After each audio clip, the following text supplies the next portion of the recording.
Tune in to nostalgia. Tune in to now. Golden Radio Hour.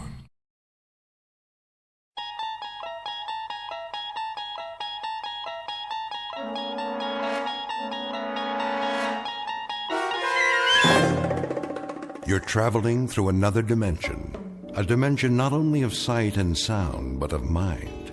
A journey into a wondrous land whose boundaries are that of imagination. That's the signpost up ahead. Your next stop, the Twilight Zone.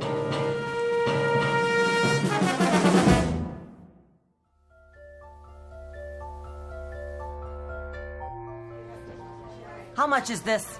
Shall I wrap it up for you, ma'am? I got all my Christmas shopping done. I need one more present for Uncle Fred. Could you put a big red ribbon on that? Ma, where is he? He'll be here, Tommy. How long? Just a few more minutes. I don't believe it. He's never coming. Excuse me. Yes, madam? Are you the manager? Indeed I am. Mr. Dundee at your service. Well, I have a question for you. Gift wrapping? The customer service counter is downstairs on the first floor. No, not there. Oh, a special Christmas item. I'm sure we can find something. What exactly were you... Listen to me, Mr. Dundee. See this sign? What about it? What does it say?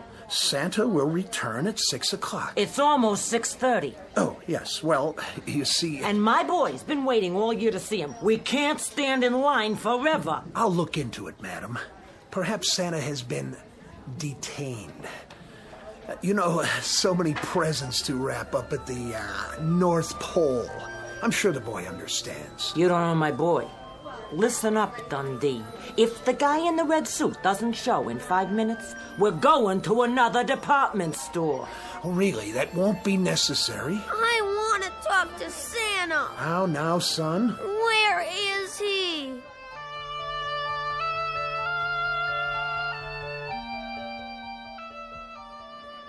Bartender, pour me another one, will you? Coming right up. Hey, Corwin, Yeah, see the clock on the wall? what about it? You told me to tell you when it was 6:30? Well, it's 6:30. That's exactly what it is. 6:30 on the dot. So what happens now? You turn into a reindeer? Would that was so. One more, my good man. That's 5 drinks. No, 6. And a sandwich. You owe me, Santa. Relax. I've got your money right here. Say, will you look at that? Where? Those two at the window. Little boy and little girl. Sad faces, don't you think? Yeah, they peek in here, they see Santa getting plastered. Real nice. Go on, shoot! That's not what's eating them. What is it then? They know there isn't really a Santa Claus. No kidding. Why do you suppose that is? How's that? Don't you ever wonder why there isn't a real one? For kids, I mean. What am I, a philosopher? You know what your trouble is, Corwin? You let that stupid red suit go to your head. Here's your change. I'll flip you for it. Double or nothing. What do you think this is, Atlantic City? Come on, eat your sandwich and get out of here. I've had enough to eat. Where's my drink? I'm coming. Oh, ouch. And keep your fingers out of the till. All right. Can't you take a joke? I catch you doing that one more time, I'm gonna break both your arms up to your shoulder blades. Now go on, get out of here. What's going on? Nothing, just Santa trying to hoist the joint. What's that for? Your tip, my good man.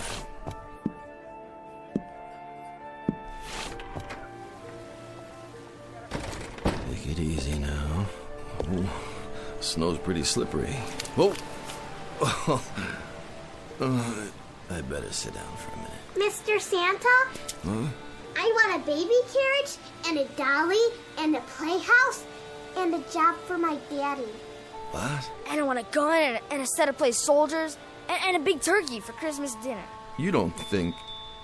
Oh, you poor kids. Don't you get it? I can't help you. I can't even... That's okay. We can wait. We always wait for Santa Claus. This is Mr. Henry Corwin, normally unemployed, who once a year takes the lead role in a uniquely American institution, that of the department store Santa Claus, in a road company version of The Night Before Christmas. But in just a moment, Mr. Henry Corwin, ersatz Santa Claus, will enter a strange kind of North Pole, which is one part the wondrous spirit of Christmas and one part the magic that can only be found in the Twilight Zone. And now, The Twilight Zone and our story, Night of the Meek, starring Chris McDonald with Stacy Keach as your narrator.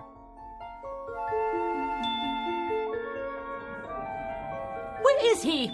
This is so inconsiderate. Here he comes, finally. Will you look at that? Why, he can hardly stand up. Oh, it's disgraceful. There you are.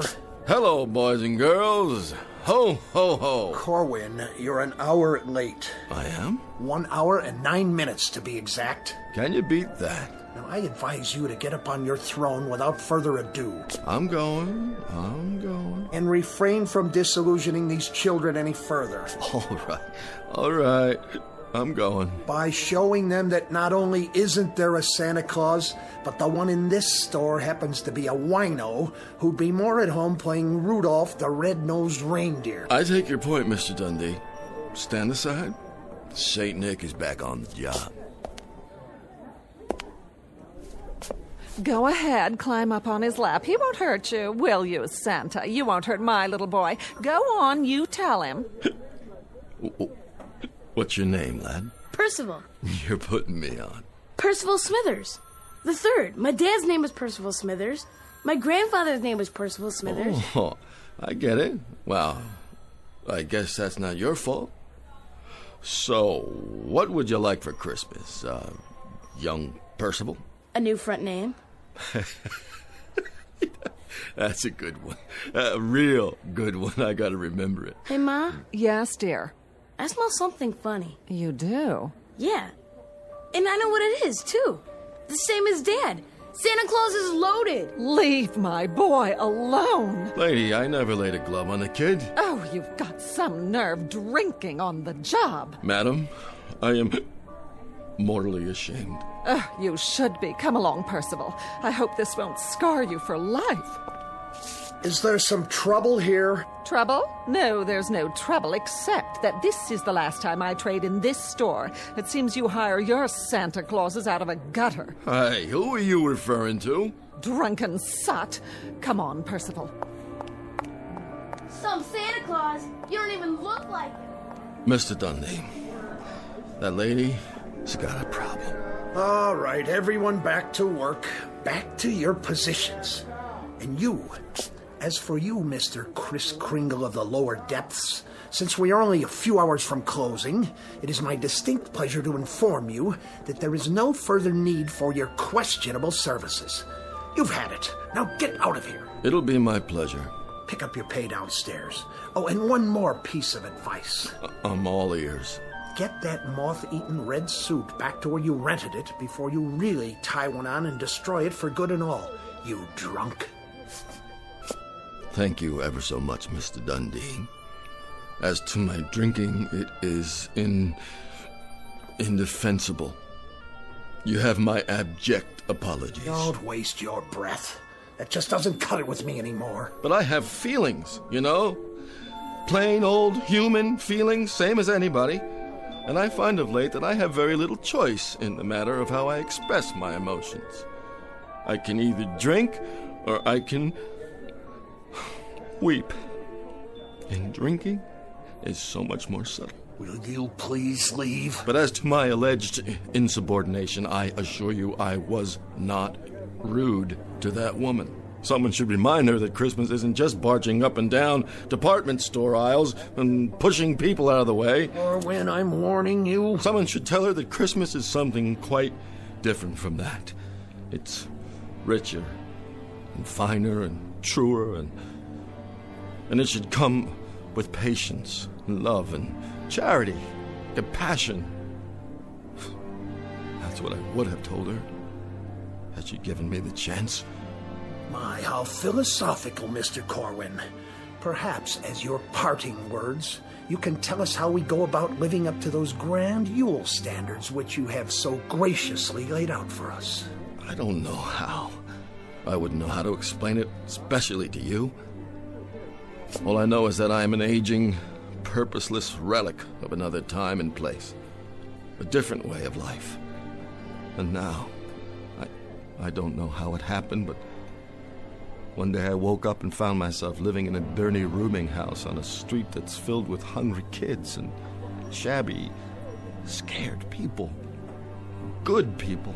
Where the only thing to come down the chimney on Christmas Eve or any other day of the year is more poverty. Keep your voice down. And if you must know, another reason I drink is so that when I walk up and down the tenements, I can think to myself just for a little while that they really are the North Pole, and the children are elves, and I'm really Santa Claus, bringing a bag of beautiful things for all of them. Every last one. That's enough out of you. I wish, Mr. Dundee, on just one Christmas, only one, that I could see some of the hopeless ones, the dreamless ones. On just one Christmas, I'd like to see the meek really inherit the earth. So that's why I drink, Mr. Dundee, and that's why I weep.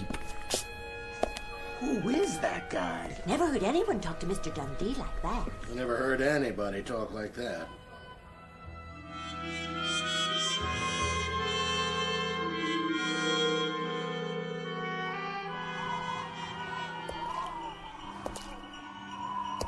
What in the heck is that? Sleigh bells? Yeah, sure it is. Better get home and sober up. Could have sworn I heard... Who's there? In the alley. Stop hiding behind those garbage cans. What are you afraid of? Come out so I can see you. Oh, gave a start there, kitty. I gotta get sober. Look at the mess you've made. All right, I'll clean it up. Put the cans back in the bag. Lift it up. Put it back where it belongs. Wait a minute. What's in this bag, anyway? Oh, I don't believe it. It can't be. It flat out can't.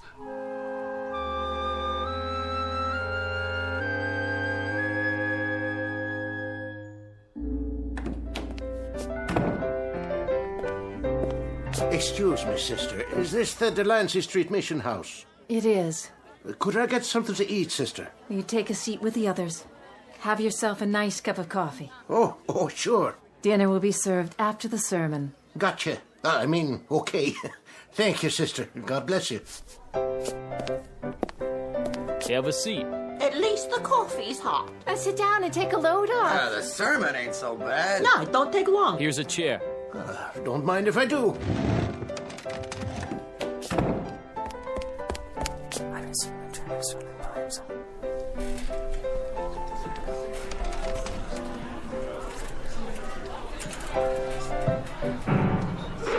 All right, what is this all about?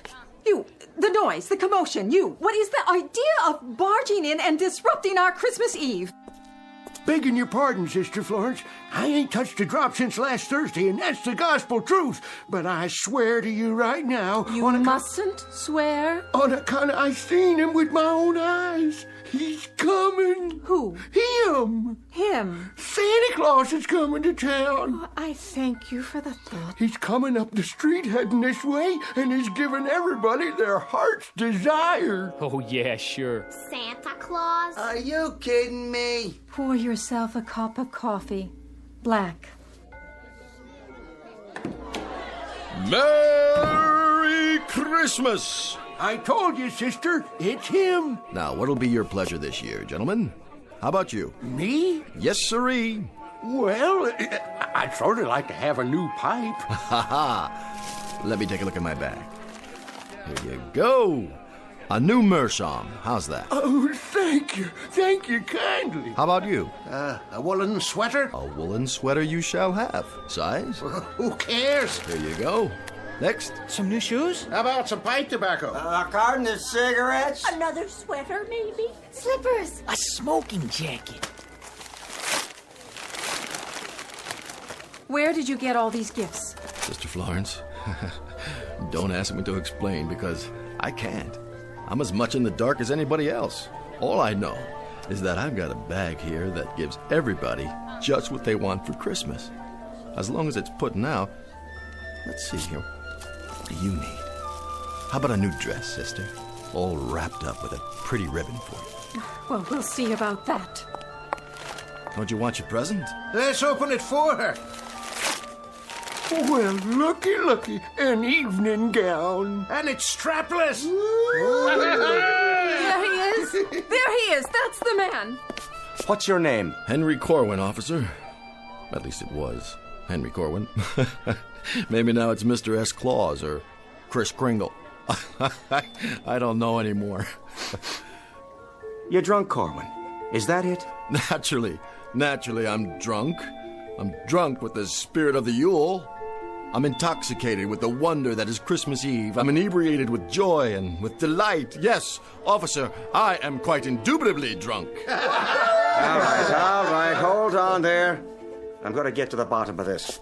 You can begin by handing over that bag of yours right now. Wait a minute. You got no call. The bag, or I'm placing you under arrest. You can't arrest Santa Claus. I sure can. And I can arrest every one of you. So let's have that bag, or we're all going down to the station house.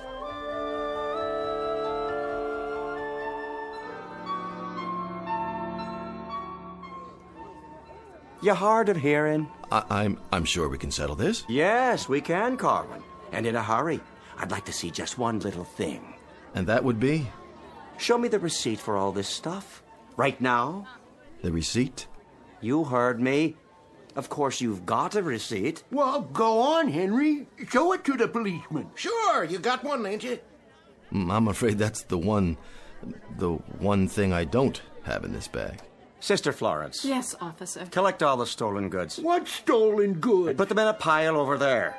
I'll see that they get claimed after I find out where he took the stuff from. Gladly. Come along, Santa. But you don't understand. Move.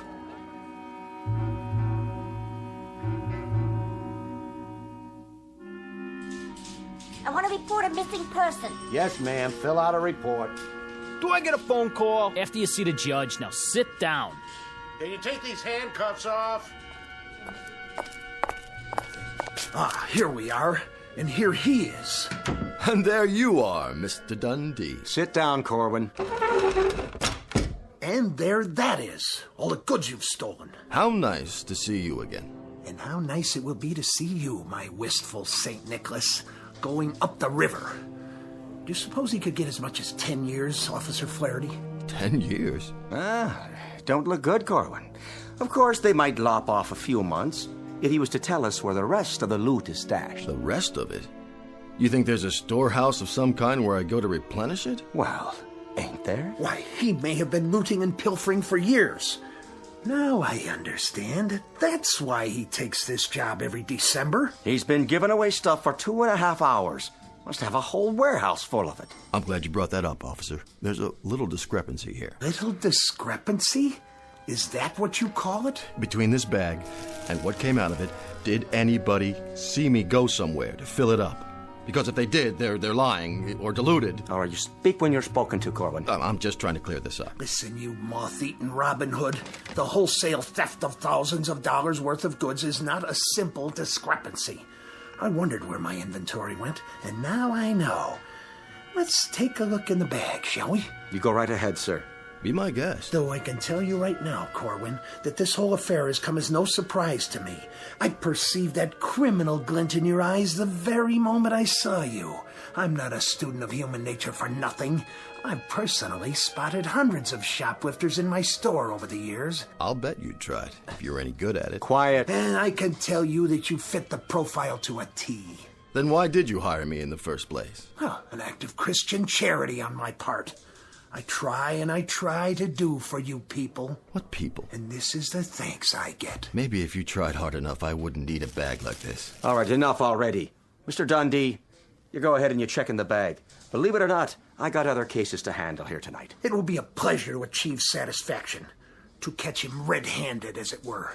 Well, suit yourself, Mr. Dundee. Go ahead. Reach right in. Who let that cat in here? It was in the bag under all this... We'll be adding cruelty to animals to the charges now. Under what?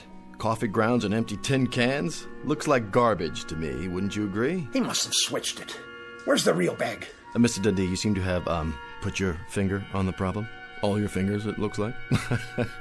Messy, isn't it? Yeah, this isn't funny. No? Give me something to wipe my hands. Well, I guess the bag can't seem to make up its mind whether to give out gifts or garbage. Well, it was giving out gifts when I seen it. Whatever they wanted, Corwin was supplying. And it wasn't trash, neither. It was Christmas presents, toys, all kinds of things. Expensive stuff, believe you me. You might as well admit it, Corwin. Oh, I admit it. Well then, there you are. But I believe the essence of our problem here is that we're dealing with a most unusual bag. One that is both more and less than it seems. So you are some sort of magician con artist. A magician? I love those guys. You know, this reminds me of a trick I saw once. Called himself Misto the Magnificent. Used to work down in Coney Island where they had those sideshows. He had a thing called the Never Empty Lotta. You know what a lotta is, officer? What's your point, Corwin? A vase, an urn, sort of. And he'd pour out water, glass after glass full, till it was empty. And then he'd pick it up and start all over again. Couldn't figure out how he did it. But this bag here, I guess it's like the never empty lotta. Only thing is, I'm no magician. I wouldn't know how to work it anyway. Whatever's going on, it's out of my hands. Some greater power is at work. I'm just the one who happened to be there at the right time and the right place. All right, no more talk. I told you I'm a busy man.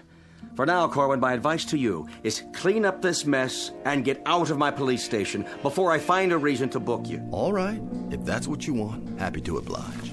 Just like that? You're letting him go? My hands are tied. There's no evidence. And you, Officer Flaherty, call yourself a policeman? Hey, now. Well, I suppose it's a demanding task to distinguish between a bag full of garbage and an inventory of expensive stolen gifts. Too demanding for a civil servant whose salary is paid by my store's city taxes. You can believe me, Mr. Dundee. It's just like Corwin says. We must be dealing with something supernatural here. Oh, in other words, all anyone needs to do is ask this man to make a little abracadabra for them, and no sooner said than done. I don't know how it works, but I can Well, go ahead. Prove it. I told you, I'm no magician. Well, it seems miracles are the order of the day, aren't they? Don't go getting sacrilegious. You want me to drop the charges? Well, let's put him to a little test. I can't just pull a rabbit out of a hat. Oh, it's to be a rabbit now, is it? Instead of a cat? If you'd listen... Let me see. I fancy... Oh, how about a bottle of cherry brandy? Vintage 1903, if your mystical bag is in the mood to deliver. 1903. That's a good year. A very good year. Try this. I hope you like the gift wrapping. And as for you, Officer Flatter... Well, what? But I guess you two can share the bottle, can't you? What in heaven's name? Where did you get this? Enjoy it, gentlemen. I'll be going now. And to all, a good night.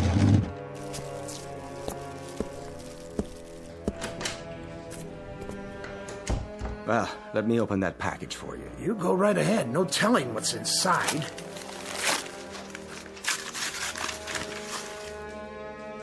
Well, would you look at that? Is it a real bottle? Looks like one. Feels like it, too. It is a magic trick. It has to be. The old switcheroo. Either that or I'm dreaming, or I've gone completely mad. Now, don't that beat all? 1903, just like you said. The card's even made out to you. To Mr. Dundee from Santa. Here you go. You look like you need it, Mr. Dundee. Give me that.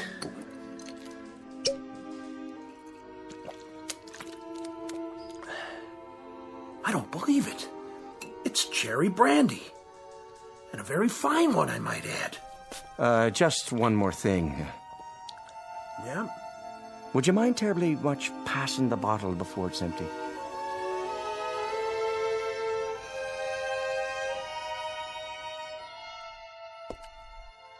Funny, the bag isn't that heavy. There he is! There's Santa! Come on, he's got presents. Ho, ho, ho! Merry Christmas! Merry Christmas! I want a jacket And mittens! and a train. Diesel or steam? No, electric. And how about you? I'd like... well, Go on, say it. What's your heart's desire? a dolly, please. And what color hair would you like, darling? Blonde, brunette, red, or what have you? Anything's okay. Here you go. Blonde hair, just like you. Oh, thank you, Santa Claus! I love you! And a toy for you. And one for you. What's the matter, Santa? Yeah, what's wrong? This bag's getting lighter and lighter. So, what's wrong with that? Well, there's so many folks who need things tonight. I'm just worried about what happens if... If what? What happens if I run out of presents?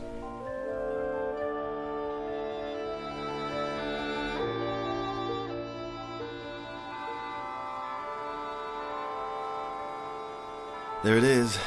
Midnight. Could have guessed it. Am I the last one? You are. Last present in this bag. If someone else needs it. Go ahead. I got mine already. Well, if you're sure it's all right. I don't see anybody else around, do you? No, Then here you go, ma'am. It's all yours. thank you so much. I hope it's something you can use, my dear. Oh, it is a beautiful new blanket to keep out the cold. Thank you so much. Don't mention it. Yep, looks like your bag's empty, all right. That it is. So, what are you gonna do now? Oh, I'll go on home, I guess. Nothing left to do. Good idea. How about you, old fellow? Me? I can find lots of good places to sleep tonight, only this time I got these great big old socks you give me to keep me warm. Hope they fit. Oh, they're gonna fit just fine. Oh, hey, Santa. Oh, can I call you that? Well, might as well. One last time. I kind of like it. I was thinking... That can be dangerous, my friend. Well, it just ain't right. What isn't? What do you get out of it? Well, don't worry about me. I have had the best Christmas of anybody, ever. With nothing for yourself? Not a single thing? Just the best Christmas since the beginning of time. Their faces, the look in their eyes. Do you know something? I can't think of anything I want. Not a single thing. Aw, quit joshing me. I'm serious. When I look around, I think the only thing I ever wanted was to be able to do something like this. To be the biggest gift giver ever, so folks would feel a little bit better, at least for a while. And in a way, I've had that tonight. A real pleasure. I'm just sorry it has to end. Sure, but you could use something. Well, if I did have a choice, any choice at all of a gift. Go on, you're entitled. I guess I'd wish I could do this every year. Now, that would be some kind of gift, wouldn't it? Lot of work, though. It'd be worth it. That'd sure be something. Oh, you take her easy now. God bless you, and a Merry Christmas. Merry Christmas to you, Santa.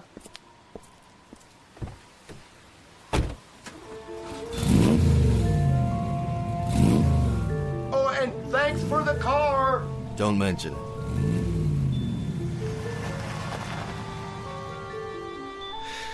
Whew, I might beat. Now, how'd I get here? That's the alley. Guess I better put the bag back where I found it.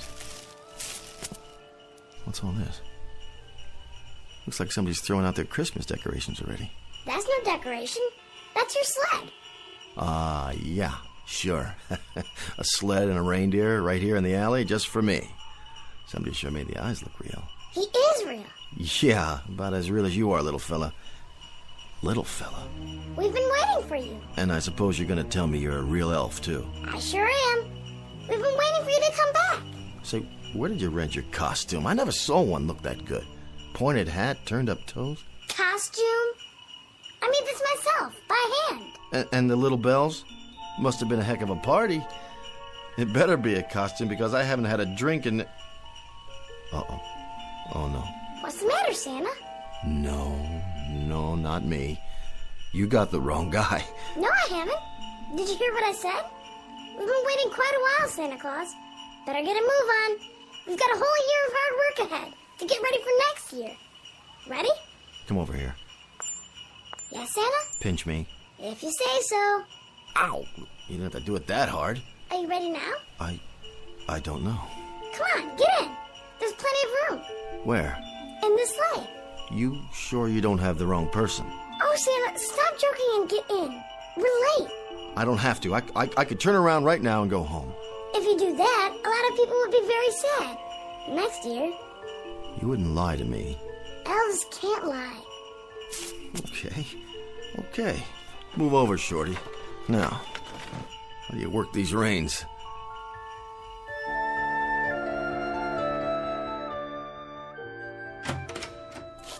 Good night, Officer Flaherty.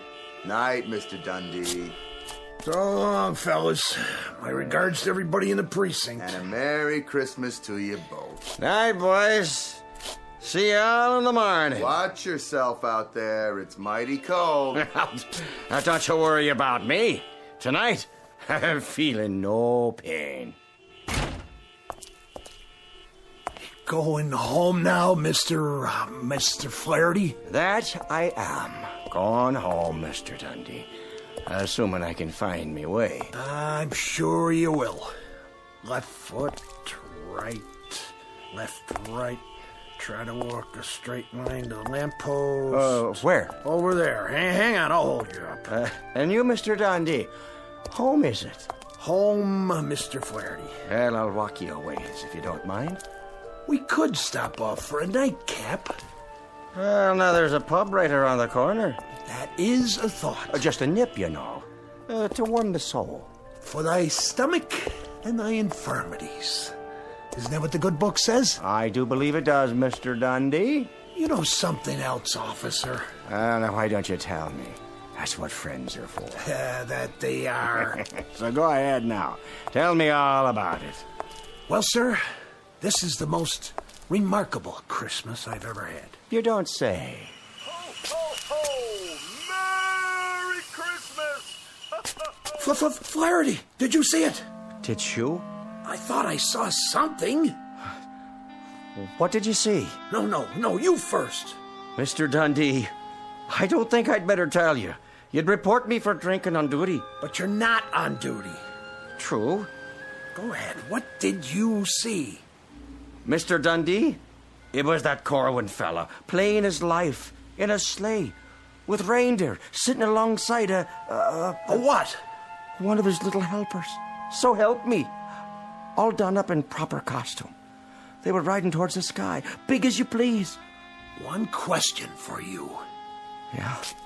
Did we drink a whole bottle of cherry brandy back in the station house? Vintage 1903, but only one bottle. The finest I ever tasted. So I guess that's about the size of it then, isn't it, Mr. Dundee? Flaherty, you better come on home with me. We'll make some hot coffee. Yeah, and pour a little whiskey in it. We call that Irish coffee, you know. Oh, I do know. And then we'll talk some more about all this. Sort it out. What is there to say? If a man can't believe his own eyes, what can he believe? Then,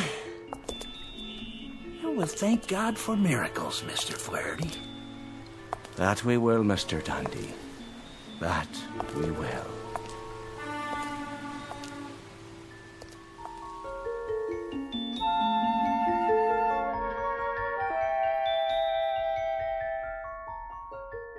A word to the wise, to all the children of our times, whether their concern be pediatrics or geriatrics, whether they crawl on hands and knees and wear diapers, or walk with cane and comb their beards. There is a wondrous magic to Christmas, and there is a special power reserved for little people. In short, there is nothing mightier than the truly meek. And so, a Merry Christmas to each and all, And to all, a good night from those of us here in the Twilight Zone.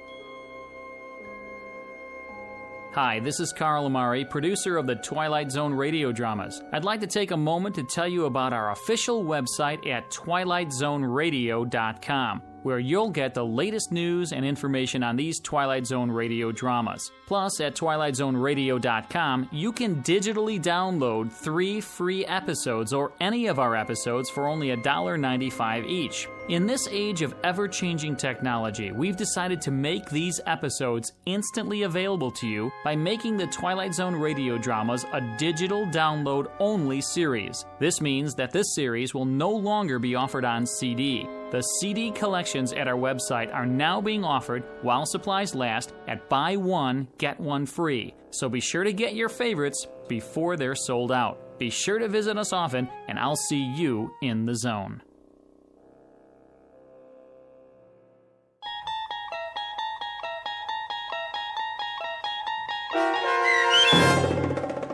Night of the Meek, starring Chris McDonald, with Stacy Keach as your narrator, was written for The Twilight Zone by Rod Serling and adapted for radio by Dennis Etchison. Heard in the cast were Taylor Miller, Turk Muller, Doug James, Peter DeFaria, Peggy Roeder, Adam Tangway, Richard Hensel, Meg Thalken, Lucas Ellman, Zach Gray, Carl Amari, Roger Wolski, Rick Peoples, and Lauren Patton.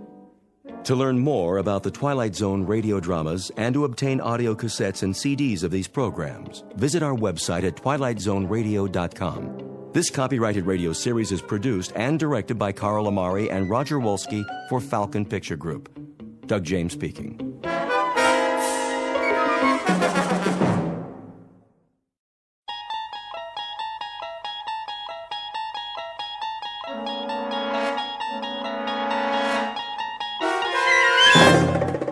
You unlock this door with the key of imagination. Beyond it is another dimension, a dimension of sound, a dimension of sight, a dimension of mind. You're moving into a land of both shadow and substance, of things and ideas. You've just crossed over into the Twilight Zone.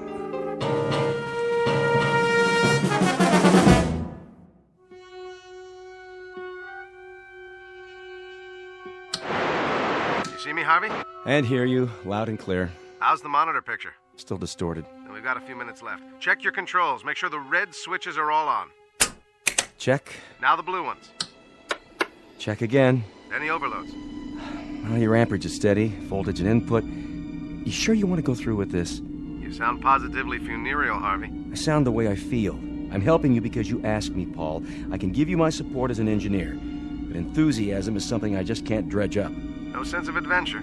A sense of wonder, perhaps. And a sense of concern for a friend who's placing himself in jeopardy unnecessarily. You could just as well test the process with a lab rat or a monkey, but with yourself. Why? A monkey can't take field notes. But if you're so sure it works... I know it works. The challenge now is to use it, to better the world if possible. Otherwise, it's just a machine that moves atoms from one temporal location to another. Sort of like a shuttle bus between centuries. Take it to the physics department, then. Publish your work officially. Do you know how much funding you'll have? You'll also have a Nobel Prize, if that means anything to you. It doesn't. In fact, it's what I don't want. If it's possible to change the past for the better, then it's equally possible to do the reverse. I can't take that chance. The world can't. Put this invention in the wrong hands, we're all through. If it is possible, I'll eliminate some of the suffering. If not, I'll know I tried. But, either way, I'll destroy this machine as soon as I get back. You're in focus now, Paul. Good. That gives us 3 minutes to countdown. You've entered 3 sets of coordinates. Check. Paul. And I've got what I need. 1 tube of Dramamine, 1 Japanese pocket dictionary, 1 hunting rifle, disassembled with a telescopic sight, 1 long-range hollow point round. I'll only have the chance for a single shot. Anyway. Wait a minute. Harvey, where is it? Paul. Where's the cartridge? I have it. Well, give it to me. All right.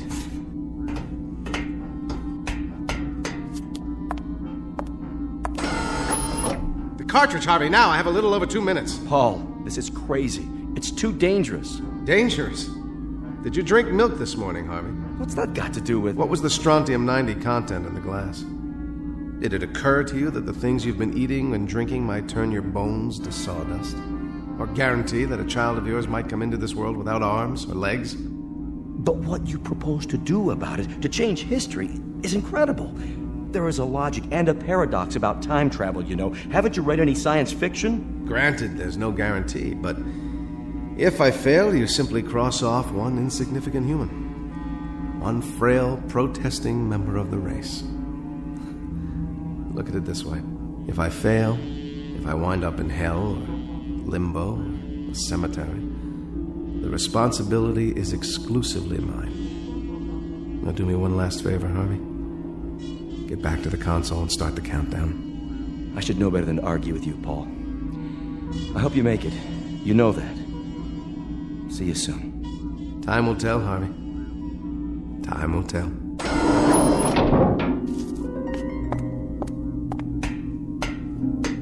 Ready? Ready. T-minus 10, 9, 8. Here we go, my friend. The great adventure begins. Your image is wavering. My God, Paul, I can see the bones through your skin. Hit the first coordinates. 2, 1, 0.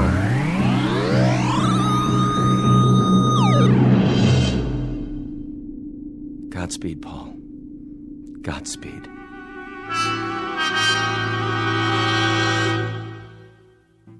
Exit one Paul Driscoll, a theoretical physicist and a creature of the 21st century. Unknown to his fellow researchers, he has worked up a complicated theorem involving the space-time continuum, built a prototype, a kind of time machine, if you will, and dared to put it to the test with himself as the subject. But he's attempting to use it for a purpose that doesn't include cheap thrills or personal gain. In a moment, he will seek out 3 history-changing events from the past in a desperate attempt to alter our less-than-perfect present. One of the oddest and most rarefied perks available to faculty members in the Twilight Zone.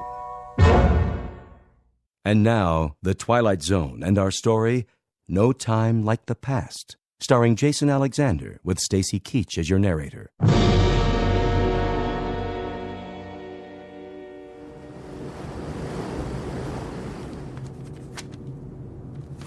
There, I've finished my captain's log for tonight. So, you said that this is a matter of some urgency, Mr. The name is Driscoll, but that's not important. Perhaps you will be good enough to tell me, sir, what this is about. I'm due on the bridge in a few minutes. Captain, is there any possible way you can alter your course? I beg your pardon? The course the ship is taking, can it be changed? Since my country is a belligerent, and these waters are a zone of combat, I would prefer to consult with higher authority before taking such a step.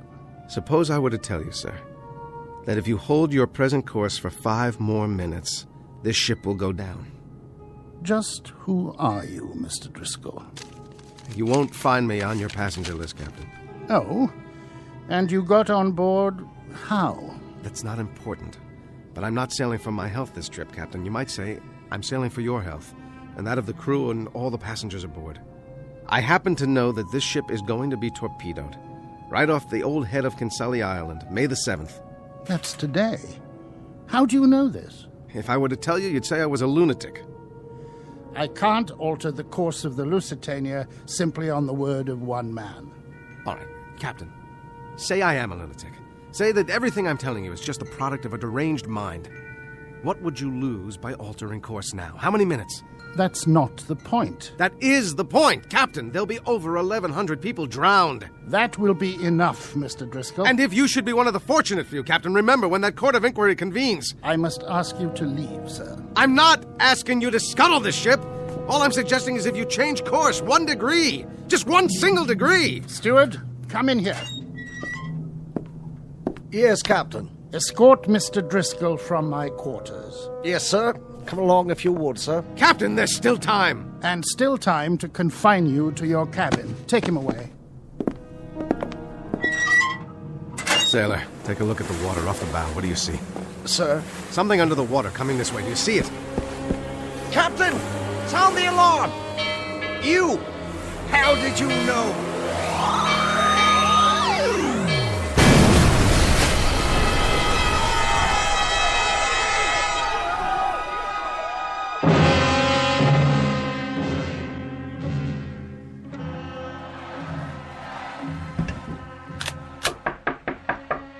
Yes? I am here to prepare your room, mein Herr.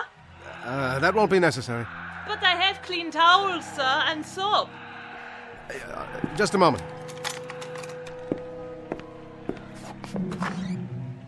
Ah, you have the loveliest room in the hotel, mein Herr. Yes. It's a lovely view. More than a view, sir. In a minute from that window, you will see history unfolding. Why do you know that this whole side of the building has been rented? Every floor. All because of the Führer, so they can see him. Down in the street is a madhouse. That's what I was told. You are not German? I'm an American. An American.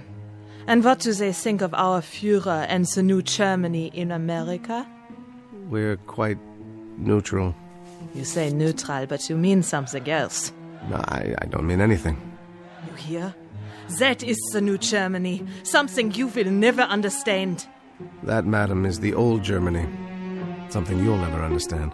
We will see.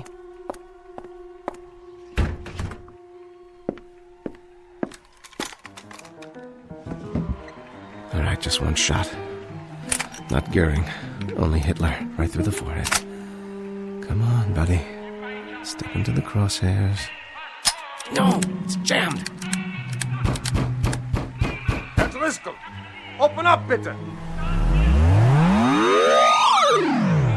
Mach schnell, Herr Driscoll. He will open up the door. But I tell you, he was in here. Maybe you were drinking schnapps. There's no way he could have gotten out, except head first through that window. Look, was ist das? A rifle.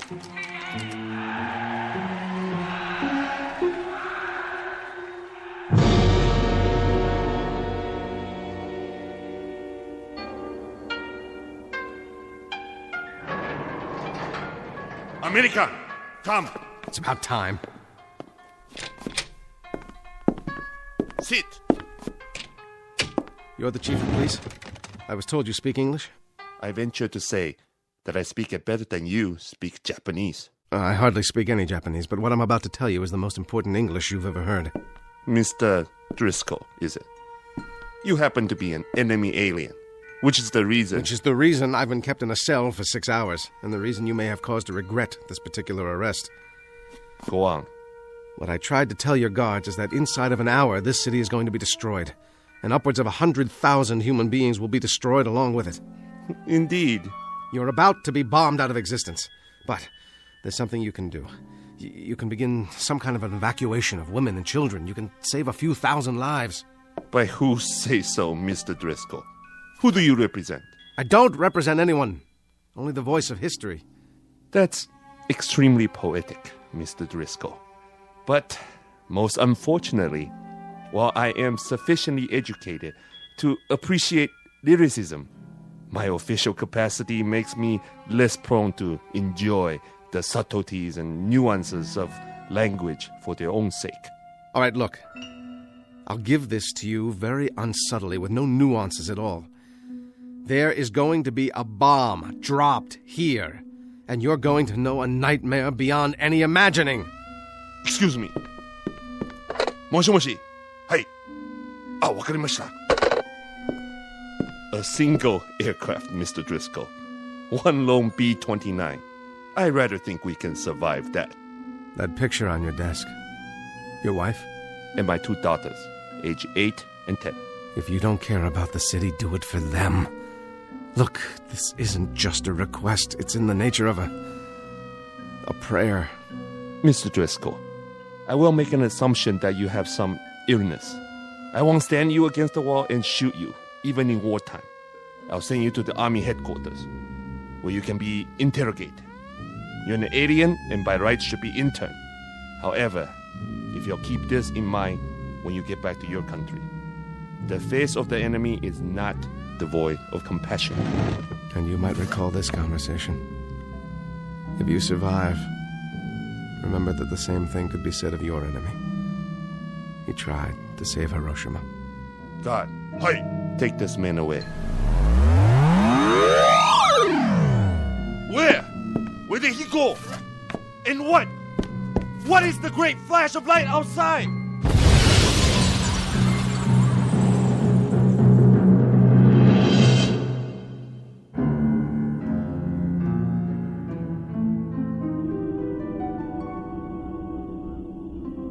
Go on, Paul. Then what? Then nothing. The SS Lusitania, 1915, one of the causes of the First World War. Attempt number 1. Failure number 1. Then August 1939, the Hotel Berlin. Another blow for law and order. Hitting nothing and accomplishing the same. Finally, Hiroshima, August 1945. 3 tries. 3 misses. Then you have to admit it now, Paul. The past is inviolate. What's happened must remain as it was. You can't change anything. Yes, I believe you. And so it follows that there isn't anything we can do about the present. See that small brown book on the shelf? Bring it over to me, Harv, would you? The Study of 19th Century Midwest America. This one of yours? Particular favorite. Open it up to page 14. Talks about a certain place, Harv, a place called Homeville, Indiana. There are pictures showing what it looked like in 1881. Charming. Parasols, bicycles, all very serene. Apropos of what? Apropos of the fact that I'm going back there. One last trip in the machine. I thought you were going to destroy it, whether you succeeded or not. I'm going back there not to change anything, but simply to become a part of that world. A world of band concerts and summer nights on front porches. A world that hasn't heard of atomic bombs or germ warfare or anything else. That's where I'm going, Harvey. I've already packed my bag. The only book I'm taking with me is this one. Of course you are. And there's no one who could hold you back. But remember this, everything is cause and effect. You go back in time to this Homeville, and you inadvertently change one event, alter it minutely. You might start a chain reaction beyond anything even you could imagine. I'm going back there to live, not to change what doesn't need to be changed. Now, Harvey. Here are the coordinates. How about it? All right. God help me, Paul. And God help you. Then let's do it.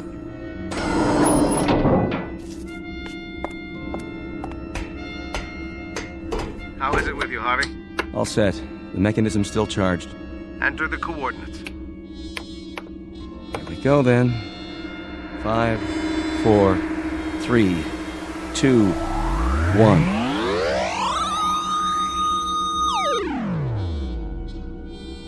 How is it with you, Paul Driscoll? Wherever you are. No television sets, no nuclear arms, but just the same. How is it with you?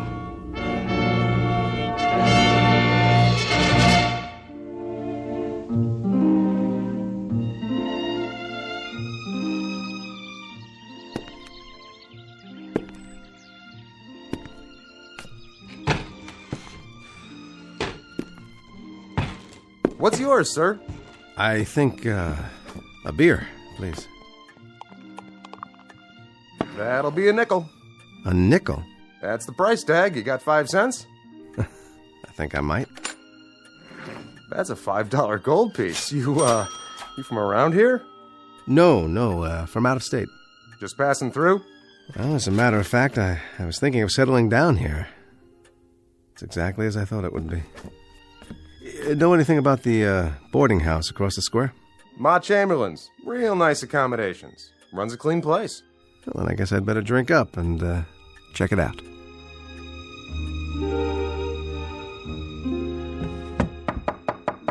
Come in. I brought you some clean linens. Room comfortable enough for you? Oh, very. Thank you. Well, I'll be going now. Got plenty to do. Will you be joining us for supper, Mr. Driscoll? I'd love to. That'll be a chance to meet the other boarders. Mr. Hoffman, Mr. Hanford, he's from the bank, and Miss Sloane. She teaches school here in town. Lovely girl. And a moral one, too. Very moral. I see. Well, you'd better. I run a decent place. Did I mention no hard liquor in the rooms? I'll remember that, Mrs. Chamberlain. See that you do. Afternoon, then. Nuclear fallout, strategic wars, the Middle East. What happened to all that? It's summer. It's the 1st of July. There's going to be an evening band concert in a couple of days with lemonade and fireworks. It's 1881 in Homeville, Indiana. And by God, I'm home.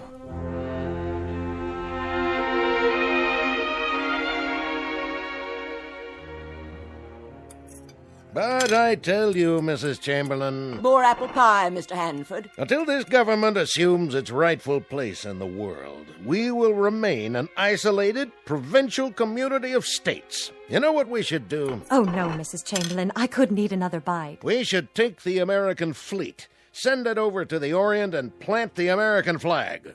And then down to Australia and back across the Pacific to South America, planting the flag as we go, planting her deep and planting her high, flying her proud.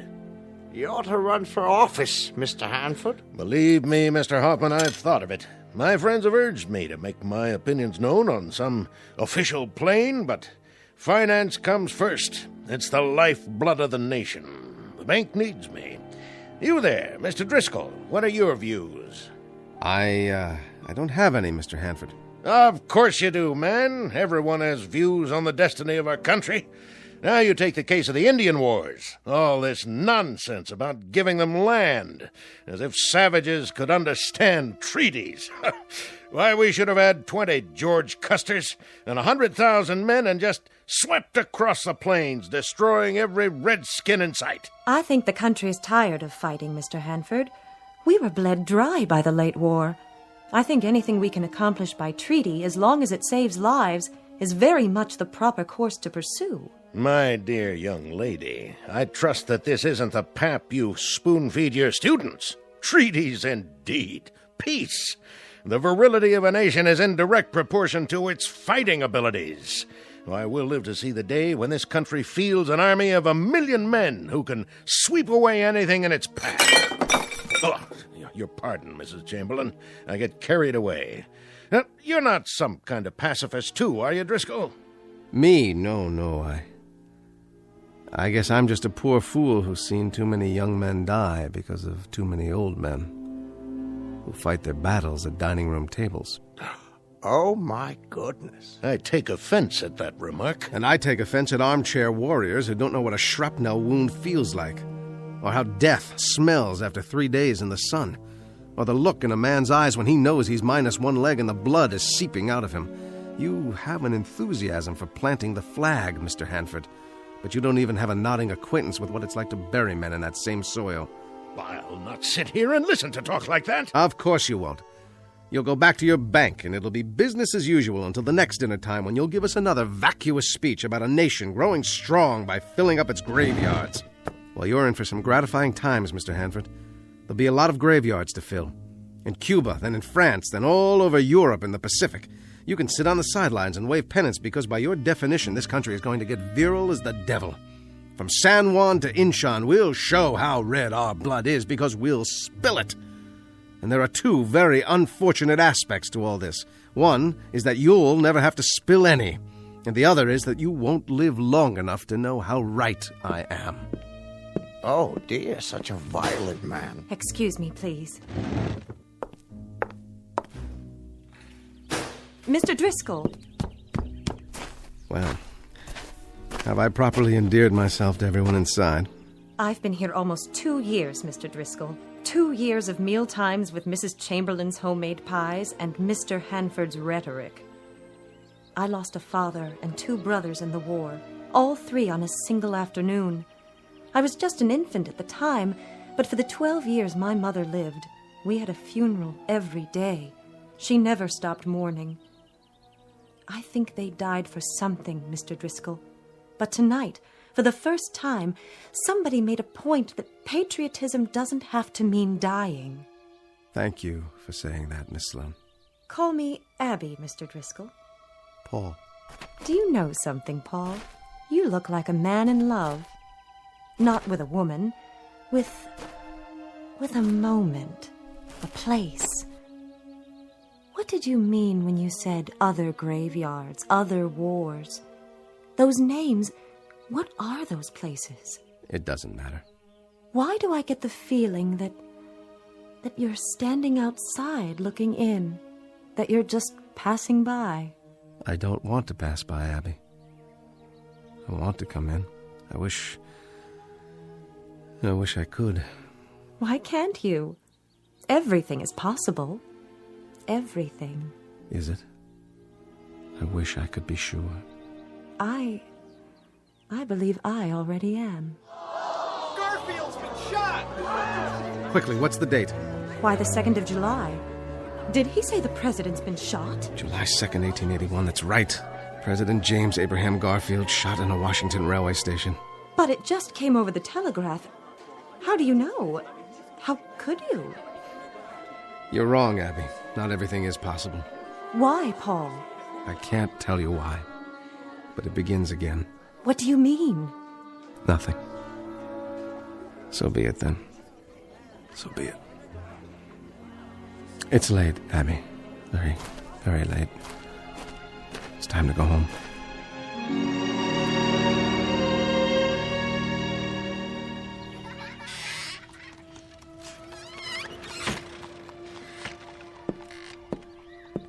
Oh. Good morning, Paul. Mr. Driscoll. We missed you at breakfast. Sorry, I must have overslept. Is that the morning paper? Yes. You may read it if you like. I'm finished. The president was badly wounded. So I see. But there's hope for his recovery. I guess sometimes that's all that's left, isn't it? Hope. I suppose so. Maybe that's wrong. Maybe we should be more realistic. If we find something that we want and need but can't have, perhaps we shouldn't give in to hope. Abby, I'm sorry. I wish I could explain it to you, but I can't. I couldn't make you understand. It's perfectly all right. Really, it is. You've got to forgive school teachers. They're inclined to read too many things into a glance, a word, a touch. Well, I've got a busy day today. So much to do preparing for tomorrow. Parade at 9, square dancing at 11, games from noon to 5, picnic supper, and then fireworks. And my children, of course. Your children? 27 flat little voices. 14 boys, 13 girls, who will entertain you with their rendition of Columbia, the Gem of the Ocean, sung in 27 different keys. I wouldn't miss it for the world. All right, then. We'll leave it at that.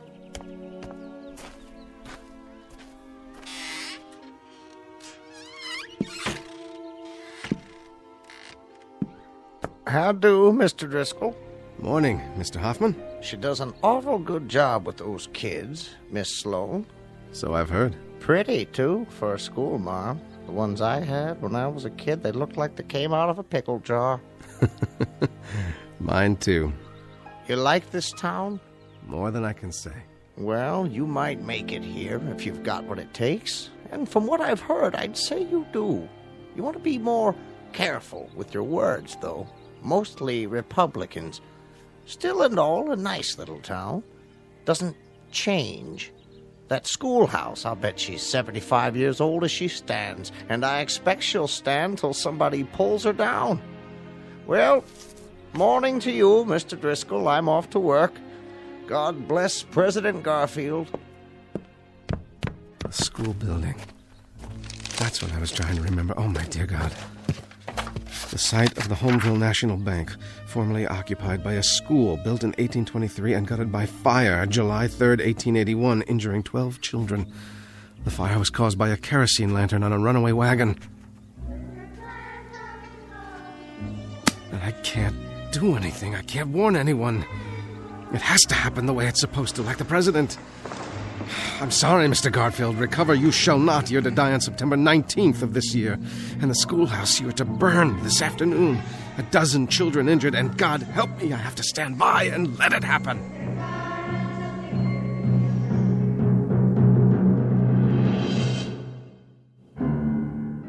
The site of the Homeville National Bank, formerly occupied by a school built in 1823 and gutted by fire July 3rd, 1881, injuring 12 children. The fire was caused by a kerosene lantern on a runaway wagon. No! Everything is cause and effect. Go back in time to this Homeville. Change one event. Alter it minutely. You might start a chain reaction beyond anything even you can imagine.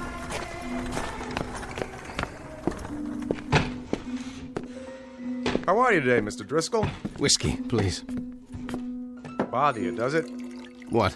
It's those kids trying to sing. Well, they won't be at it long. What's that? Hard to keep them in during the summer, but Abby's doing a good job of it. Give me another one, will you? Sure thing. Something wrong? I ain't trying to butt in on your personal affairs, but you drink like a troubled man. What time is it? 10 minutes or 2? I give him another 10 minutes or so. I've got to try. How's that? Why the devil doesn't she let them out of there? How's that? Nothing, just a runaway wagon with a kerosene lantern. That's all it takes.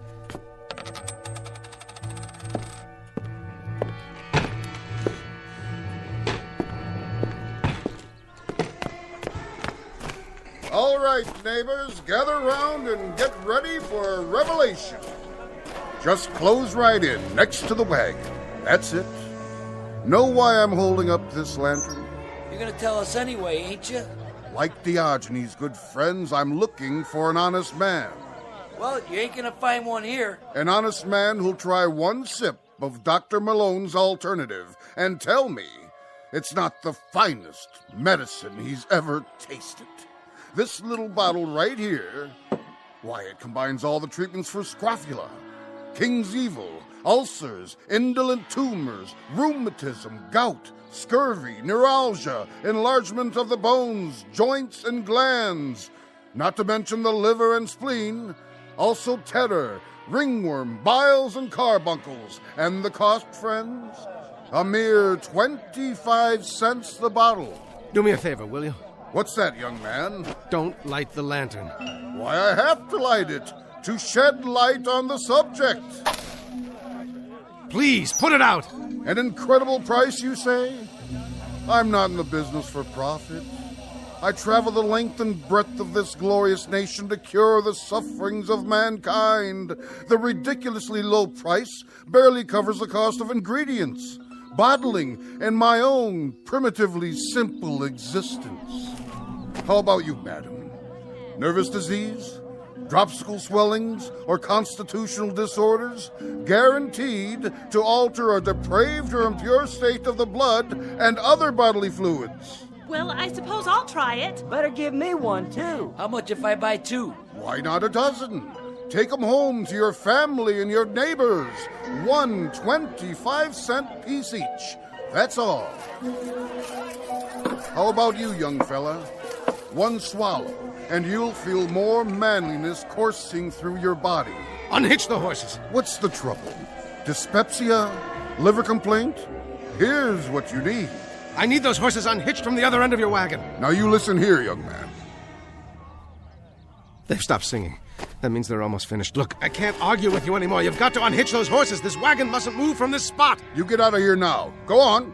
You hear me? All right, then. I'll do it myself. Get away from my horses!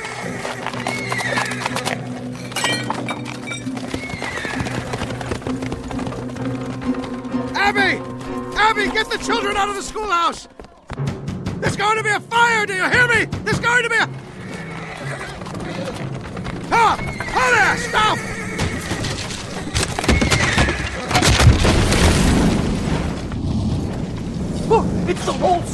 Get the fire wagon! Oh my God, the children! Get out, children! Run! Run! The children! Stay back. But I've got to get them out! Stop them! Hold them down! It's too late, mister. It's too late! The children. We got them out. Only a few were injured, none badly. 12 children. How did you know? You did, didn't you? You knew it would happen. At 2 o'clock this afternoon. What I didn't know was that I would cause it. Who are you? It really doesn't matter. I shouldn't have come here. It can't work. I know too many things. Too many tomorrows. All the wars, all the catastrophes, all the tomorrows. How, Paul? How did you know? You're part of history, Abby. You and this town and the people in it, and I can't change you. I can't even touch you. Why not? Because the past is inviolate. It belongs to those who lived it. It's not for interlopers, for those who pass by and look in and wish they were a part of it. Goodbye, Abby. Stay well. Where are you going? Back to where I came from, where I belong.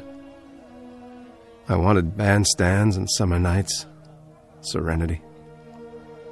But the infinitely complicated mechanism of a human being. He can't live with the threat of a bomb, and he can't live with burned-out school buildings either. The finite or the infinite, it doesn't make any difference. He's always his brother's keeper.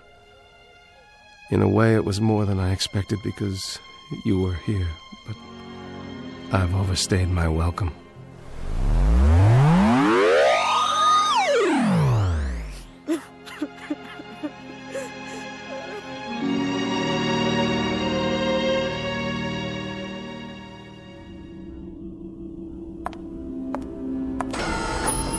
Hello, Harvey. Back so soon? As it happens, back a little late. You changed something? I tried to. And in doing that, I caused it. And now, where do you go, Paul? Here, where I belong. That's what I've learned, to leave the yesterdays alone. I'd rather do something about tomorrow. That's what counts. The tomorrows. God, let there be tomorrows.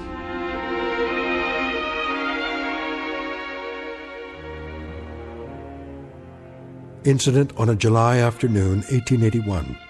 A man named Driscoll who came and went, and in the process learned a simple lesson, perhaps best said by a poet named Lathbury, who wrote, "Children of yesterday, heirs of tomorrow, what are you weaving, labor and sorrow?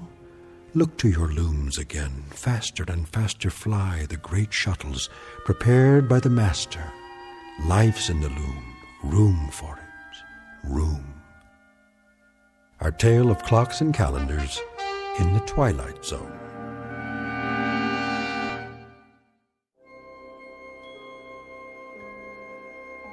Hi, this is Carl Amari, producer of the Twilight Zone radio dramas. I'd like to take a moment to tell you about our official website at twilightzoneradio.com, where you'll get the latest news and information on these Twilight Zone radio dramas. Plus, at twilightzoneradio.com, you can digitally download 3 free episodes or any of our episodes for only $1.95 each. In this age of ever-changing technology, we've decided to make these episodes instantly available to you by making the Twilight Zone radio dramas a digital download-only series. This means that this series will no longer be offered on CD. The CD collections at our website are now being offered, while supplies last, at buy one, get one free. So be sure to get your favorites before they're sold out. Be sure to visit us often, and I'll see you in the zone.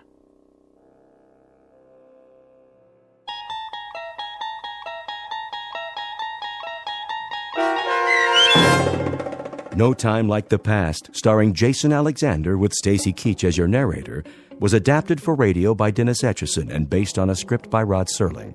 Heard in the cast were Doug James, Michelle Graff, Nicholas Ruddle, Christian Stolte, Micah Jacoby, Owen Yen, Linda Ryder, Roderick Peoples, Rich Komanek, Carl Amari, Roger Wolski, Vince Amari, Paul Patch, and Richard Shavzin.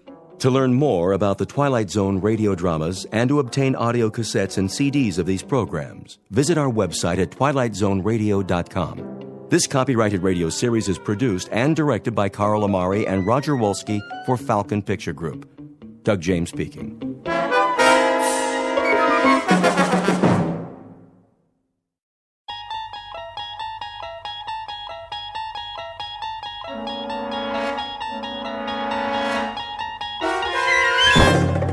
There is a fifth dimension beyond that which is known to man. It is a dimension as vast as space and as timeless as infinity. It is the middle ground between light and shadow, and it lies between the pit of man's fears and the summit of his knowledge. This is the dimension of imagination. It is an area which we call the Twilight Zone.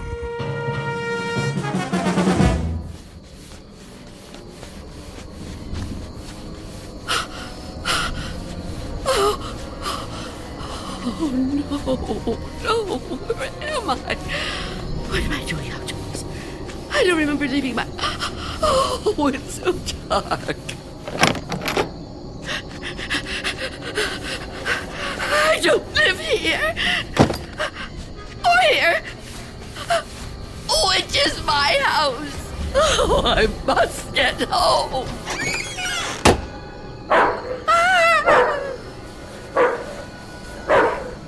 May I assist you, madam?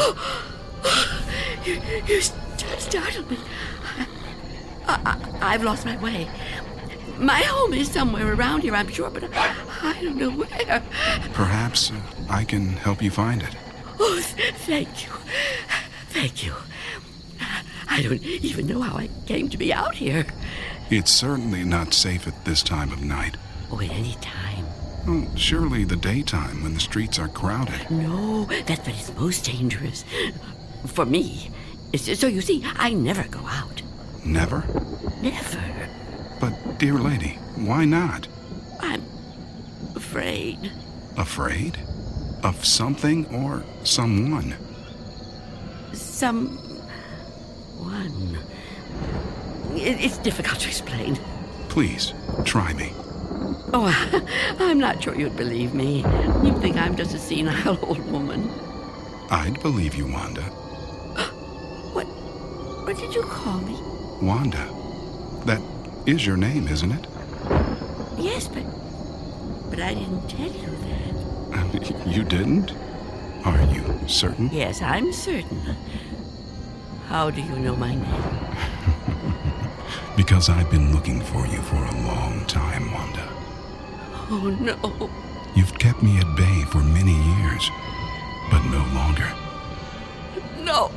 Get away from me. There's nowhere to turn, Wanda. You don't know where you are, remember? You certainly couldn't run from me, a frail old woman like you. Please. No, I won't let you. Say that again. It amuses me. You won't let me? How do you imagine you're going to stop me?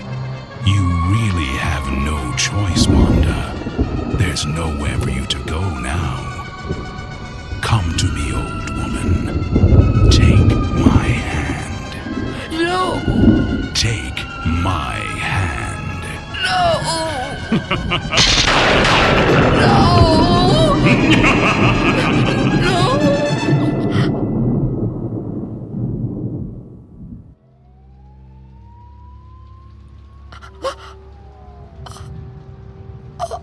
Oh, it was the dream.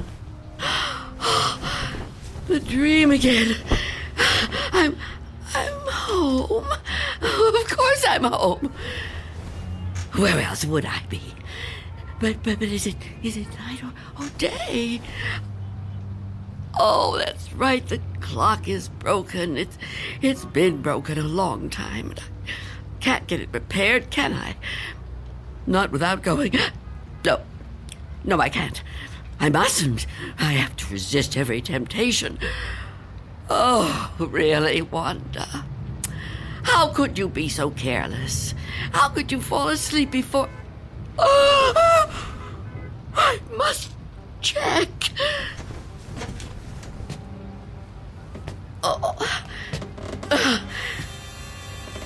Oh, yes. The boards and the windows are still secure. Is that... Can I feel a breeze? Is there a gap? Oh, not enough. Not enough. He still can't get in. Oh, what about the door?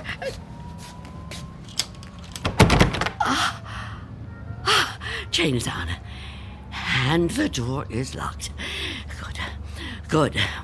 He can't come in that way either. Oh, yes, I'm safe. Safe for another day. But I've been careless. Really, falling asleep before checking. I mustn't take chances. I can't take chances. Not while he's out there. And he's always out.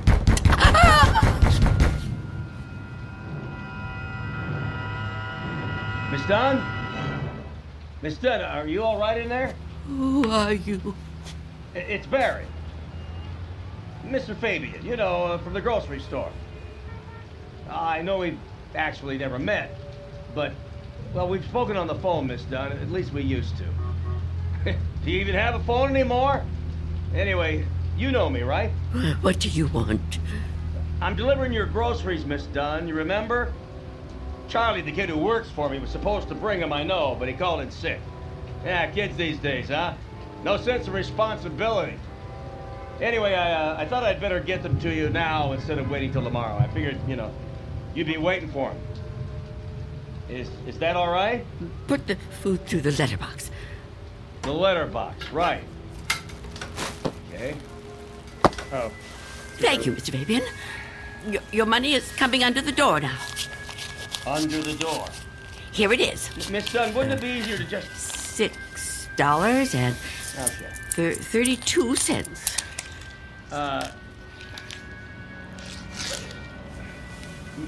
Many thanks, Miss Dunn, but, Good day to you, Mr. Fabian. Miss Dunn, are you still there? Yes? What is it?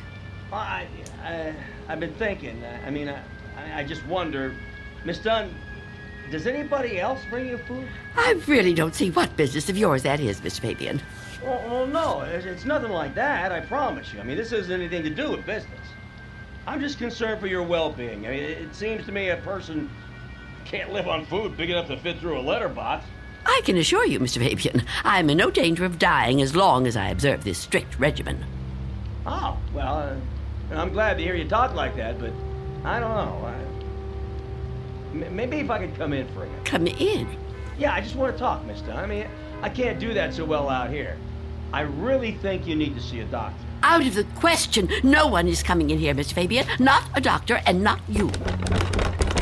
Miss Dunn, could you open the door, please? Go away! Miss Dunn, I just want to help you.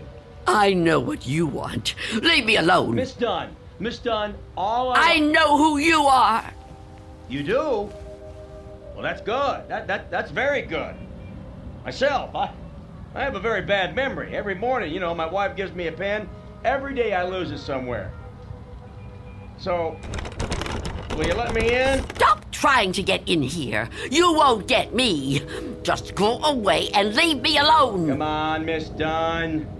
Look, I've got other deliveries to make. I just want to help you if I can. I think you could use a little help. The heck with it. Good luck living here in this neighborhood. What's left of it.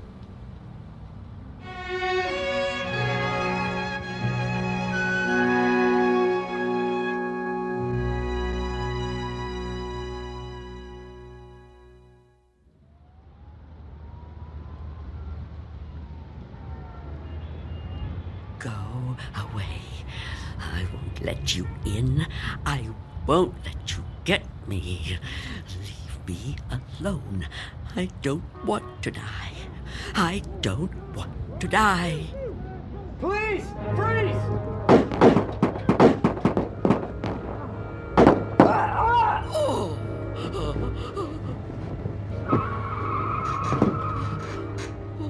What's going on out there?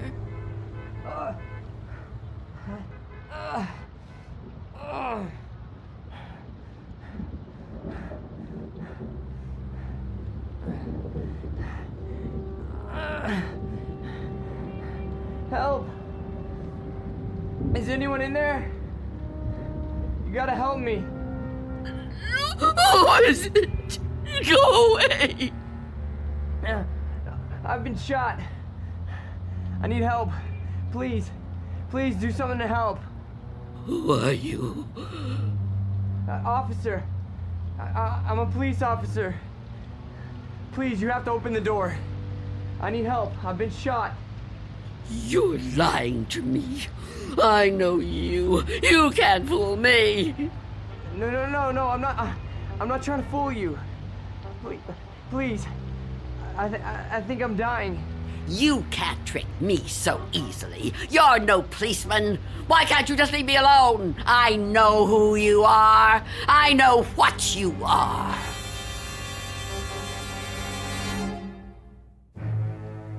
An old woman living in a waking nightmare. An old woman who has fought 1,000 battles with death and has always won. Now she's faced with a grim decision. A decision that might to others seem the simplest in the world. That of whether or not to open a door. And in some strange and frightening way, she knows that this seemingly ordinary door leads to the Twilight Zone. And now, The Twilight Zone and our story, Nothing in the Dark, starring Marshall Allman, with Stacy Keach as your narrator.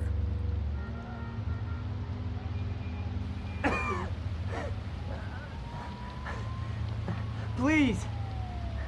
Why won't you help me? Stop this! Why must you do this to me?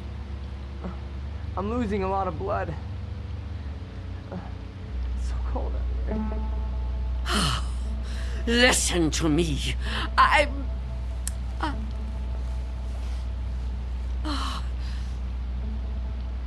going to open the door. Oh, thank you. Thank you. But I'm leaving the chain on. Don't even try to touch me. I won't let you. Don't worry. I'm not gonna hurt you. I couldn't hurt anybody. Oh. You're so young. Almost a child. Unless you help me, I'm gonna die. I don't think I can even move very far. Oh, don't say that. Oh, it isn't fair. No, it just isn't fair. You keep trying to trick me.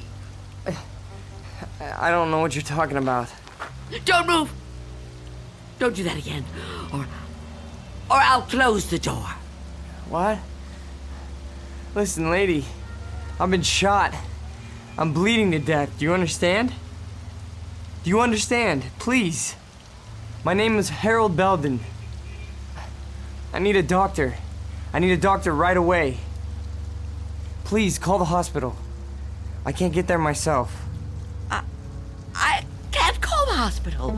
I haven't got a telephone. Not anymore. Then let me come inside. You can't just leave me. I'm begging you, I'm freezing.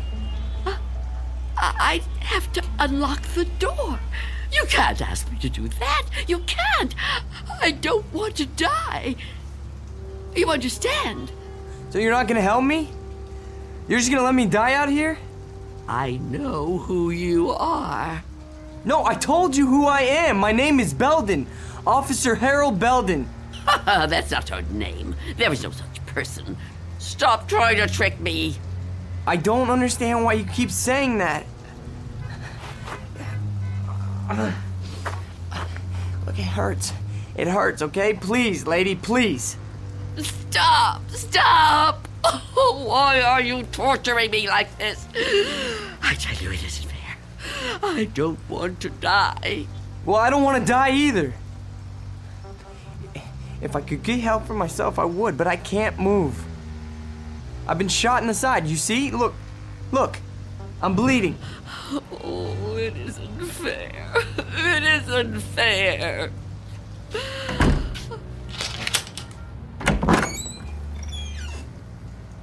Will you help me?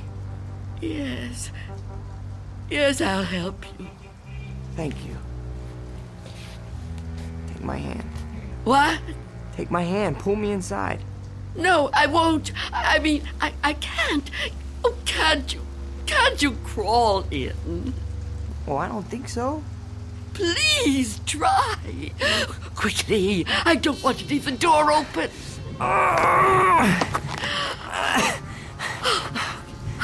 That's it. Come over here. Into the bed.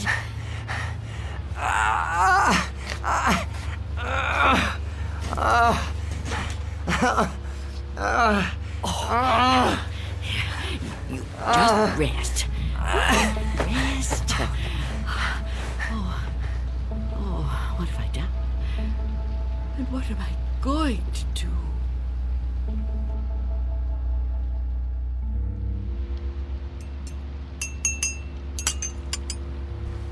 Officer? Officer?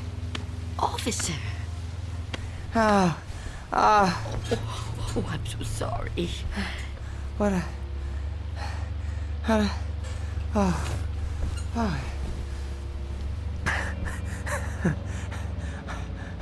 Oh, I'm alive. Yes.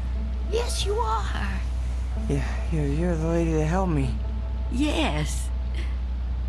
Eventually. Now, drink this. What is it? Tea. There's no milk, I'm afraid. No, don't get up, officer. Conserve your strength. Yeah, thank you. Thank you. Please, call me Harold.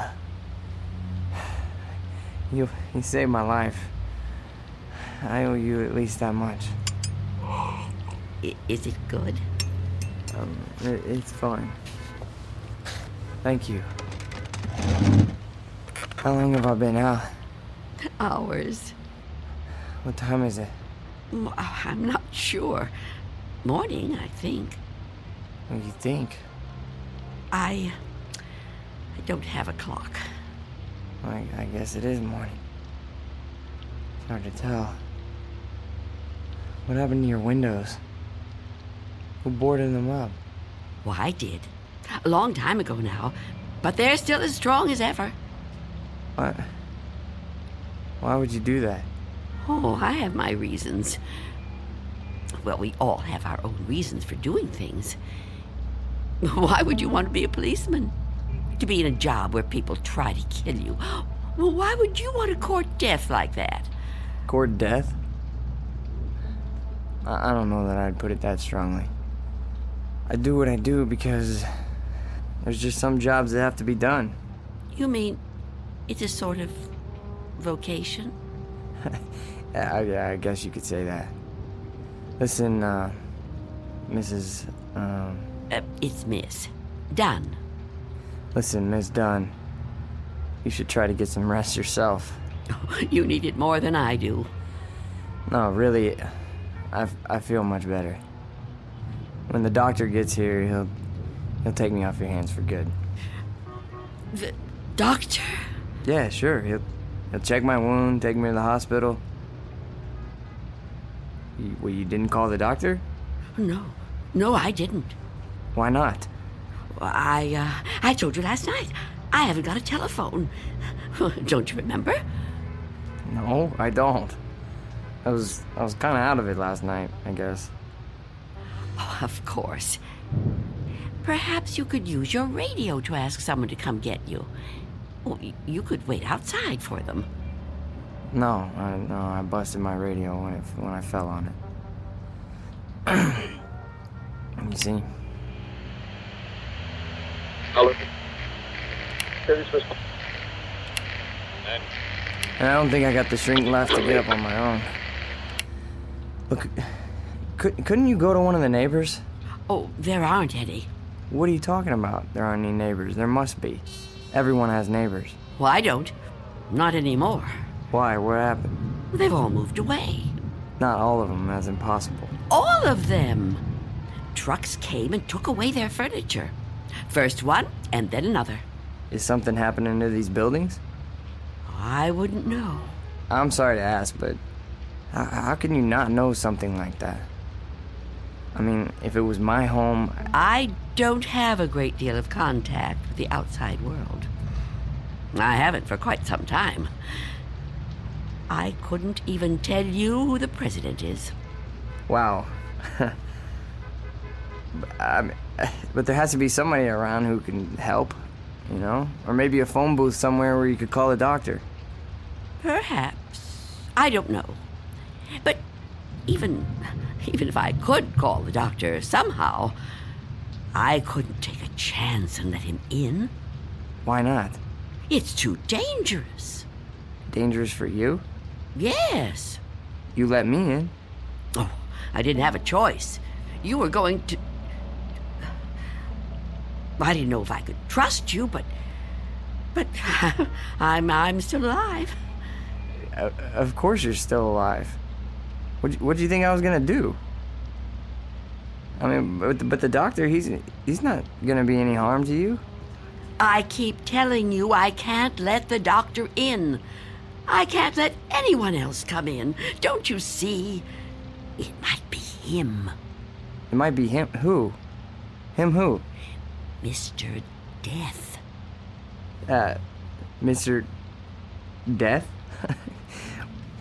What? I know he's out there. He's trying to get in.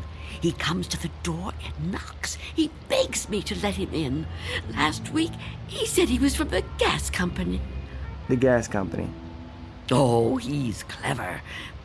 After that, he claimed to be a contractor hired by the city. He said this building was condemned, that I'd have to leave. But I knew who he was. I kept the door locked, refused to let him in. Eventually, he went away. Condemned, huh? I mean, that explains why there's no one else in the neighborhood. No, he knows I'm on to him.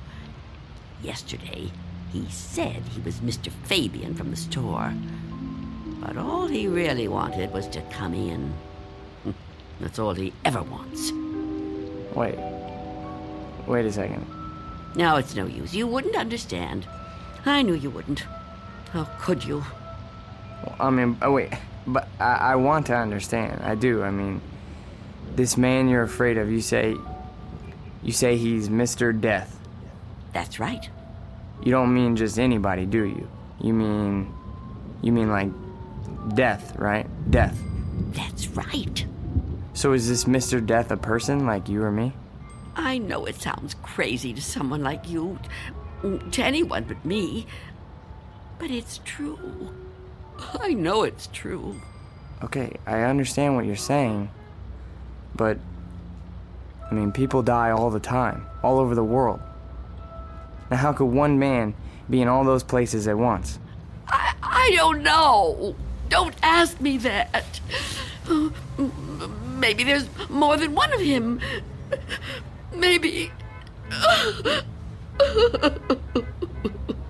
I didn't mean to upset you. Please don't cry. I'm not gonna hurt you. I'm sorry. Okay? Can I have another cup of tea? Please? Of course. Tell me about Mr. Death. Your tea. Thanks. Please, Mr. Death. I would like to know about him. All right. At first, I couldn't be sure. It was a long time ago. Everything is. It's been so long since anything happened to me. But I was on a bus. There was an old woman sitting in front of me, knitting a scarf, I think. There was something about her face. I felt I knew her. Then a man got on the bus. He wasn't special in any way. Not short, not tall, not fat. Just a man. I remember that there were empty seats, but he sat down right next to the old woman. He didn't say anything to her, but I felt that his being there upset her in some way. I couldn't understand why.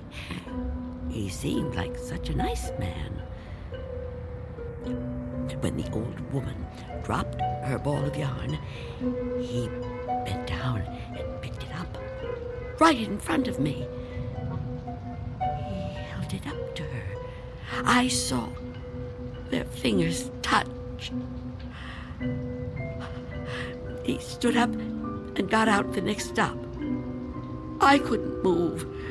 It was as if I knew what had happened. But I couldn't do anything. I was just so frightened. When the bus finally reached the end of the line, the driver came over to the woman. He thought she was asleep, but I knew she was... What, dead? Dead. And right then and there, I knew it was his touch that killed her. Okay, but you said it yourself. She was an old woman. Okay, just because this man touched her... Mr. Death. Just because he touched her hand, it doesn't mean he killed her. Maybe what you saw was just what it looked like. A man trying to be helpful. I mean, the real cause of her death might have been, a heart failure or a stroke or something. I don't know. No, he killed her. Okay, I'm a cop. I've seen dead bodies. I've seen people that were killed by guns, knives, but never by a touch, okay? The man being there when she died, that's just a coincidence. But I've seen him since then, several times. I've seen him in crowds. I've watched for him. Every time someone I knew died, he was there. He, the same man, the one on the bus. No. Once he was a young soldier, then a salesman, a taxi driver. Someone you wouldn't notice unless you were watching closely. But you could see him. Oh, yes. And I wondered why that should be. Why I could see him when no one else could. And then I knew. Why?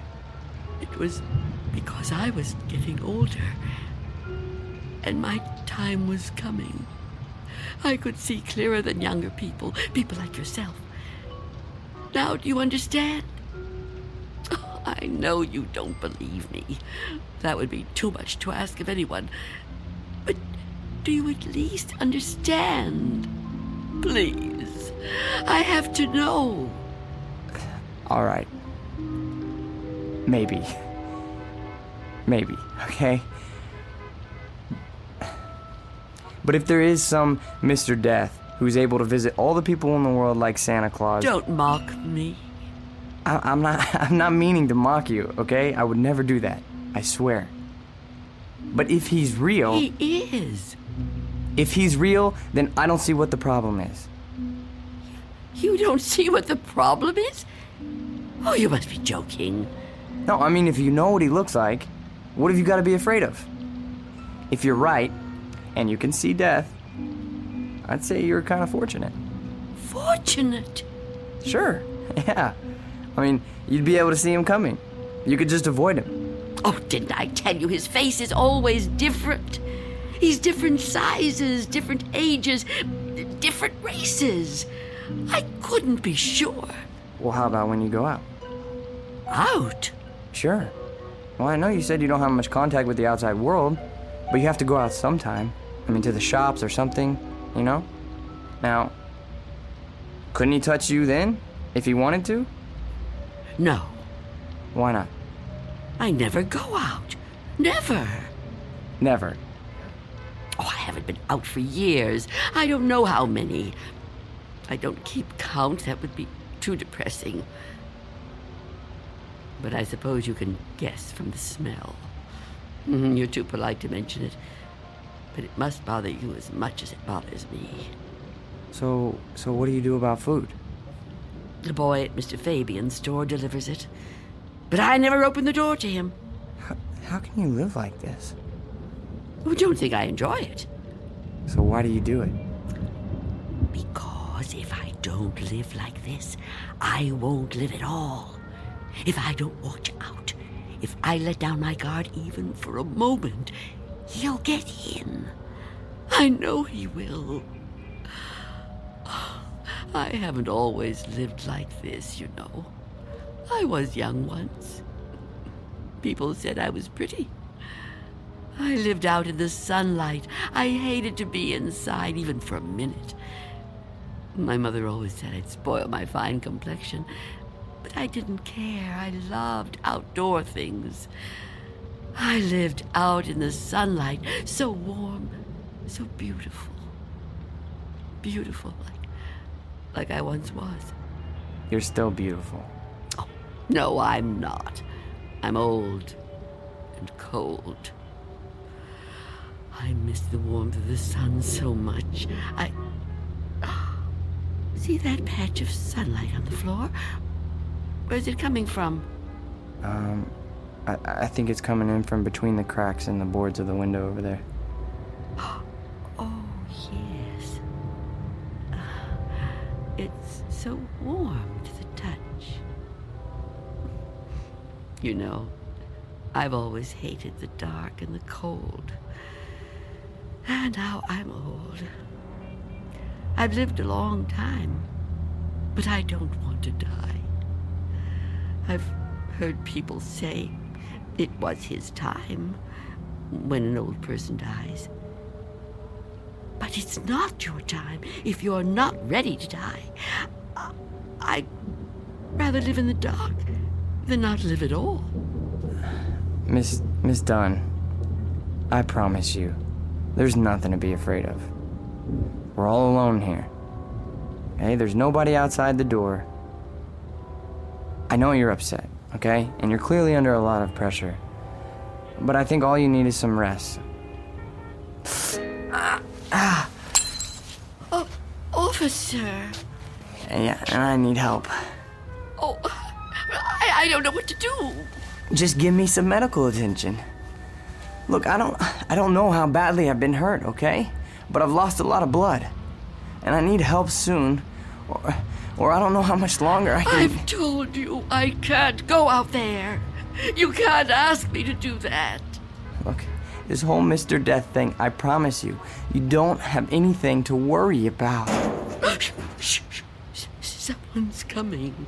Well, get them to help me. No! There's nothing to be afraid of. Please, answer it. Go on. That's right. Go ahead. You're doing fine. Answer it. Go on. I'm keeping the chain on. That's fine. Do whatever you want. Just see who it is and get them to call for help. I'm sorry, lady, but I got my orders. No! Get away! Officer Belden, help me! I can't fool around any longer. Step aside, I'm coming in.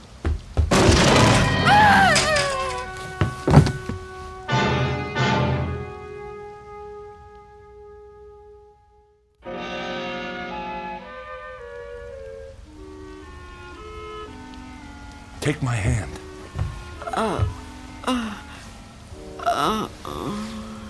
Easy, lady. Just lie quiet there till you get your strength back. What? You gave me quite a scare there when you fainted like that. Sorry I pushed you when I put my shoulder to the door. You started to faint and I offered you my hand, but you passed right out. For a second I thought that... Well, I don't even want to talk about that. but I'm glad you're okay. And still I live. Huh? I told you I didn't mean to hurt you. It was an accident. You're not gonna sue, are you? What do you want with me? Here, let me help you get up. Take my... I can get up myself. Look, you gotta understand, man. I don't get no pleasure out of busting in doors. Who would? Except maybe some thug, but I'm no thug. I'm just a guy doing a job. Your job? Look, you don't seem to realize how important this is. I've got a crew and equipment coming in an hour to pull this tenement down. Begging your pardon, man, but looking at this place, I say it's long overdue. Frankly, I'm kind of surprised it's still standing. And you're really not Mr. Death? Mr. Who? I don't know what you're talking about, ma'am. My name's Armstrong. Bud Armstrong. I don't know about any Mr. whatever you said. All I know is I got a contract to demolish this row of buildings. That's what I got to do. Everybody else moved out a long time ago. Until the other day, I thought this whole building was deserted.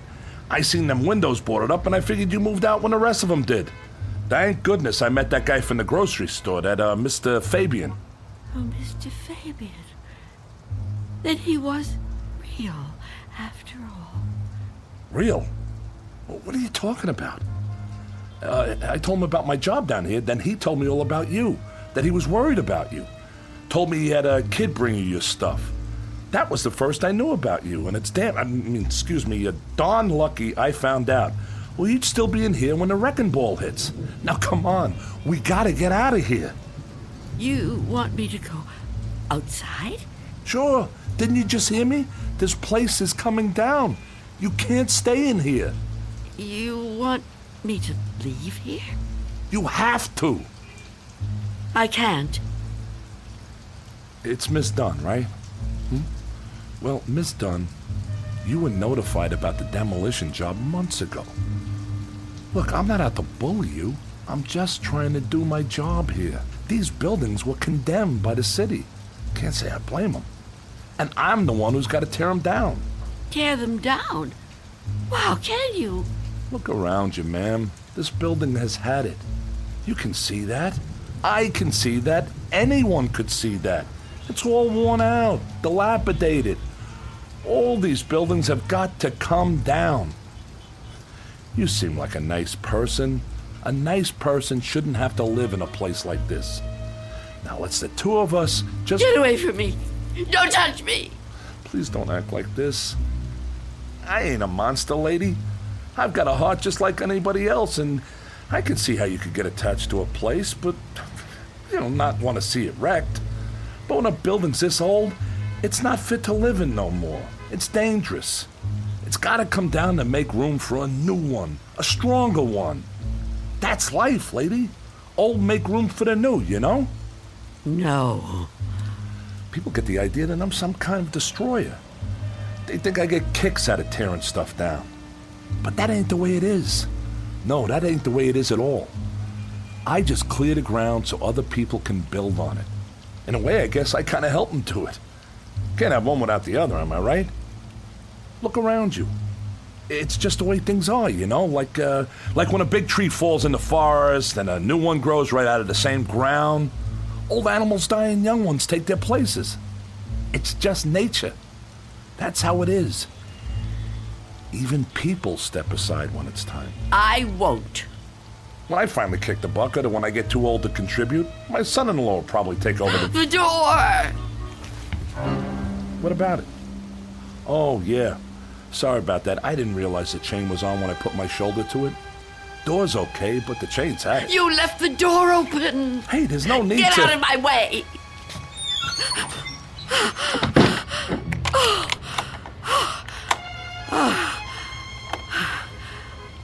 You don't have to do that.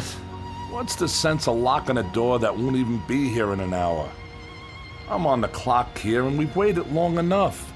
If you've got any possessions you want to keep, Miss Dunn, I'd move them out while there's still time. I'll help you. You think you're helping me? I'm not going to leave here. Not with you. Not with anyone. Don't try to touch me. I don't want you anywhere near me. Now look, ma'am, I've been nice to you.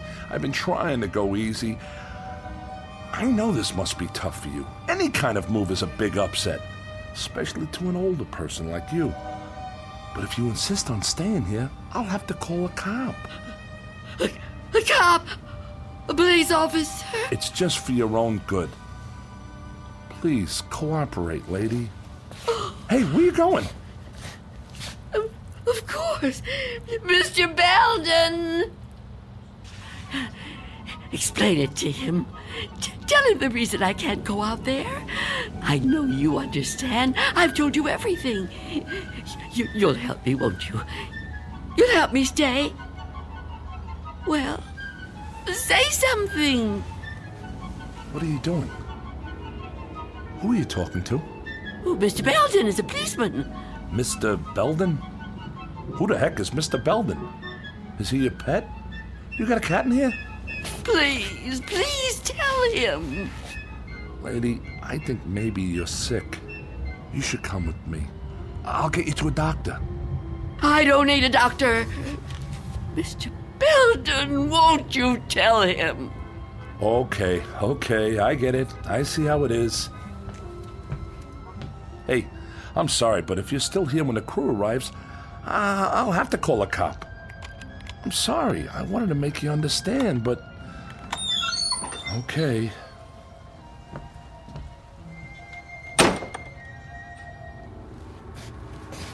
What's the matter with you? Why didn't you say something? Why didn't you help me? I thought you understood. I thought you'd help me. I think the question you should be asking yourself, Wanda, is how he looked straight at this bed and didn't see me. You called me Wanda, but I never told you my first name. Oh no. No. It's not true. It's not true. Yes, it is. The mirror, Wanda. Look in the mirror. What do you see? I can't. I won't. Look in the mirror, Wanda. What do you see? I see nothing. Nothing but an empty bed. Turn around. Now what do you see? I see you, Mr. Death.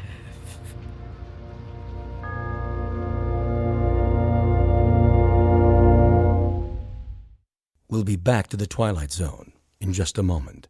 And now, Act 3 of Nothing in the Dark, starring Marshall Allman. It was you. It was you all the time. Yes. It was me.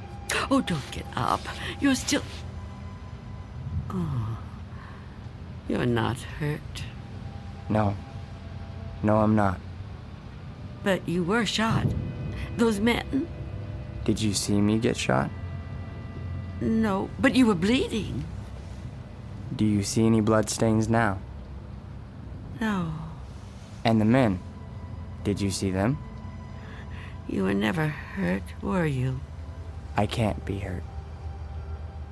You tricked me. Yes, Wanda. I tricked you. It was all an illusion. One I created just for you. If it helps, I'm sorry. I would have preferred to avoid it if I could. But why?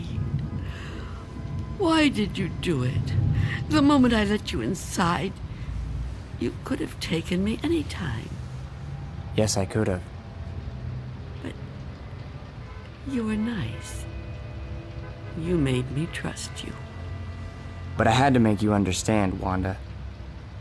You see me now, and you've seen me before. Many times before. Starting with that day on the bus.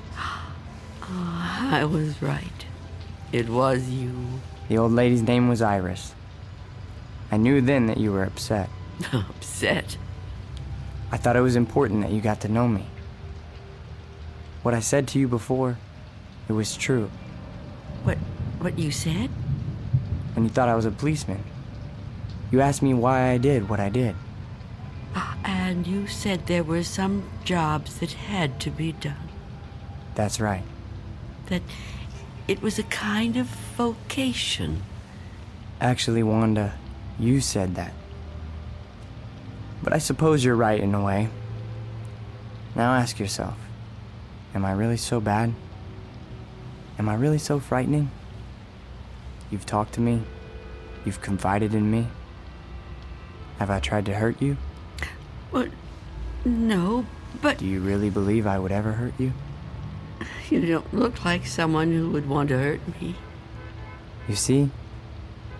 It isn't me you're afraid of, is it? You know me now. You understand me. What you're afraid of, what you've really been afraid of all these years, is the unknown. That's right, isn't it? Yes. Don't be afraid. But I am afraid. You must be very tired, Wanda. I am. But the running's over now. It's time to rest. I'd like that, but... Give me your hand. I don't want to die. Trust me. No. Mother, give me your hand. I will.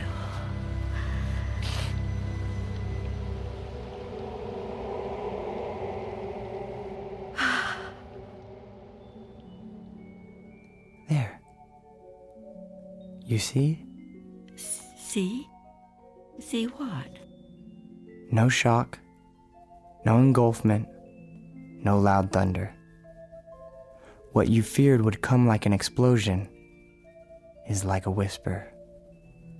What you thought was the end is the beginning. When will it happen? When will we go? Go? Yes. I'm ready now. Look over there, on the floor. What is there to... Oh. Now do you understand? It's me. It's you.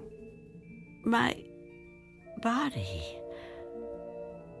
I look so calm. You see? We have already begun. Come with me. Yes. Please. I'd like to.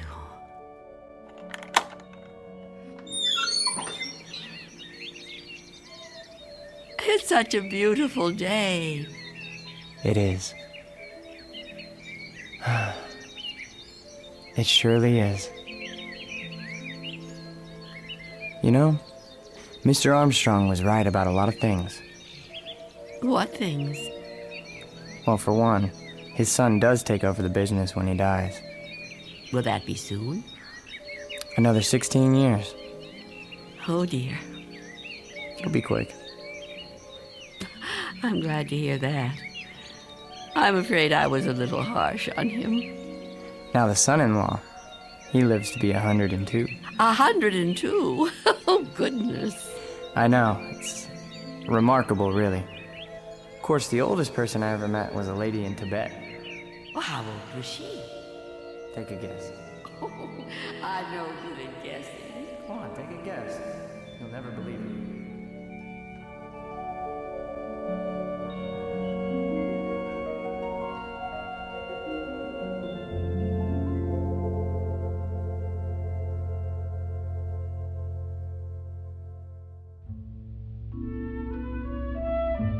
There was an old woman who lived in a room, and like all of us, was frightened of the dark, but who discovered in the minute last fragment of her life that there was nothing in the dark that wasn't there when the lights were on. Object lesson for the more frightened amongst us. In or out of the Twilight Zone.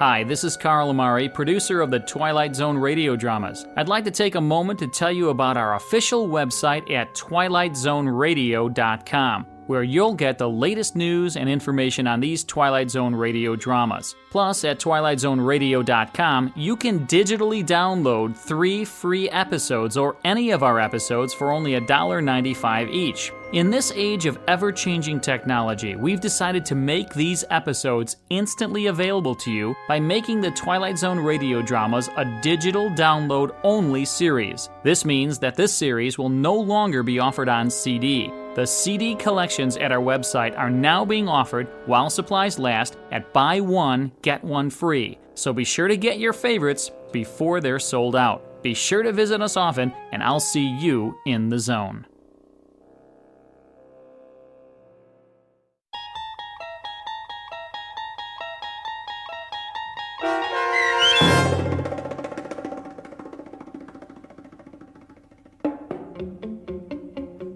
Nothing in the Dark, starring Marshall Ullman with Stacy Keach as your narrator, was adapted for radio by M.J. Elliott and written by George Clayton Johnson. Heard in the cast were Roz Alexander, Jeff Morrow, Doug James, and Mike Starr. This copyrighted radio series is produced and directed by Carl Amari for Falcon Picture Group and Westwood One. Custom Foley effects, sound design, and mixing are done in the Cerny American Sound to Picture Theater by Cerny American creatives Matt Sorrow, Bob Benson, Todd Beyer, and Tim Cerny. To learn more about the Twilight Zone radio dramas and to contact us, visit our official website at twilightzoneradio.com. Miss Dunn, it's Doug James speaking.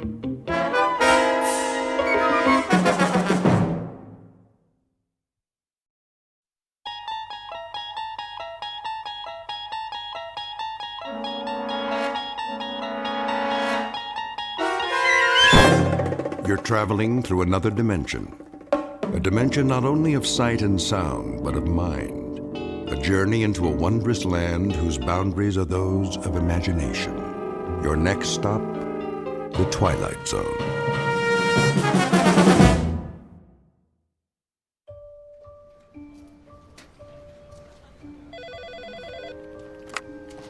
Lady Lynbrook Cosmetics. How may I make your world more beautiful? One moment. Lady Lynbrook. Oh, good morning, Tim. Yes, she's expecting your call. If you'll hold, please. Mrs. Lynbrook. Yes? Mr. Gunn on line 2. What's that? Shall I put him through? Speak up. I can't hear you. The Bravo account. Shall I put... I don't know any Mr. Bravo. It's Mr. Gunn. If you like, I'll... Sally, please. I'm due at the photo shoot. Mr. Munn will have to call back, if that's really his name. Gunn. What? Nothing, Mrs. Lynbrook. Stop muttering, dear. Should I tell Burton to have the car ready? And have Burton bring the car around. Yes, ma'am. He's already parked downstairs. Wayne. Good morning, Miss Richards. I mean, Mr. Benson. She's getting to you? Well, sometimes we do have a little... Failure to communicate. Tell me about it. Last week I locked myself out of the house, had to climb in the window when she couldn't hear the doorbell. Vanity, all is vanity. Whoever said that got it right. Anyway, the limo's at the curb. Burton's waiting for her call, like a good dog. She won't use the cell phone. Oh, why not? She's convinced there's something wrong with it. Don't worry, Sally. I won't let her take the company down with her. I'll tell her you're here. Oh, that's all right. Let me surprise her.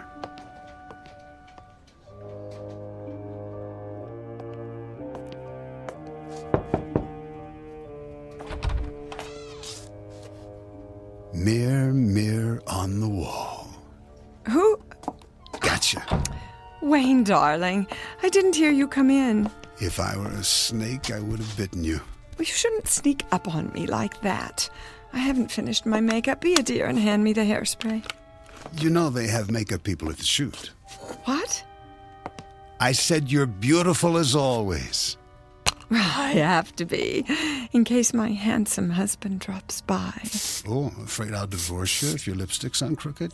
Something wrong with my lipstick? We need to talk. Did you say something? My point exactly. Rose, I've been thinking. I have an idea. What would you say to a romantic weekend? Just the two of us. It's about the business. Of course, our first anniversary isn't till Valentine's Day, but we could get a head start.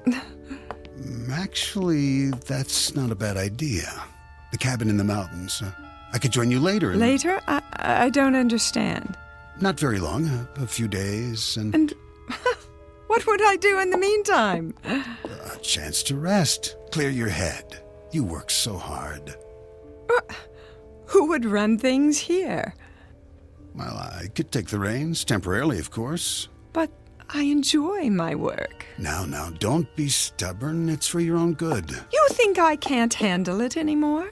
Just because this building has such dreadful acoustics. It's not the building. Admit it. If you weren't so... vain? That's not what I said. I've told you, I will not wear hearing aids. It has nothing to do with vanity. They hurt my ears. They distort everything. I wouldn't understand a word anyone says. All the more reason to take some time off. You'll see. You'll be able to run the business more efficiently, more profitably. I've done quite well until now, thank you. I think you hear what you want to hear. Whenever the word business comes up. My business, Wayne. The one I built from the ground up long before you came along. You are the most stubborn woman I've ever met. I only want what's best for you. You know that, don't you, darling? A company based on beauty, not on what a person can or can't hear.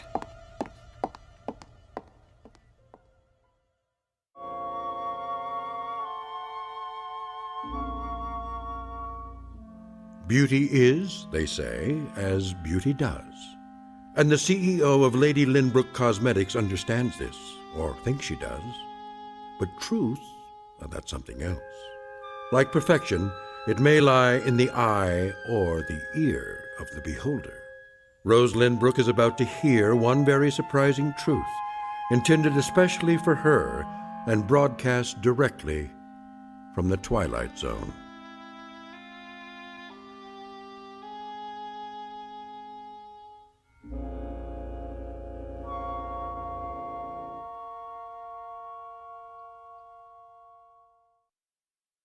And now, The Twilight Zone, and our story, Now You Hear It, Now You Don't, starring Dee Wallace, with Stacy Keach as your narrator.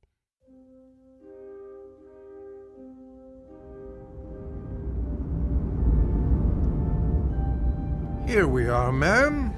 Burton, why are you stopping? I say we're at the studio, Mrs. Lynbrook. What time is it? We're right on schedule. Not late, are we? Not in the slightest. Speak up, will you? I'll get the door. Would you kindly help me with the door? Certainly. Where is my blusher? Ready, ma'am? Well, I guess this will have to do. Watch your step. The curb. Not that door, Burton. The other one. I can't slide over leather in this dress. I suggest the sidewalk side. Traffic this time of day is... How's the traffic? I say it's not safe. Quickly! They're waiting. I'll go around. Man would be late for his own funeral. Well, don't just stand there. Give me your hand. One moment, there's a bus. Now! But, ma'am... Never mind. I don't need your help. Wait! Get behind me! Burton! Burton! Ma'am, are you... Burton! Oh, did you see that?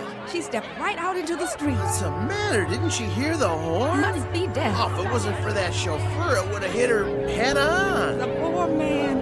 Hey, somebody! Somebody, call an ambulance!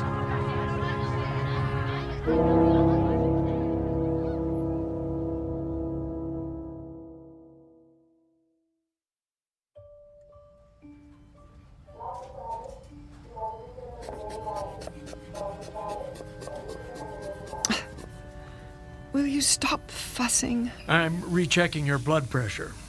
This dress is ruined. I consider it a small price to pay. I want to go home. Not so fast. Nothing's broken. You said so yourself. X-rays don't always tell the whole story. I'd like to hold you for observation. What? Our best private room, of course, unless you demand the entire floor. I can't hear a word you're saying. How convenient. This is Fashion Week. I have a contract with every designer on the runway. I'm sure your assistant... What's that? I say, let your assistant handle it. Sally? Her grandparents were hippies. Rose, how long have we known each other? What are you going on about? More years than either of us cares to remember. And at that time, I've seen you through, let's say, the vicissitudes of a life well lived. From the occasional nip and tuck to brow lifts, chemical peels, injections from the endangered species list. I've done everything you asked. You should. I pay you enough. But I've never lied to you. The issue is no longer appearance. It's a matter of communication. If you can't interact effectively with the world around you... Call Burton. What? Tell him I need him. I'll take that as a sign of short-term memory loss rather than a hardening of the heart. Would you not? I'm exercising due diligence. Let's have another look at those eyes. I've had enough of your pawing and probing. Why don't you tell me what you remember about the accident? This is the room. You can't go in there. Out of my way. Hey! Wayne! Stop! Get me my purse. I need a mirror. Rose, I got here as fast as I could. Sir, there's a waiting room. It's all right, nurse. This must be... My present husband. Wayne Benson. How do you do? Rose, thank God. And my assistant, Sally Richards. Mrs. Lindbrook, are you all right? Why is she here? Sally drove. As soon as we heard... What on earth happened?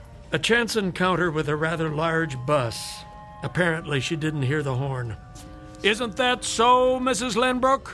What horn? Any broken bones? Only a few bruises. Her driver took the brunt of it. Where is Burton? In IC. See that he gets the best of care. We're doing everything we can.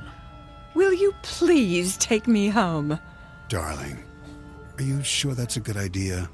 At once. I'll make the medical decisions if you don't mind. You can't hold me here. Not without a lawsuit. On what grounds? Emotional distress. Confinement against my will. And overbilling for utterly pointless tests. You're being unreasonable, not to mention reckless. Sally, call my lawyer. Yes, Mrs. Lindbrook. Very well, if that's the way you want it. You'll have to sign a release of liability. Anything, just get me out of here. These are muscle relaxants. Take one as needed. The other pills will help you sleep. Nurse, send up a chair. Right away, doctor. Why is everyone treating me like an invalid? I can stand on my own 2 feet. Careful, darling. The wheelchair's on its way. I wouldn't be caught dead in one of those contraptions. Hospital insurance requires it. But don't worry, someone can roll you to the exit with a bag over your head if you're afraid of being seen. I could park by the ramp and back. Would you mind, Sal? We'll meet you there. No problem. Mrs. Lindbrook, I just want to say how relieved we all are. What did she say? She said you look absolutely fabulous. Oh. What was that about Burton? Don't worry your pretty head. I'm sure he'll get the best care money can buy. And what is that monstrosity? One final indignity. A standard issue neck support. You can put your scarf over it, or I'll pull the fire alarm and clear the hall. I don't think that'll be necessary. Good. It would be a first in this wing. Mr. Lenbrook? Benson. Yes, the release form is at the front desk. Be sure she initials the waiver. Oh, Wayne, do be a dear. Oh, right. Scamper, darling. And this little box is for you, too. What is it? A special gift. I don't like surprises. Go ahead, open it. No. Absolutely not. Give it a chance, that's all I ask. I've made myself perfectly clear. This is a prototype, a real advance, I'm told. They call it the H100. I will not wear a hearing aid. An entirely new technology. The research lab needs someone to field test it. Who knows? You might be written up in the scientific journals. I don't want that kind of publicity. Think of what it might mean for others. Let them get their own hearing aids. I tell you, you're the perfect subject. Oh, then I shouldn't need it. Rose, be honest with yourself this once. Anyone else would have heard that bus. It came out of nowhere. With 100-decibel horn blasting away?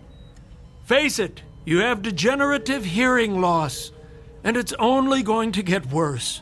Look, it's no larger than a pencil eraser. An experimental microcircuit with full frequency range. And this is the wireless control unit, the size of a lipstick. At least try it. I couldn't possibly. Then I can't possibly release you. If I add borderline concussion to your chart, the decision will be out of my hands. You wouldn't. What's more important? Your vanity or your life? It doesn't even look real. Completely invisible once it's in place. It won't fit. Hold still while I insert it in the ear canal. There. Where's my purse? Here's a mirror. See for yourself. Even that new husband of yours won't know. From now on, you'll hear every word, every whisper. The two of you will be closer than a kiss. Is that true? Your secret. Trust me, this will make a new woman out of you. Go ahead, turn it on before he comes back. It's just this little switch here.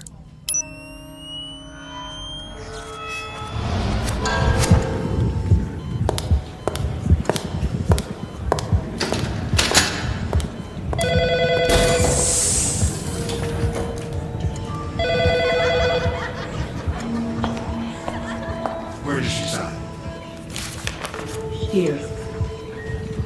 Witness it on the line below.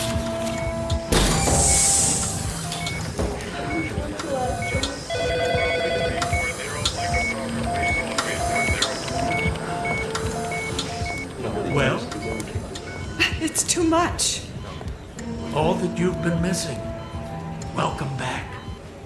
May take some getting used to. Here's the wheelchair, Doctor. Very good. I have the papers. Use my pen. And this line for Rose. That it? Now into the chair, carefully. Hold my arm, darling. Okay, take it easy. Careful. Here we go. Thanks. I'll take it from here. That's all right. It's part of my job. Get some sleep, Rose. I'll stop by and see how you're doing. Nurse! Nurse! Where's my medication? Why won't she come?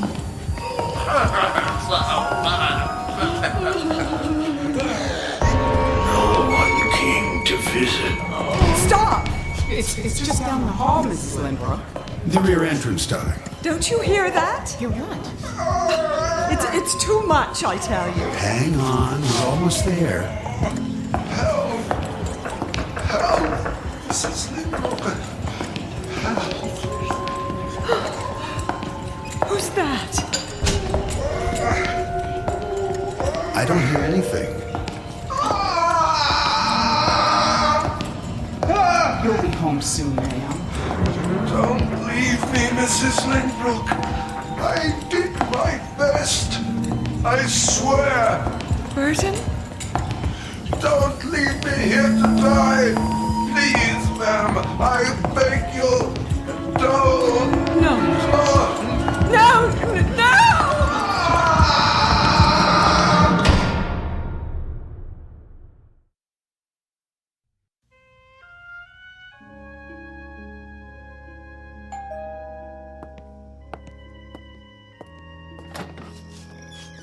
Oh, Doc.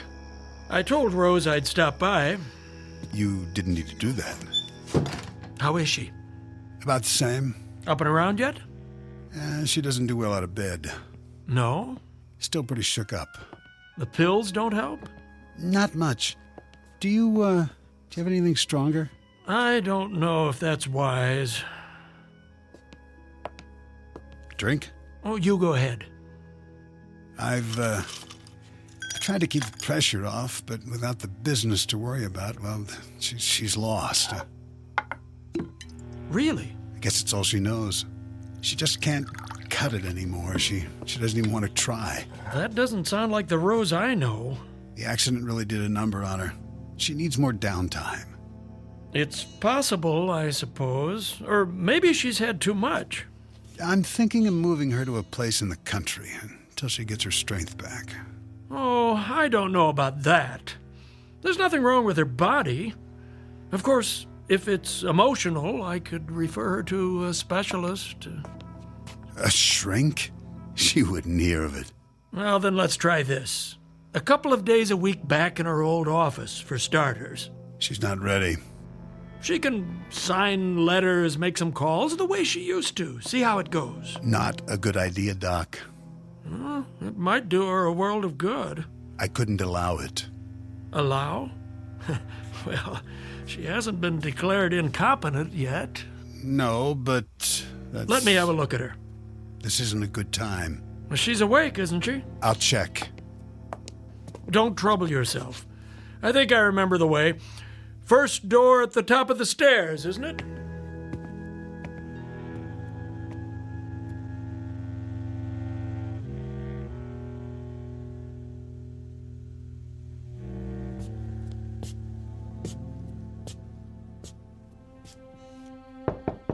Rose? Come in, Doctor. How did you know? I heard you. All the way downstairs? Before that, when you turned the corner and drove up. Really? That hearing aid must be more sensitive than I thought. Oh, it is. Imagination was always one of your strong points. You're looking well. I look a fright. Not at all. Mind if I give you the once-over? I'm glad you're here.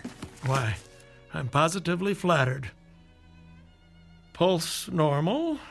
Eyes a little bloodshot. A lovely green, as ever. Hazel, I thought you'd never come. Something on your mind? You can always call. He took my phone away. Wayne? He said it was broken. Then I'm sure he'll get you a new one. Don't bet on it. Now. Let's check that blood pressure. He wants to put me in a sanitarium. Have you been taking the pills? I only pretend to swallow, in case he switches them. So you haven't been sleeping. That can make the world seem a very different place. Lie still for a moment. There. A little low, but close enough. I'm a prisoner in my own home. I don't see any padlocks on the doors. The longer I stay here, the weaker I get. I'm afraid to eat. He might put something in the food. Oh, come now. He was right. You all were. I wasn't competent, but isn't it ironic?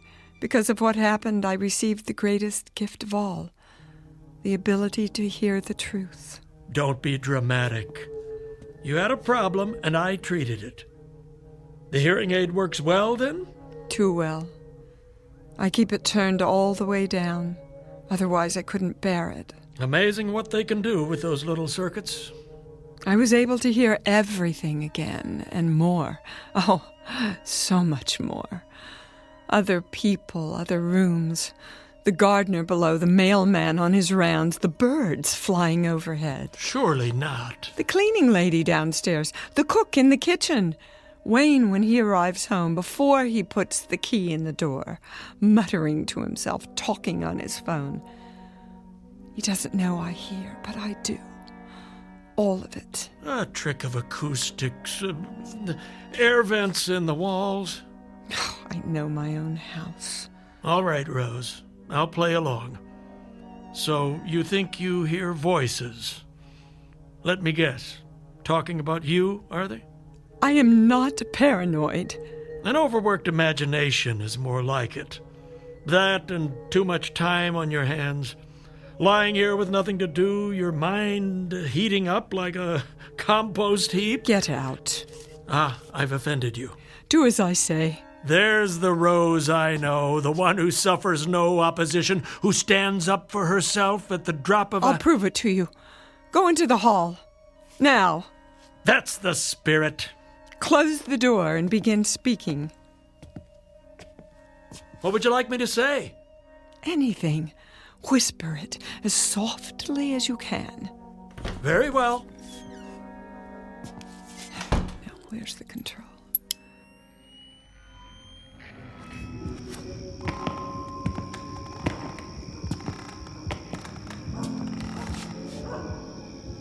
Testing 1, 2, 3.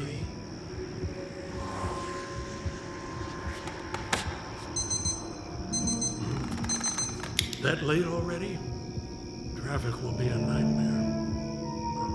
That should do.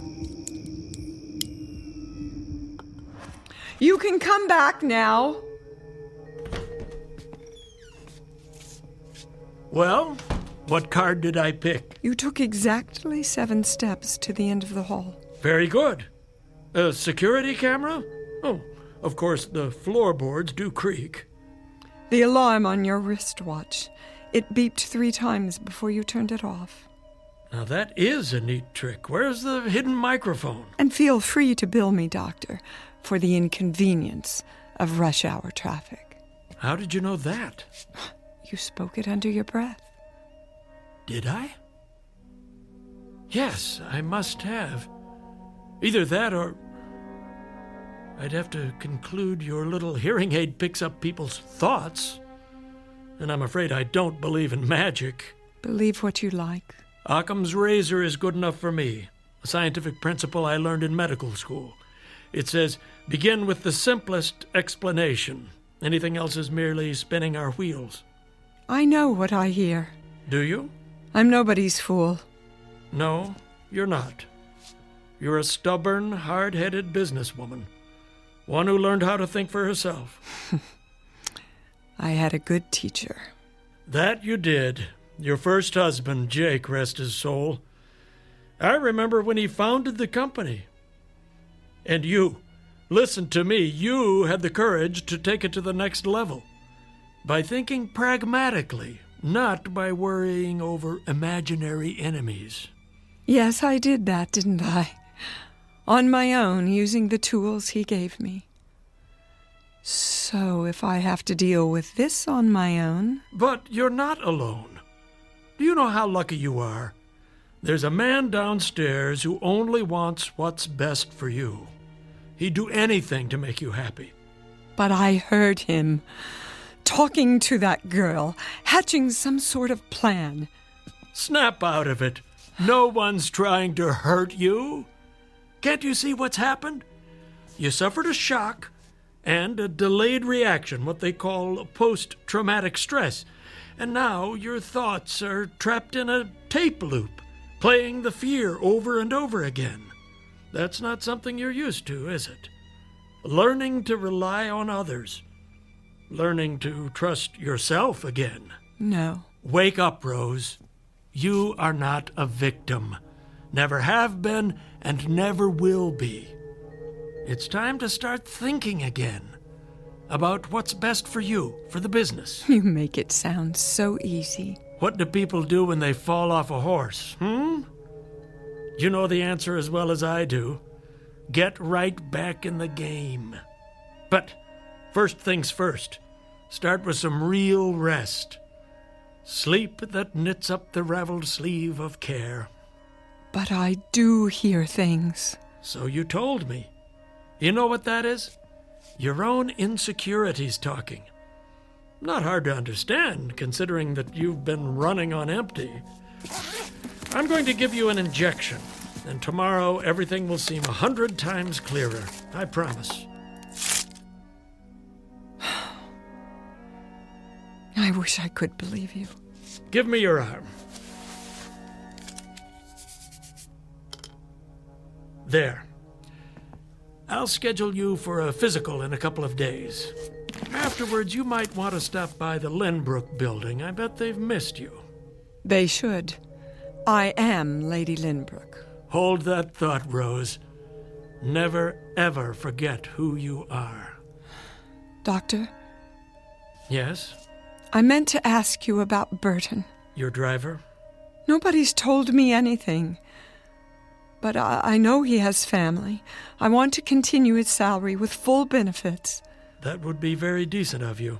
His injuries must have been quite serious. I heard him, you know. When? On my way out of the hospital. He was in the last room at the end of the hall in severe pain.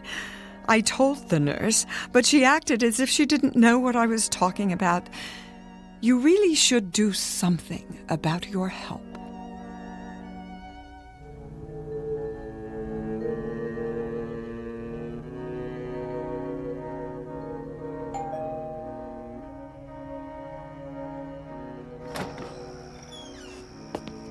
Why didn't you call me? That old duck came nosing around.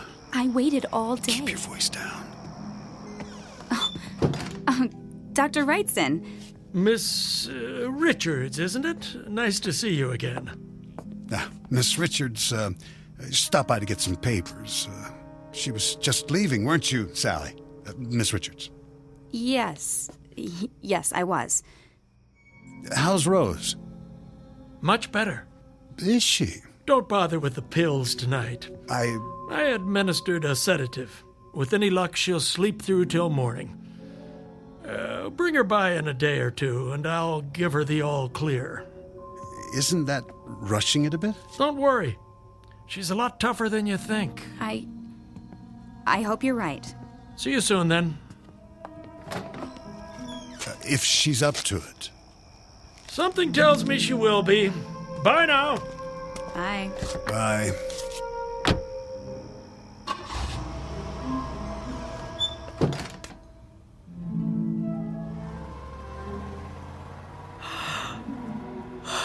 Goodbye, Doctor. Is that Sally? Why is she here? What are they saying? He's on to us. Relax. I can't take much more of this weight. It won't be long. When? At the cabin in the mountains. Tonight. Doctor, come back. I was right. I need you now.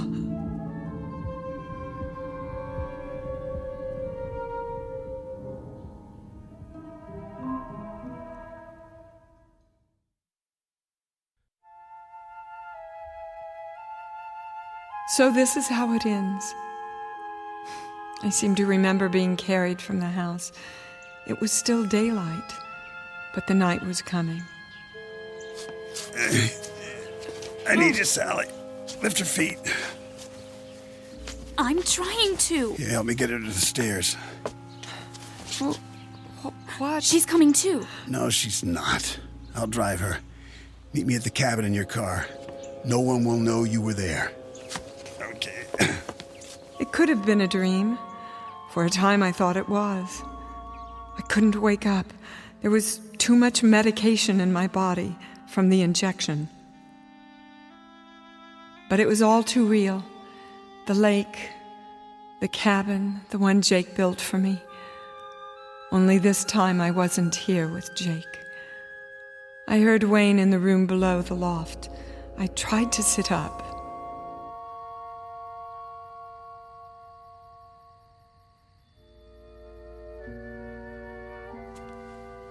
Easy, Mrs. Lindbrook.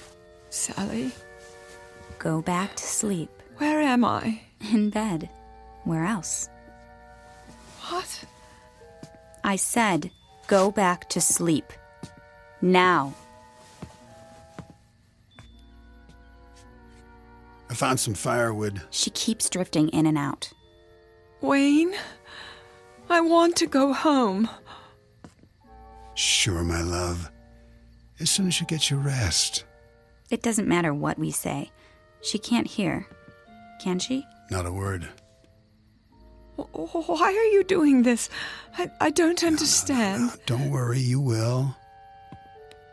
How long is this going to take? I have to make it look right. She was feeling better. She wanted to go to the mountains. Why not? Then at some point the excitement got to her and she stopped breathing. How are you going to accomplish that? A simple pillow over the face. No marks.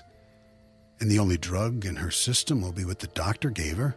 Who knows? Maybe it was too much for someone her age. And we're so far out in the country. It'll take the ambulance forever to get here. What a shame. No. Isn't that so, darling? I don't want to see this. You won't. It'll happen in the middle of the night. By then you'll be back at your apartment in the city. Why don't I just leave now? And miss the festivities? I brought champagne to toast your new job. I'm going to start a fire. It's freezing in here. Wayne? Shh, shh, shh, shh. Now, Rosie, you need your strength if you want to make it through the night. Please. Save your breath. Save your breath. That's right. Close your mouth, or I'll do it for you. Eventually, the medication started to wear off. I heard them downstairs by the fire. They thought I was still asleep. I could barely walk. My legs were too weak. Even if I could, there was no place to go. The lake on one side, the mountains on the other. I didn't need to turn on the hearing aid. I knew what they were doing. They were celebrating. When I was a little girl, I used to play hide and seek. We covered our eyes and put our fingers in our ears while one of us hid in a secret place. I was very, very good at that. No one ever found me. So tonight I would have to be it again. Except that this time there was no place to hide. Even climbing out of bed took all the strength I had. There was no way out, only the window, and it was too high for me to jump. But I knew the cabin well. I had designed it myself with Jake. A rustic dresser, a cedar chest, a small closet with a concealed wall safe.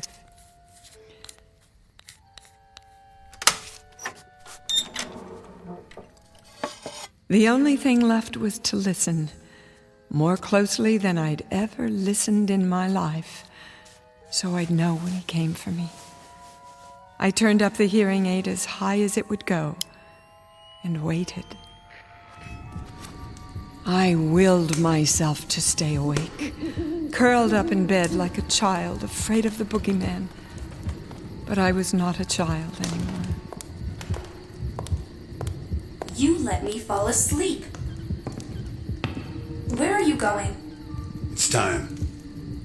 Now. Yes, now.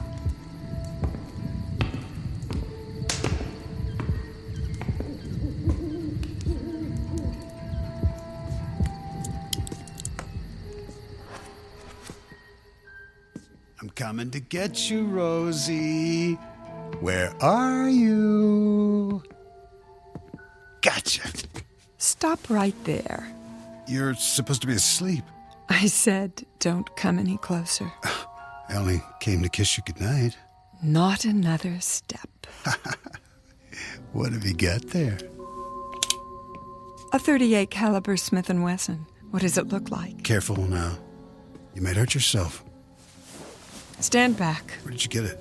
My first husband kept it in the safe. Ah, you didn't know about that, did you? Rose. I remembered the combination. Put the gun down. One of the things he left me. Come on. the tools I needed to survive. Come on, give it to me. I'm warning you! What did you do that for? Stay down! You don't get it. Don't make me shoot again. It was nothing personal. Just business. Business? You pathetic man. I am the business. My name is Rose Lynbrook.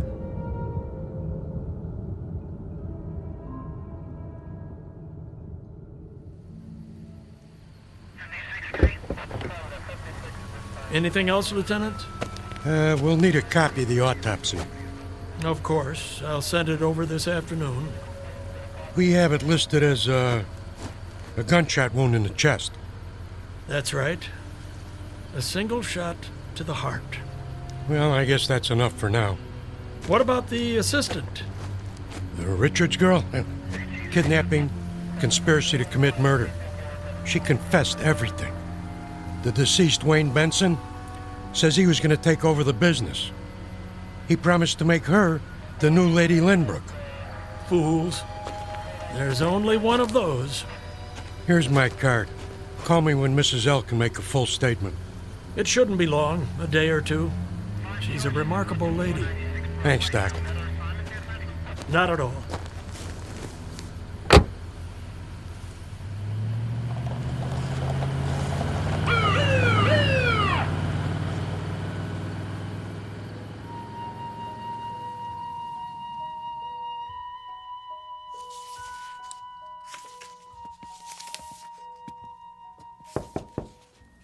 Yes, nurse.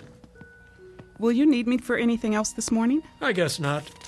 I was just going over the test results from R&D. The hearing aid? What did they say? Looks like she was right.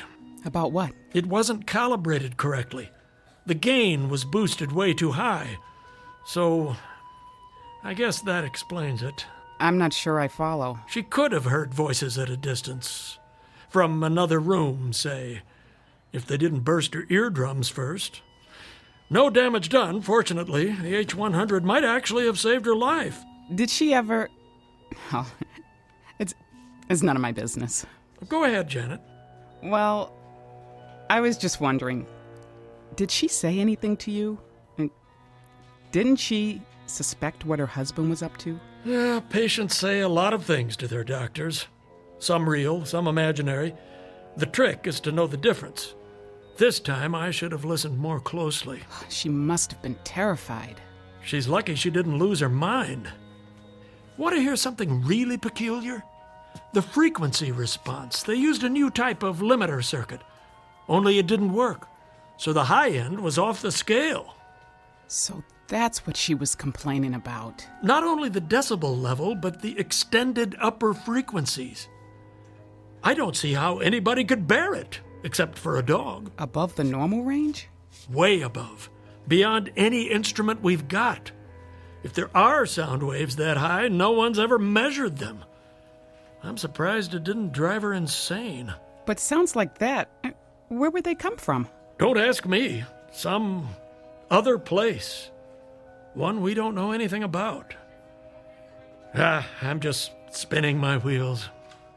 It is strange, though. Yes, it is, because she swears she heard some very odd things. She believes she had a conversation with her husband, Wayne, for example, after she shot him. Of course, that's impossible. He died instantly. One shot, straight through the heart. And after the bus accident. Hmm?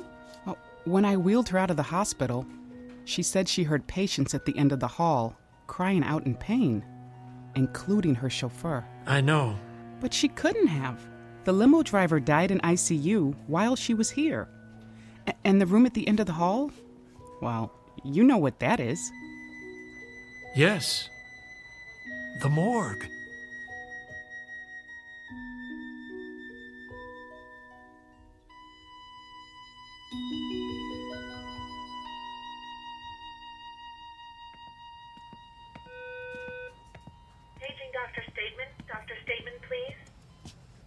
Hey there, Janet. Hi, Mimi. Going to lunch? I'll meet you in the cafeteria, right after I drop this off. Okay, great. Mrs. Lynbrook. Mrs. Lynbrook. Sorry. How are you feeling? What? I brought your hearing aid back, just as you asked. It should work perfectly now. They've recalibrated it. Here, let me fit it in your ear. I can do it myself. If you like. Ready for some lunch? Did you hear me? I said, are you ready for some lunch? Oh, stop fussing. I have what I need now. Well, if you need anything else, just buzz the nurse's station. Doctor will be by in a while. Till then, I'll leave you alone so you can rest.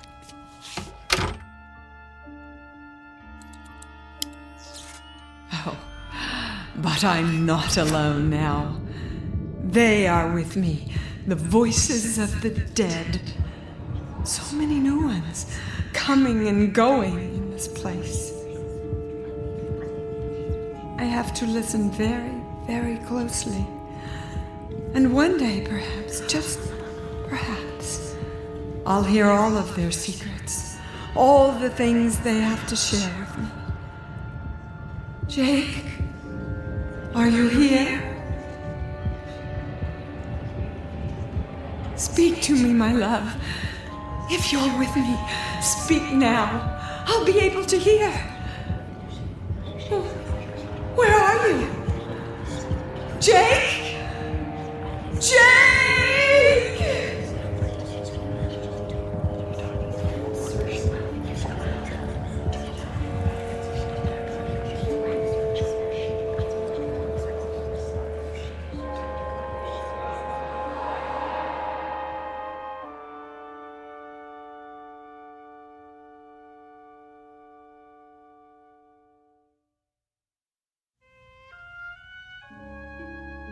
Beauty is as beauty does, and love, like real beauty, never dies, here or in the Twilight Zone.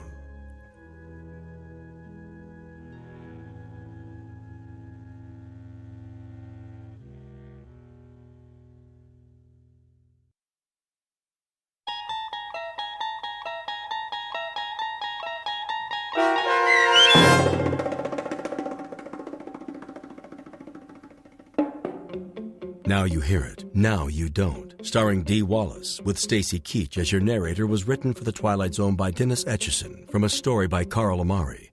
Heard in the cast were Norm Woodell, Rob Riley, Jim McCants, Jennifer Joy, Sia Moody, Mimi Ayers, Joby Cerny, and Alex Sopner.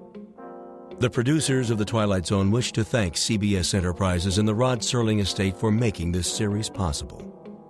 This copyrighted radio series is produced by Carl Amari and directed by Joby Cerny for Falcon Picture Group. Sound design, custom Foley effects, recording, and editing are done in the Cerny American Sound to Picture Theater by sound designers Craig Lee, Bob Benson, Todd Beyer, and Tim Cerny. To learn more about the Twilight Zone radio dramas and to download episodes, including 3 free episodes on our homepage, visit our official website at twilightzoneradio.com. Doug James speaking.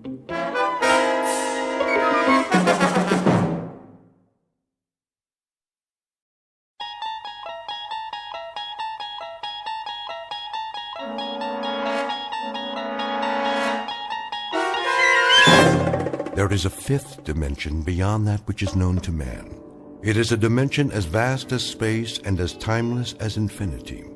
It is the middle ground between light and shadow, and it lies between the pit of man's fears and the summit of his knowledge. This is the dimension of imagination. It is an area which we call the Twilight Zone.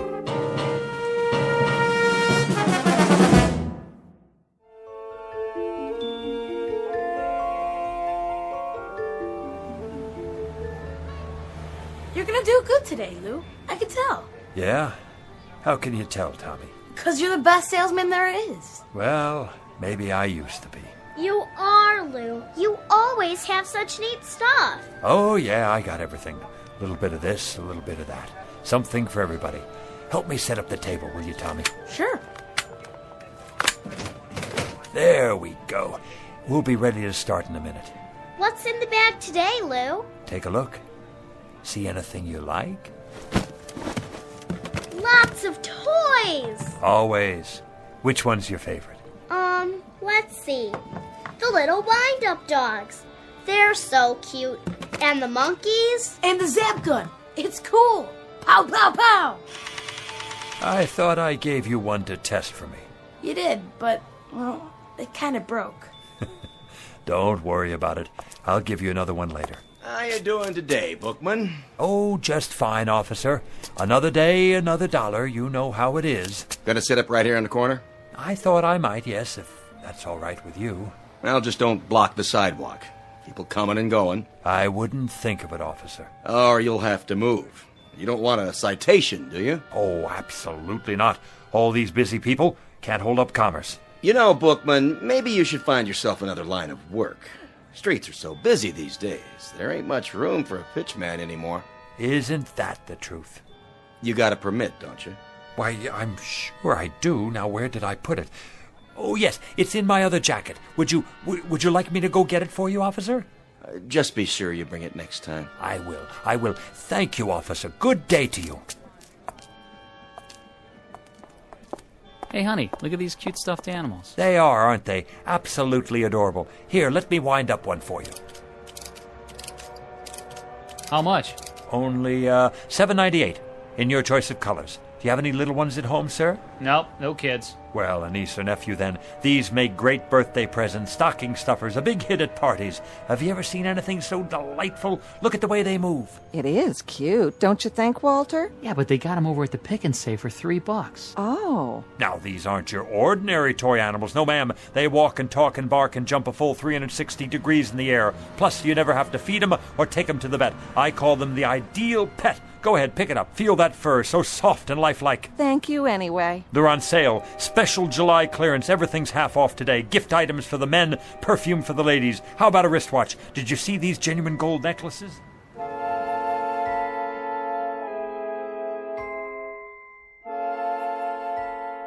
Street scene. Summer. The present. Man on a sidewalk. Age 60-ish. Occupation pitchman. Name Lou Bookman. A regular fixture for the summer, the kind you pass by every day and don't pay much attention to anymore. A rather minor component to a hot July in the city. A nondescript, commonplace little man with a wrinkled suit, a pork pie hat, and a loud necktie that always seems to be coming loose at the collar. A man whose life is a treadmill built out of sidewalks and street corners everywhere. Lou Bookman, a walking rebuttal to the American dream, which states that success can be carved, gouged, or grubbed out of the landscape no matter where you are, whether it be log cabins or tenement buildings. Because Lou Bookman has not even a nodding acquaintance with success, and his dreams only extend from the curb to where the sidewalk ends. But in just a moment, Lou Bookman will have something to occupy his time which transcends both success and failure. He'll have to concern himself with survival. As of 3 o'clock this hot afternoon, Mr. Bookman will be stalked by his toughest customer to date, a man in a black suit who's out to close a deal of his own and who won't take no for an answer. In the Twilight Zone.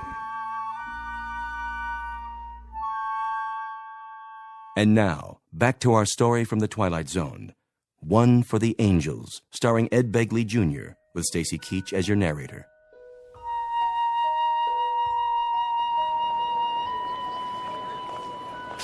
Sir, how about a nice new pen? Guaranteed to write upside down, underwater, in zero gravity. Ma'am, let me give you a free sample of my new perfume. It's called Scent of Mystery, and I promise it will bring you all the love and romance you ever dreamed of. How about you, sir? Nothing for me. No? You sure? I'm just observing. The reason I ask is you've been standing there for quite a while. Are you quite sure I can't show you anything? What about a new digital watch? Comes in a gift box. Not today, Mr. Bookman. Oh, you know my name. Have I seen you before? You look... Who are you talking to, Lou? What? Oh, that man there in the black suit. Which man? The one standing by the... Well, I don't see him now. He must have moved on. Strange, don't you think? To be wearing a black suit on a day like this. It's getting awful late. Is it really? I gotta get home before my mom gets mad. You run along then, Tommy. You absolutely positively can't be late for dinner. You gonna have dinner now, too? Sure, Maggie, sure. Guess it's about that time. What are you gonna have? Oh, a lovely repast, no doubt. The chef's special. We're having spaghetti and meatballs. My favorite. Sounds positively scrumptious. I think I have a can left myself. I hope you put your stuff away. Oh, don't worry. I can do it. Hey, Lou, can I walk with you? That would be my pleasure, Maggie, to be in the company of such a pretty girl like yourself.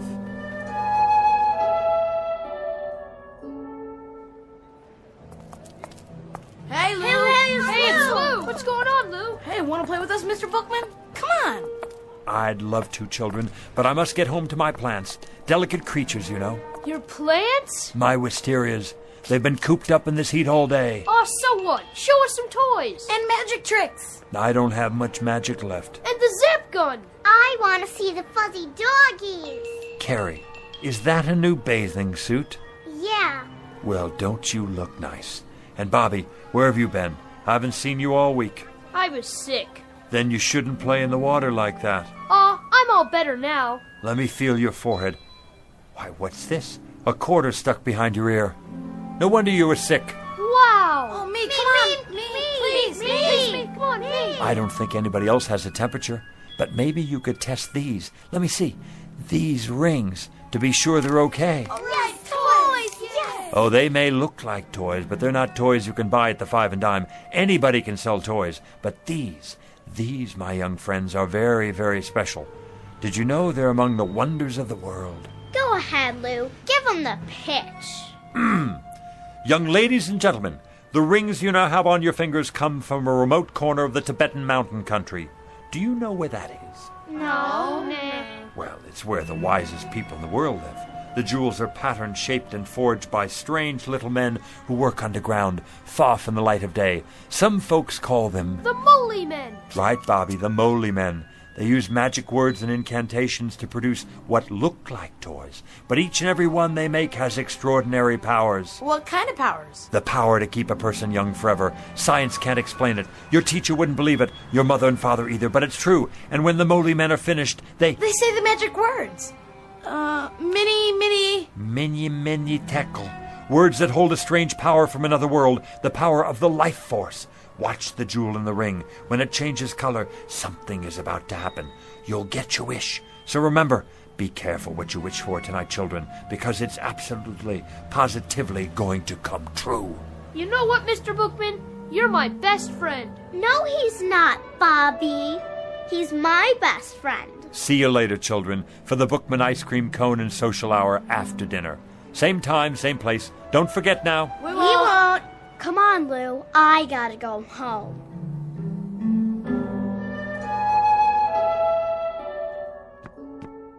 That you, Mr. Bookman? Good evening, Mrs. Magnuson. Hiya, Lou. Need a hand? That's all right, Mr. Stolberg. I got it. You make out okay today? Oh, yes, as always. Sold out half my merchandise. Yeah? Looks like you got a whole lot left. Want to come over for a cold one? That's kind of you, but I'm on the wagon these days. Well, I'll keep one on ice for you anyway.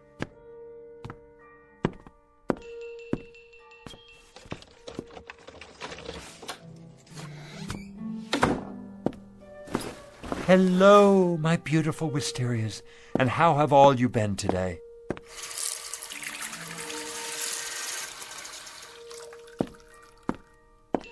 Did you say you're thirsty? I'll bet you are. Here, have a drink of water on me. Not too much now. Mr. Bookman? Oh, you could give a man a heart attack sitting there like that. I didn't mean to startle you. Say, how did you get in my apartment? I let myself in. But you couldn't. I keep it locked. You are Louis J. Bookman, aren't you?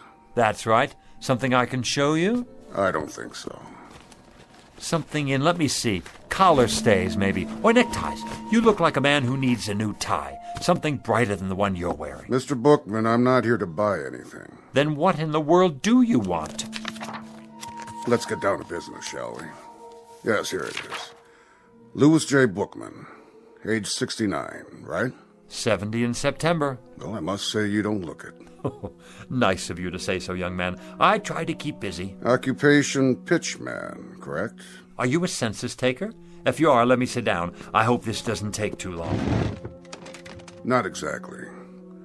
Born in New York City? That's right. Father Jacob Bookman, mother Flora. Father's place of birth, Detroit, Michigan. Mother's place of birth, Syracuse, New York. My, you have it all down in that book of yours, don't you?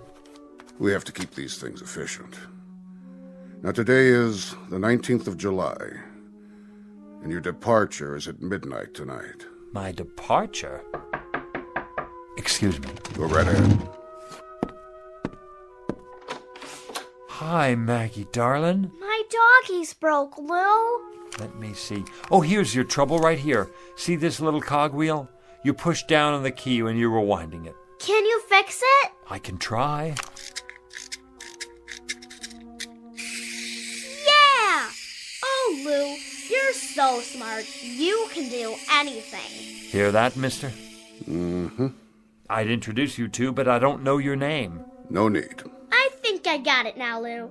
Thanks. You're very welcome. Oh, this gentleman has come here to ask me a lot of questions. You're not the police, are you? Hardly. Oh, kind of gave me a turn. Huh? I'm glad he's not the police. I've got my vendor's license here somewhere. I thought maybe I forgot to renew it or something. Who's the police, Lou? This gentleman here. What gentleman? That one in the other chair. Which chair? Mr. Bookman, she can't see me or hear me. Why not? Why not what, Lou? Why can't you see him or hear him? See who? It works great now, Lou. Thanks a lot. See you after supper, huh? Wait a minute. What about our manners? Aren't you going to say goodbye? Oh, yeah. Goodbye, Lou. Thanks. I mean to the gentleman. Oh, it's a game. I get it. The Invisible Man. Goodbye, Mr. Invisible Man. See you, Lou. I can see you, yet she can't. Only those who are to accompany me can see me. Understand my words, Mr. Bookman? Only those who are to accompany me. I'm still not sure Now then, don't you think you'd better start making your arrangements? Arrangements for what? For your departure. My departure where? You still don't get it. I just never understand you people. You get this idiotic notion that life goes on forever, and of course it doesn't. Everyone has to go sometime. Go? You don't mean... That's right. No, that's ridiculous. I don't have time. I'm a busy man, a very busy man. Let me make you a cup of tea before you go. No, thank you. Take a look around. You can see how busy I am. My flowers, for example. I have a green thumb. Whatever I touch, well, it grows, if I do say so myself. I won second prize last year at the YMHA Flower Show. See the plaque on the wall? Wisteria, open class. Oh, nice. Nice? Is that all you can say? Look at them, will you? You've never seen flowers like these. And what I further don't understand is how little you appreciate the nature of your departure. I thought we were finished with that subject. Think of the poor souls who go in violent accidents. These are the non-precognition victims. We're not permitted to forewarn them. You, on the other hand, Mr. Bookman, fall under the category of natural causes. Natural causes? What's natural about it? As opposed to accidents, car crashes, things like that. You know, I find you a devious sort of fellow. Very devious. Not to say dishonest. In what way? I can see it in your eyes. You don't want to look at me. To tell the truth, I'm not sure I like you very much. Why don't you just come out with it and say what's on your mind? Mr. Bookman, I have done everything but phone your own undertaker. How much clearer do you want it? If you still don't know who I am... Don't touch my flowers. If you need an illustration... I told you, don't touch them. I thought this might erase any doubts. You touched one and it wilted and died. Right there on the spot. Sorry. That was unavoidable. It actually turned black. Do you mean your death? Exactly, Mr. Bookman. Now shall we get down to business?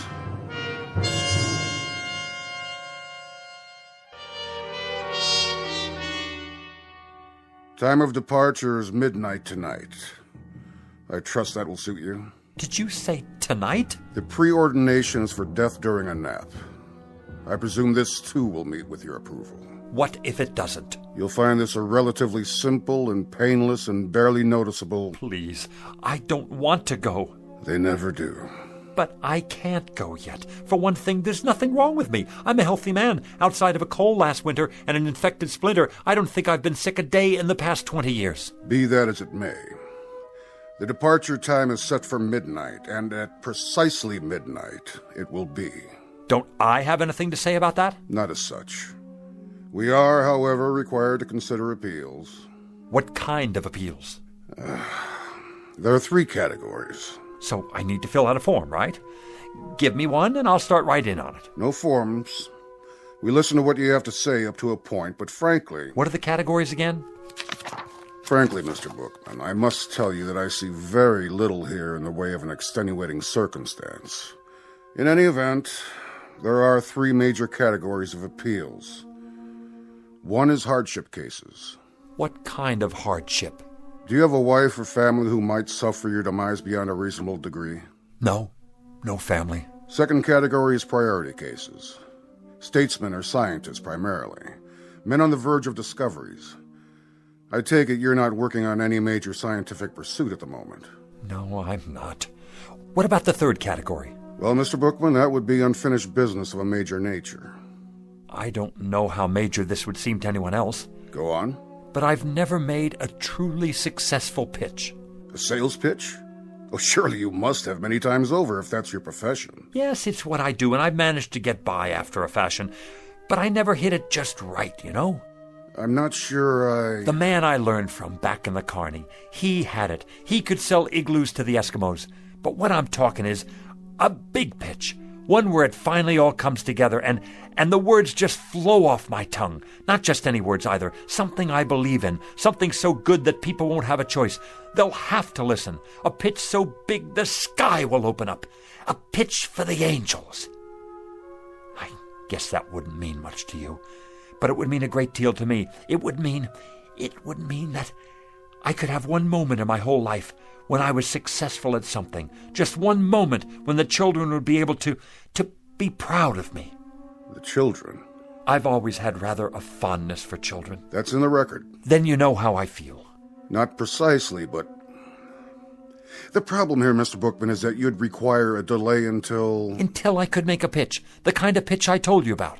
One for the angels. That's right. I'm terribly sorry, Mr. Bookman. You see, these categories are fairly specific and... I see. And when reference is made to unfinished business of a major nature, well, the only interpretation to be made here is simply that... That my business isn't major enough. That's not quite the way we look at it. That I'm not, then. What other way is there to look at it? What I mean is that, unfortunately, Mr. Bookman, the ability to achieve success in a given professional venture is hardly of a significant... I get it. You don't have to spell it out. I'm small potatoes. And who cares what happens to a potato? They're nothing special. We try to approach each case on an individual basis. Only some are more individual than others. Oh, don't worry about it. I've heard the same thing all my life. We go out the way we came in. Since I never had that much to start with, that's how I'm supposed to leave. It's not your fault. You're just doing your job. Means a great deal to you, does it? You could say that. Uh-huh. It would be highly irregular. So's this whole thing, if you ask me. But under the circumstances, I believe we might... Yes? We might be able to grant you a one-time delay, Mr. Bookman. A conditional one, you understand. Until? What do you mean, until? Until you've made this pitch you're talking about. I can stay alive until then? That's the arrangement. I'll have to think of some way to write it up. You do that. As for me, I think it's a fine bargain. More than generous, frankly. It's been awfully nice talking to you, mister. I didn't get your name. About this pitch, Mr. Bookman. Yeah? When might we expect it? When? Soon. What does soon mean to you? That's hard to say. Gets into definitions, doesn't it? You have a dictionary with you. No, I didn't think so. But it's a pretty simple word when you get right down to it. Soon means in the near future, the very near future. Not right away, though. And after a while, it's all relative, isn't it? Soon compared to what? A week? A month? A whole life? Mr. Bookman. That's open to interpretation, you see. So my answer to you is maybe not this year, maybe not next year either, but soon. Mr. Bookman, I have a very odd feeling that you're taking advantage of us. Do you? Do you really? That's a pity. Because I am.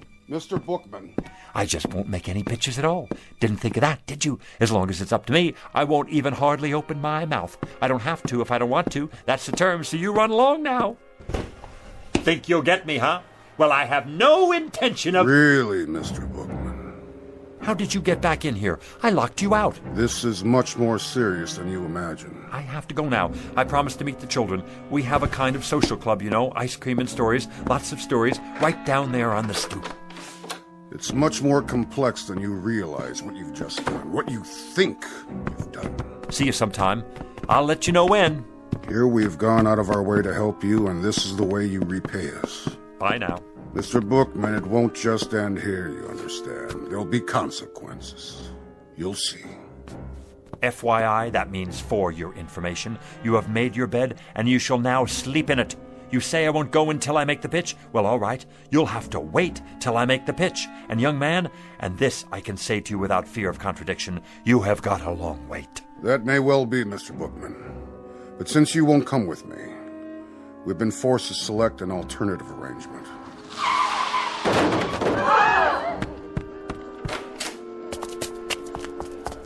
What happened? He didn't even stop. Ran right out. Not his fault. I swear I didn't even see her. She just jumped off the curb. I didn't have a chance to hit the brakes. Has someone called a doctor? Who got... Oh, no! Maggie! I swear to you, I never had a chance to stop. Call an ambulance. You're gonna be all right, Maggie, darling. Oh, my little Maggie. Hi, Lou. See? You're gonna be just fine. Lou? Who's that man? What man? Where? I told you, Mr. Bookman. Consequences. You can't take her. No, siree, you can't take her. I'll go. I'll go as planned. Never mind the pitch. I don't even want to wait. I want to go right away. Go where? Who's he talking to? What man? He's out of his head. Mr. Death! Mr. Death, come back! You mustn't take the little girl. I'll go, please, please, Mr. Death, you will. I'll go with you. Right here. Right now.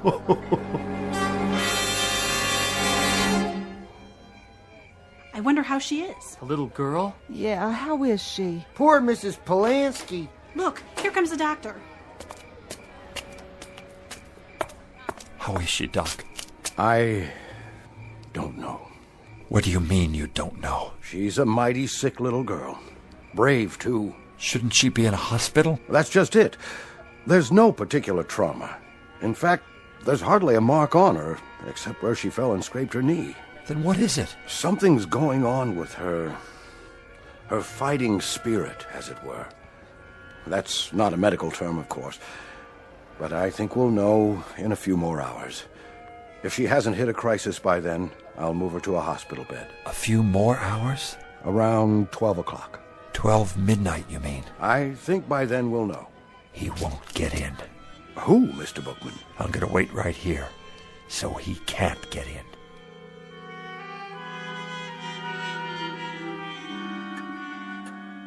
Come to bed, Mrs. Polanski. I can't. I have to take care of my baby. There's nothing you can do. That's what the doctor said. She just needs rest. I can't sleep. How could I? Lou? Where are you, Lou? Is that Mr. Bookman she's dreaming about? Such a nice man. He's like a grandfather to her. But he can't help her now. My precious little Maggie. Lou? Help me, please.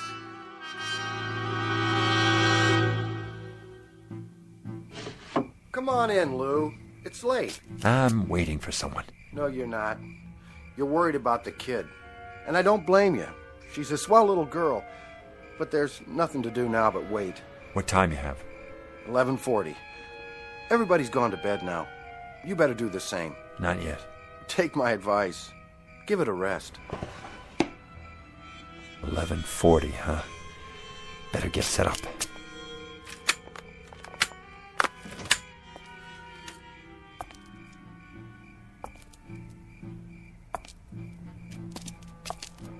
Who's there? Good evening, Mr. Bookman. Thought I'd see you again. You got business inside? I most certainly do. It's 11:45. In 15 minutes it will be midnight, the time of my appointment. Mr. Death, the little girl's only 6 years old. Please, you don't have to do it. I'm ready. I'm sorry, Mr. Bookman. But I'm ready now. We had to make another arrangement. It's impossible to change at this point. She's to come with me. So you see, I must be in there at midnight. And if you're not in there by midnight? That would be pretty much unheard of. If I didn't get there at precisely 12 a.m., then the whole timetable would be upset. Oh, I know. It's unheard of. Nice pocket watch you have there. But have you thought about digital technology? A wristwatch? It's more efficient, if you ever need a good one. What are you doing, Mr. Bookman? What am I doing? Oh, nothing. Just setting up a pitch is all. At this time of night? Oh, I very often have a late-night sale. Very often. Not many customers out and about. They come, they show up. You're here, aren't you? Oh, yes, I'm here. But I'm afraid I'm not much of a customer. How do you know? Have you ever seen my stock? Now you take a tie like this one right here. Like what? Like this tie. Looks like a toy dog to me. Oh, excuse me. Here, this is what I meant. Now you take this tie. I already have several. Go on. What's it look like to you? It looks like a tie. Feel it. Mm-hmm. So? If you'll feast your eyes, my good man, on what is probably one of the most exciting inventions since atomic energy, a simulated silk so fabulous as to mystify even the ancient Chinese masters, not to mention the silkworms, a perfection of detail, an awesome attention to fit and finish, a piquant interweaving of gossamer softness, absolutely and positively the smoothest substance ever to embrace the human neck. If it's a synthetic, as you say... Come closer. I can't hear you. How did the manufacturer get it so soft? It's the thread, of course.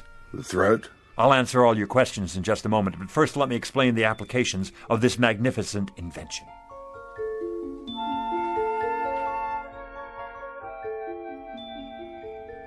Now witness a unique demonstration of tensile strength. Feel this, sir. Go ahead, take it between your fingers, like touching the thinnest spiderweb. Is it not? Like holding the air you breathe in the palm of your hand. Now give it a yank. If you wish. There, you can't break it. As strong as steel, and yet as delicate as shantung silk. No mere synthetic substance, but a molecular blend of atoms the like of which has never been seen. Actually, it is surprisingly strong. Where did you say this was made? Let me answer your question, sir. Hey, Lou, what you doing down there? Come on, you gotta see this. Yeah, no kidding. It's really something. Do you have a scarf made out of this stuff? Scarves, blouses, I've got them all on order. You can't hurry the process. Picture, if you will, 300 years of back-breaking research and development to produce the ultimate thread. The which, than which there is no witcher. And what will you pay for this fabulous, I say fabulous, incredible and amazing achievement of the tailor's art? Softer than the feathers of an angel's wings. Expensive, no doubt. $20? Too rich for my blood. $10. $5. You might indeed pay that much and more. If you were to purchase this at a retail store, consider the markups, import fees, but this exquisite thread is not available in any store. How did you get it then? I have connections in the government, you see. It's smuggled in from behind the bamboo curtain by Oriental birds specially trained for ocean travel. Each one carries a minute quantity in a small capsule underneath their ruby throats. It takes 832 separate crossings to supply enough thread to go around one single spool. But tonight, as a special get-acquainted offer, and to help advertise the product, I'm giving away a limited number, a very limited number, not at $20, not at $10 or even $5, but at the ridiculously low price of $1 a spool. If you promise to take it home, test it out, and tell your friends. I'll take all you have. No, you don't. What about me? I gotta have some of that for my wife. Wait, that's not all. Everyone who purchases a spool of this thread gets a free bonus pack of imported sewing needles and a gold anodized thimble. One size fits all. Gather in close now. You got change, Lou? Sure I do. You, ma'am. Sir.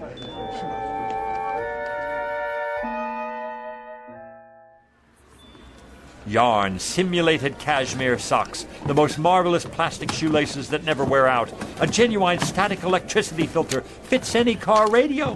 I gotta go. No more cash. Me too, if I can carry all this stuff. Suntan oil, nose hair clippers, eczema powder, athlete's foot eradicator. I'm getting sleepy, Mr. Bookman. Good night, and thanks. Wait till I show my daughter what I got. How about you, sir? I have so many things now. I don't know how I'm going to bring it all back. One last item, especially for you, the pièce de résistance. An item never before offered in this or any other country. I can't imagine what else you could possibly show me. One live, guaranteed, genuine human manservant. How's that?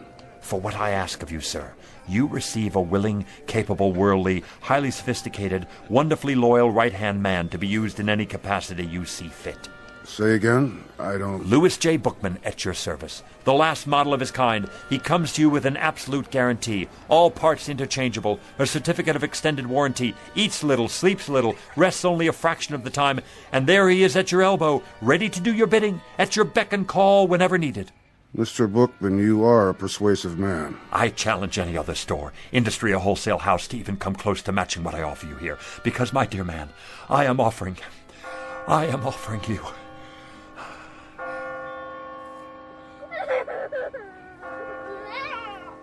Midnight. It's midnight, and I've missed my appointment. Oh, thank you, Doctor. It's a miracle. Just give her the sedatives every 3 hours, Mrs. Polanski. All she needs now is rest. But she's going to be all right.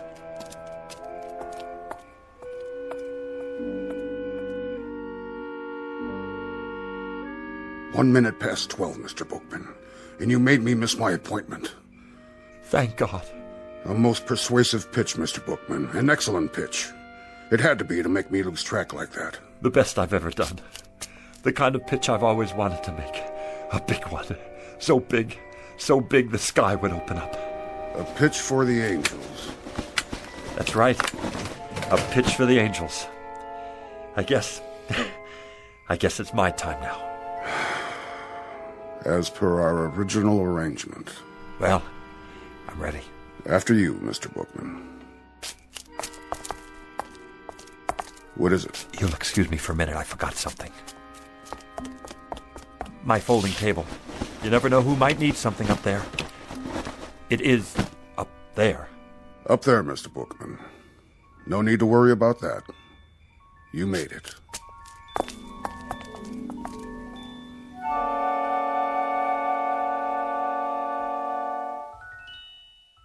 Louis J. Bookman, age 60-ish, formerly a fixture of the summer, a rather minor component to a hot July.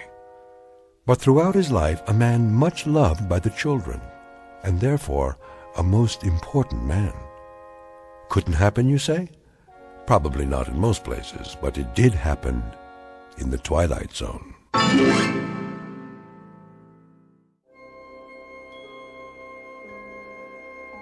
Hi, this is Carl Amari, producer of the Twilight Zone radio dramas. I'd like to take a moment to tell you about our official website at twilightzoneradio.com, where you'll get the latest news and information on these Twilight Zone radio dramas. Plus, at twilightzoneradio.com, you can digitally download 3 free episodes or any of our episodes for only $1.95 each. In this age of ever-changing technology, we've decided to make these episodes instantly available to you by making the Twilight Zone radio dramas a digital download-only series. This means that this series will no longer be offered on CD. The CD collections at our website are now being offered, while supplies last, at buy one, get one free. So be sure to get your favorites before they're sold out. Be sure to visit us often, and I'll see you in the zone.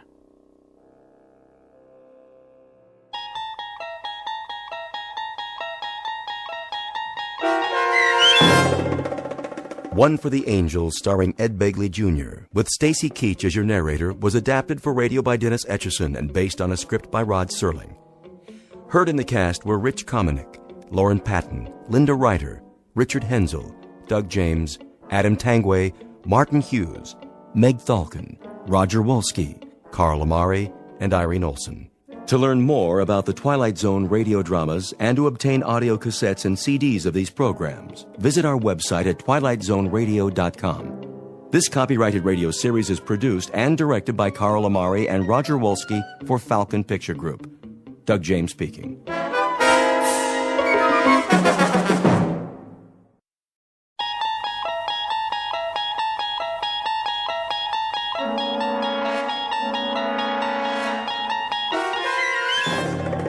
You unlock this door with the key of imagination. Beyond it is another dimension. A dimension of sound, a dimension of sight, a dimension of mind. You're moving into a land of both shadow and substance, of things and ideas. You've just crossed over into the Twilight Zone.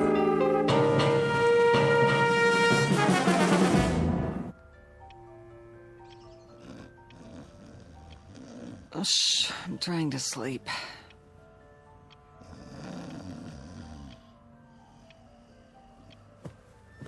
I said I'm sleeping.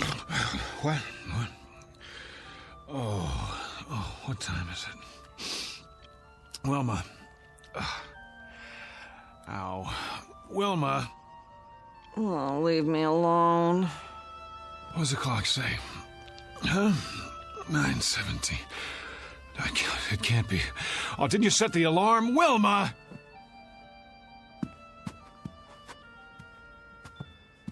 I've got to be at the bank. Do you know how late I am? Oh, great. Just great. I didn't even take my clothes off. No more parties. Never again. Oh, be quiet about it. Sure, go on. Get your beauty sleep. You feel lousy. Never mind how I feel. So I'm late for work. So what? No skin off your nose, right?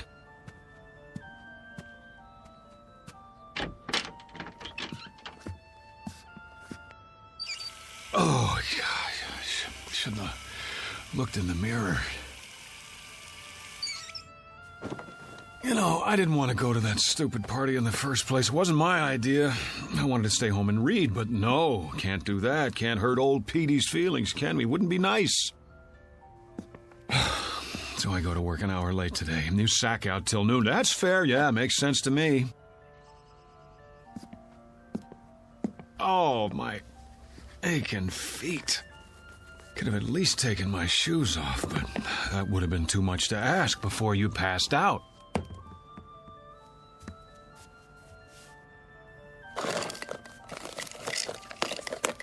Oh, boy. Rearranging my stuff again, huh? Okay, I give up. Where'd you put it? Wilma! Wilma, where's my razor? Would you please tell me that much? Oh. Hey, wake up! Leave me alone! Snap out of it. I'm late, I said. Come on! Get away from me! Never mind the dramatics. Just tell me what you've done with my razor, and I'll clean up and get out of here. Then you can go back to sleep for as long... Don't do that! What's the matter with you? No! I'm not even touching you. Are you sick or something? Wilma, I asked you... Who are you? What kind of a question is that? How did you get in here? Well, as I dimly recall, I staggered in about 2 a.m. with you at my side. After that... What are you doing in my bedroom? Oh, you mean this isn't the YMCA? I suppose I could have slept on the couch if you wanted me to. Am I forgetting something? Did we have an argument? Because if we did, I'm afraid Get out of this house! Come on, honey, knock it off. I'm late enough as it is. Just tell me where you put the razor so I can shave, change my shirt. Out! Out! I'm in no mood for jokes. If you don't, I'll scream again, louder. Wilma! How do you know my name? It's on our marriage license, remember? Mister, I don't know what you think you're doing, but I've never seen you before in my life. Cameo of a man who has just lost his most valuable possession. He doesn't know it yet, but he's about to find out. In fact, he doesn't even know there's been a loss. Because, like most people, David Gurney has never given much thought to the matter of identity.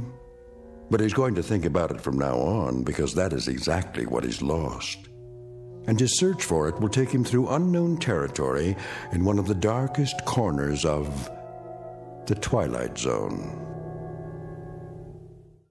And now, The Twilight Zone, and our story, Person or Persons Unknown, starring John Schneider with Stacy Keach as your narrator. Did you hear me? Get out! Because you've never seen me before. Now you don't even know your own husband. Oh, you're beautiful. What a time to go psycho on me. Now, look, whoever you are, I don't want any trouble. But if you don't get out of here, I am going to call the police. Easy, Wilma. Take a pill or something. Stay away from me! Go ahead. Call the police. Call the fire department. Call the paramedics. Tell them to bring an oxygen mask because there's a man here who's dying of a hangover. Oh, my head. I'm not bluffing. If you're not off that bed and out of this room by the time I count to 5, I'll make the call. I swear. 1, 2... Cut it out, will you? I've got a splitting headache. 3, 4, 5. This isn't funny anymore. Give me the police. Hello, police? I'd like to report a guy... Give me that. Have you gone crazy? What are you gonna do? Kill me? I'll scream until the neighbors come. All of a sudden, I'm a stranger? I suppose I didn't buy this king-size brass bed and the lamp and the carpet and the wallpaper to go with it. If I didn't, who did? Santa Claus? Oh, you're insane! Boy, this is what I call a delayed reaction. 2 martinis at midnight and she gets drunk the next morning. Go back to bed, sleep it off. You cannot tell me what to do. You got it. I won't waste my breath. Now, what are you doing? Changing my clothes. What are your panties doing in my drawer? Your drawer? Where did you put my socks? If you don't keep your filthy hands out of my things... Filthy? Yeah, well, if I had time to take a shower... What in the name of... Those are my dresses! So I see. What did you do with my clothes? Oh... The Lord is my shepherd. All right, I'll wear what I had on last night, but if anyone says something at the bank, I'll tell them whose fault it is. My darling, brain-damaged wife with her defective sense of humor. Daily bread and forgive her. Sorry, trespasses as we forgive those who trespass. I'm going to work now. When I get back, you'd better have things straight again, understand? Do I make myself clear? The kingdom, and the power, and the glory, now. Goodbye. And forever. God help me.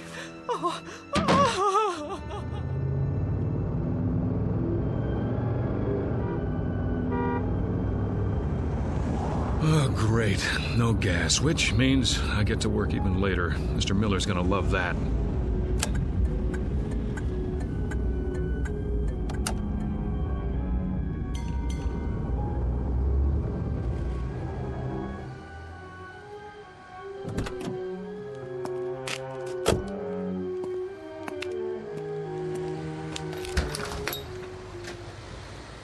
Come on. Here's your change. Thank you, sir. Fill it up on number 3. Cash or charge? Put it on the card. Here. You have ID? Yes, I have ID. Every kind you want. Here, look, I'm in a hurry. Would you run the card while I pump the gas?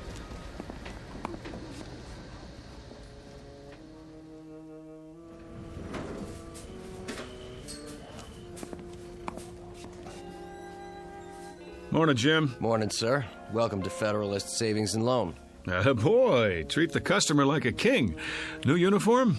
What's that, sir? Looking mighty spiffy. Hat's on crooked, though. It is. Keep up the good work. Don't let any bank robbers in. If you'll fill out a transaction slip. Who do I see about a loan? Morning, Julie. Fred. Bring back this loan application and I'll begin the procedure. Well, how long's it gonna take? Oh, no, not long. We can usually give you a decision in 72 hours. What in the...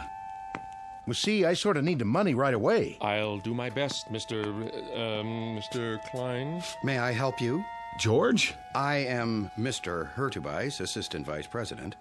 Of course you are. Who's that? Sir? At the desk by the window. Why, that's Mr. Cooper, our Vice President. What? Would you mind telling me what Mr. Cooper is doing at my desk? Beg pardon? What is he, some trainee of all the... If you'll wait your turn, sir, Mr. Cooper's busy. Yeah, sure he is. What is this, George? April Fool's Day? I don't see why I have to fill this out. I already gave you all the information. I'm sorry, Mr. Klein, but without verifying your collateral, I'm afraid there's nothing we can do. You know how long I've had an account here? And you giving me the runaround? Well, maybe I'll just take my business somewhere else. What do you think of that? Well, thank you for stopping by, Mr. Klein. If you'd care to reconsider... Thank you for nothing. Nice. I beg your pardon? You just lost a customer. I could have processed his application in 24 hours. And you are...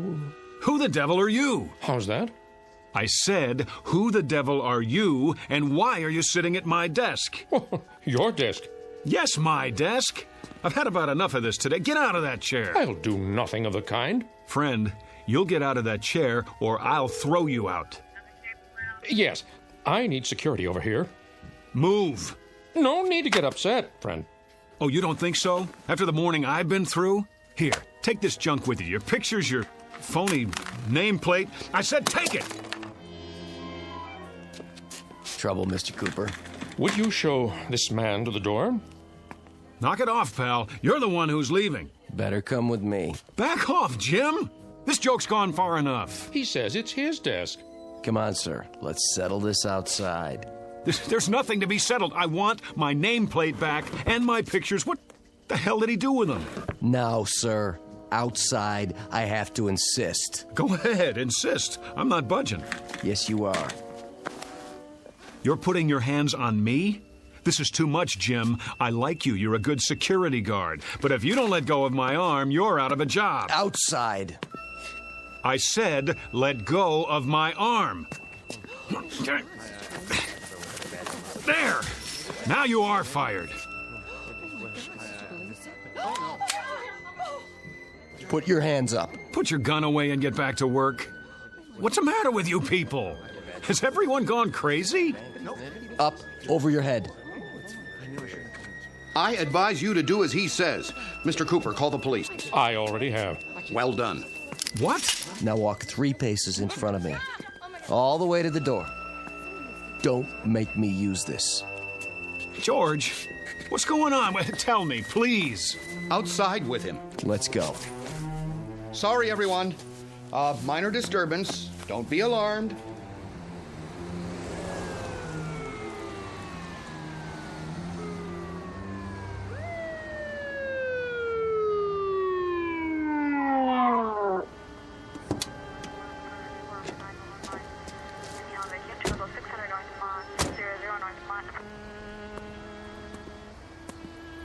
This the man? That's him.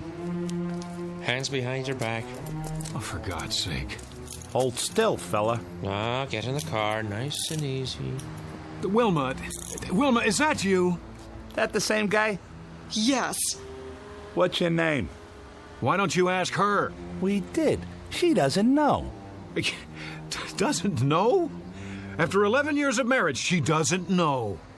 He's a complete stranger to me, officer. I can't tell you how frightened I was. Let's go. Wait, Mrs. Gurney, let me introduce myself. I'm David Gurney, your husband.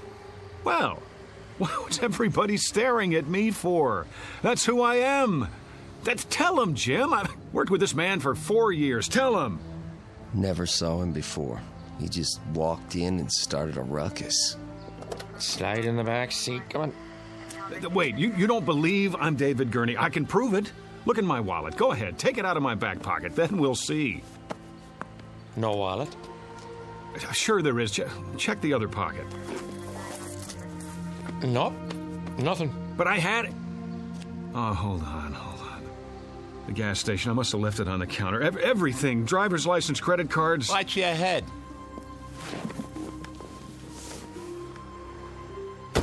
You can't do this. Somebody tell them. My name is David Gurney. David Gurney.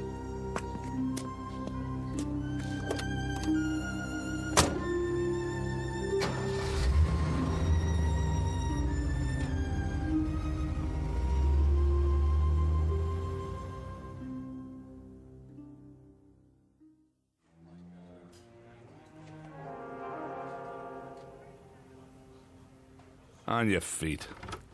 Where's the doctor? Right here, my boy. Sorry to keep you waiting. Thank God. You don't know what it's like sitting here listening to those lunatics. Well, I think I do. If you'd like to come with me? Let's move it. I see you people have finally come to your senses. Now you can sign the papers and I can go home. You're not going anywhere. Not just yet. What is this, a jail? No. I thought you understood that. It's not part of the penal system. What would you call it then? An isolation wing at the state hospital. I thought that was explained when you were brought here. Then if it's not a jail, I'm leaving. Very probable, eventually. But for now, there's a 72-hour hold. I thought we'd talk a bit first, Mr. Gurney. David Andrew Gurney. So you've said. Well, let's go down the hall, shall we? We'll be more comfortable in my office. You heard him. You don't have to manhandle me. It's all right. He's not dangerous. If you say so. Please, follow me. Got a regular loony bin in here. Oh, let's say a few people who are confused. I think of it as a kind of hotel for the weary mind. Yeah, only they can't check out. Actually, most of them will be released. A few are violent, but you're not like those, are you? Well, I should hope not. Come in, Mr. I suppose I must call you Mr. X for now. I told the officers who I am. I've told everyone. Please have a seat. Where's the couch? I'm afraid you've seen too many movies. Of course, if the chair is not comfortable. It'll do. I just want to get this over with and go home. And where is that? I've been through this before. You still insist that you live in Miss Berenson's condominium and that you are her husband. Yet she's unmarried. We've checked. How do you account for that? I don't care what she says. I know who I am. No need to get upset. Everybody's telling me I'm not who I think I am. But what do you expect me to do? Relax? It must be a challenge to your belief system. But if I'm to help you, then you've got to come to terms with the facts. And what are the facts? Couldn't say just yet. The police are running your fingerprints, and then we'll have something to work with. But for now, this person you think you are, we know that he doesn't exist, except in your mind. Oh, we know that, do we? It seems that you've invented him. Whether out of whole cloth or people you've known. You're lying. And why would I do that? I don't know, but you are. You've got to be. A man can't live for 40 years and all of a sudden... Is that how old you are, 40? Yes. And then, just because he loses his driver's license... We're checking the place where you say you left it. But it wasn't just that. Everyone at the bank agrees that... You put a lot of stock in everyone else's opinions. How about mine? Well, we must begin somewhere. Consensus matters, doesn't it? Surely you can see... I see that they're all lying. That's what I see. How can you be sure they're not telling the truth? At least as they see it. That's what I'm doing. So you believe they live in a different world, a world with different rules, a different history. I don't have any idea, but I know what I know. Ah, there's the conflict, you see. We have to resolve it somehow before you can move on. What chaos we'd have if each of us believed in a separate reality. What about my reality? Doesn't that count for anything? Epistemology rears its head. You're obviously an educated man. Perhaps if you'd provide a list of the schools you've attended, we can contact them. Unless you believe their files have all been corrupted somehow. All right, let's go over it again. I live at 2457 Lime Rock Avenue, Los Angeles, California. But we've established that Miss Berenson lives there. Her name is not Berenson, it's Gurney, and she's married to me. In fact, she is not married to anyone. Oh, that's a fact, is it? Her name is on the lease.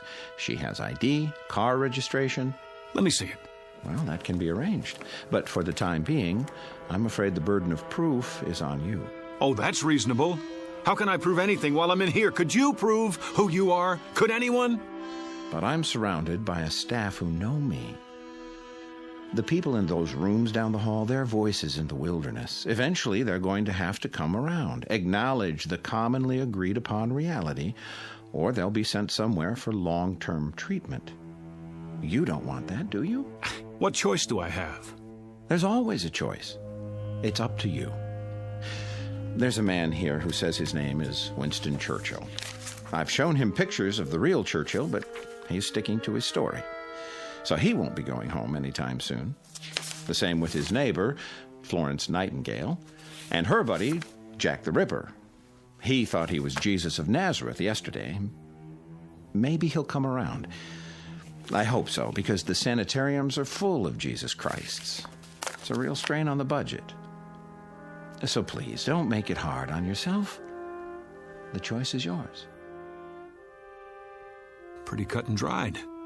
Either I prove who I am, or I give up my identity in order to get out of here. You don't have an identity at the moment. That's the issue in a nutshell.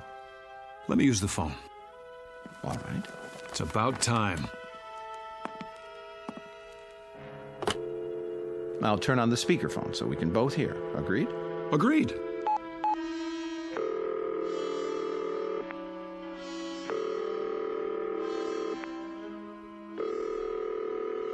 Front desk. This is Dr. Koslenko. Let me have an outside line, please. Yes, doctor. What number? 838-2171. My friend Pete. I've known him forever.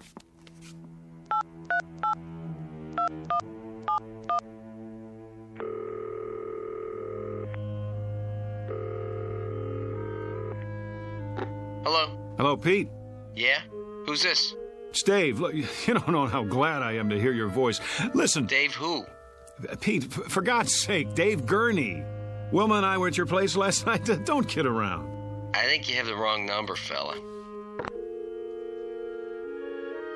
But we went to school together. He's my best friend. Care to try someone else? Let's just cut through all this. Call 272-3478. Ask for Mrs. Gurney. Very well.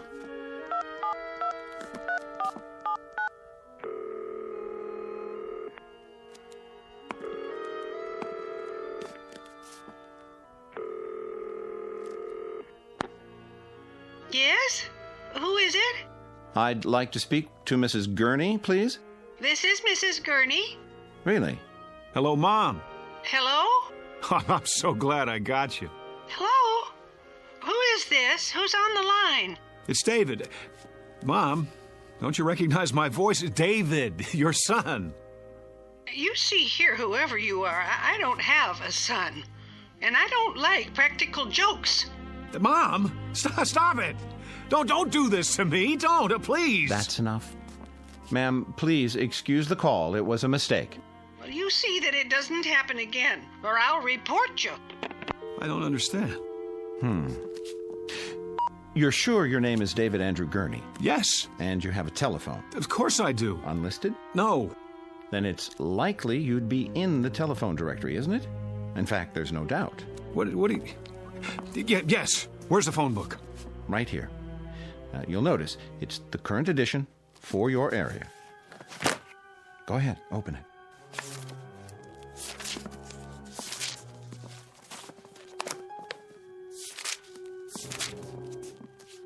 Gurney, Bertram J, 26837 Broadview, no. Elizabeth Y, 6578 Logan Street, Van Nuys. Well? It's not here. I believe that's called evidence. Now, are you ready to consider an alternative? But if I'm not David Gurney, then who am I? That's what we're going to find out. Now the real work begins. In other words, I'm crazy, just like the guy who thinks he's Jack the Ripper? That's what you're telling me? Well, let's say temporarily disoriented. It's not uncommon when one is under stress. I know it must be difficult to accept, but looking at it logically, could there be any other explanation? Sometime last night, you suffered a break, became confused, entered Miss Berenson's apartment. No, for some reason that's what you want me to believe, but it isn't true.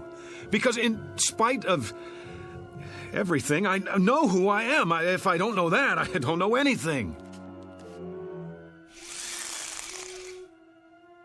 Oh, I was afraid of that. You know, I've been through this a great many times. Too many. And it's what I was trained to do, and I'm very good at it. Always ends up the same way. With the patient either returning to a normal, productive life or entering into a lifetime of treatment. Why? Because they won't break? Hear me out. We're not playing around in here. I can give you a prescription for drugs, set up a schedule of visits, But it's maintenance, that's all. The bottom line is it's up to you. If you behave that way, you become that sort of animal. My name is David Gurney. I live at 2457 Lime Rock Avenue. Look out the window. You see all those people on the grounds walking back and forth? Some of them look normal enough, some of them look like zombies. But all of them are here for the long haul. It's such a waste of time, money, human lives. Don't do this. You're an intelligent, educated man. The system is what it is. You can't beat it. Take my advice. Learn to play ball right now, before it's too late. Or else... Not this way. What other way is there? I have to know. Do you understand? Either I am crazy, or somebody's gone to a lot of trouble to blot me out. Use your brain. Why would anyone want to blot you out? How should I know? What, the CIA? This is not a spy novel. Whoever or whatever it is, they can rig all the phone books in the world and they can pay off everybody who ever knew me, but there's one thing they can't do. They can't get inside my mind, and they can't think of everything. What do you mean? Something even Wilma doesn't know about. I just realized there's still one way to prove who I am. Well, I'll be happy to take it under consideration. Sure you will. Stand back. I'm going to make sure I get there first. Get away from the window. No, out of my way!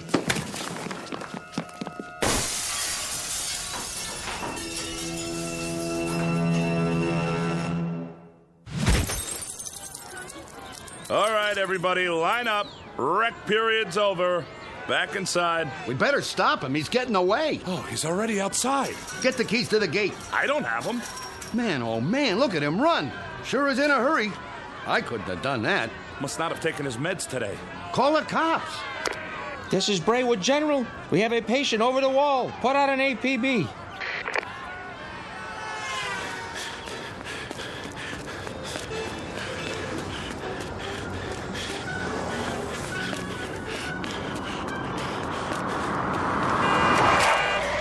Hey, buddy, get out of the way. Give me a lift. Yeah, sure. I have to get out of here. Yeah? Well, call a cab. I don't have any money. Did you help me? Sorry, buddy. Get out. I need it. Get out. Hey, what are you doing? Then slide over. I'm in a hurry. Hey, look, man. I don't want any trouble, okay?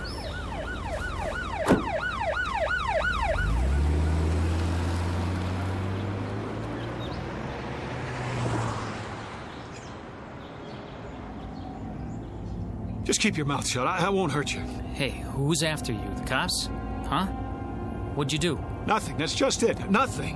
And what are they chasing you for? Because I don't believe their lies. Oh, I get it. You're on the run, right? Is that it?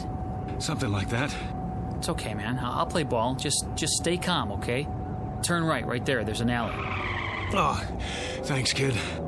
Look, where do you want to go? Downtown L.A. You know how to get there from here? Sure, but don't take the freeway. Go the back streets. I'll show you.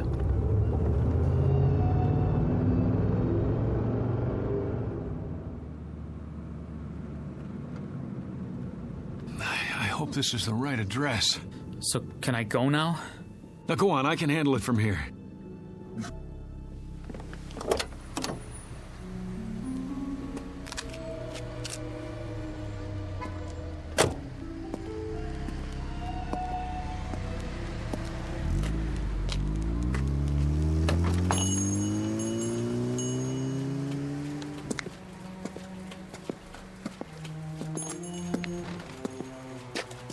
Can I help you? Oh, I sure hope so. This is the place where people pick up photos, right? Sure is. Good. I thought I got it right. You have a receipt? What? The receipt for the photo. Did someone take your picture? That's right. And he told you to come here? It was in Griffith Park with my wife. We were walking past the merry-go-round. It was last Sunday. A man came by with one of those big cameras. Dave, that man just took our picture. Beautiful shot, too. What are you doing? Here you go, folks. I didn't say you could do that. Oh, there's no obligation. Take this ticket to Photos R Us. Address is right on it. If you like the picture, it won't cost you an arm and a leg. 8x10s, wallet size, 3x5. He gave you a ticket. Yeah, but I don't have it with me. Then I can't help you. We have hundreds of proof prints. That's what I need, proof. Hold on, I can almost see the number in my mind. 670, yeah, that's it. 6708777. I remember because of the 4 sevens. Maybe your wife's got the ticket. No, she's forgotten about it. I was going to surprise her. Sunday, that would be the 14th. I'll check the files. You found it? This must be the one. Hey, let me have it. Wait, was that 4 sevens at the end or 3? There's only one way to find out. Yes! Is that it? Yes! Yes, that's it! Oh, you don't know how important this is to me. You okay, mister? Oh, I am now. That'll be $4.75 for the enlargement if you want extra prints. Hey, mister, you have to pay first. You. Hello, Mr. X. What are you doing here? I might ask you the same question. We've been following you since the hospital. I wanted to see where you'd go. What is this? All right, hands behind your back. Wait! You have any knives or weapons in your pocket? I said hold on! It's all right, officers. I'll take responsibility. The guy owes me money. Oh? $4.75 to be exact, plus sales tax. And do you know what for? I'm sure you're going to tell me. Proof that I'm not crazy. Really? And what kind of proof might that be? I told you they couldn't think of everything. Well, I was right. I suppose you found a signature or some such? That wouldn't be enough, would it? I could have signed it at any time. Correct. Or if it's something else, I could have printed it up or bought it like a fake driver's license. I doubt that you've had time. What about a photograph, Doctor? A picture of me hand in hand with the woman who says she never laid eyes on me before this morning. Is there some way to explain that? What do you have there? Go on, open the envelope, take it out and look at it, and then tell me what you think. Well? And what am I supposed to see? Me, with Wilma at Griffith Park last weekend. That should establish something. I don't understand. What's to understand? You need glasses? This is a photo of you in front of a carousel, alone. Let me see that. No, it was different a minute ago. A picture of 2 people, 2. You saw her. Tell him I showed you the picture. You didn't show me nothing, mister. Just looked at it yourself, then you tried to run off without paying. But I tell you, she was there. We were there, together. Come along now. We'll go back and talk this over. No, we were there together. Together. Together. Together. We were... Dave? Together, I tell you. Dave, honey, wake up. What? Oh, where am I? In bed, you were dreaming. Oh, Wilma, it seems so real. That's why they call them nightmares. You want me to get you something? No, that's all right. What time is it? 4 in the morning. Go back to sleep. You have to be at work in a few hours. Whew, I must have had the nightmare, the granddaddy of them all. That'll teach you to mix scotch and martinis. Well, no, that'll teach me. Sorry I didn't put you in your pajamas, but I was a little out of it myself. Forgive me? Oh, sure I do. Don't blame yourself. You're in a rare mood. You don't know how happy I am just to be here. I love you, too. Oh, you better check the alarm. I'm not sure if I set it. I can't see. Now turn on the lamp.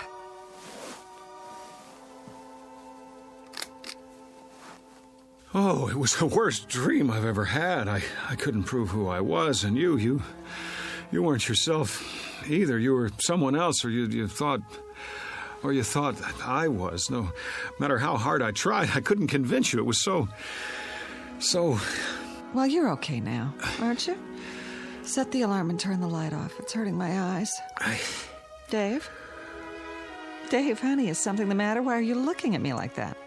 Who are you? What do you mean? It's me. Who did you think I was? Dave? Dave, darling, You get out of this bed. Go on. Get away from me. Whoever you are, I swear, I've never seen you before in my life. Dave? Dave, don't act like this. You're scaring me. You're so pale. Are you sick? Dave? Dave? Dave! A case of mistaken identity? Or a nightmare turned inside out? A simple loss of memory or the end of the world for someone named David Andrew Gurney? At least he thinks that's his name. He doesn't know much of anything anymore, and he may never find what he's seeking because the truth is he's lost his way. But you can be sure he'll continue looking for it night after night in the Twilight Zone. We'll return to the Twilight Zone in just a moment. You are about to enter another dimension, a dimension not only of sight and sound, but of mind, a journey into a wondrous land of imagination. Next stop, the Twilight Zone. Hi, this is Stacy Keach. I'd like to take a moment to tell you about our Twilight Zone website at twilightzoneradio.com. At twilightzoneradio.com, you'll find the latest information on these Twilight Zone radio dramas, including behind-the-scenes photographs, plus the newest product releases, trivia contests, ways to contact us, other Twilight Zone-related info and merchandise, plus links to other fascinating websites. So make your next stop twilightzoneradio.com. Visit twilightzoneradio.com to purchase these Twilight Zone radio dramas on cassette and CD, or call toll-free 1-866-989-ZONE. That's 1-866-989-9663.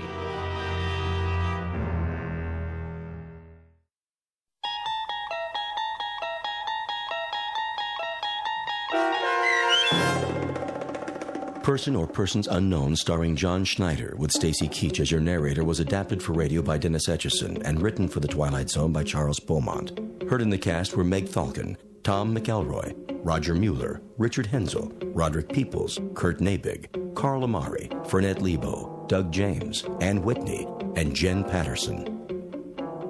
The producers of The Twilight Zone wish to thank CBS Enterprises and the Rod Serling Estate for making this series possible. This copyrighted radio series is produced and directed by Carl Amari for Falcon Picture Group. Sound design and custom Foley effects for The Twilight Zone by Cerny American Creatives Bob Benson, Craig Lee, Michael Slaybach, and Matt Sorrow. To learn more about the Twilight Zone radio dramas and to contact us, visit our official website at twilightzoneradio.com. Doug James speaking.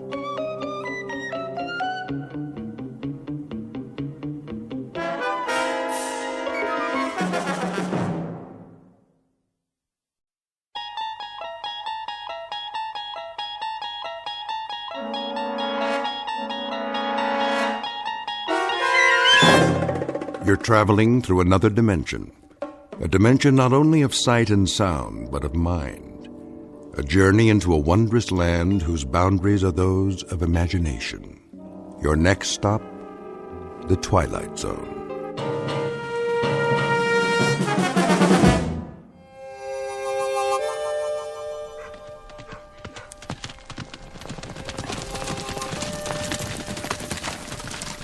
He ain't here yet. He will be. Almost noon. Knows what's waiting for him. Yep. He knows he's gonna get shot. Let's go inside and have a drink.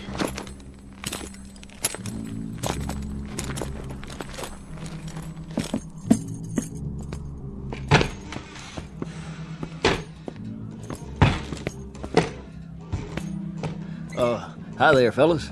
No talk. Just pour. Sure. What'll it be? Rod Gut whiskey. You're coming right on. You seen McGrew? Marshall McGrew? That's the one. You friends of his? We got a meeting with him. You do? When? Well, let's see. Right about now. Unless he ain't gonna show. Oh, Marshall McGrew will show, all right. Always keeps his word. If Ranch McGrew says he'll be here, then he'll be here. You can bet your bottom dollar on it. That right? In fact, here he is now. Where? Right outside, at the end of the street. Hear him coming?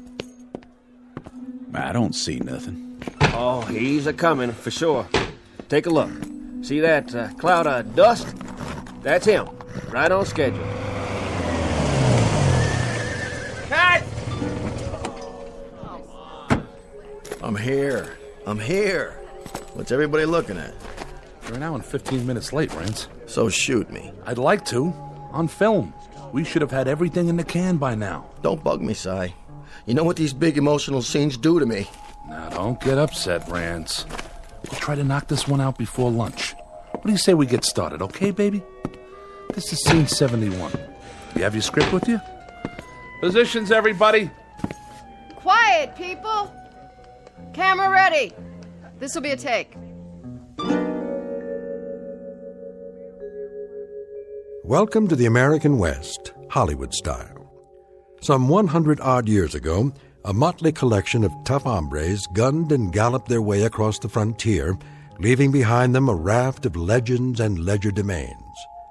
But heroes or hambones, they were a rough and woolly breed of nail-eaters, who in matters of the gun were as efficient as they were dedicated. So it seems a reasonable conjecture that if there are any television sets up in cowboy heaven, and if these worthies could see with what careless abandon their names and exploits are bandied about today, they are very likely turning over in their graves.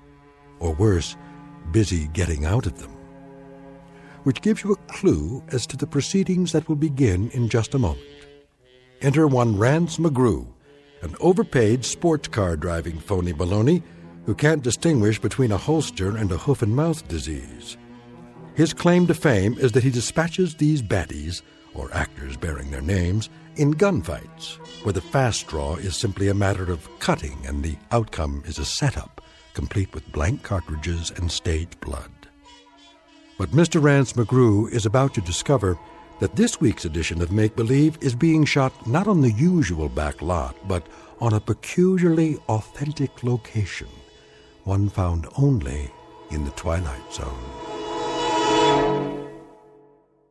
And now, The Twilight Zone and our story, Showdown with Rance McGrew, starring Chris McDonald, with Stacy Keach as your narrator. Get me a key light on the end of the bar. Coming up. Props, where are the breakaway bottles? Right here. You know the scene, Rance? Read it to me. Interior saloon, cover shot of two bad men at bar. Rance McGrew enters through the swinging doors. He walks slowly to the bar, glancing sideways, left and right. But glancing left and right? That's what the script says. Well, how am I supposed to do that? Is my head on a swivel? I don't know, Rance. I didn't write it. I'm going to tell you something, Si. When a cowboy enters a bar, he walks to the far end of the room, he gets his drink, he looks at it, then he looks straight ahead and drinks it. He doesn't look left and right. Take it from me. A man lets his eyes roll around his head, he can get himself in a whole lot of trouble. Capiche? All right, Rance. Anything you say, we'll shoot it your way. Now, can we begin? In a minute. My stomach's killing me. A scene like this, it gets to me, you know? These miserable, emotional scenes, they're draining. Where are my pills? Right here, Rance. Well, don't just stand there. Give me one. Make it 2. Water. Yes, sir. All right, boys, if you're set up, this is scene 71. A tracking shot of Rance as he enters the saloon. Let's get with it, everybody. We're way behind. This one's for real, people. Stand in, out. The star's here. Cowboys 1 and 2, positions. Outside the door, Rance. I got it. Where's wardrobe? Yes? Do something about my shoulder pads. More on the left side. Let me just open your vest. Holster. Right here? An inch lower. No problem. Now, my gun. Here you go. It should be right where my fingers hang. A real gunfighter had to get his gun out fast. Did you know I took lessons from the national fast draw champion? Did you? Now, you don't believe me? Ready when you are, Rance. Watch this. You hook it with your fingertips, like so. You bring it up in an arc. Careful, sir. Give it a little twirl. Whoops. Rance, what are you doing? What's wrong with this holster? It's got oil on it. Replace the mirror behind the bar. I'll have to wait for the new glass. I told you, Si, never, ever rush me. Okay? I'm a perfectionist. Wasn't like this in the Old West. What wasn't? In the old days, they made sure. They had to. Men's lives depended on it. You can't hurry justice, Si. All right, everybody. Lunch!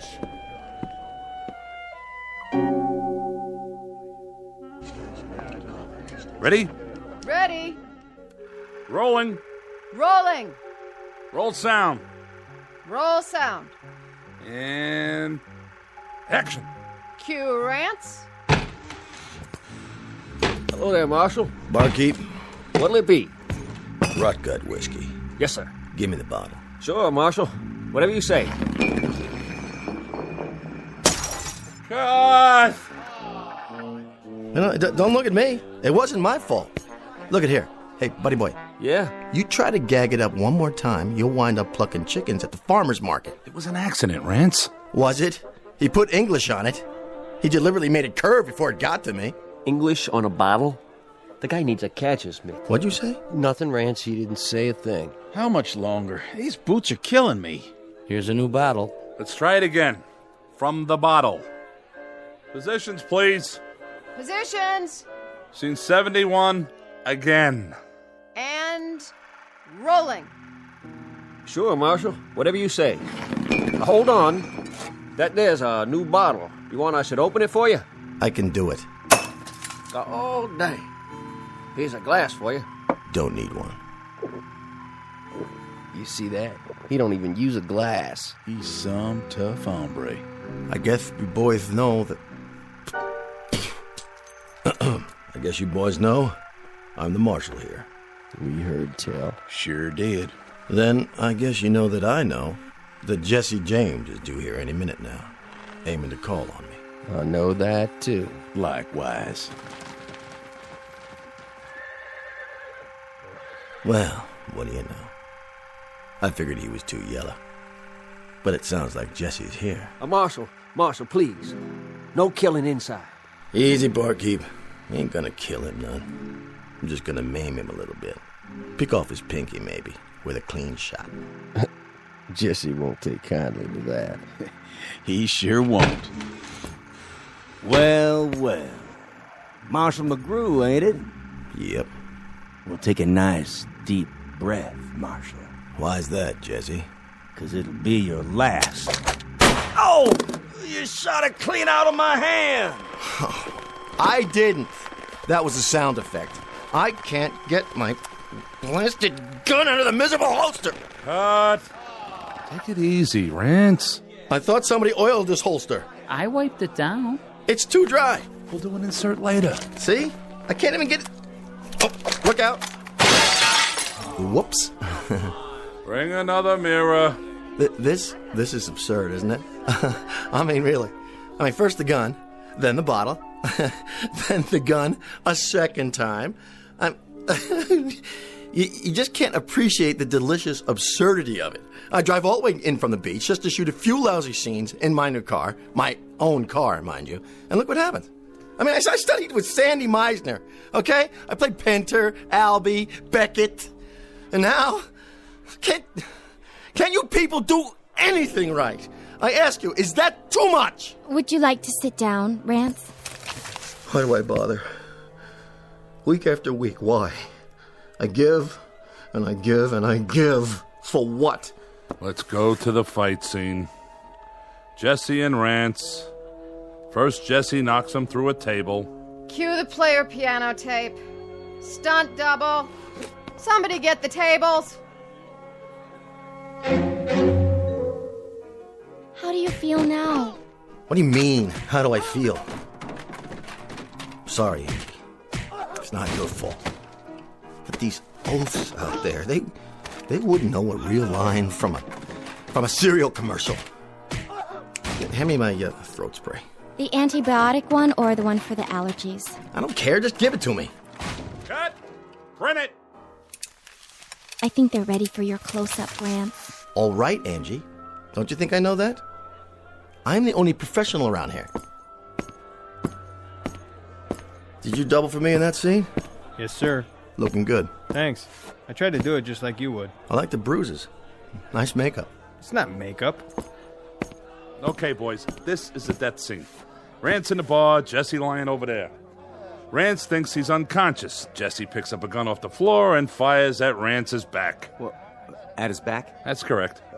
Hey, I don't want to give you a hard time, Si, but... Well, you got a problem with that? But that's not the way Jesse James used to operate. Well, he does in this script, okay?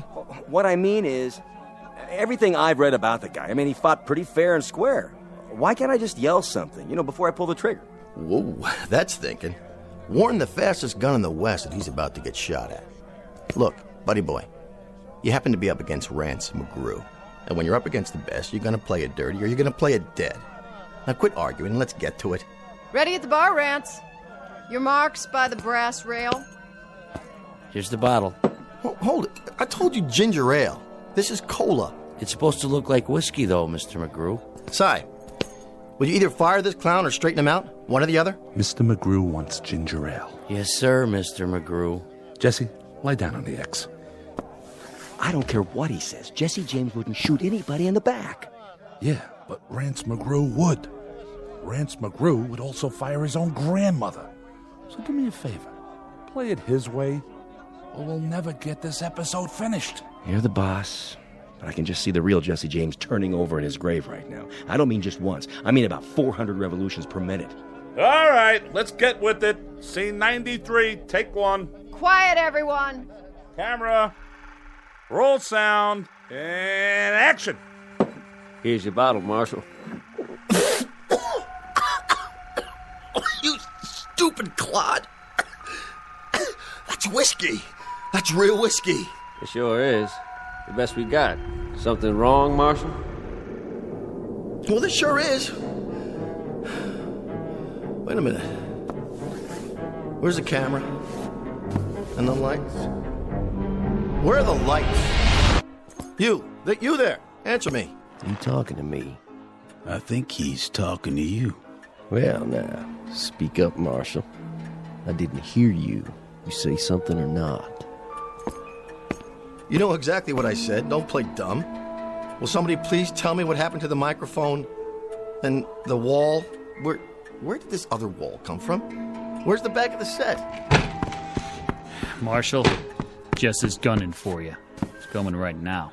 Hey, Cement Head, he was already here in scene 73, okay? Wait, my agent hears about this one. Let me out of here. This is degenerated into some third-rate, low-budget B picture. Can't say I didn't warn you. Wait. Who's this supposed to be? They call me Jesse. Jesse James. No, you're not. You're a different actor. What are you, a last-minute replacement? And where'd you get those clothes? Good lordy property. This man stinks to her. I'm the real Jesse James. Not that side of pork that's been play-acting me. What do you think you're doing? Take your hands off. Sit down and put a cork in it. I'll ask the questions around here. Bartender. Yes, Mr. James. Bring me a bottle of rye. And wind up that player piano in the corner. I like a little music with my drinking. Yes, sir. Right away, sir.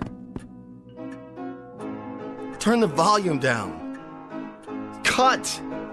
Shouldn't we cut? Cut already! Will somebody please tell me what is going on?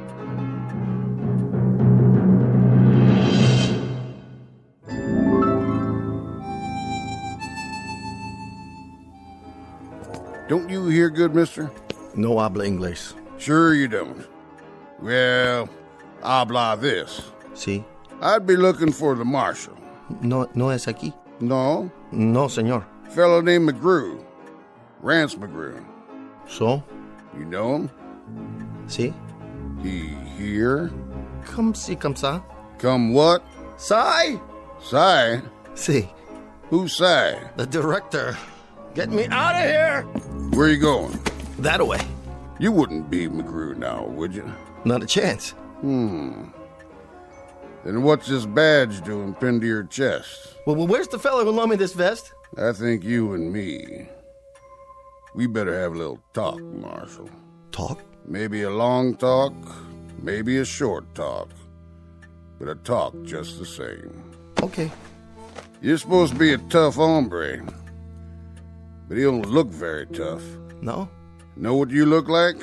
I couldn't venture a guess. You look like a marshmallow.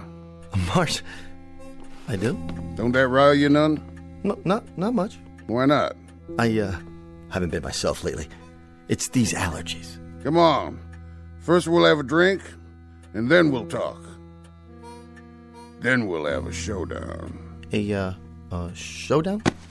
Where's that bottle? Right here, Mr. James. I gotta see this. Yeah, see what? How you break the neck off without wrecking the whole bottle? Oh, that's just in the movies. Might get broken glass in it. Don't want to ruin good whiskey.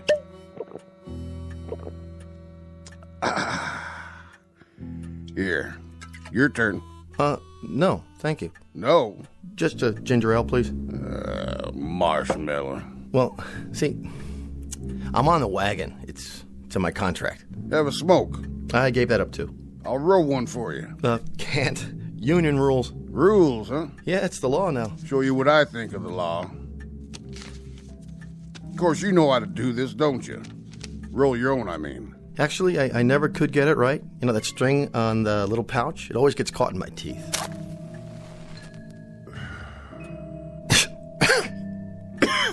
Would you mind not blowing smoke in my face? That rile you, does it? Not really. It's just that it's not good for my voice. Nothing riles you. You're just about the most even-tempered dude I ever did meet. However, I ain't got no more time to be sociable, Marshal. I'd say it's past time we came to a meeting of the minds. Duck and cover, boys. What's everybody hiding for? Think about it, Marshal. Why do you suppose? Because the place is closing? That must be it. Yeah. Curfew time, huh? Well, I'll just mosey on home. Nice meeting you, Jesse. Oh, Mr. James. Whoa, just stop right there. You wasn't leaving, was you, Marshal? I mean, you wasn't just gonna up and walk out on me, was you? Me? No, I was just wondering whether it was gonna rain. You know, looks like it's not, though. No, not today. Have a seat. Okay. As long as this doesn't take too long, I got a meeting with my agent after we wrap. You know what I thought, Marshal? I thought you was gonna play some kind of trick on me. Me? Why would I do a thing like that? Remember the time that bad guy had you covered from behind? And you started out the swinging doors, and you swung one door back and knocked the gun out of his hand? That was the opening show last season.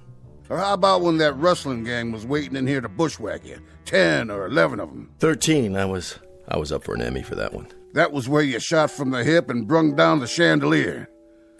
I gotta hand it to you. Some shooting, Marshal. I did better next week. Horse thief named McNasty shot a glass out of his hand. Bullet ricocheted and hit his partner out there on the porch. Got 1,300 pieces of mail on that one. I bet you did. I just bet you did. Why, folks couldn't help admiring a man of your talents. Thing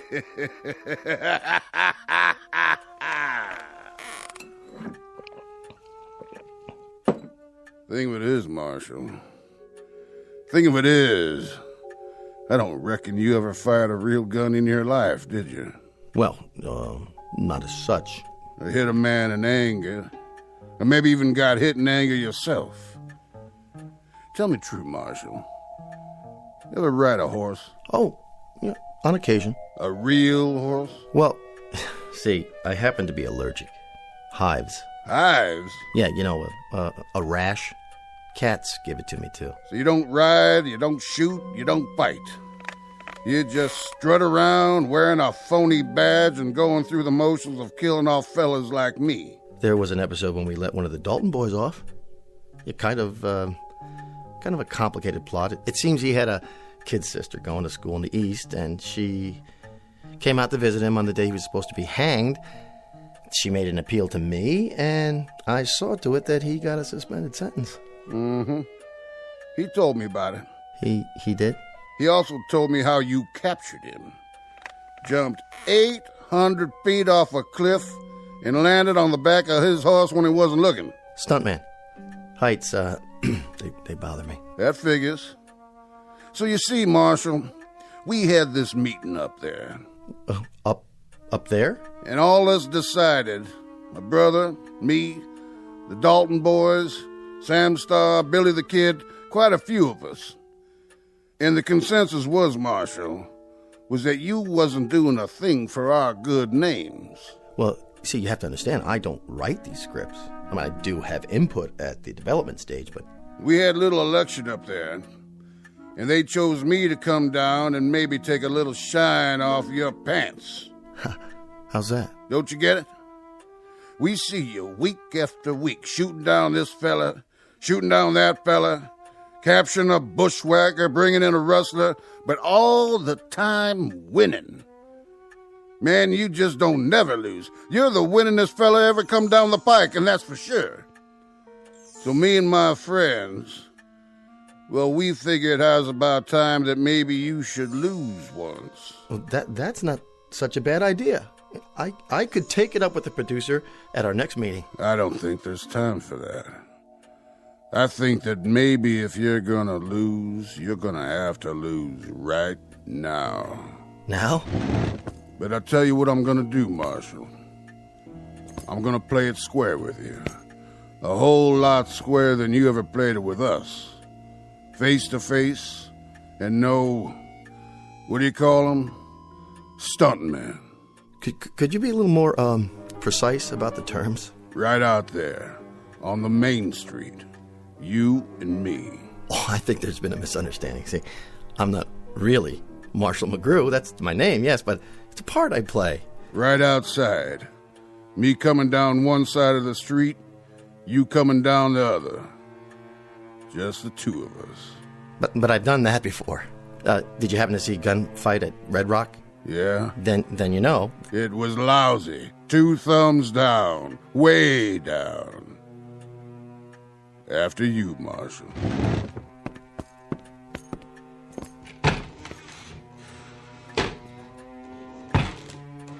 You can come out now, boys. Looks like they ain't gonna shoot up the place after all. Drinks on the house.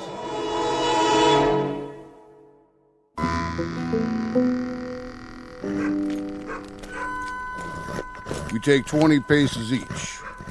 You come around that corner. Which one? By the general store. I'll come around that one over there. Then what? I'll let you make the first move. Nothing could be fairer than that, could it, Marshal? Fair? Oh my. No, indeed. Nothing at all. That I can think of, unless... What?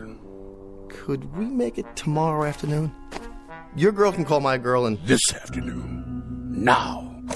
You mean now? As in right now?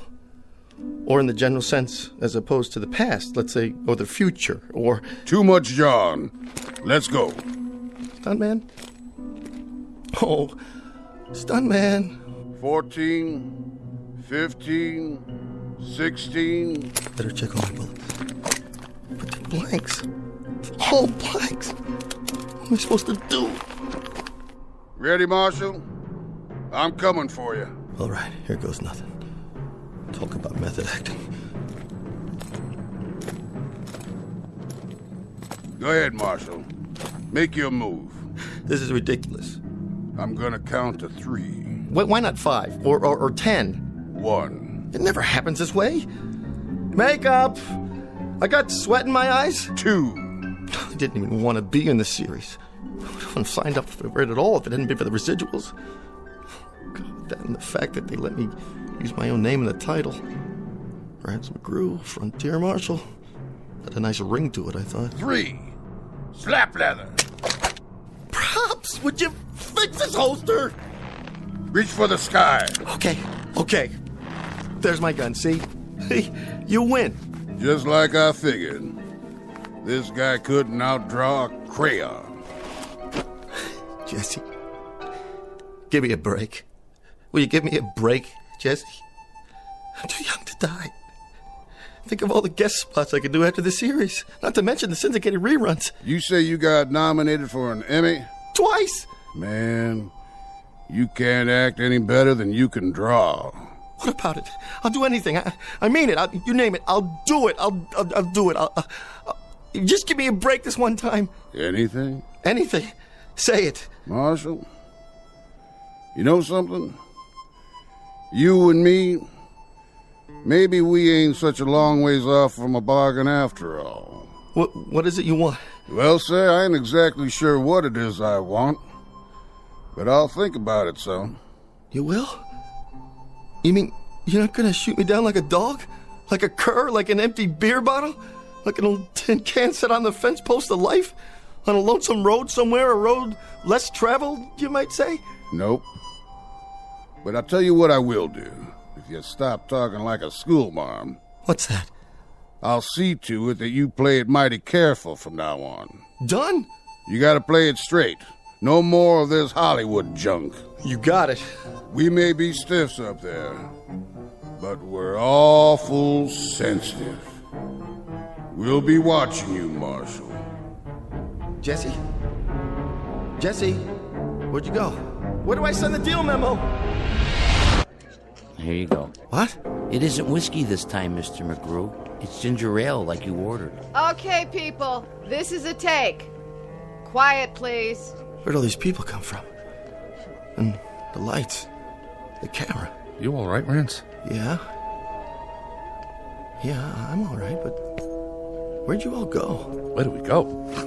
Rance, you're such a kidder. We didn't go anywhere. Are you sure you're all right?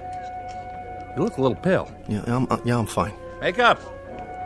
Touch up, Mr. McGrew, please, so we can get the shot. The shot? Jesse's on the floor. What's he doing there? You knocked him down, remember? Or rather, your stunt double did. Chair and a table. How much longer? This floor's really uncomfortable. Just a few more seconds. But that's not Jesse. Not the real Jesse. Rance, please. After this one, we'll call it a day. Now, you think he's unconscious, but he tries to get you in the back. Before he can shoot, you fall to the floor, roll, turn over with your gun in your hand, fire, and let him have it while you're still on your belly. Got it? That's what was in the script. Of course it is. Now, do you think you can do that? Somebody wants to talk to you, Mr. McGrew. Can it wait? Tell him Rance is about to shoot a scene. He says he's Rance's new agent. My agent? My agent hasn't come to see me in years. Driving a big convertible with cowhide seats, steer horns on the hood. Like he's some kind of Texas rancher or something. A new agent, Rance? Look, I don't know what your chain of command is nowadays, but go out there and talk to him if you have to. Find out what it is he wants, and what it is you want, and what it is, so we can shoot. Sure thing, Si. I'll do that.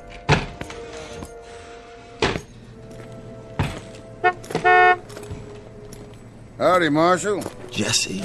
Deal's a deal. You said anything. I like the red blazer. Houndstooth, isn't it? That what they call it? You don't know about the yellow slacks, though, and the beret. I think you've been watching too many old movies. Be that as it may. Have a cigar. I don't smoke. That's right, I remember. No offense. Well, now, to get to the point, anything is the following. Let's keep it simple. I'm just gonna stick around from show to show and make sure you don't hurt no more feelings. Such as? Take this here scene. Change it so's the other Jesse don't fire at your back. That would be real cowardly. Say he's lost a lot of blood and he's weak as a tea. But somewhere or the other he gets up on his feet. Then he knocks you through the window and makes his getaway. Got it? Knocks me through the window? Rance McGrew? Understood. Yes, sir. Understood.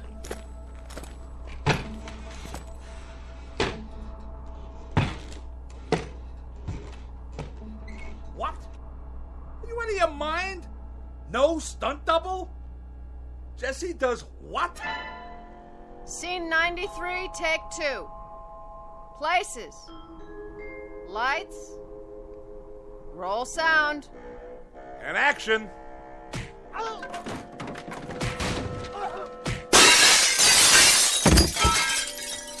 Cut! That was a good one. Yeah. Glad you liked it. Now I was reading next week's episode, Marshal. The one where you knock a gun out of Billy the Kid's hand from a 4th-story window a block away, using the base of a lamp. Well, the network wants to keep the gunplay down. Too much violence. No good? Piece of crap. The way I see it, Billy hears you, whirls around, shoots from the hip, and knocks the lamp out of your hand. How's that sound? Fine. Fine. Now, looking ahead 2 weeks, I think we ought to give Sam Starr a break. He's a nice fella. Awful good to his mother.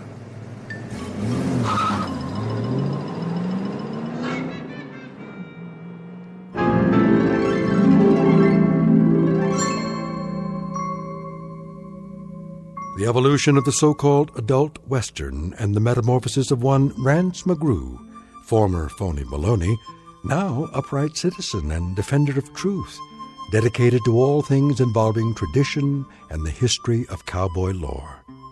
It's the way the cookie crumbles and the six-gun shoots in the Twilight Zone.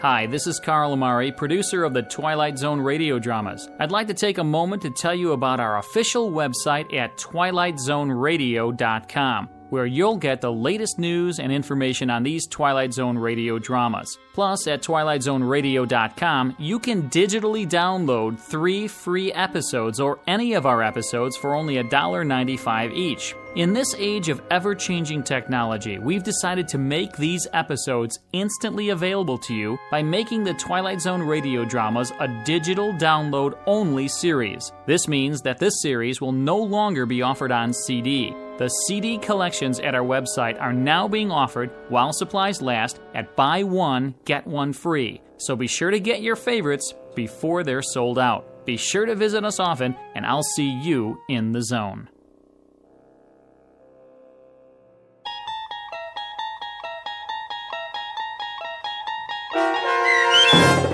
Showdown with Rance McGrew, starring Chris McDonald with Stacy Keach as your narrator, was adapted for radio by Dennis Etchison and written for The Twilight Zone by Rod Serling. Heard in the cast were Mike Starr, Frenette Lebo, Doug James, Kurt Nabig, Rich Komanek, Sean Cross, Steve Key, Jeff Lupetin, Carl Amari, Roger Wolski, and Vince Amari.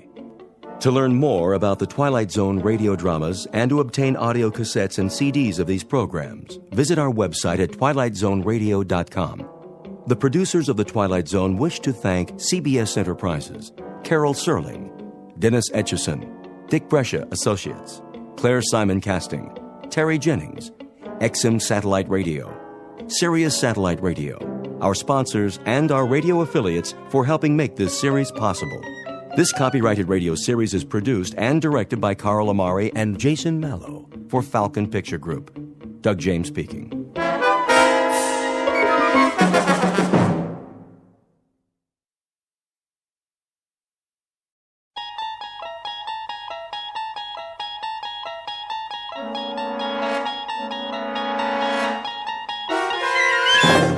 You unlock this door with the key of imagination.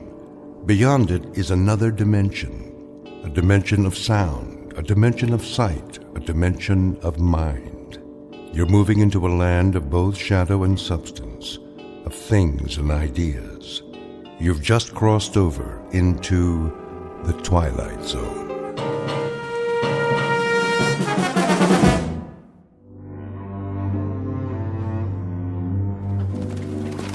Oh, up. There she is.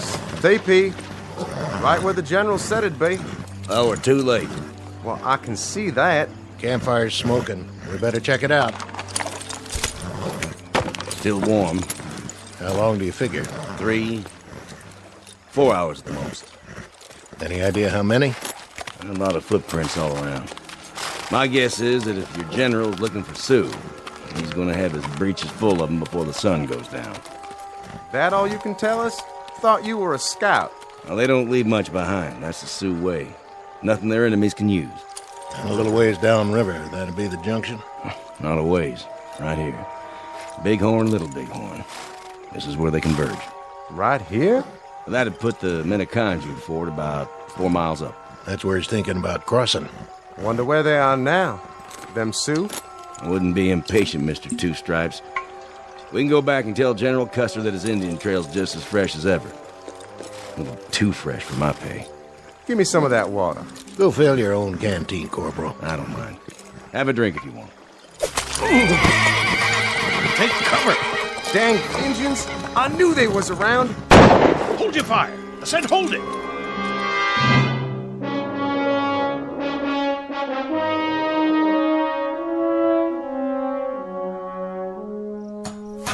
How's the drive chain, Langsford? Just a smidge more. There, I got her, Sarge. Good man, Corporal. Are we going back to camp now? That we are. The captain would be glad to hear that. Get him on the horn, will you, McCluskey? Tell him the tank's up and running and we're on our way. Sure thing, sir. What in the... Those were shots, weren't they? Put it down. But I heard... So did I. Easy, Tiger. These are just training maneuvers. If we start to get trigger-happy, it could turn into a real war.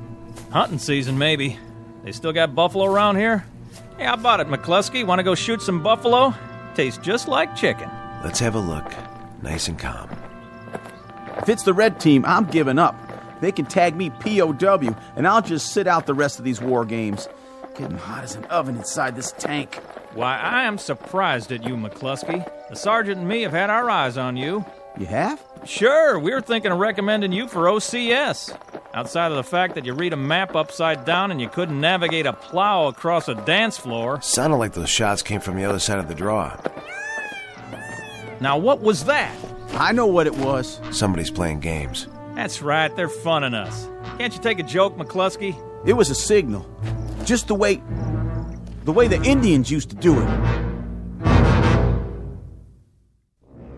It's a hot June day in the present century. Or, if you prefer, another century altogether. Take your pick. The cast of characters in order of their appearance: a patrol of General Custer's cavalry and a patrol of modern-day National Guardsmen on training maneuvers.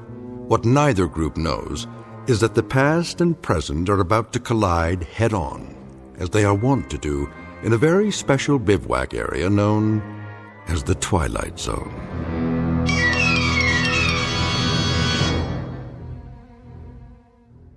And now, The Twilight Zone, and our story, The Seventh, is made up of phantoms, starring Richard Grieco, with Stacy Keach as your narrator.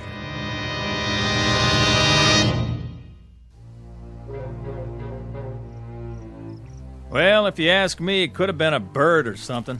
What about the rifle shots? Listen up. I've been on a lot of these training missions, and sometimes the men get bored, so they play pranks on the other team. But we do our job, that's all. Now let's take a quick look over the rise, make sure everything's A-OK, and get back to base. Got it? Got it, Sarge. Loud and clear. I'll check it out. Go ahead.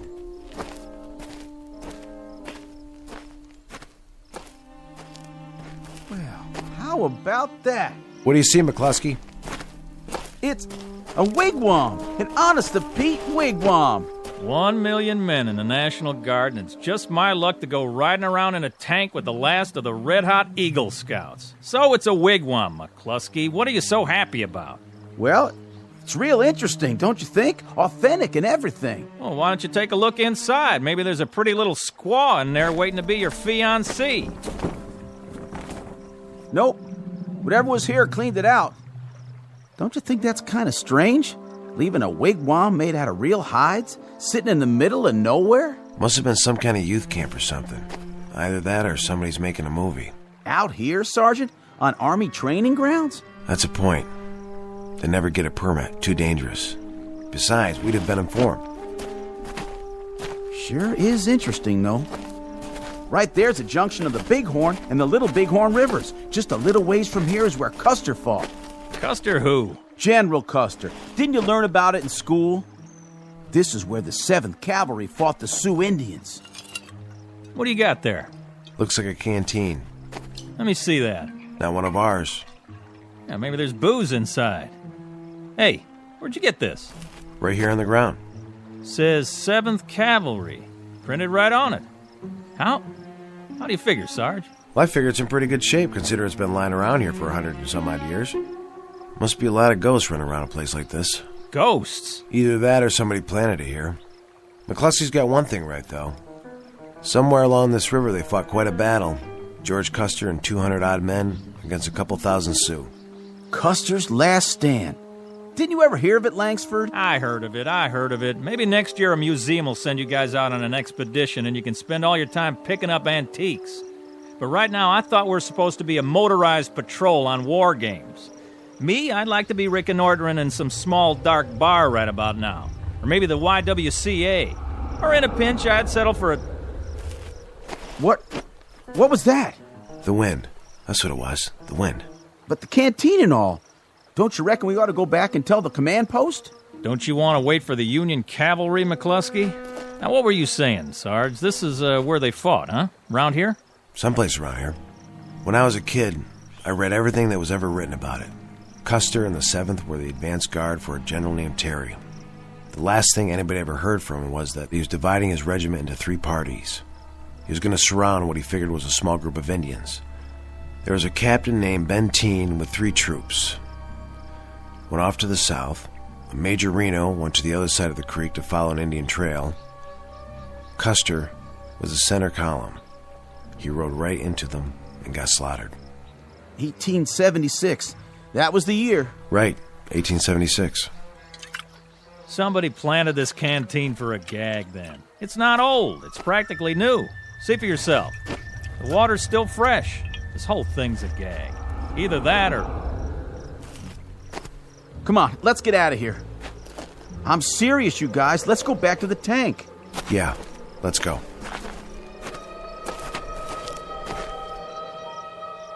All right, Sergeant.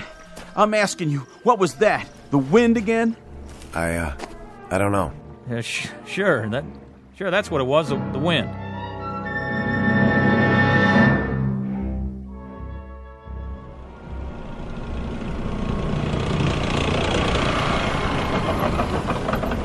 There they are. Finally. What'd they do, go fishing? Been working on their suntans.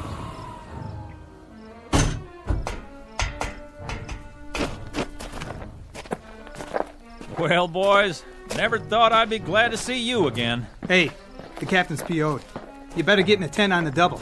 How come? I called in a position report. Yeah, but that was a while ago. Lieutenant, if you had seen what we saw... Can it, McCluskey. I'll give my report directly to the captain.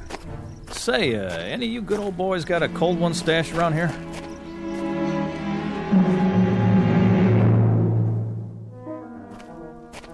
Sergeant Connors reporting, sir. You may enter, Sergeant. Sir? Nice of you to come back, Connors. Did you bring your tank with you? Begging your pardon, sir? You were gone so long, I figured you drove it to a used car lot and traded it for a convertible. We got a little hung up by the riverbed. Hung up? The blue team was north of us. You went south. We had trouble with one of the drive tread chains. Corporal Langsford proceeded to repair it with the toolkit, at least temporarily. Connors, for a guy with as much regular Army time as you've got, you played this one boneheaded from start to finish. Sir, I can't explain. Explain? If there was an umpire around, you'd have had your tank crossed off and your men. Missing in action, all 3 of you. I'm sorry, sir. We heard some rifle fire. We went to check it out. Rifle fire. According to the lieutenant, you were down by the Little Bighorn. That's 40 miles from tactical maneuvers where you were supposed to be. How could you hear arms fire? We never found out where it came from, sir. Or who it came from. Oh, that's rich. What was it, the Russians? Or the Chinese? I'll tell you what I think. I think you guys must have had a bottle in that tank. Sir, I'm telling you. See this map? Tomorrow, you'll take your tank, or rather, the United States government's tank, if you can find it, and you'll head up here to Rosebud Creek. But, sir... Follow the creek about 15 miles. We figure that by now the blue team has moved across to... What's the matter, Connors? You hungover? Nothing like that, sir. It's just that Rosebud Creek. That's Custer's route. What? When he left Yellowstone River, he went with Major Reno. Reno found an Indian trail along Rosebud Creek. Sergeant, let's synchronize, shall we? My watch says 2320 hours. My calendar says this century. If you have a thing about Indians, you got here a little late in the day. We heard them, sir. You heard what, exactly? Indians, war cries. Where? When? This afternoon, sir, at the junction of the Bighorn and the Little Bighorn. I know it sounds crazy.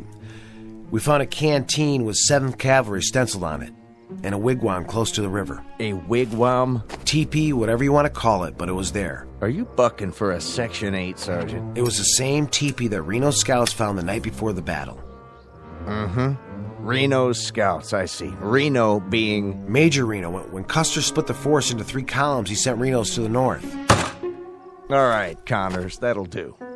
Line up your patrol and move out at 0600 tomorrow morning. And if you meet any Indians at all, take a deep breath and count to 10. They're probably all college graduates out running tests on the soil.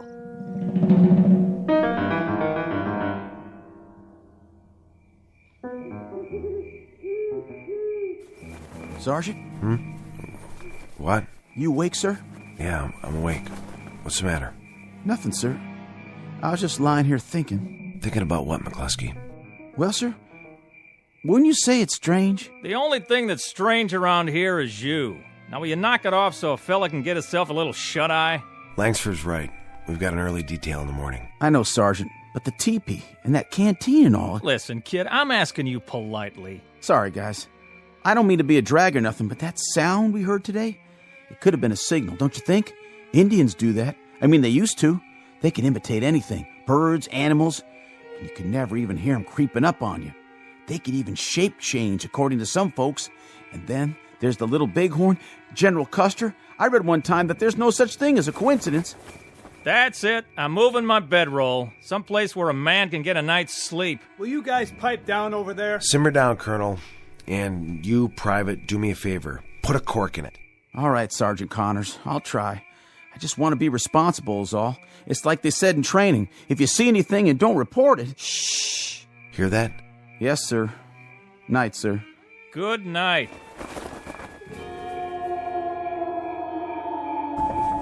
What in the blue hell was that?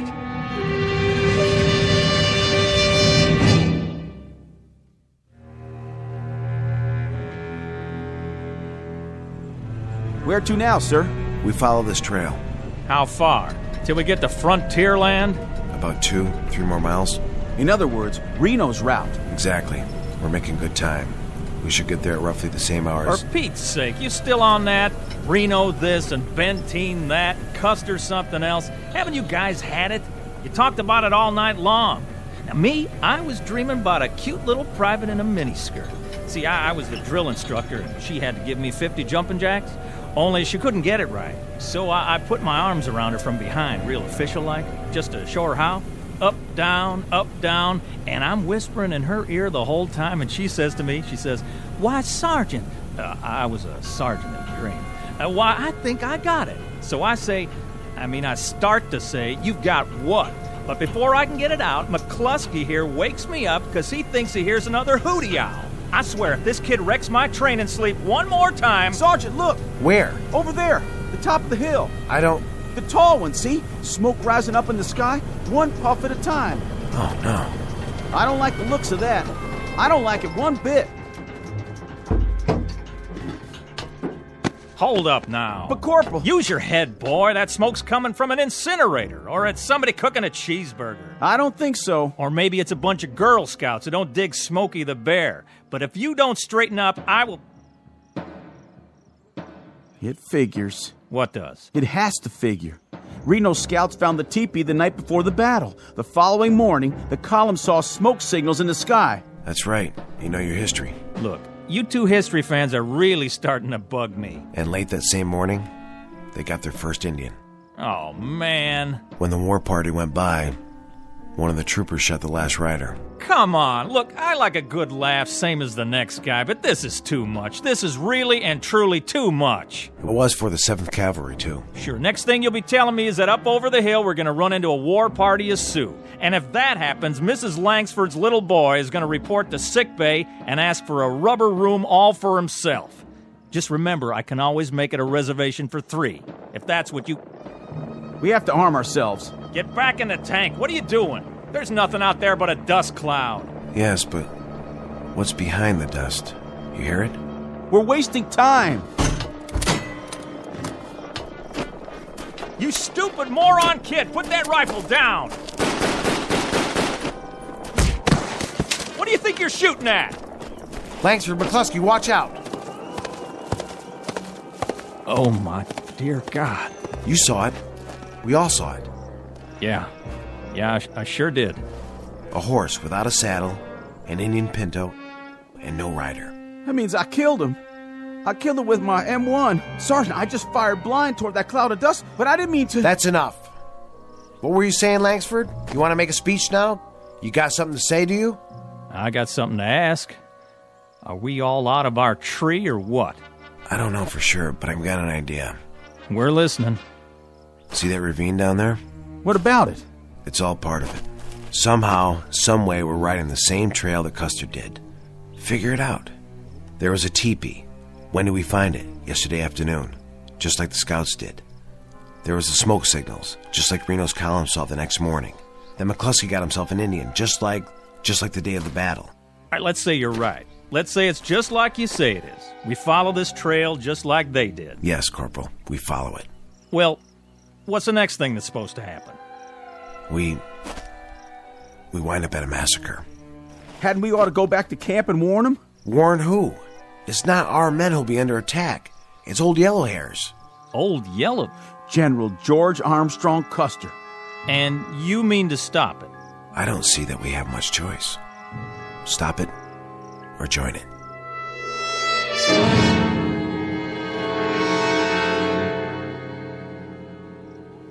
Sure is hot. Hotter out there. What do you think happened to him? Probably kicking back with a fishing pole. I hear there's trout up here. They gonna bring some back for us? Miller, Yes, Captain. has Connors reported in? Not yet, sir. Get him. I've already tried. Try again. Yes, sir. Bluebird 9, this is CP. Come in. Bluebird 9. No dice, sir. Keep trying. What if they're out of range? Then they've disobeyed a direct order, and this time they won't get away with it. Bluebird 9. Come on, guys. This is Bluebird 9. Go ahead, CP. They're acknowledging, sir. Give me the microphone. Connors, this is the captain.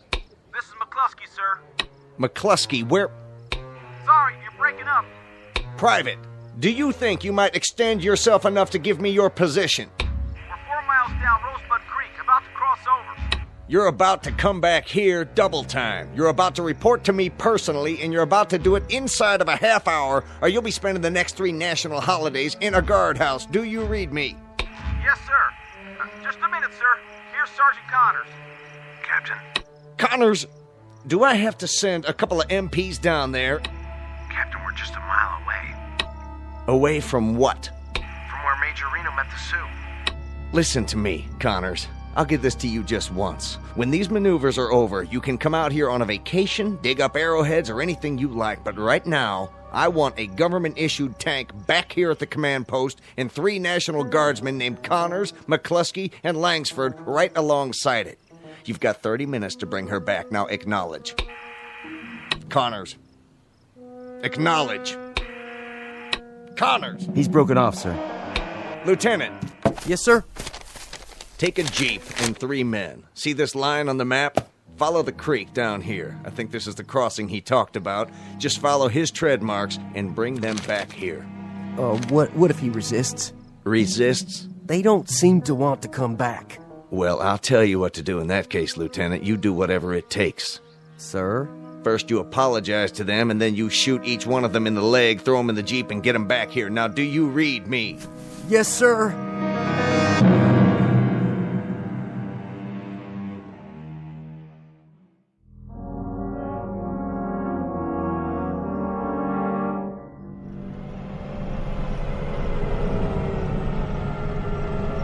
Hold it!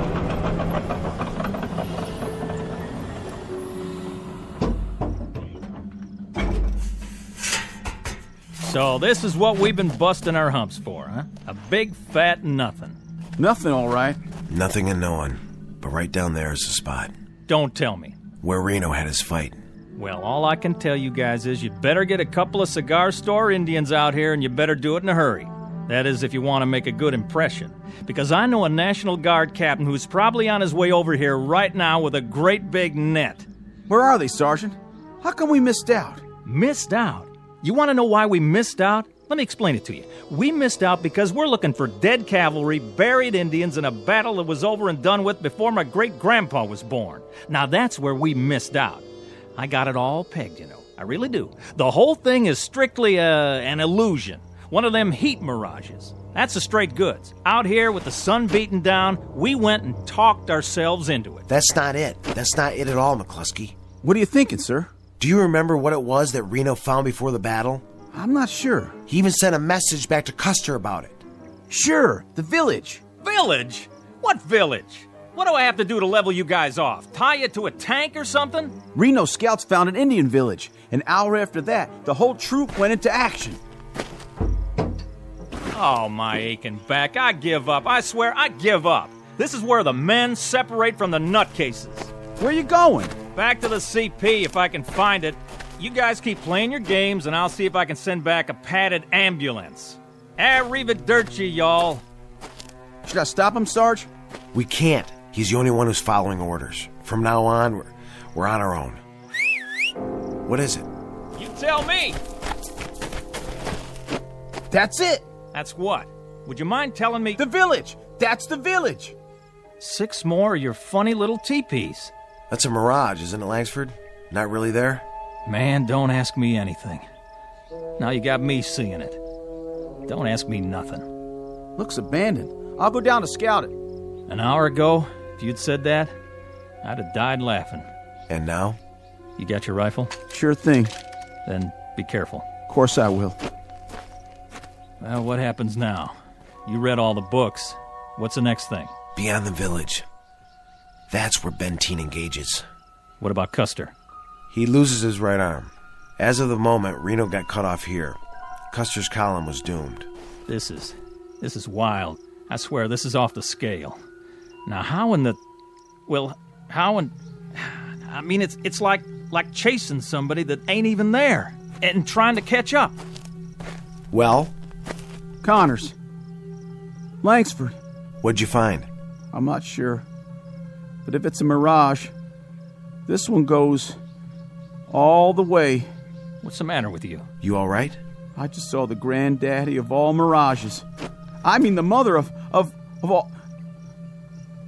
Hey, fellas? You're white as a sheet. That's 'cause this one's sticking in my back. McCluskey! Get the medical kit. I'll try to cut the arrow out. Bluebird 9, this is CP. Come in. No good, Captain. Then they're refusing to answer. Either that or they've vanished off the face of the earth. Captain?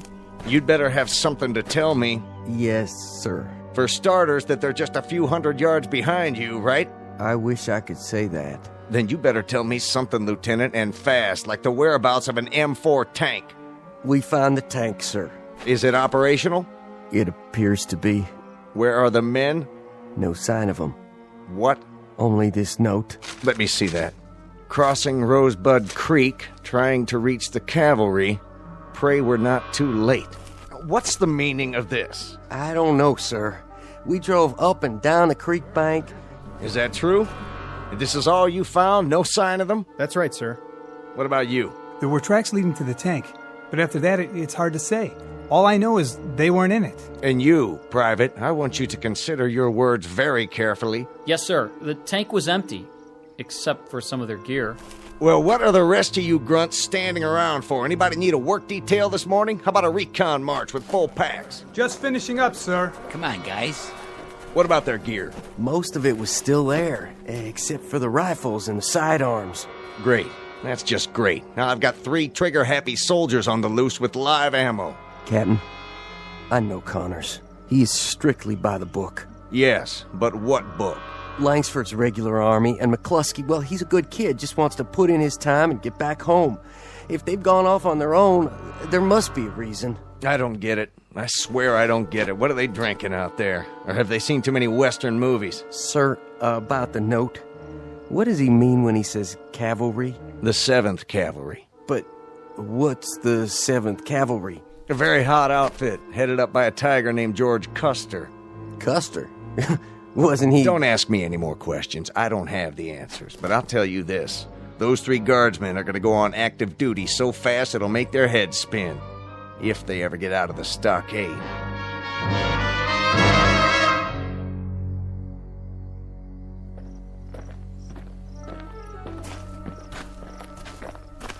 Not much farther now. Come on. We're gonna make it. We're gonna make it, man. We got you, okay? Just hang on to my shoulder. Where are we? A few hundred feet away. They're right over the ridge. Sarge, you hear it? The wind, that's all. Not that. Sure we hear it. This time we all do. Wait a minute. Listen. That's them, Sarge. The 7th. You think he's right? We made it. We made it after all. Almost. Don't count your chickens. Let's go. Somebody give me my sword. We don't have swords, McCluskey. We got U.S. government issue 45s. Put in a clip, work the slide, and she's ready to go. Here. We've also got our M1s and the machine gun. Set it up. With pleasure. Can't stand up. Just lay low. Keep pulling the trigger. Look at Custer. He's surrounded. You gotta get down there. Must be 1,000 Indians. More than that, Colonel.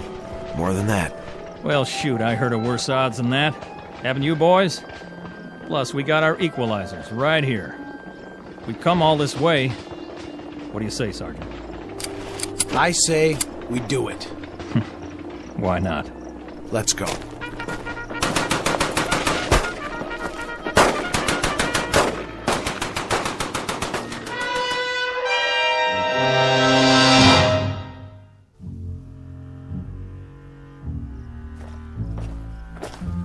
This is it, Captain. The last known location. What's that plaque for? Read it, Lieutenant. Custer Battlefield National Cemetery, honoring the memory of 261 men of the 7th Cavalry who lost their lives in battle. So this is the cavalry they were talking about. It was. It's a national shrine now. They made it. What's that, Captain? Nothing. No sign of them on either side of the creek, Captain. What about the tank? Up near the ridge where they left it. But no sign of the men, no sign at all. Keep looking. Yes, sir. Put them on report, Captain? Put them on report. Captain! What is it? A list of the men who died here, all the names engraved on the plaque. It looks like it's been here a long time, so then how? How what? I think you better take a look at this. Right here, in the middle of the list. William Connors, Michael McCluskey, Richard Langsford. Kind of a coincidence, don't you think? Quite a coincidence. But how? Pity they couldn't have brought up the tank. That would have helped the odds. Wonder if the drive chain failed again. Beg your pardon, sir? Nothing, Lieutenant. I didn't say a thing. Not a blessed thing.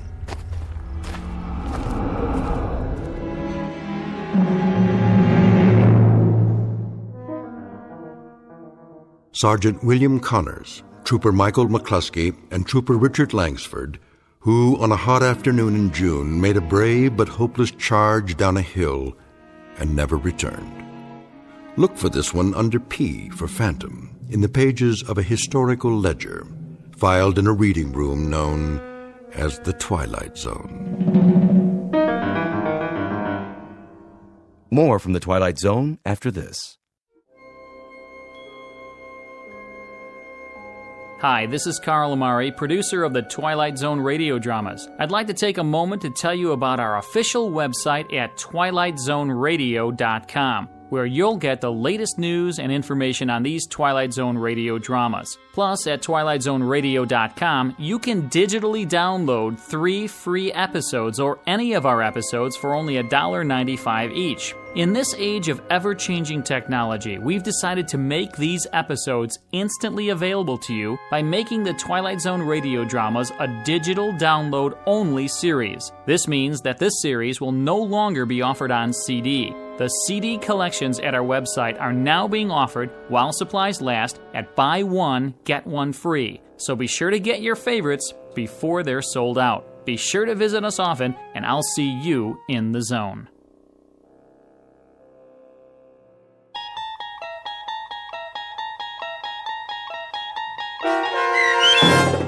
The Seventh is made up of phantoms, starring Richard Grieco, with Stacy Keach as your narrator, was adapted for radio by Dennis Etchison and based on a script by Rod Serling. Heard in the cast were Craig Brawley, Jeff Lupetin, Christian Stolte, Kurt Nabig, Doug James, Roderick Peoples, Lynn Foley, Richard Shavsden, Carl Amari, Roger Wolski, and Vince Amari.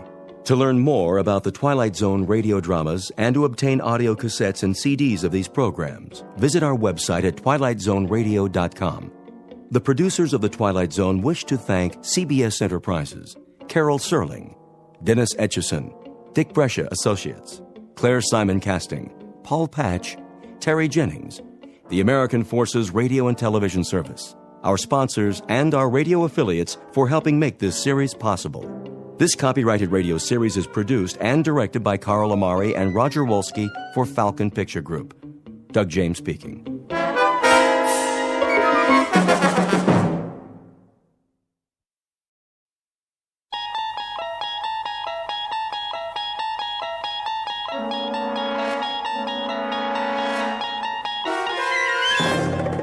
You unlock this door with the key of imagination. Beyond it is another dimension, a dimension of sound, a dimension of sight, a dimension of mind.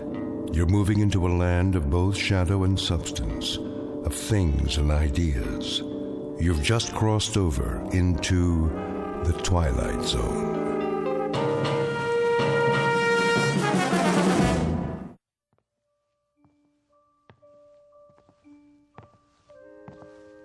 Come on, Mac. Let's go.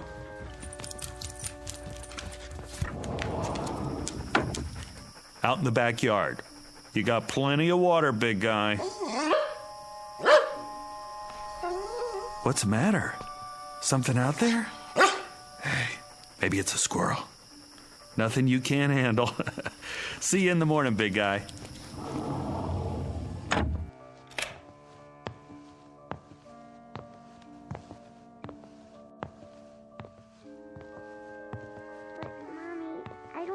To sleep by myself. I know, honey. It'll be all right, I promise. Daddy and I are in the next room. Hey, sweetie, ready for bed? Daddy, I want Mac. He's outside where he belongs. But I need him. No, you don't. This is where you belong, in your room. But You're a big girl, aren't you? Yes. A very big girl. And big girls have their own rooms. In the morning, I'll make your favorite breakfast. Waffles? Waffles. For all three of us. But it's scary in here. Tina, honey, stop it. Will you leave the door open? Sure, sweetie. Plus, you have your nightlight. Come on, Ruth. But, Mommy... If anything frightens you, call for me. I'll come right away. Nothing's going to frighten her. The house is locked up tight as a drum. But what if the bad man comes? Oh, Tina, really? Hey, then Mac'll get him. He's a good dog, isn't he? Yes. Go to sleep now. Can I have a drink of water? Of course. Night-night, sweetheart. Night. Don't let the bedbugs bite.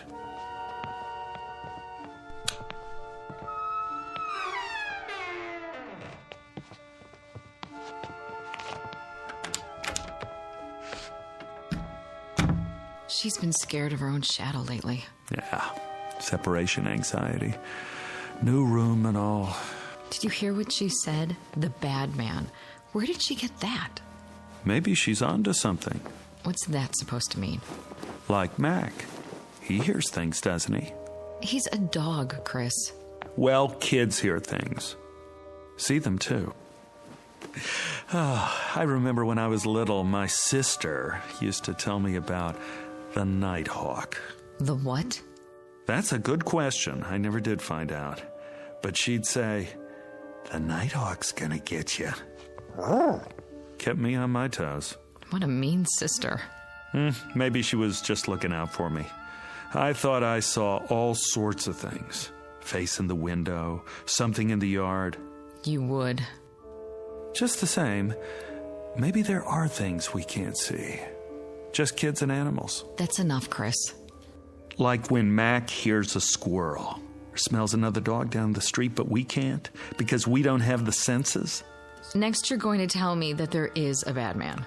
I didn't say that. Now I won't sleep a wink. That's not what I mean. Oh, what do you mean? Nothing. I don't know what I'm talking about. No, you don't. Come to bed. Sorry. You should have been a science fiction writer. Visible world. Nice. Makes me feel all safe and secure. I said I'm sorry. Well, this is the real world. Remember that. I'm turning out the light.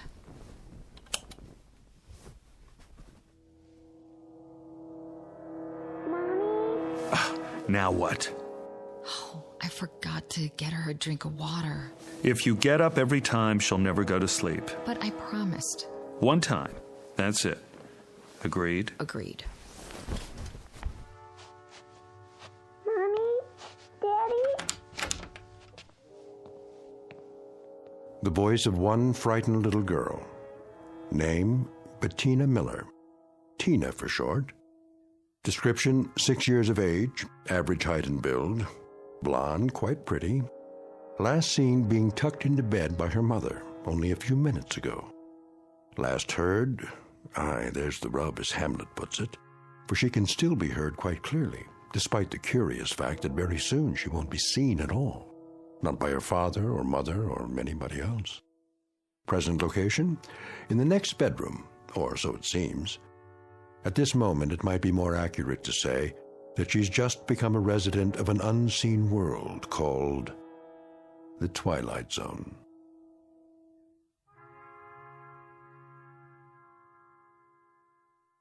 And now, The Twilight Zone and our story, Little Girl Lost, starring Stephen Tobolowsky, with Stacy Keach as your narrator. Chris? Not again. But she sounds so scared. Yeah. Listen to her. I'm going. Where are my slippers? I don't know what's wrong now. Yeah. I'll talk to her. One last time. All right, sweetie. Daddy's coming. Quiet, Mac! What's the matter now, Tina? Where are you? Against the wall? Here I am. Take my hand. Tina, where'd you go? Did you fall off? I'll lean down and... Not against the wall, huh? Did you roll under the bed? Take it easy, I'm here. Tina, where are you? Over here. Come on out, baby. You must have crawled under the bed. Now reach out. Reach out for my hand. What happened to you? Where in the... Hold on. I'll get the light switch. Daddy, help me. I'm trying, baby, but I don't see... Chris, what is it? I don't know. What's the matter? She's not here. What do you mean she's not? I turned on the light. I can't... Tina? Mommy's here. See for yourself. This is ridiculous. Tina?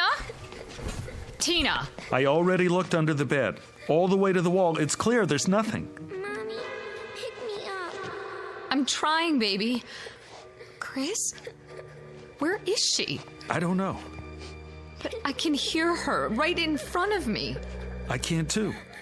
It doesn't make sense. I'm looking under the bed. The floor's clear. It's absolutely empty. I don't see anything. Honey, I don't know what to tell you. What are we gonna do? Quiet, Mac! Listen, what's happening to her? Where is she? I'm tired, Mommy. Going to sleep now.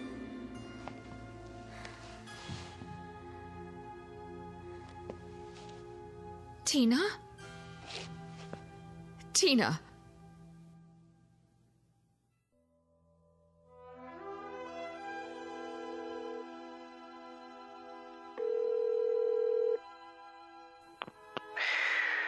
Hello?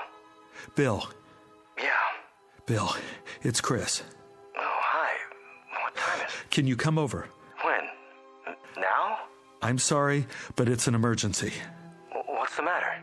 It's Tina. What happened? That's just it. I don't know. You don't... She's disappeared. From the house? You mean she wandered off? No. Somebody took her? She hasn't been kidnapped. Well, then what? I can't explain. She's here. Is she injured? I don't think so, but... So she's okay? I don't know. Let me get this straight. She's there, and she's not hurt, and she's... She's here, but she's not here. I don't follow. Bill, for God's sake, get over here. I don't know who else to call. And hurry.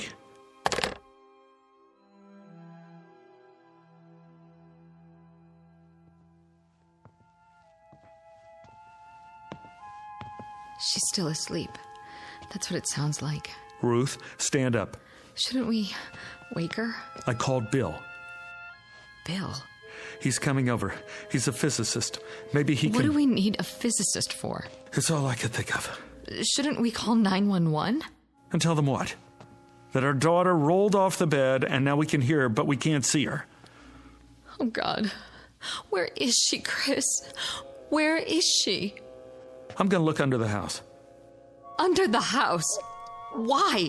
There's no hole in the floor, is there? Not that I could see. Oh, I better let Mac in. He's going to wake up the whole neighborhood. Sit on the edge of the bed. Wait here for me. Get the flashlight. It's in the kitchen. Right.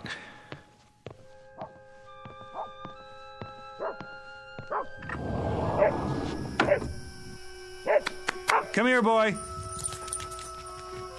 Mac, where are you going? Mac! What's wrong with him? He's after something. Like he's got a scent. He's trying to get under the bed. Grab him! I can't! Where did he go? I don't know. Step back. He's got to be under there. Mac! Come on out, boy. Here, Mac! He's not, is he? Now, don't jump to conclusions. He's with Tina.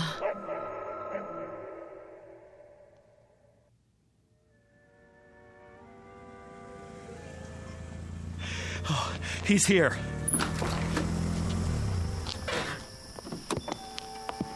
Bill. I got here as fast as I could. Thanks. What's up? I'd tell you if I could, but you wouldn't believe it. Try me. I wouldn't know where to start. You better see for yourself. See what? They're in the bedroom. You remember Bill, honey? From work? Ruth? She's still asleep. Listen. Where's your daughter? Under there? Take a look. I don't see anything. Neither do we. Do you have a flashlight? Here. You were right. About what? Don't believe it. Let's move the bed. Bill, where is she? I'm about to lose my mind. Well, at least she's breathing normally.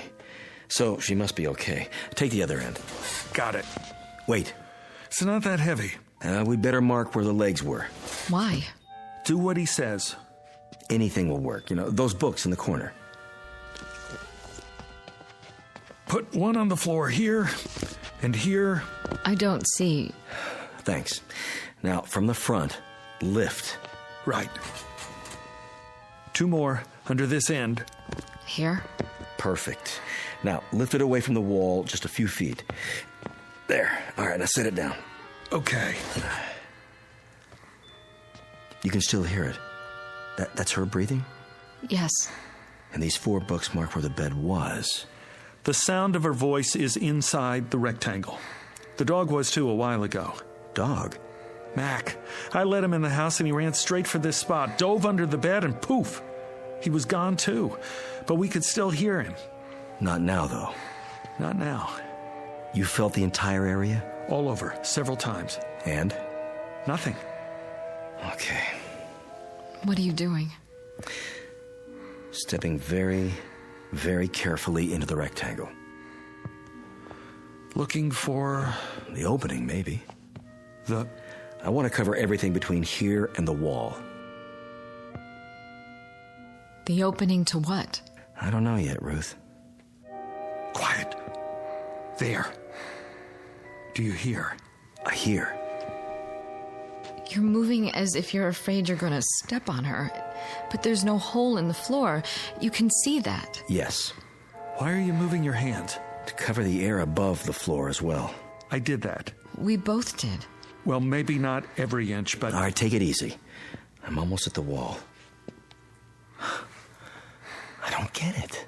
Get what? It's not in front of the wall. So that means it must be... Bill! Look out! Your hand's going into the wall. Pull out! Pull out!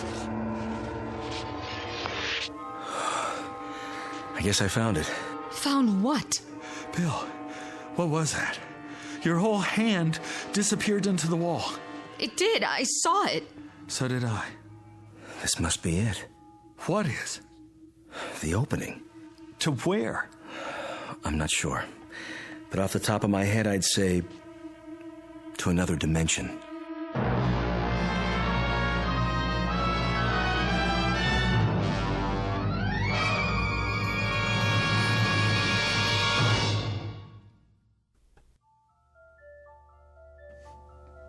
Another what? Dimension. You think this is a joke, Bill? No, I don't. Then why? I don't know if I'm right or not. I can't think of anything else, though. Anything else but... Look, there are 3 dimensions that we can see. Height, width, and depth. The 4th dimension is time. Now, if you know these, you can place anything. Where something is and when exactly. Like, what time is it now? 1:12 a.m. on this particular date in this location. Why are we talking about this? Wait, hear him out. There may be other dimensions as well. Science is still arguing about how real they are. But there could be doorways to these other times and places. Other realms. And some of those doorways have been verified. Have you heard of wormholes? I don't see what all this has to do with my little girl. Wait, I think I'm getting it. Tina must have fallen out of bed, accidentally rolled under it, and gone through. Like my hand. Did that actually happen? I couldn't believe my eyes. One way to find out. Let's try it again and be sure. Bill, don't. Right about here, wasn't it? I was touching the wall to see if it was solid and... It's happening again. Oh, this is it. An invisible opening of some sort. I can't see your hand. Pull it back. There. I'm okay. What did it feel like? There was no sensation. It's just that for a second, my hand was out of the visible spectrum. Where was it? That's what we have to figure out. I don't care about the reason. I just want Tina back. That's where Mac went too? Must be. He's probably with her now. But why? He could have sensed it. Animals are sharper about that sort of thing than we are. He must have known she was in there and gone after her. But we have eyes too. Why can't we see them? Because some things may be right in front of us, but we have a blind spot. Such as? Do you have any change on you? What? Wait a minute, I do. Here's a quarter. Now, hold it out at arm's length, between your thumb and your finger. Yeah, that's it. Now, I want you to stare straight ahead at the ceiling light and move the quarter just off-center a few degrees to the right, approximately the 3 o'clock position. But don't move your eyes. Go ahead, try. Wait a minute. What do you see? Nothing. I can't see the quarter anymore. Exactly. But if you move it an inch or 2 right or left, or up or down. There it is again. It always was there, right in front of you, but you couldn't see it. Do you know why? Because you have a blind spot on your retina. It's a very small area where the optic nerves tie together. You'd never know it. How can you be aware of what you can't see? But whatever's there is still there, isn't it? I mean, whether you see it or not. I never noticed that before. You could go your whole life and never notice it, unless there was some reason to. But it's been there all along, invisible, like the quarter. Well, now that I know where she is, I'm going after her. No. Don't try to stop me. She's my little girl. We don't know what else is in there, or how far it leads. My daughter is in there. I know that, Ruth, but we can't just... Why not? You put your hand in and you pulled it out twice. We don't have enough information yet. Tina is right in front of us, on the other side of this dimensional opening, or whatever it is. All we have to do is reach in and... If it's that simple, why hasn't Mac found her yet? If I'm right, and this is a kind of gap or blind spot, an opening to another dimension, it wouldn't be laid out the same as our world, would it, Chris? There must be something we can do. Listen to the man, honey. You got a pencil? Anything to write with?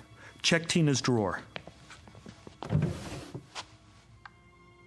Only crayons. That'll do. A black one. Here. Now, let's see just how big this thing is. I'll have to mark up your wall.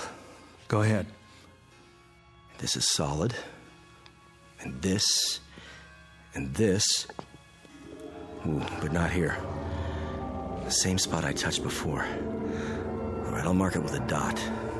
Take your hand out first. Right. and all around the edges where it's still solid.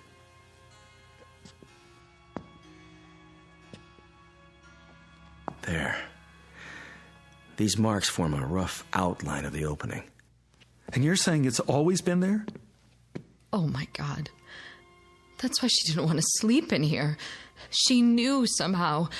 She could have fallen through at any time. Oh, I doubt it. Why not?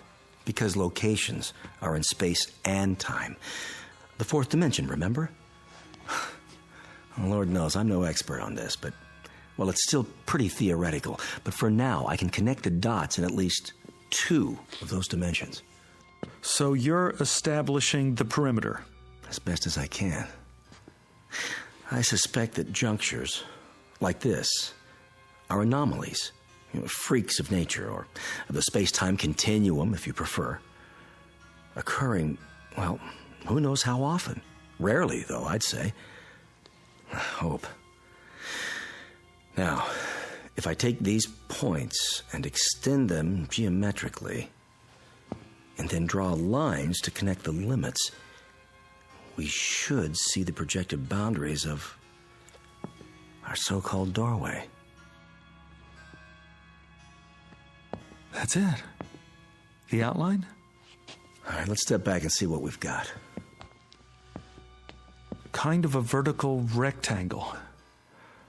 Looks like a doorway, all right. Not quite symmetrical, and a bit small. About 3 feet across, maybe 4 feet tall. Exactly the size of Tina. She could have stepped through. Do you still have that quarter? Here. Throw it. What? At the wall. What for? It's a test. Toss it between the lines, and we'll see what happens. Okay, here goes.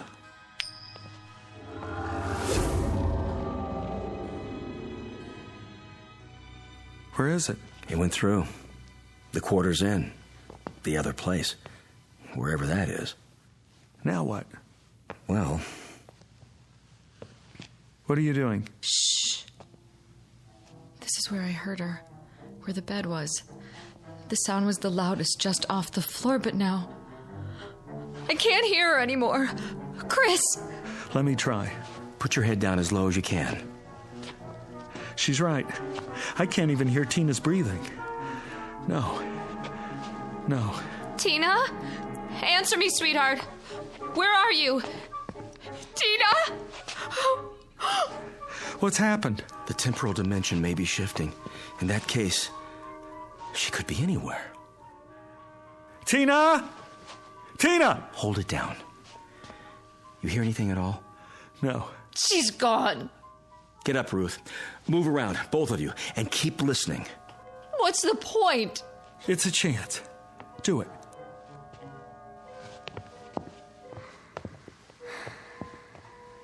Psst. Over here. That's her. In the corner. What in the name of... Quiet. It's getting weaker. Where's she going now? Tina, come back! Keep looking for her. But how? Come on. Where? Anywhere. Try the whole house. I'll take the living room. Tina? Tina? What is it? She's gone. Gone and never coming back. We don't know that. We don't know anything. Come on, babe. You gotta be strong. For Tina. In here. Bill?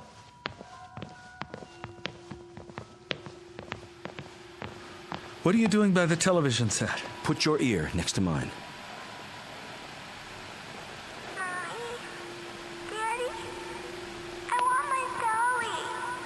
Tina? I'm here. Mommy, I can't see you. What is this? First, she was in the bedroom, now she's in here. I've told you what I think, Chris. But she went into this other dimension in the bedroom. What's she doing here? If I could tell you, I would. You've got to think rationally. How can we think rationally about an irrational situation? One step at a time. We try every possibility. Cross off the ones that don't work. I'm not going to wait. Neither am I. We can't get ahead of ourselves. My daughter needs me. I've got to go to her somehow, some way. Mommy? Daddy, help me. Help me now.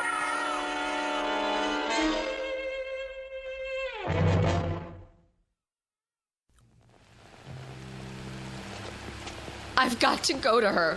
I'm afraid it's not that simple. Get out of my way. Slow down.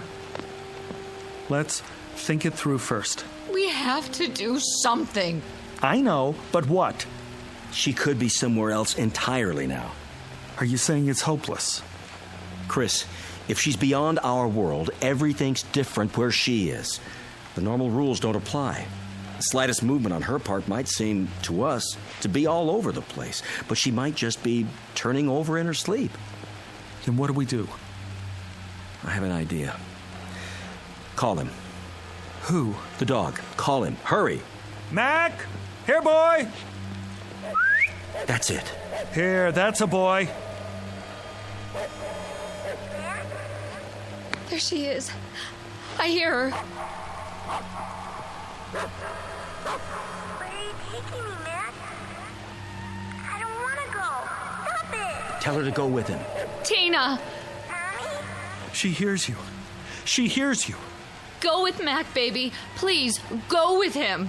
Where are you? Here, baby. I'm here. Just tell her to go with the dog. Sweetie, go with Mac. Right now, baby. Where is he taking me? Where we are. You want to be with Mommy and Daddy, don't you? Yes. Then go. Will he take me to you? Yes, baby. He will. All right, Mommy. Hurry, Mac. Let's go. The dog should go back to the place where he entered. Yes.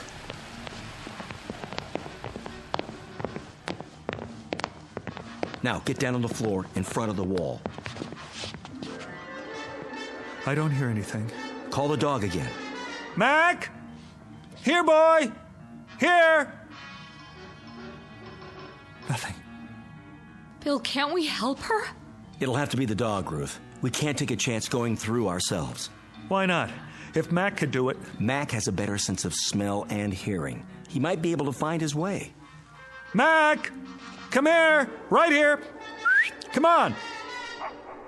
I hear him. He's doing it! Man! What a mutt! They're not getting any closer. This way, Mac! Come! Tina? Mommy. I can hear him. But they're not coming through the wall. They can't see the opening where they are. Come to me, Mac! To me! Daddy? Bring her out, Mac! Now! Daddy, where are you? Here, baby. Right here. Just a little bit farther. Follow Mac. I can't see you. Mac, you better come. Right now. Why doesn't he do it? Maybe he can't. He's confused. If you can't see him, he can't see you. No, I won't have it. What are you doing? Reaching in. Stop! Pull your arm back. Tina! Take my hand. No, Chris, it's too dangerous. Let go of me. My hand, Tina. Take hold of it. I can't see it, Daddy. I'll lean a little further. See it now? No. Chris! Here! Here! Chris! Chris!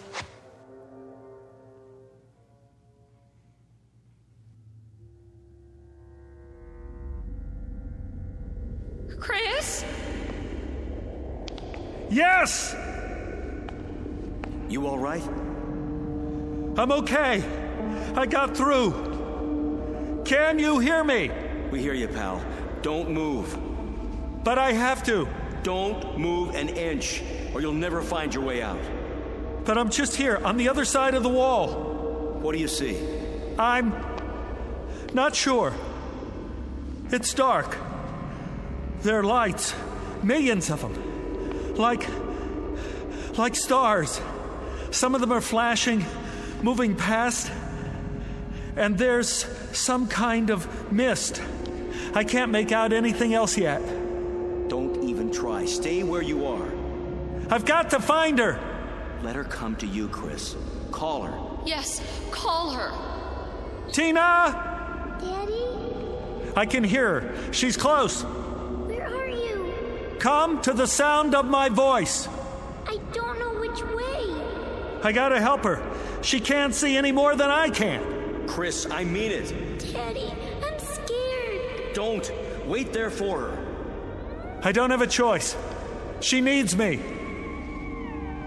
Tina! Where are you, Daddy? Right here. Where? Is Mac with you? Yes. Grab his collar.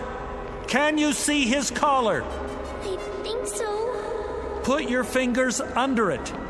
Mac, where are you going? I'm coming, honey. Chris, don't go after her. I have to. Tina? Where did you go? Tina? Tina? I'm over here, Daddy. Stand still. I don't like this place. Don't be afraid. I'll get you out. Where's Mommy? Waiting for you at home. In your room. She's waiting for us. Listen to my voice. Come to me. I don't know where you are. I can't see you, Daddy. Where's Mac now? Here. Grab onto him. Hold tight. Can you do that for me? I'm trying. Chris! Hurry! Got his collar yet? Yes. Get a good grip now. Okay, Daddy. But he wants to run away. You have to stay with him. Don't let go. Mac! Bring her here. Bring her to me, Mac. Is he bringing you, Tina? Yes. Hold on tight, baby. Go where he wants to go. I will. You'll be here in a minute. Mac knows the way. Just hang on. Come on, Mac. Come on, boy. Chris, we're running out of time. That a boy. Here. Right here. Can you see her yet? I'm not sure. There's shadows moving. Yes! Tina? Here, boy. That's right. Daddy, pick me up. Take my hand. I'm right in front of you. Reach out. Little closer. I can't see you. I know it's hard. Just try. That's it. Closer. There. I got her! Oh, Daddy. Oh, baby. Baby. You're okay now. Daddy. Oh, baby. I got her. Hi, Mac. You big, beautiful animal. You did it. You found me. I want to go home. Me too. That's where we're going. Mac, let me take your collar. Now go. Go to Tina's room. Where is it, huh? Put your arms around my neck, honey. Hold tight.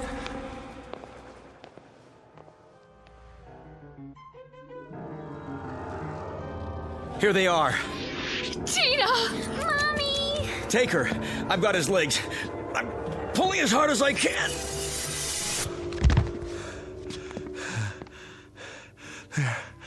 There.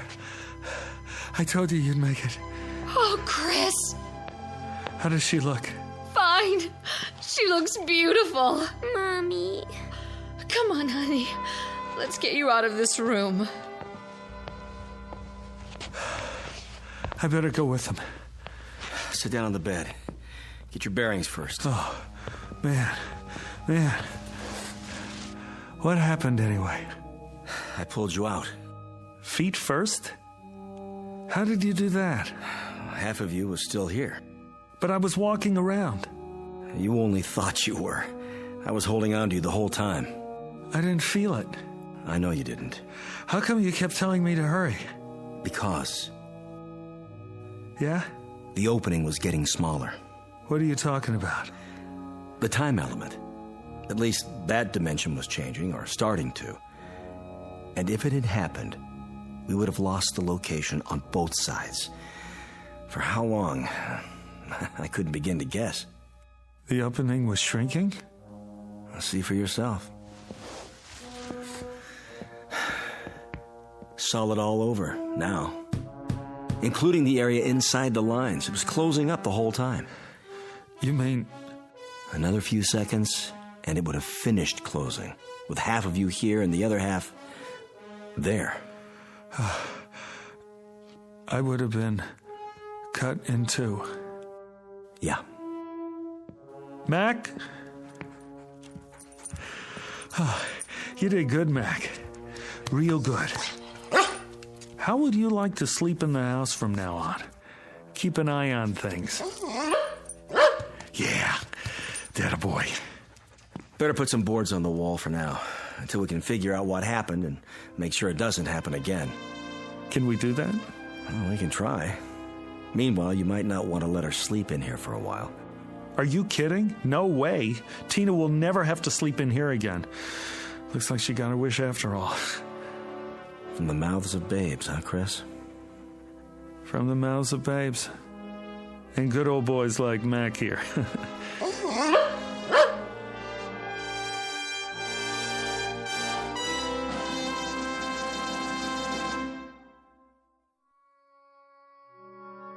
A brief journey into another dimension, perhaps. But which? The fourth? The fifth? Or one not yet charted by theoretical physics? They never came up with an answer, despite a battery of research scientists equipped with every instrument known to man.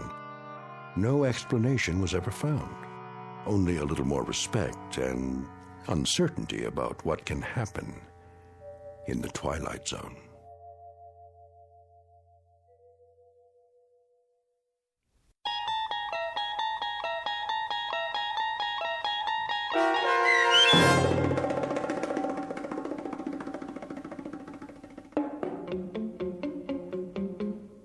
Little Girl Lost, starring Stephen Tobolowsky with Stacy Keach as your narrator, was adapted for radio by Dennis Etchison and written for The Twilight Zone by Richard Matheson. Heard in the cast were Alyssa Fraden, Dana Bokor, and Doug James. The producers of The Twilight Zone wish to thank CBS Enterprises and the Rod Serling Estate for making this series possible. This copyrighted radio series is produced and directed by Carl Amari for Falcon Picture Group. Sound design and custom Foley effects for The Twilight Zone by Cerny American creatives Bob Benson, Craig Lee, Michael Slaybach, and Matt Sorrow. To learn more about the Twilight Zone radio dramas and to contact us, visit our official website at twilightzoneradio.com. Doug James speaking.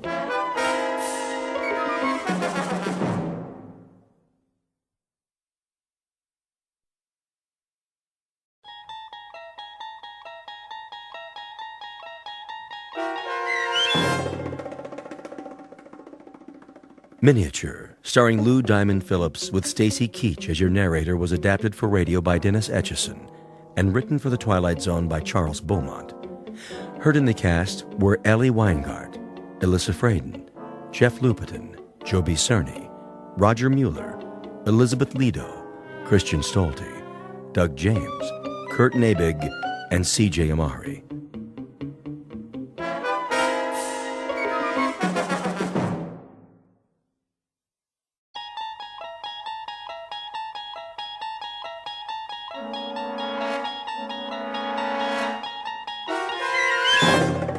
You unlock this door with the key of imagination. Beyond it is another dimension, a dimension of sound, a dimension of sight, a dimension of mind. You're moving into a land of both shadow and substance, of things and ideas. You've just crossed over into the Twilight Zone.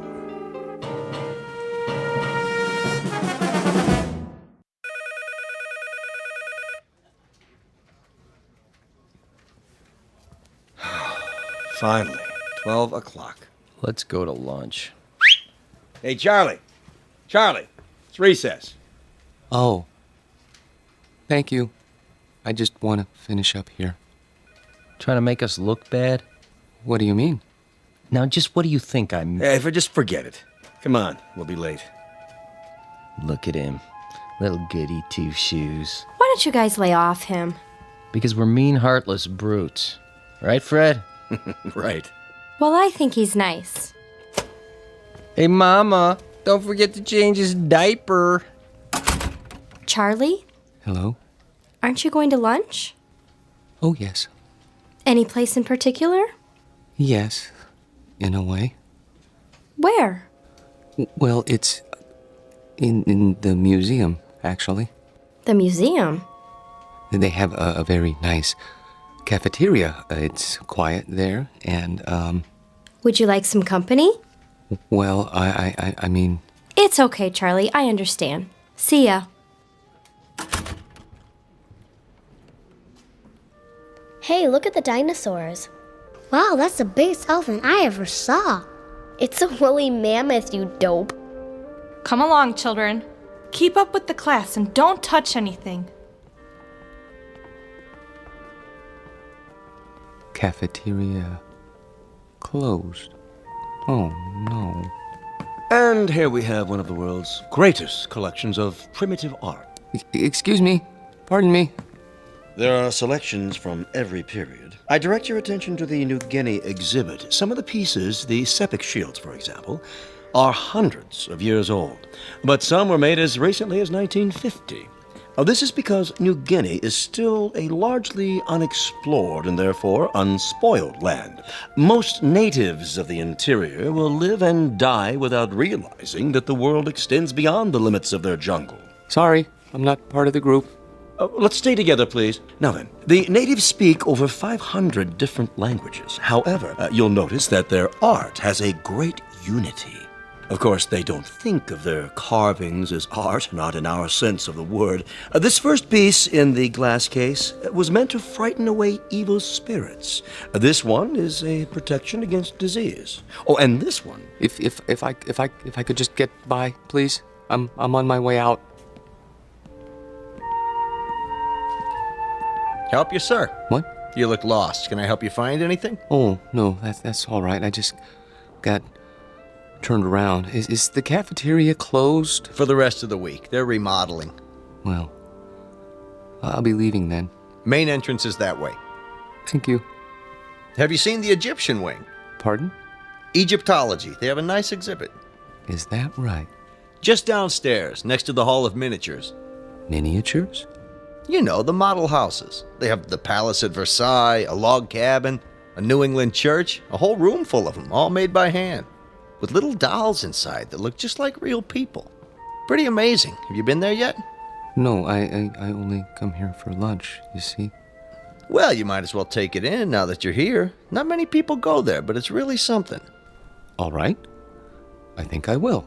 Turn left at the bottom of the stairs. You can't miss it. Thank you for the suggestion. I'll have a look.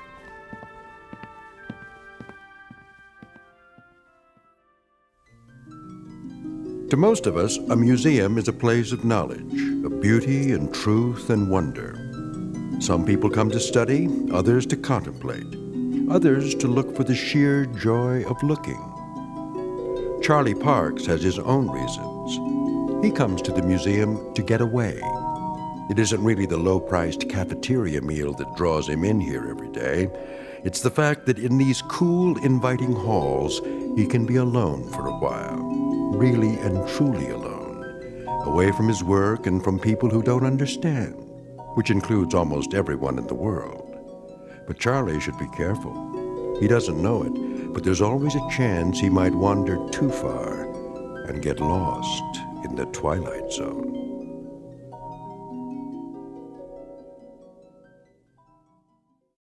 And now, The Twilight Zone and our story, Miniature, starring Lou Diamond Phillips, with Stacy Keach as your narrator. 19th century townhouse. Home of Boston residents, Mr. and Mrs. Copley Summers. The figure represents their daughter, Alice, and was carved in wood taken from the original balcony. Will you look at that? What in the... Found it okay, huh? Excuse me, but... Yes, sir? I guess this will sound silly to you, but how do they manage that? How do they manage what? In there, in the glass case? Oh, well, I couldn't say exactly. I know they use magnifying glasses, little tiny tools, single hair brushes, that kind of thing. Must go blind making them so small. But the girl, she's so realistic. Isn't she, though? Long black hair, lace dress. Look at her fingers. They didn't miss a thing. Little rug, chair's got teeny tiny doilies on it. But how do they get the girl to move? Servo motors? Microchips? How's that? The girl playing the piano, it's stopped now. I don't think I... There, see her sitting at the piano? She was playing just a few seconds ago.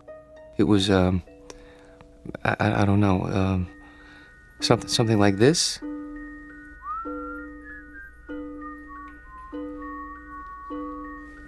Didn't you hear it when you came downstairs? I don't like jokes, mister. Not when I'm on duty, anyway. I'm not joking. Then you're hearing things. There isn't any mechanism inside that piano, and the doll's carved out of wood, a single block of wood. See the sign? Yes, I know, carved in wood taken from the original balcony. But I could have sworn... Yeah, it was probably some kid with one of those pocket radios. They sneak them in once in a while. But I saw her move. At least I think I did. Well, you know better now, don't you? Yes, I know better now.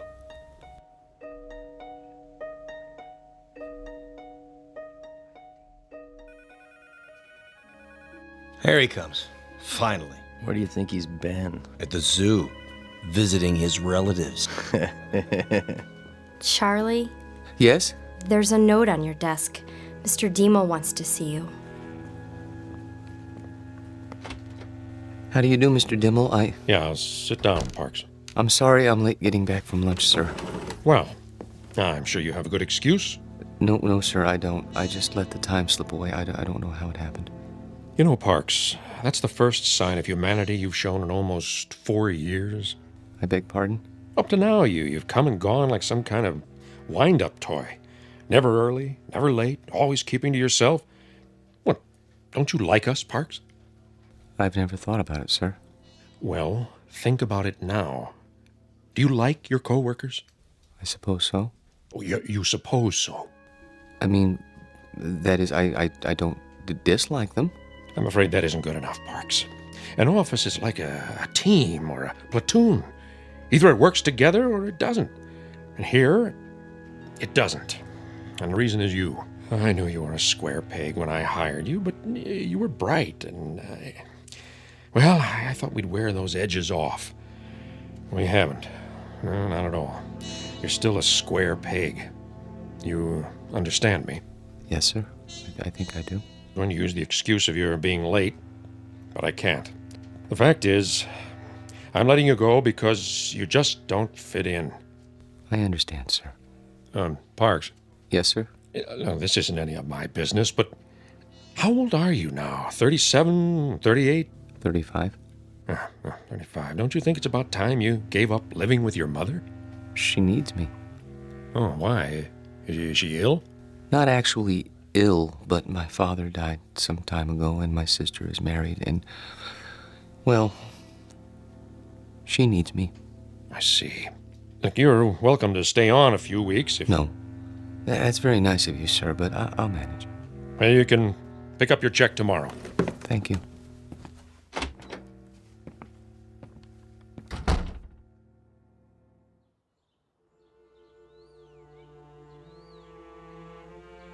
He had no right. He had every right, Mother. Hiring and firing people is his job. But why you? He doesn't think I fit in. That's ridiculous. What are you doing? I'm going to phone that man and find out why you're being persecuted. Mother, please, it won't do any good. Oh, Charlie, what's going to become of you? I've worked so hard to bring you up right. Maybe if I'd let your father punish you the way he wanted to. It's all right, Mother. This is just a minor setback. You say that every time. Why can't you keep a job, son? Why do you always end up making people uncomfortable? I don't know. I suppose they blame me. Well, I'm not keeping you here. I know that, Mother. Nothing in the world would make me happier than to see you settle down with a nice girl, raise a family, live a normal life. Please, don't cry. I can't help it. I hate to see you hurt, son. I'm not hurt. Well, you should be. Getting fired. It would have killed your father. It would have absolutely killed him.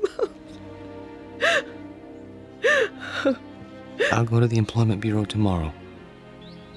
Here, take my handkerchief. Where are you going? To my room? Get me my heart medicine before you do. Yes, Mother. Charlie? Why were you late getting back to the office? I was detained. What's that supposed to mean? Nothing. I was detained. That's all. Open your mouth. Charlie, do you feel all right? Yes, Mother. I'll go to my room now.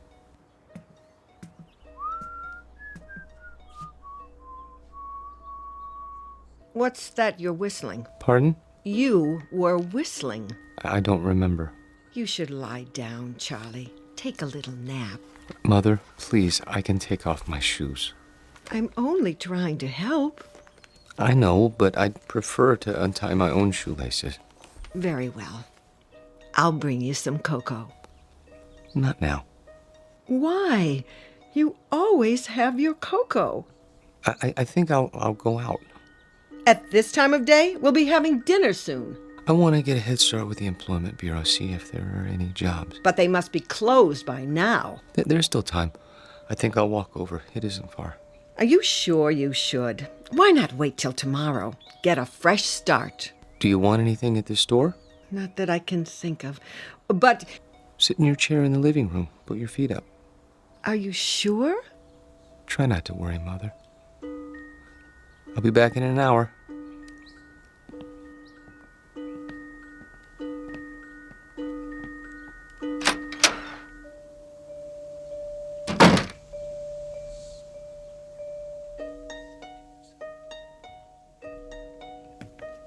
Back again, huh? Yes. Anything in particular? Is it still open? What's that, sir? A miniature room? You know, downstairs next to Egyptology? Oh, sure. Thank you.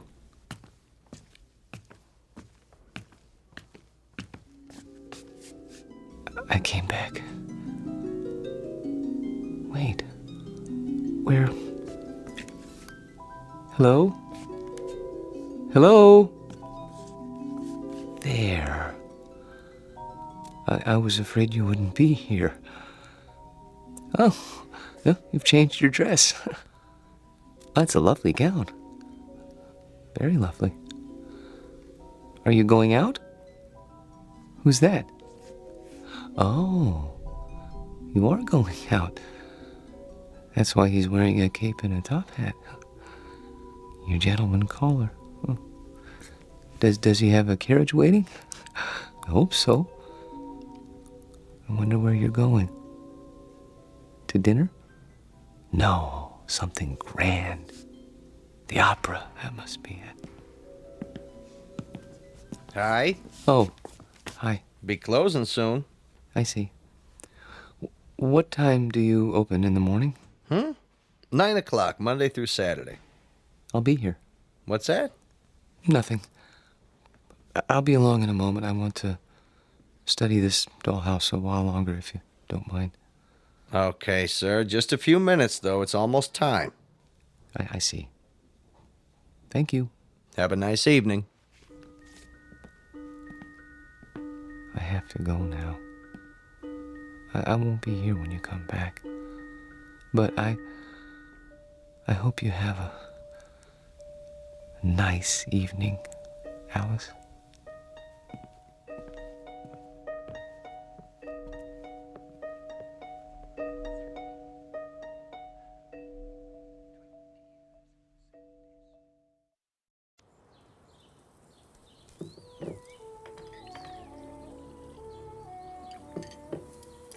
Hey, where's old Charlie this morning? Don't worry about him, buddy. My brother never misses breakfast. Charlie, your breakfast is getting cold. You see, late for his meals, awake every night, tossing and turning. I tell you, I'm half dead with worry. Mother. He's sick. I know he is. Sounds to me like he's got a girl. Don't be silly. What's silly about it? He's not a bad-looking guy. A little peculiar, maybe, but, he's not... If he had a girlfriend, he'd tell me. He hasn't told me, so it isn't possible. Okay. Nothing would make me happier than to see Charlie settle down. He knows that. I'm not one of those mothers who won't let go of their children. Ask Myra. Pass the butter. Charlie! I'm here. Your breakfast is on the table. Sorry. Hey, Charlie boy. Hello, buddy. How are you? Couldn't be better, Charlie boy. Couldn't be better. Good morning, Myra. You're looking nice. I wish I could say the same for you. I haven't been sleeping very well. Because of the job? Yes, I suppose so. It's been terribly hard on him, pounding the pavement every day. Boy, that can get you down. Charlie. Yes? We've got a surprise for you. Tell him, bud. Well, it's like this. I heard they gave you the pink slip, and see, I know the dispatcher pretty well over where I work, and, I told him about you, and, he said... He said he'd give you a job. Yeah. Isn't that wonderful? Oh. Yes, I guess so. Charlie! It's very nice of you, buddy. Really. You have experience in billing, don't you? Yes. Then what? Well, you see, I don't know if I'd want to travel that far. It's out of the city, isn't it? Buddy could pick you up. Sure, till you get yourself a car. Charlie, for heaven's sake, Buddy's offering you a job. I'm sorry. I appreciate it, really. But I'm afraid. You got something better, Charlie? Excuse me, I have an appointment. Charlie! Charlie! Oh, I don't recognize him anymore. My own son. Does he have something better, Mother? No, he doesn't have anything. He isn't even looking. How do you know? The employment agency called. They sent him on 2 interviews, and he never showed up. Well, then where does he go? I don't know. Like I said, he's got himself a girl. Oh, shut up, will you?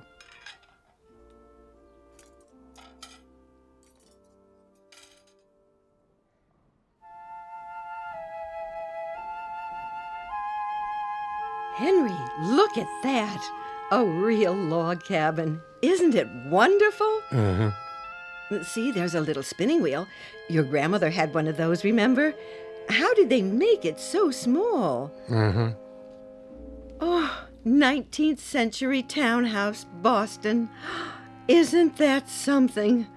I've never seen anything so perfect, have you? Just look at the miniature piano and the doll there in her little handmade dress. Come on, let's go. Oh, I'd love to live in a house like that. Sure you would. No air conditioning, no central heating, no television, no phone. Sure you would. Excuse me? Are you finished here? I mean... Yep, on our way to see the mummies. Come along, May. If we must.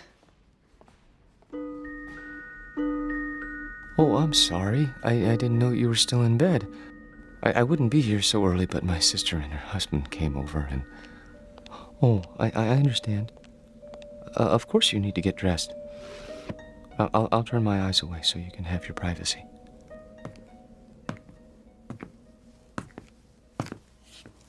Hi. A little early today, aren't you? Am I? I guess you must get a real kick out of these displays. Yes. This one in particular. What do you see in there, mister? Nothing. Man doesn't stand for 4 and 5 hours at a stretch looking at nothing. I'm not breaking any rules, am I? No. Then leave me alone, please.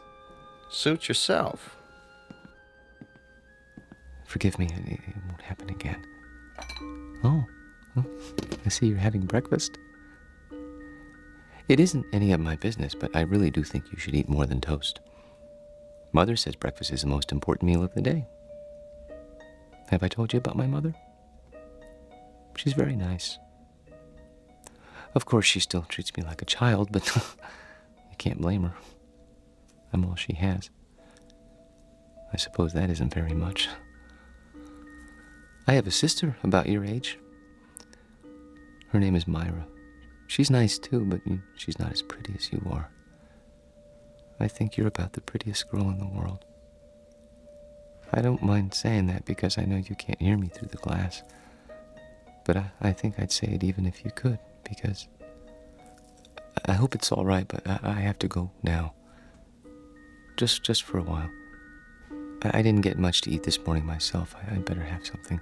But I'll be back soon. I promise.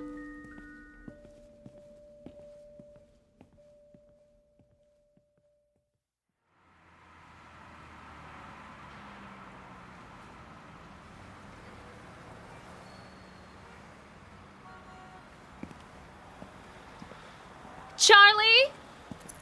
Hello, Myra. What are you doing here? Oh, I was driving by. Saw you come out of the museum. That's nice. Well, Buy me a cup of coffee? the cafeteria's closed. Then we'll go somewhere else. All right.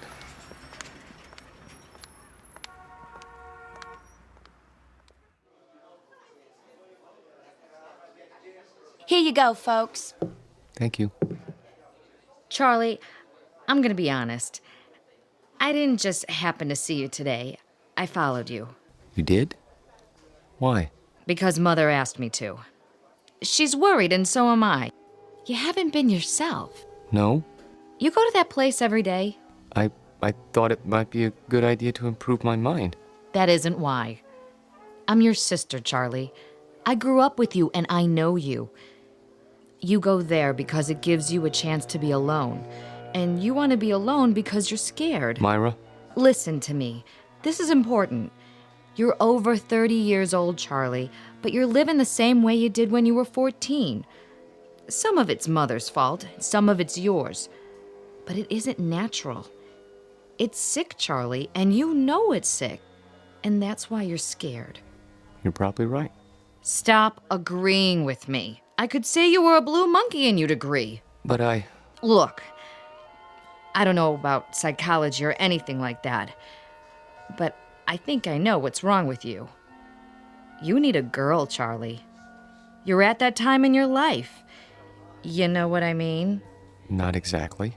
Well, it's hard to explain, but you've never had a girl, have you?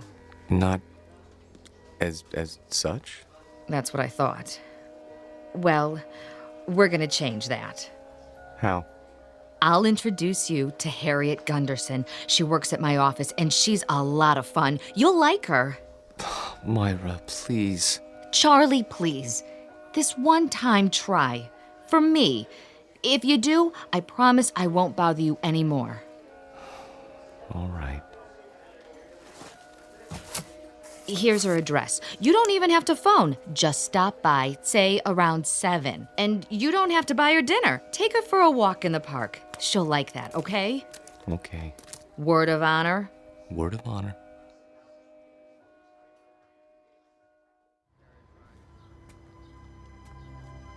Charlie, Hmm?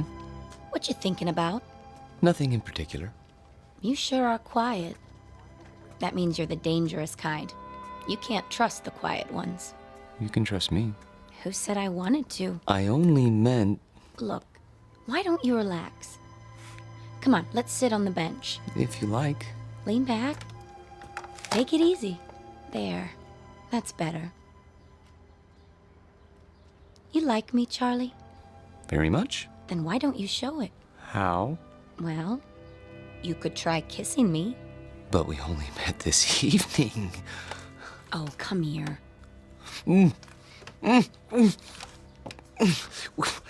We hardly know each other. Quiet, you man, you. Oh! I didn't mean to push you off the bench. It's just that you surprised me. Sorry, I'll help you up. Forget it, Buster. Just forget it. Tell your sister you don't need a girl. You need a doctor. Wait, please.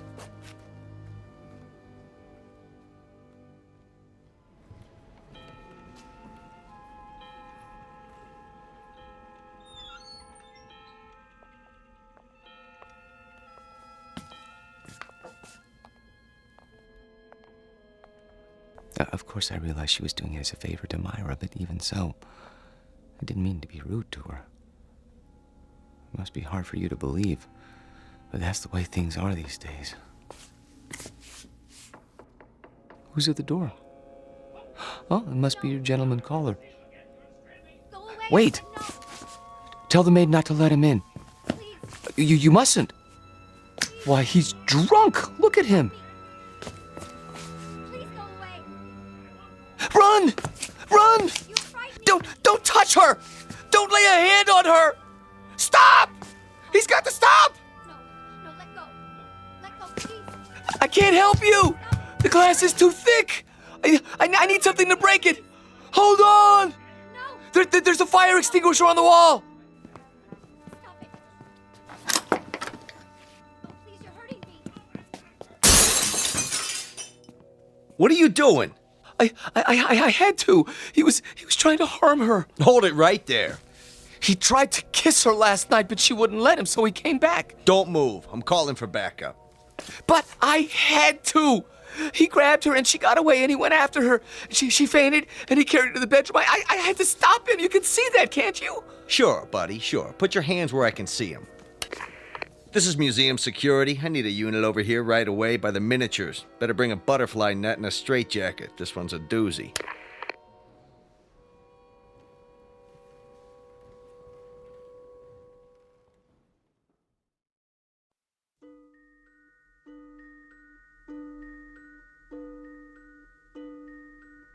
Now, Mr. Parks, I want you to understand that no one is saying you didn't see these things. There's no doubt that you did.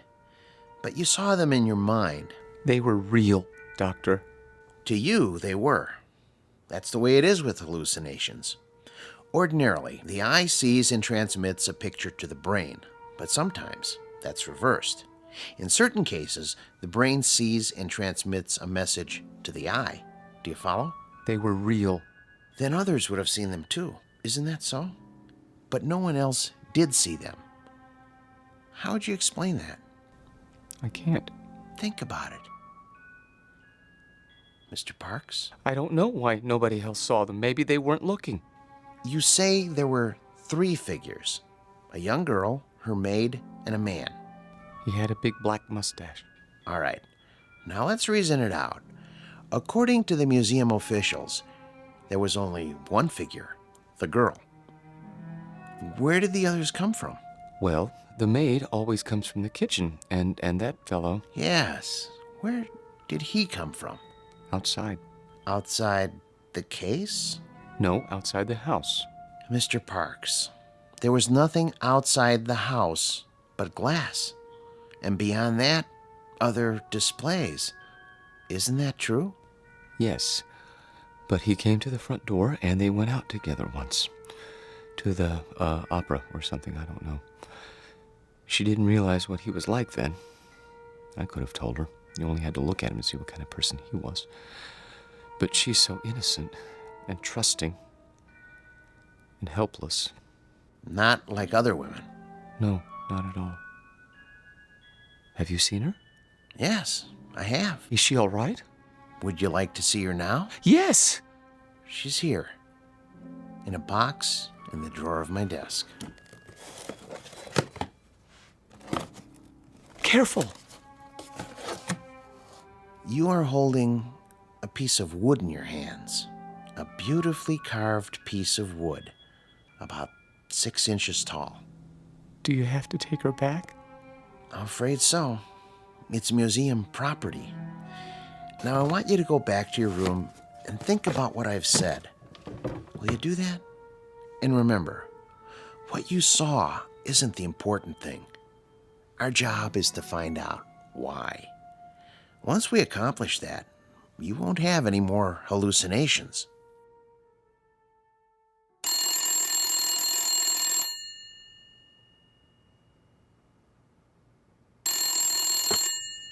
Yes? Oh, yes. Send them in. And ask Dr. Geisner to prepare the patient for checkout. Nice to see you, Mrs. Parks. You remember my daughter, Myra, Hello. Hello, Dr. Wallman. and my son-in-law, Buddy. Hi, Doc. Where's Charlie? He'll be along in a few moments. Is he really normal, Doctor? That's a word we try not to use. Why not? Because it's meaningless. It refers to the behavior patterns of the majority. If 99.9% of the people in this country went to bed with their socks on, then that would be considered normal. And if you didn't? I go to bed with my socks on all the time. Well, what I'm trying to say is don't judge Charlie's emotional health by the degree to which he conforms to other people's standards. Don't expect him to be like everybody else. Then you don't think he's sick? Not now. No. He was when he came here. The constant pressure to be something he wasn't, to act and think and feel the way you wanted him to, instead of the way he wanted to, he was unable to cope with this world. So he created another world. But he knew it was false, so he destroyed it, and with that act, he made his first step toward mental health. Of course, he insisted it was real for a long time, but that's standard with hallucinations. Charlie! Hello, Mother. Myra? Buddy? How are you feeling, Charlie? Wonderful, Doctor. Really, wonderful. No more dreams? I've been sleeping like a baby. Not worried about the girl in the glass case? There was no girl. Just a doll. I know that. And I know what made me think I saw what I saw. Thanks to you. Thanks to you, Charlie. You figured it out, remember? I didn't tell you anything after that first day a few weeks ago. Oh, Charlie, I was so worried. No, Mother. I know you were, but I'm fine now. I'll find a job and everything will be the way it was. You'll see.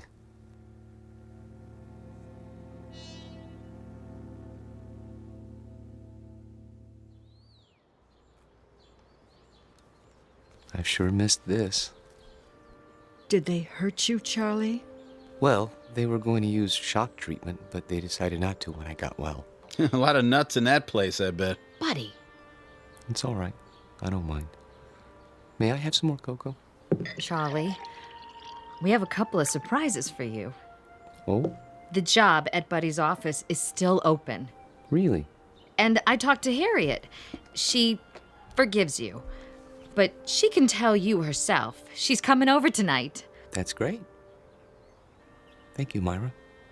And thank you, Buddy. Well, it took some doing, let me tell you, after where you've been and all. Well, I'm sure it did. But you won't be sorry. I intend to work very hard. Now, if I'm going to be ready for tonight, I'd better get a little rest.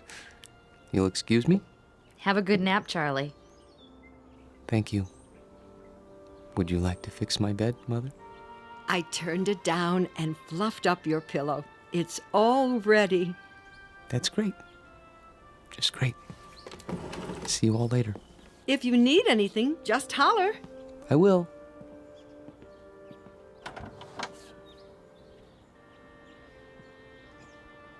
All right, I gotta go by the house. Be back in a while.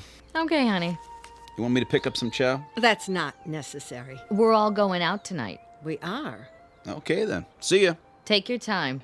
Drive carefully, Buddy. Sure, no problem.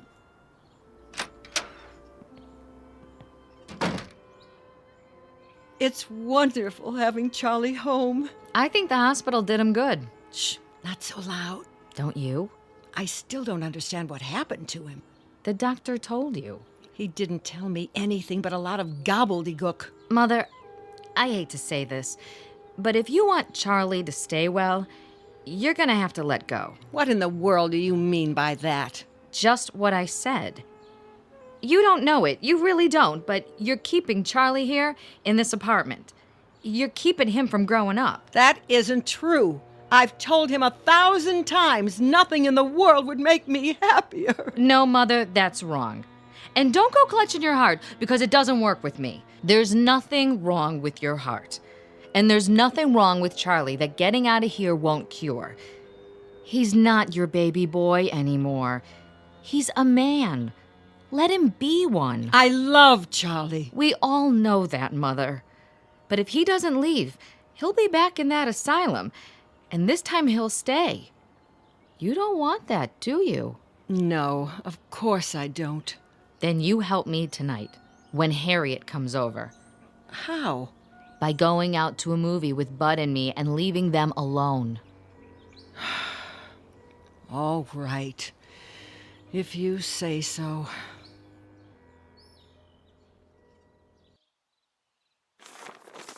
Pass the sports page, would you?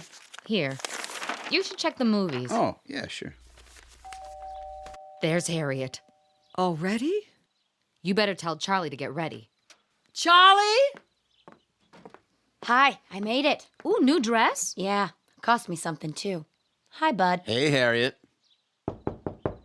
Charlie, your company is here. Charlie?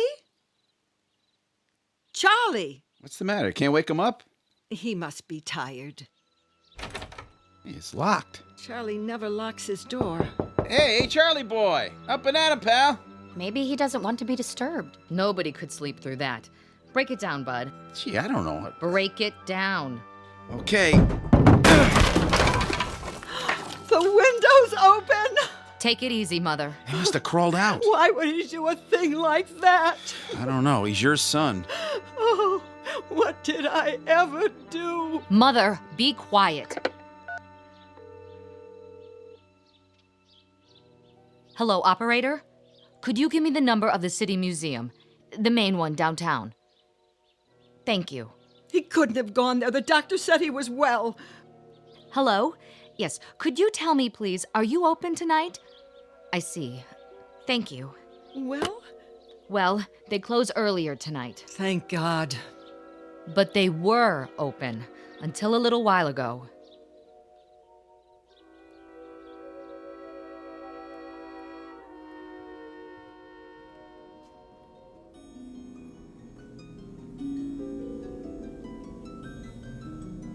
Hello. I see they got your glass case repaired. I'm so glad.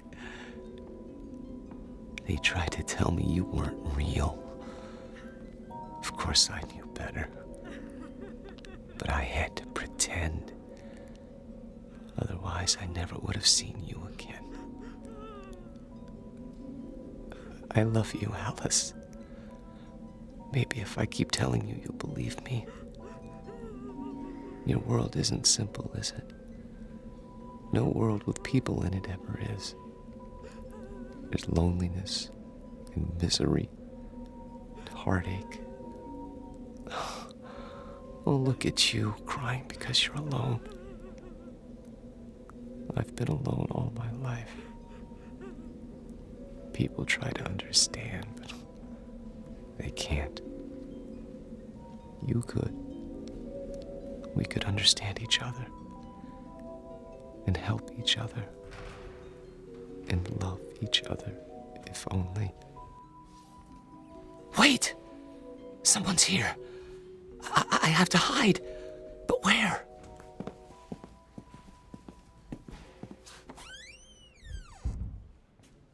This is where he always went, every day. Are you sure he's here, Doctor? I'm almost positive. Place is empty. I checked. He could have come in earlier and hidden, couldn't he? Where? This place is deader than a doornail. Shine your flashlight over there. What about those Egyptian mummy cases? Say, that one isn't supposed to be open. Could a man hide in there? I guess. Nobody's allowed to touch him. It's against the rules. Mrs. Parks, would you do something? Anything for poor Charlie. I'm sure he can hear you, wherever he is. Are you going to take him back to the hospital? I think it would be wise, don't you? Before anything else happens, call him. Ask him to come out. Charlie? Louder. Command him. Charlie, this is your mother. Come here. Again, Charlie Parks, you come here this second, young man. You hear me? It's too late. He's not going to listen to you now, Mother. Hey, Charlie boy, let's go. What do you say, huh? Can you turn on the lights? Yeah, at the main switchboard. Do it. We're gonna have to search the whole place. Hey, is this the dollhouse? That's the one. And the doll, is that her? Yep. Say, what? There's two of them now.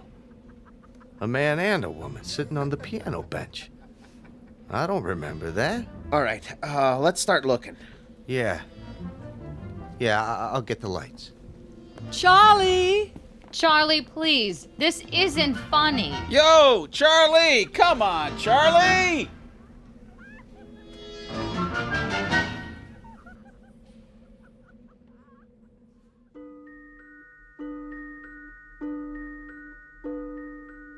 They never found Charlie Parks because they didn't look closely enough at the house in the glass case. The guard didn't say anything more about what he saw. He knew what they'd think, and he knew they'd be right, because seeing is not always believing. Especially if what you see happens to be on display in an odd corner of the Twilight Zone.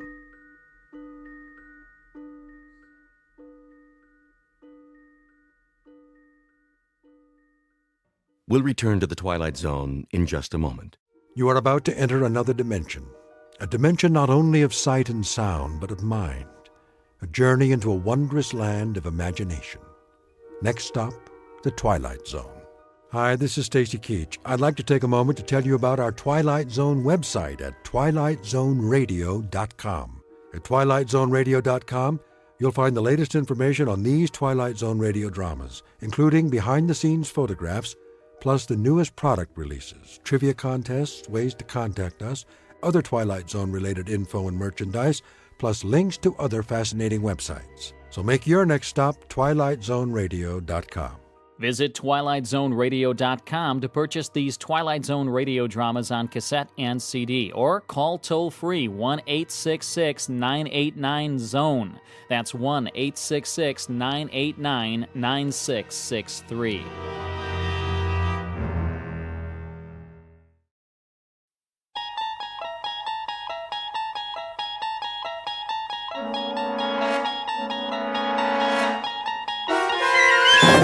There is a fifth dimension beyond that which is known to man. It is a dimension as vast as space and as timeless as infinity.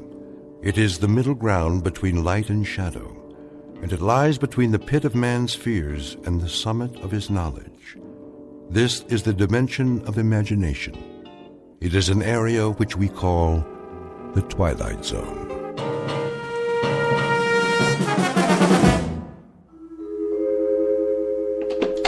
Good morning, Mr. Stasiak. How are you today? Morning, Mrs. Ricciardo. Ask me after I have my coffee. Don't you be running in the hall now, little Paul. Okay. And good morning to you, Mr. Beavis. Top of the morning, Mrs. R. Top of the morning. Did Mrs. Chatfield fix your hot water yet? I'm sure she will, Mrs. R. Our landlady has a lot of important things on her mind. But how did you take your shower and all with no hot water? Oh, it's no problem, really. In fact, I think I prefer a nice cold shower. Do you remember Bernard McFadden? Who? One of the fittest men who ever lived. Published magazines dedicated to health. He always bathed in ice water. Said it got the blood flowing. Do you know he never came down with so much as a cold? Hi, Mr. Beavis. Hi there to you, Paulie. How's old Ironsides coming? She's coming. Maybe she'll be ready tonight. We'll see. Hey, going downstairs? Oh, I thought I might, seeing as how that's the only way to get to the street. Don't you bother the man now, little Paul. That's all right, Mrs. R. Paulie and I are friends, aren't we? Sure are. Well, then, go down and play with the other children. Don't you go far, and don't be crossing the street now. I won't. Well, what do you say, Mr. Beavis? I don't know this morning, Paulie. Come on, the coast is clear. You sure? I'm sure. Well, then I guess, like the man said, why the heck not? Stand back. I'm coming down by the seat of my pants. Stand back, everybody. He's sliding down the banister and he's gonna take off. Whoa, whoa, whoa. Hey, excuse me, everybody. Lost my balance there at the end. Of course, it's not the first time. Gee, Mr. Beavis, are you ever gonna get it right? Practice, Janie. That's all it takes. Just a little more practice. That's what you always say. And that's what I mean. Think how much time I save every morning. Sliding down one whole floor. At least 15 seconds. Let's see, that's a minute and a quarter every week. 5 minutes a month. Why, in a year, that gives me a whole extra hour before I go to work. Do it again. Well, now, that would defeat the whole purpose, wouldn't it? But tomorrow, maybe tomorrow, I'll finally take flight and land square on my feet. What are you laughing at? Your bow tie's on crooked. So it is. Thank you, JD. Now, who wants to help me carry my briefcase? Pick me, Mr. Beavis, pick me. I can do it, Mr. Beavis, pick me. Well, then, you'll just have to take turns. And you know something else? Why, I just happen to have a whole pocket full of shiny new pennies. And they're getting awfully heavy. I don't mind tipping, for extra special service. Let me see. Anybody around here want one? Me. Morning, Mr. Beavis. Here's an apple for you. Why, thank you, Tony. Don't know what I'd do without one of your apples every day. Well, I never. Who does he think he is, Rockefeller? Oh, that's just Mr. Beavis. Well, he acts like some kind of crazy person. Oh, he's not crazy. Maybe just a little, eccentric. The children all love him. Just the same, I wouldn't trust a man like that. Look at him. What kind of example does he set? I'd say the man never grew up, like that Pied Piper fella. Isn't that the truth? He's our own Mr. Beavis, is who he is. Guess you could say he's one of a kind.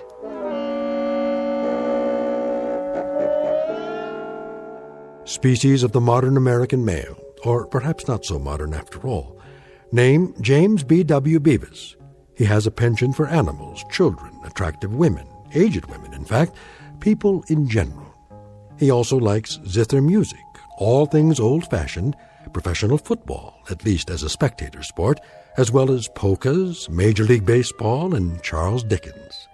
Should it not be obvious by now, James Beavis is a fixture in his own private, optimistic, hopeful little world. A world which has long since ceased being surprised by him. Mr. Beavis, on whom Dame Fortune will very shortly turn her back, but not before giving him a paste in the mouth. Mr. James B.W. Beavis, who lives just one block into the Twilight Zone. And now, The Twilight Zone and our story, Mr. Beavis, starring Bruno Kirby, with Stacy Keach as your narrator.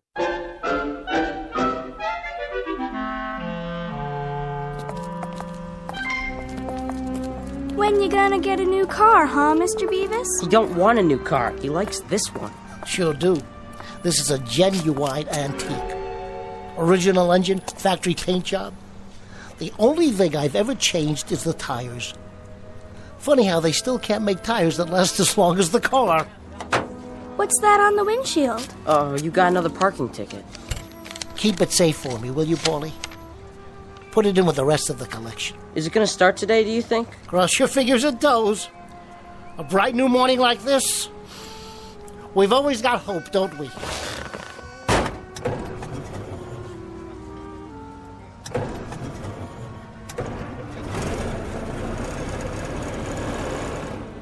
Okay, do you kids know what to do? Yeah, we sure do. That's right. Get behind it and push. All right, she's moving. Let her go.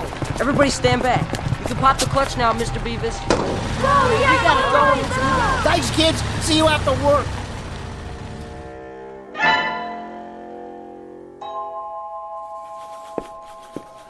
And whose desk is this? Mr. Beavis's, sir? Ah, I should have known. And where is our Mr. Beavis this morning? I'm sure I couldn't say, Mr. Peckinpah. Well, Margaret, when you do happen to see the gentleman who occupies this museum of junk, kindly tell him that I should like to see him personally. If and when he finally deigns to report for work, that is. Will you do that for me? Oh, yes, sir. I'll tell him. His desk sticks out like an infected thumb. Yes, sir. Amid this snowstorm of loose papers, I believe I make out a model ship. a gooseneck lamp in the shape of an actual goose, mind you. Cute, isn't it? Cupid doll clock. Nodding head dogs, toy kitten, yes, and unless I am mistaken, an actual stuffed ferret. I think it's a squirrel, sir. A veritable livestock exhibit. Perhaps I should rename this company Wild Kingdom.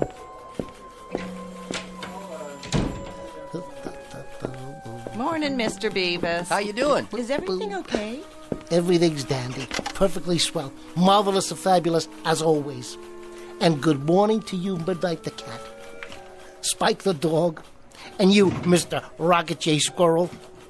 Been a good boy while I was gone? Mr. Beavis. You're looking nice too, Margaret. Pert and chipper as usual. Thanks. Mr. Peckinpah wants to see you. He does? Afraid so. I'm just delivering the message. Message received loud and clear. Just as soon as I water my potted plant. I think he wants to see you now. Right away. Must be something special. All right, then. Into the breach. Good luck. Oh, Margaret. Yes? One thing while I'm gone. What's that? Pet Midnight for me, would you please? She needs human contact. Yes? It's James Beavis, sir. In the flesh, so to speak. You may enter. What's up, do you think? Peckinpah looked pretty mad. Is he gonna get fired? You can't fire Beavis. Well, if he does, I quit. Your desk, Beavis, is an abomination. It is? And furthermore, you keep a ledger like an ape. I'll take that as a compliment, sir.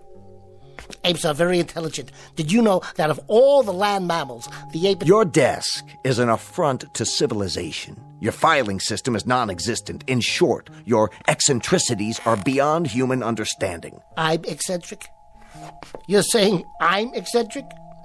With all due respect, sir. Bringing phonograph records of zither music to play at lunchtime. I just love the Third Man theme, sir. Don't you? I've always loved it. The first time I saw that movie, it's been years now, but I'll never forget. I said to myself, Beavis, you have to get that record. Hiring carolers to come in and serenade the office during our busiest hour. Only at Christmas time. If you'll let me finish.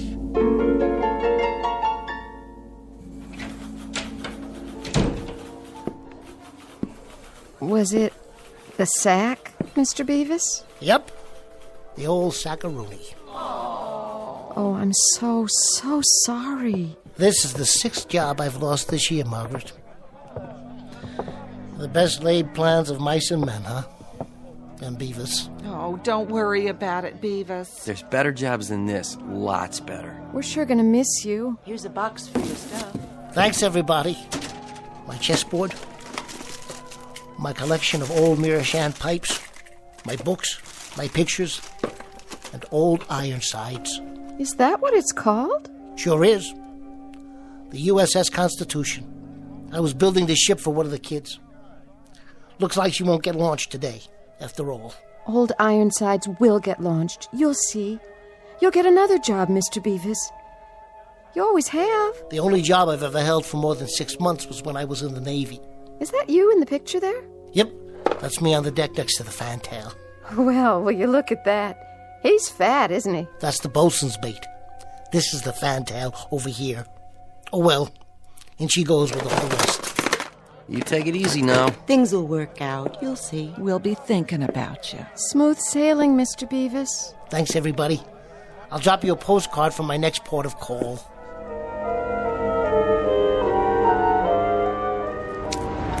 Oh, Mr. Truck Driver.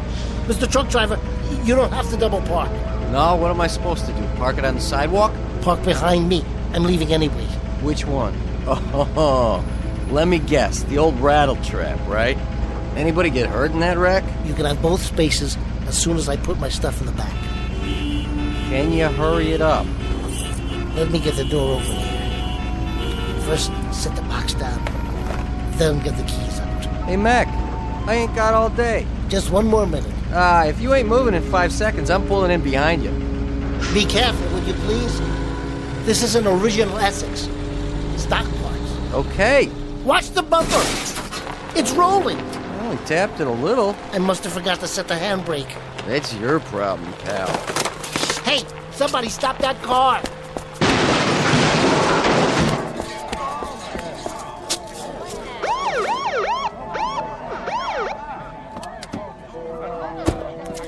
Yours? Mine.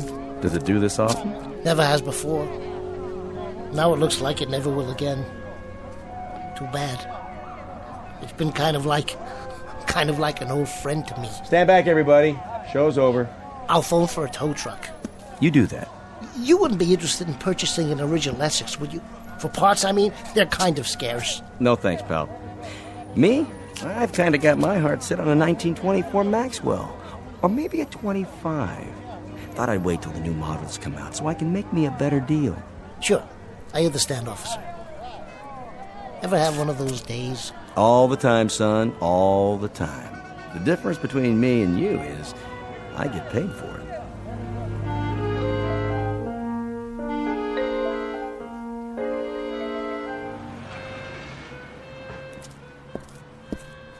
Mr. Beavis? Where's your car? It's in the shop. Yeah? What you got in the box? This? I guess you might say the stuff dreams are made of, Tommy. Something along those lines, anyway. Hey, is that old Ironsides? Yep. She ran aground before she could get christened. That's okay, Mr. Beavis. You can fix it. You can fix anything. I'll try, Tommy.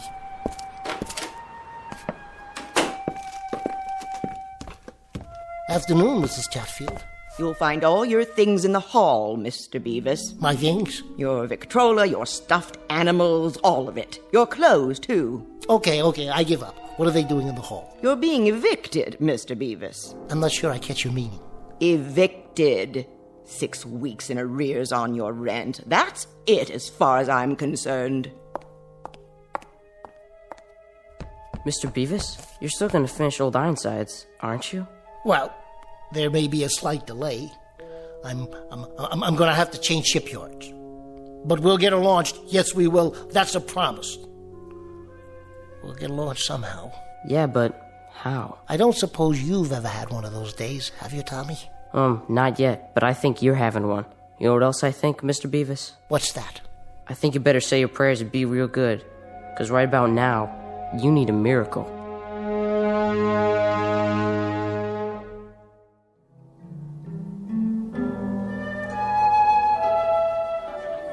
Better make this one your last, don't you think, Mr. Beavis? All in good time, Joe. All in good time. I'll tell you when.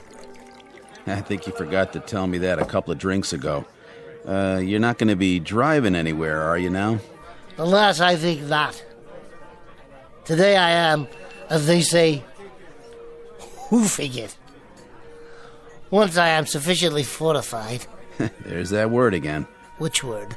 You said you wanted something that'd fortify a man in his darkest hour, so I guess you must be feeling pretty fortified by now. Them are it, huh? Your fortifications? Those are. Are what? Those are it. You can't use them in a nominative case. No kidding. Live and learn. Yeah. Live and learn. Who's that? Who's who? The old gentleman in the blue suit. Where? Behind me. At the table. I can see him in the mirror. I don't see nobody. Right over... Wait a minute. Where'd he go? Search me. Perhaps you can explain to me, Pete, what you put in those drinks that made me see somebody in the mirror, but not in the booth. See who? Whom? Quite right, Mr. Beavis. Whom? Objective case. Wait a minute. Now, where are you hiding? Nowhere, Mr. Beavis. I'm right here. Hey, how'd you do that? An exceedingly simple trick. You've heard the saying, now you see it, now you don't. Care for a cigar? They're Cuban, you know. Nothing but the best where I come from. You might say we get them duty-free. No, thanks. How do you know my name? Oh, I could say I overheard it from the bartender or some such. But if the truth be told, we do have our ways. And who exactly might you be? Ah, yes, a name. For purposes of identification, you may call me J. Hardy Hempstead. Hey, Pete. Yeah? This is Mr. Hempstead. It is, huh? See what he wants, will you please? Sure, Mr. Beavis. And a happy fortified Thanksgiving to you, too. Cheers, Mr. Hampstead. Cheers. Hold on. Wait till Pete brings you a drink. But I've already got one. Where? Why, right here. Oh. To better days. I'll drink to that. And what do you do, Mr. Hampstead? I'm your guardian angel. Wouldn't that be something? But I am. Well, I guess we're all our brother's keeper, in a manner of speaking. Not in a manner of speaking. In actual fact.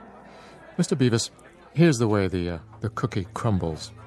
Several hundred years ago, one of your ancestors performed an act of great courage. Part of his reward was to have a guardian angel assigned to one of his descendants in each generation. Current subject, Mr. James B. W. Beavis. That's you, I take it? Guilty as charged. Good. I have your family history right here. Oh, no. You're not selling one of those books about how to look up your family tree, are you? They always say I had a relative who came over on the Mayflower. Hear me out, if you would. Now, in the past few generations, Mr. Beavis, I've handled some extremely solid citizens amongst your progenitors. Handled? Taken care of. Good care, I might add. For example, there was Magellan Beavis, an intrepid explorer of the 16th century. This is a woodcut of the gentleman in question. Nice costume. Then Parnell Beavis, member of the British Parliament, who fought for Home Rule against insurmountable odds. And more recently, Gunner Lou Beavis, the first Marine to hit the beach at Nicaragua. That's Uncle Louis. Indeed. And your picture will fit right here on the next page. As of now, you too are being watched over by yours truly, J. Hardy Hempstead, your obedient servant. Watched over how? Aided by minor miracles from time to time as the need arises, given a small heavenly assist when the circumstances call for it. Well, you picked a good day for it. I know. Today you had a rather uncomfortable time of it. What started it all was being fired from your 11th job in 18 months. Mr. Peckinpah didn't care for zither music. I don't much blame him. But that's neither here nor there. It so happens that I can reconstitute the whole day for you and alter it so that the final upshot will be the opposite of what it has been. In other words, Mr. Beavis, let's go back to 9 a.m. this morning. We'll rewind and start all over again. You mean I can have the day to live over again, and it won't come out the same way? Definitely not the same. We merely alter some of the relevant aspects, and of necessity we must naturally perform a few alterations on your characteristics. For example, Mr. Beavis, your manner of dress. What's wrong with it? Are you serious about that sports coat? I like plaid. And that bow tie. Let's try something a little different. Brooks Brothers might make a better impression. How did you do that? Much better, don't you think? Nice business suit, conservative tie. I look like an undertaker. That may well be, but if you want the day to turn out differently, you have to be different. Shall we go, Mr. Beavis? There isn't much time. You're really terribly nice, Mr. Hampstead. Think nothing of it. To go to all this trouble, whoever you really are. I assure you this is neither personal nor sentimental, Mr. Beavis. It's merely my job. Now he's talking to himself. Looks happy, though. Maybe I better have a shot of what he's drinking.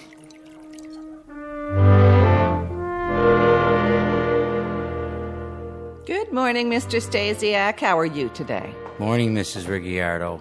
Ask me after I have my coffee. Don't be running in the hall now, little Paul. Okay. All right, here we are. Back where you started this morning. Yep, this is it. Everything's the same. First, I locked my apartment. Good morning, Mrs. R. Top of the morning. Hello. What's the matter with her? Why isn't she talking to me? Remember to keep your voice down. She can't see me. She can't? No one but you. Hi there, Paulie. Hi. Aren't you going to ask me about old Ironsides? Don't worry, she's coming along. What's old Ironsides? Don't you bother the man now, little Paul. That's all right, Mrs. R. We're friends. Aren't we, Paulie? Aren't we? Go down and play with the other children. Don't you go far, and don't be crossing the street now. I won't. Well, what do you say, Paulie? Looks like the coast is clear.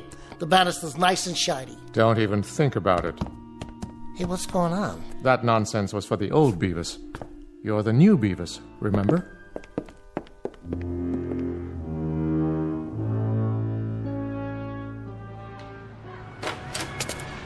Morning, everybody. I don't know, Mr. Hempstead. Think about it. If I don't slide down the banister anymore, I'm losing a good 15 seconds. That's a minute and a quarter a week, 5 minutes a month. Straighten your tie. You're late. Who's going to carry my briefcase? You can do it.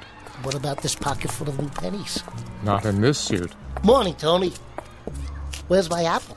You want an apple, mister? That'll be 25 cents. Let's go. Oh, Mrs. Chatfield. Oh, good morning, Mr. Beavis. I wanted to talk to you about the rent. Oh, I found it in the box. 3 weeks in advance. You're a wonderful, wonderful roomer, Mr. Beavis. That's a switch. This part I don't mind at all. Only, where are the kids? They're busy playing, I presume, as children are wont to do. But who's going to help me push start my car? That won't be necessary. I don't even see my Essex. Oh, no. Did somebody tow it away? Correction. You don't own an Essex. This is your car. But this is a sports car. A little foreign sports car. Red's your favorite color, isn't it? Yes, but do you think it fits? With everything else I mean? Mr. Beavis, live it up, will you? But have you ever driven an Essex? My dear sir, I have driven a chariot with 11 horses. I'm the guy responsible for Ben-Hur winning the race. That Essex went out with the old Beavis. You're a different person now. No more zither music. No more Christmas carolers in the office. Though the latter idiosyncrasy met with some approval from the organization. Now, here are your new car keys. Go ahead, give it a spin. Hey, Paulie, look at this. Want to take it for a test drive? He acts like he doesn't even know me. Shall we go, Mr. Beavis? Yeah, okay. Better times are ahead, I promise. If you say so.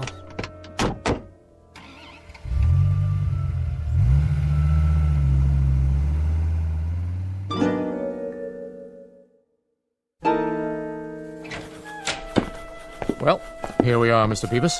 Looks like the office is already humming. Where's my desk? Same place it's always been. Right over there. But it doesn't look the same. Somebody's already cleaned it out. No such thing. Your workday hasn't started yet. Look at the clock. You're not even late.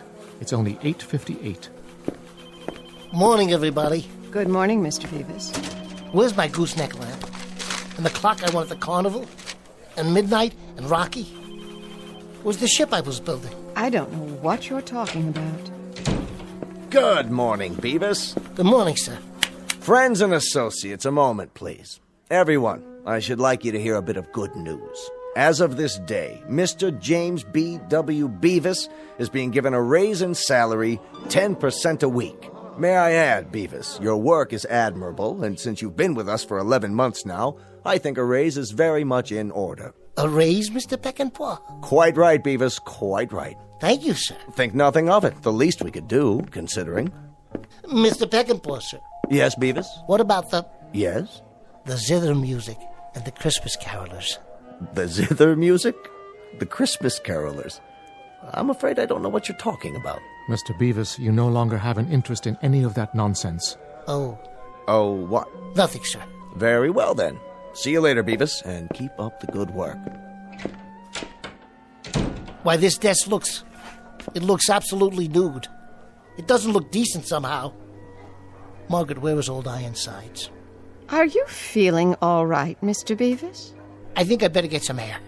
Yes, that might be a good idea. I got a raise. Naturally. Where are you going now? You only just arrived. Outside for some air. Or I might go back to my place. So early in the day? I was thinking, maybe I'll play some stickball with the kids in the street. Mr. Beavis. Yeah? They won't play with you. Why not? You're not the same, Beavis. Not anymore. You mean everything's changed? Even that? It's only today that we can see the changes. Actually, they started some time ago. I'm beginning to understand. Good. Well, Mr. Beavis, still want to get on the elevator? Yes, I think I will. Why? Things seem to be going your way, don't they? I guess they are, Mr. Hempstead. Beavis, what do you say we level with one another? I mean, really, what is it you want? After all, for a person like yourself, 10% is the most even I can get for you. Frankly, I don't get you. I'm used to Beavises with big dreams, gigantic hopes, fantastic aspirations. Magellan Beavis sailing around the Horn, Parnell Beavis standing alone in Parliament booming out his convictions, Gunner Lou Beavis, over the top men, Semper Fidelis, nobody lives forever, let's go, boys! That was the spirit. Mr. Hempstead, sir, I don't want to seem ungrateful. But the things I want, the things I believe in, I know they're odd. But they're worth considerably more than 10% a week. I take it then that you prefer your bow ties and plaid coat and old Ironsides. I'm afraid that's the case. And you realize things will be as they were. There'll be no job, no car, no place to live for a while. It's been that way before.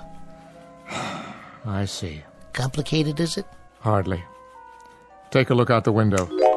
Hey, there's my old Essex down at the curb. You'd best feast your eyes. It won't be around for very long. The truck will hit it as previously ordained. You'd better go back in for a minute and get it over with. Here comes old Peckinpah now. This time he won't be talking about a raise. You know something? It doesn't make a bit of difference. Not one bit.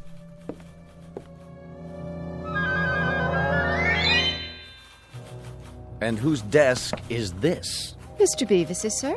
And where is our Mr. Beavis this morning? I'm sure I couldn't say, Mr. Peckinpah. Well, Margaret, when you do happen to see the gentleman who occupies this museum of junk, kindly tell him that I should like to see him personally.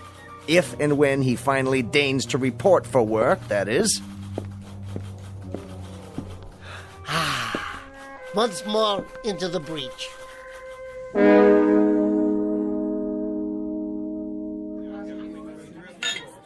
How do you feel, bud? Fortified? I do indeed. Today I lost my job, my car, and I've been evicted, or I'm about to be all over again. But you know, I love zither music and model ships. And if I can't bring kids into an office at Christmas time to sing carols, then what's the point of being alive? Beats me. Well, there really is no point. There is no point at all. I'm going to try and find a job, an apartment, and then I'm going to finish Old Ironsides for a little boy 8 years old with a dirty face who happens to love model ships just the same as I do.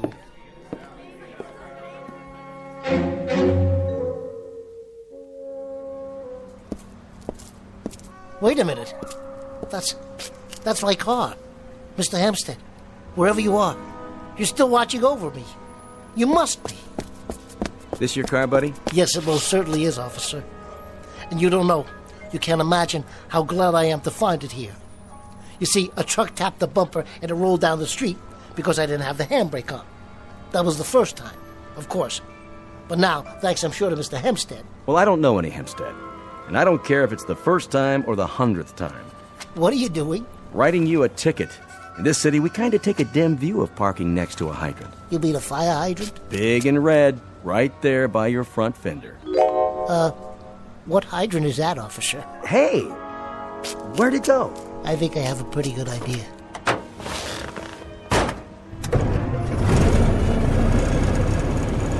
Still with me, Mr. Hempstead? Still with you, Mr. Beavis. Still with you.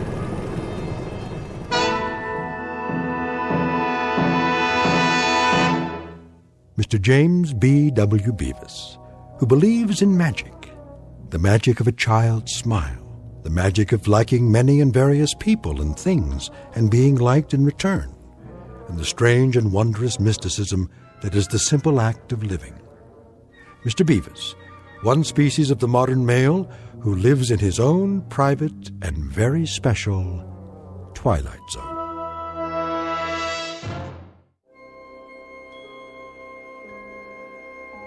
Hi, this is Carl Amari, producer of the Twilight Zone radio dramas. I'd like to take a moment to tell you about our official website at twilightzoneradio.com. where you'll get the latest news and information on these Twilight Zone radio dramas. Plus, at twilightzoneradio.com, you can digitally download 3 free episodes or any of our episodes for only $1.95 each. In this age of ever-changing technology, we've decided to make these episodes instantly available to you by making the Twilight Zone radio dramas a digital download-only series. This means that this series will no longer be offered on CD. The CD collections at our website are now being offered while supplies last at buy one, get one free. So be sure to get your favorites before they're sold out. Be sure to visit us often, and I'll see you in the zone.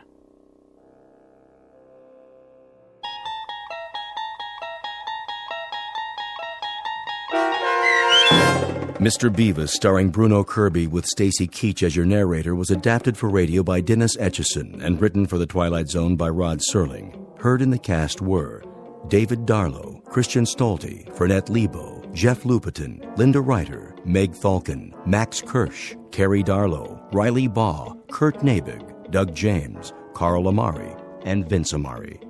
To learn more about the Twilight Zone radio dramas and to obtain audio cassettes and CDs of these programs, visit our website at twilightzoneradio.com.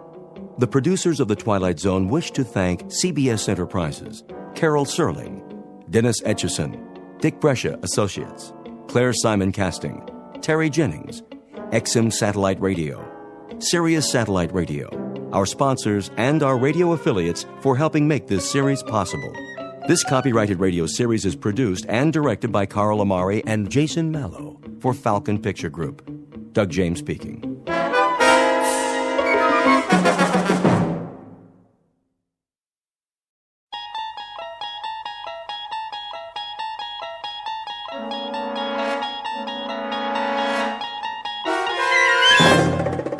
There is a fifth dimension beyond that which is known to man. It is a dimension as vast as space and as timeless as infinity. It is the middle ground between light and shadow, and it lies between the pit of man's fears and the summit of his knowledge. This is the dimension of imagination. It is an area which we call the Twilight Zone.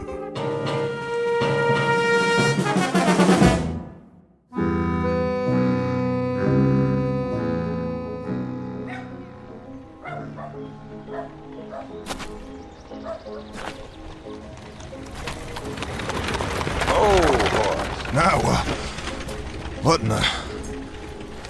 Hey, Denton! Watch out for the traffic around here. That peddler's wagon like to run you down. You better keep your eyes open if you can. I'll try. Where you going, Denton? No place. That right. Let's see, to get yourself a haircut. Just let me pass. Or a shave, maybe. Yeah, that'd be a good idea, wouldn't it, boys? Please. Or a bath. Yeah, that's it. And some clothes that don't stink.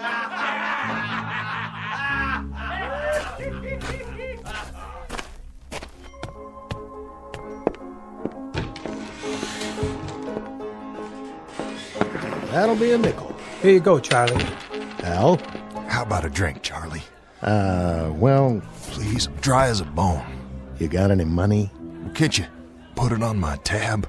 Well, see, Al, it's like this. You didn't pay last time, or the time before that. Matter of fact, you haven't paid all year. You know I'm good for it. Afraid it's cash on the barrelhead from now on. I need a drink, Charlie. Just one. Not today, Al. Who'll cover me for a shot of rye?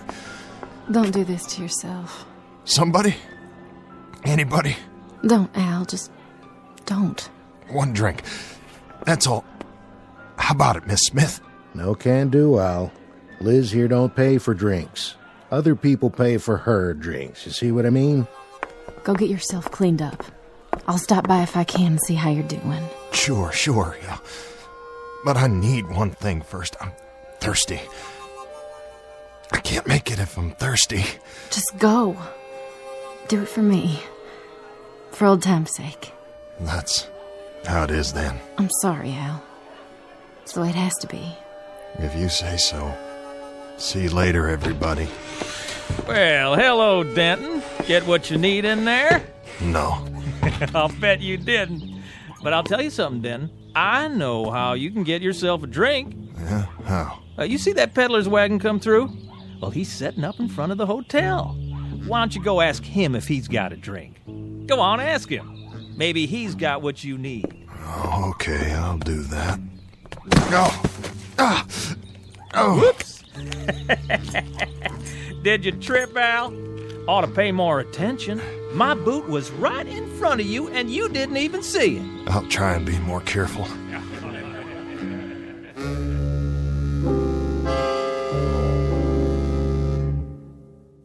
Portrait of a town drunk named Al Denton.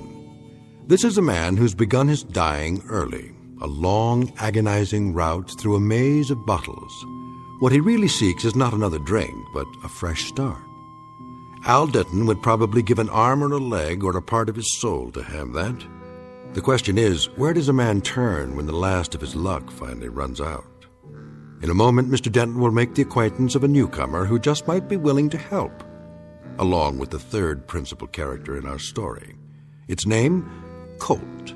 Its caliber, .45. Mr. Denton hasn't met either one yet, but when he does, he'll find that their true function is to give him what he needs more than anything else: a second chance.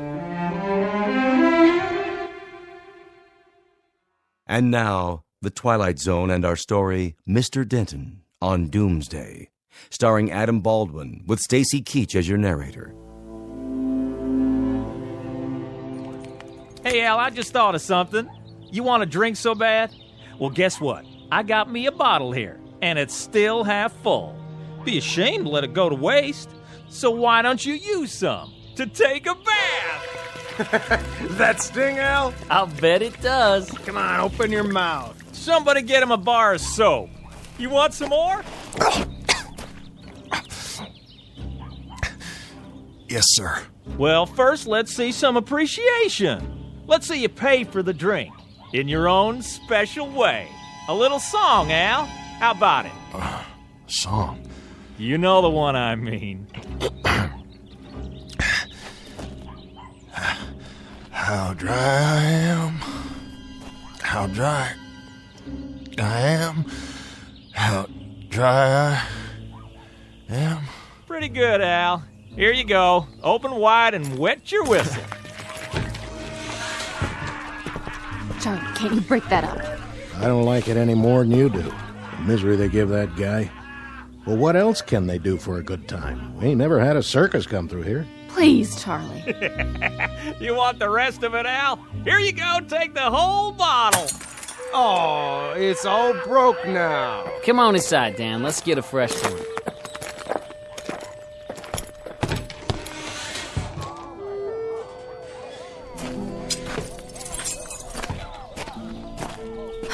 Please, Al, just leave it. There's nothing left. Here, can you stand up? Oh. Thank you, Miss Smith. What's that? Huh? On the ground. Oh. You mean this? That's a nice-looking gun. Colt 45 Peacemaker is what it is. You packing a gun now, Al? Oh, it's not mine. Well, whose is it? I don't know. Somebody must have dropped it in the street. You weren't so bad with a gun in your day, were you, Al? Well, that was a long time ago, Miss Smith. A very long time ago. Well, you know something? This is the first time, the very first time I've held a gun since... well, I can't remember how long it's been. Too many bottles, Al. Yeah. Way too many. Come on inside. I'll get you a towel so you can wipe your face. Thank you kindly. Will you tell me one thing? If I can. Why do you drink so much? I don't really know. I just got in the habit one day and then kept to it. Kept to it till I ended up like this. I didn't used to. I always had a clean shirt, hair combed. That could change, you know. A shave, a bath, some different clothes. You don't have to go on this way. I want to change. You don't know how hard it is. Here we go again, boys. Well, looky. He's still here? Got a girl to help him. No more trouble, fellas. let's hear our little songbird one more time. Charlie, will you give me a hand? Hold on. Didn't you hear what the man said? Hey, Denton, I got a new bottle here, and it has your name on it. Only first, I want to hear 3 more choruses of How Dry I Am. Let's have it. No, Al. But if I do, he'll give me a drink, Miss Smith. The devil with him. I'll give you a drink. You won't have to do this for it. How dry. Oh, how dry I. Al. All right, Rummy. Now you can come in and get your drink. Tell Charlie to set one up. You've been a good boy. Thank you. Wait a minute, Denton. Huh? Hey, gunfighter. What do you... Where'd you get the gun? Oh, you mean this? I found it. I found it over there in the street. That a fact? Maybe it fell off the peddler's wagon. Looks good in his hand, don't it? Yeah, like it fits. Been a while since you used one of those, hasn't it, Rummy? Well, yes. Speak up, Rummy. I can hardly hear you. Been quite a while, hasn't it? Quite a while. What say? A long time. Maybe you'd like to try it out. Maybe you think you could even outdraw me. That'll be the day. Sure will. No. Know what? No, I don't know how to use it anymore. But the time was you did.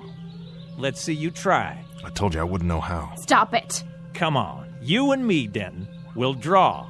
Whenever you're ready. That's enough, Dan. It's not funny anymore. Out of the way, miss. The gunfighter and me. We're gonna have a little showdown. Charlie, where are you? Come on, Gunner, right here. Let's pull. I'll give you first chance. How about it? Dan, stop this!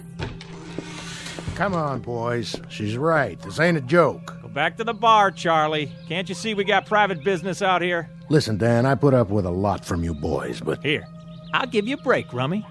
I'll do it left-handed. What do you think of that? I'm telling you to break it up. Now, we both got our guns in our hands, okay? Nice and easy. That fair enough for you? Miss Smith, Charlie, tell him... please tell him... Ow! I bleed! You see that? He shot the gun right out of his hand. I don't believe it. Al, are you all right? Oh, Miss Smith, please tell him it was an accident, will you? I don't want any trouble. No trouble here anymore. No trouble at all. Now, please, mister. What? Listen, I didn't mean for it to go off. Must be a hair trigger. I just wanted you to know that. Well, you gotta understand, it was an accident, pure and simple. Come on. Let's get out of here. Better get that hand looked at. That was no accident. That was some real shooting, Al. Come on in. Get a drink of the good stuff. I don't know what happened. Go on. You're entitled. But I wasn't even aiming. Well, however you did it, I'd say you got your eye back today. I don't think so. You must have been practicing or something. I ain't seen shooting like that since... I can't even say. And against Dan Hodling, too. It isn't even my gun. I just found it. Have another drink. All you want, on the house. Hey, Rummy! Mr. Hodling, I swear it was an accident. I didn't even draw. I sure didn't mean to. Put that glass down and face me, Denton. I want to see you take a bullet in the stomach. Dan, it's over. Give the guy a break, will you? Charlie, take this gun quick here. I don't even want it. Did you see that? Shot the lamp off the ceiling without even looking. Fell right down on him. Knocked him out cold. I ain't never seen nothing like it. Well now, Al, I'd say you got your eye back all right, in spades. I wasn't even aiming. He don't need to. He shot over his shoulder. How'd you do that, Al? I can't really say. He was looking in the mirror, behind Charlie. How's that for a trick shot? Mr. Denton, maybe you let us buy you a drink. What? Take the bottle.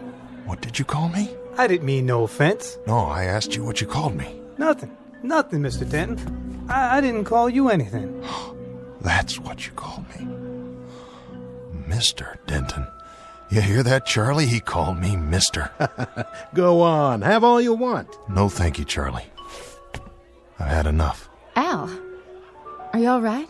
Oh, yep. I'm just fine. I think I'll go across the street and have a shave. Where's my gun? Leave it, Dan. Come on, let's go. Get away from me. Hey, Rummy! What did you say? Get that player piano going. Leave it be, son. I said start it up again. I want to hear some music with singing. What's the matter, boy? Too quiet for you? Well, let me give you a hand. Didn't you hear me? I said... You're the one that's going to be singing from now on. You pick the tune, and you sing it, and don't call me Rummy anymore. Well, sir, things are sure going to be different from now on. I hope you're right, Charlie. I hope to heaven you're right.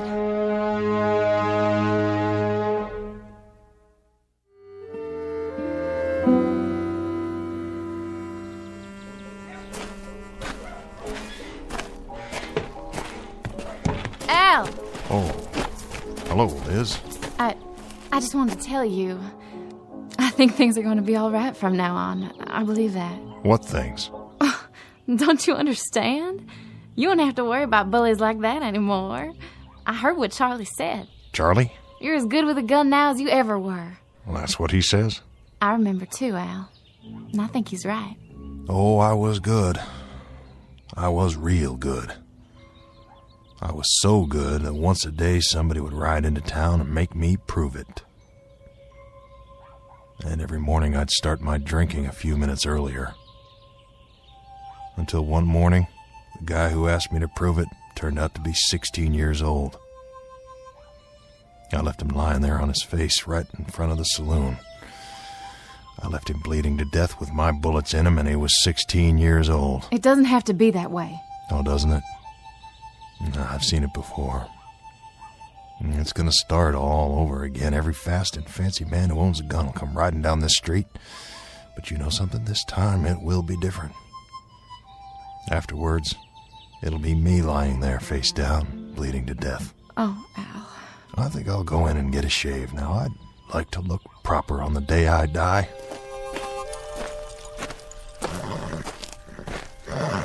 Afternoon, Mr. Denton. I don't want anything. How's that? You're a peddler, aren't you? I can't use anything you've got. Oh, yes, I'm a peddler. Pots and pans, utensils, herbs, medicines, liniments and tonics, men's, women's, children's clothing, farm implements and what have you. Little bit of everything, you might say. Well, nothing for me, thanks. No? Well, what I need, you don't have. Are you sure? I'm positive. Excuse my bad manners. Fate's the name. Huh? What? Henry J. Fate, like it says on the wagon.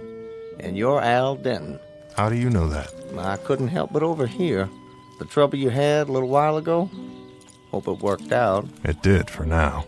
I knew it would. You knew? Oh, it always does, one way or another. The way it was supposed to all along. You see, I meet a lot of people. They all have different needs. I've learned to read them. Try to have something for everyone. Is this yours? What's that, Mr. Denton? The .45 Peacemaker. It's an expensive gun. Yes, I'm sure it is. It was lying in the street when I came out before. I was thinking maybe it fell off your wagon. Oh, no. That doesn't belong to me. It's yours now. Yeah. I guess it is. Good day to you, Mr. Denton. And I'm sure it will be a good day. You know something I don't? Oh, not at all, not at all. But when we make changes, it's bound to be a good day. That's always how it seems to work out, don't you think? Sometimes, maybe. Good day to you.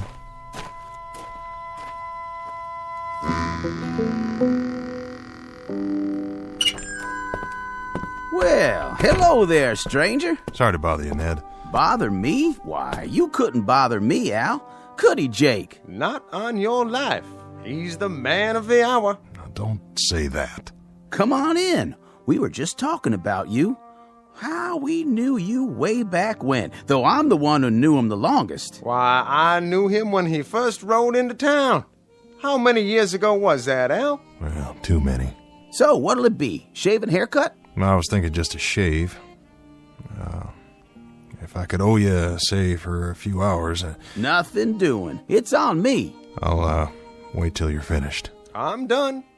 Just slap a little of that bay rum on my face, Ned, and the chair's all yours. Here you go, Jake. Specialty of the house. 2 bits? 2 bits it is. And 1 for my friend Al Denton here. It's all the same to you. I'll pay my way from now on. Don't you worry about it. Why, it's all over town what you did to that no-account kid. We won't be seeing him for a while. You did us all a real service, I'd say. Now, why don't you just sit here in the chair, and I'll make a new man of you. That's very kind. Both of you. I won't forget it. Say, is that the gun? That's it. You want to take it out of your belt and set it down, Al? I can hold it for you. Oh, that's all right. Just the shave will be fine. And a haircut and a hot bath. Now, how would that feel? I got some water heating up in the back room. Then won't you be the man, all right?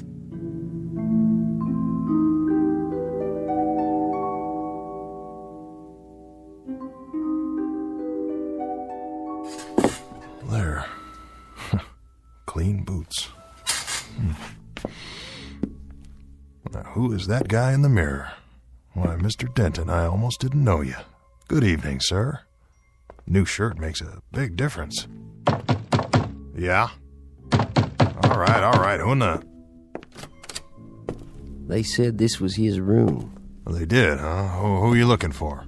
Tall man. Usually doesn't wear his gun. Has blonde hair. Like you. Oh? Sounds like that describes... It describes a fella named Al Denton. Supposed to be the top gun here. That wouldn't be you by any chance. It would. Then I got a message for you, Denton. Message from who? Pete Grant. You heard of him? Pete Grant. He's heard of you. Well, what's the message? It's real simple. You don't even have to write it down. Pete'll be in town tomorrow night, 10 o'clock. He'll meet you in the saloon. Well, for what? A drink? Not hardly. At 5 minutes after 10, one of you will walk out. I don't think it'll be you. Is that it?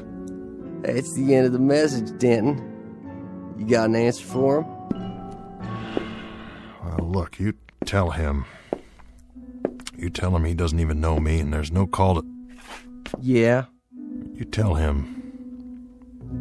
Tell Mr. Grant I'll be here tomorrow night. I'll wait for his pleasure. That's just what it'll be. His pleasure.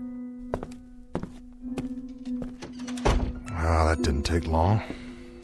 Not much time at all. Just enough for one shave, a haircut, and a bath.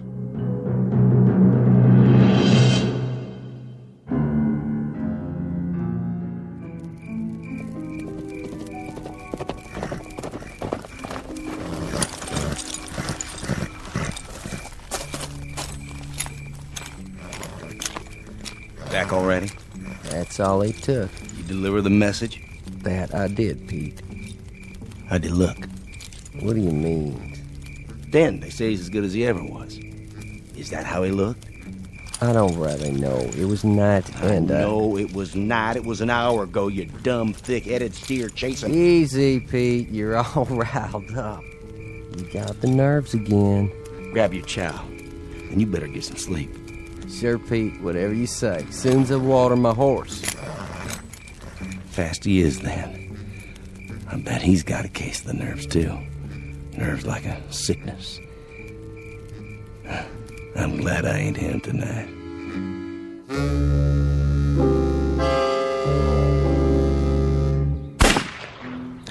Missed it by a mile. Try this one. Now, take it slow and easy.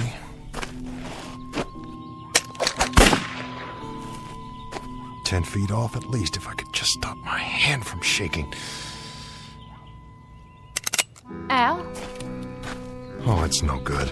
you'll get it back. You just need to practice. It's too late for that. I should have known. It takes more than a shave and some new clothes. It takes more than a hot bath and a shine on my boots. That takes care of the outside, Miss Smith, not the inside. I don't believe that. You're sober now and your eyes are good. Yeah, well, look at my hand. It won't hold the gun steady, not long enough to get my aim. What are you doing? I want to get out while I still can. And go where? Away from here. Far away. Al, you can't run. Oh, no? Watch me. I gotta run before it's too late. Gotta run fast and run far. Al, come back!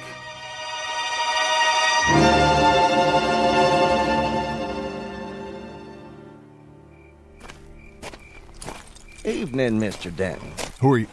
Oh, it's you. Mr. Fate. That's my name, and peddling's my game. Yeah, sorry, but I don't got no time to talk. You shouldn't, you know. Shouldn't what? You shouldn't run away. That's what you're doing, isn't it? How do you know that? I told you I learned how to read people, what they need. And you don't need to run. I don't. No, I guess not. I should stay here and get shot to death for no reason at all. I guess that's what I should do. Curse this gun. Curse the moment I found it. Oh, my, no. Don't curse it, Mr. Denton. Use it. Well, I would if I could. And now, if you'll excuse me, I've got some packing to do. Now, hold on. I think I might have what you need. There. Yes, indeed, Mr. Denton. I'd say this is exactly what you need.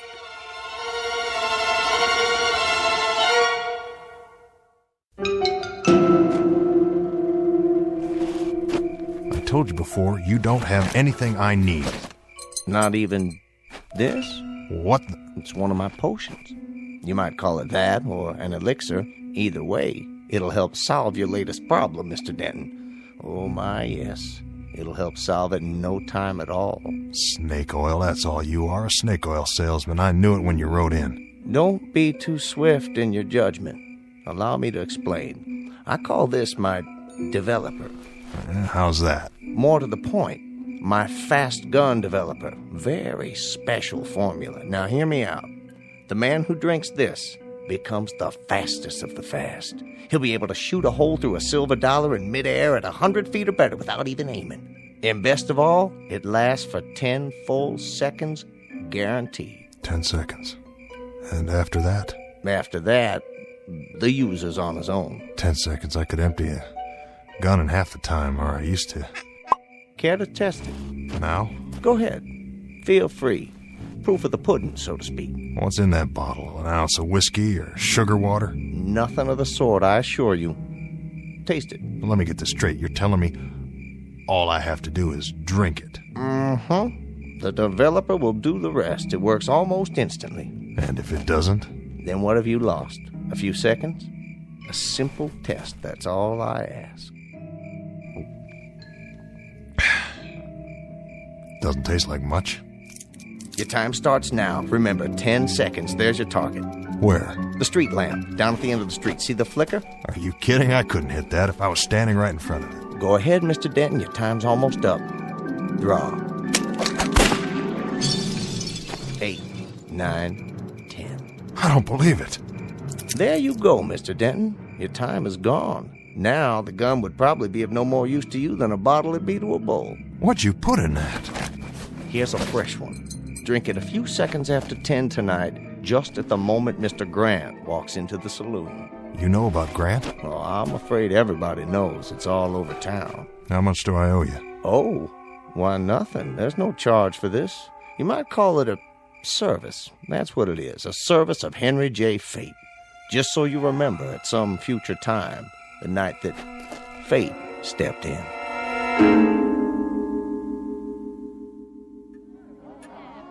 Look at the time. Coming up on 10 o'clock. I don't think that Grant fella's gonna show. Well, it'd sure be a whole lot easier that way. Save me from getting the place shot up. I tell you, Al don't miss. One shot is all it'll take. Yeah, you're right about that. You gonna fix that lamp on the ceiling? I might. Then I might not. Maybe I'll hang it on the wall like a trophy with a plaque underneath and Al Denton's name on it. You do that, Charlie, and I'll even pay for the engraving. Sounds like Al now. Yep, right on time. Hello, everybody. We've been waiting, Al. Knew you'd be here. Evening, Ned. You're looking good tonight. Thanks to you. Don't worry none. That gunfighter won't show. Probably too yellow. Who ever heard of Pete Grant anyway? After tonight, nobody. That's who. How about a drink, Al? Not right now, Charlie. You shouldn't be here. I don't have much of a choice, Liz. But I thought you were going away. I thought so too. But here's how I figure it.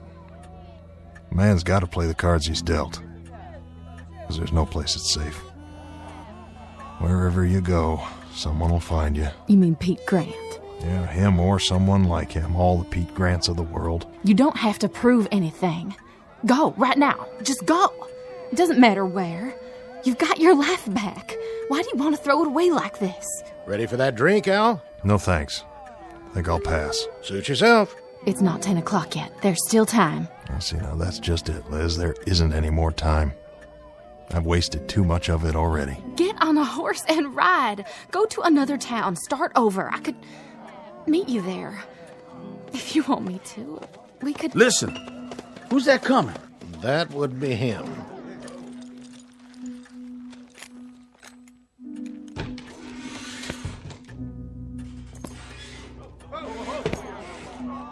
Liz, do one thing for me. What, Al? This little bottle, it's my medicine. What kind of medicine? Never mind.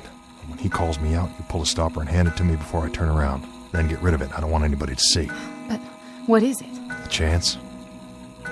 About the only chance I've got. What'll it be, mister? I'm looking for somebody. Who might that be? At the end of the bar. You Denton? That's right. I heard about you. Oh, yeah? What did you hear? Heard tell you're supposed to be fast with a gun. Well, I'll tell you something, son. You got a good chance to find out. I aim to do that. Now, look, I got no quarrel with you. That's not all I heard.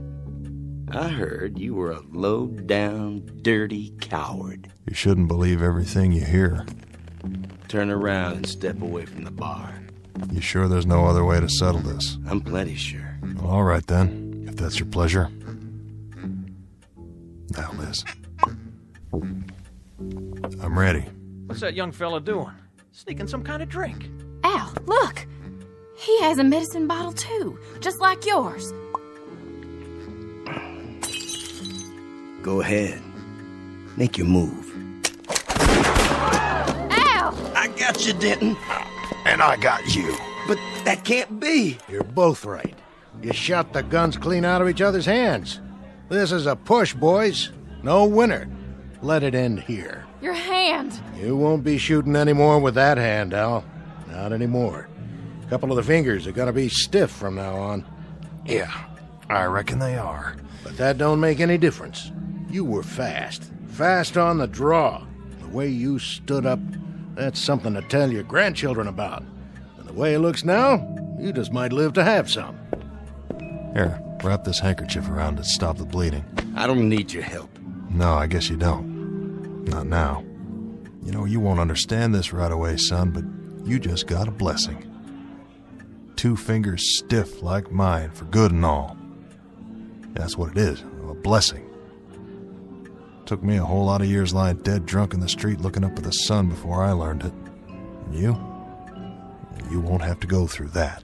Get away from me.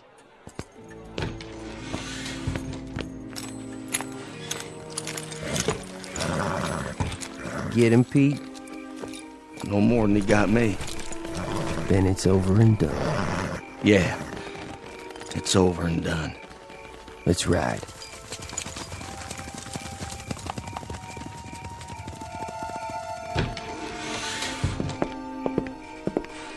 I'll walk you over to Doc's so you can get that hand looked at. Thanks, Liz. There's no need. It's gonna be fine. Just fine. Oh, horse. Time to move on.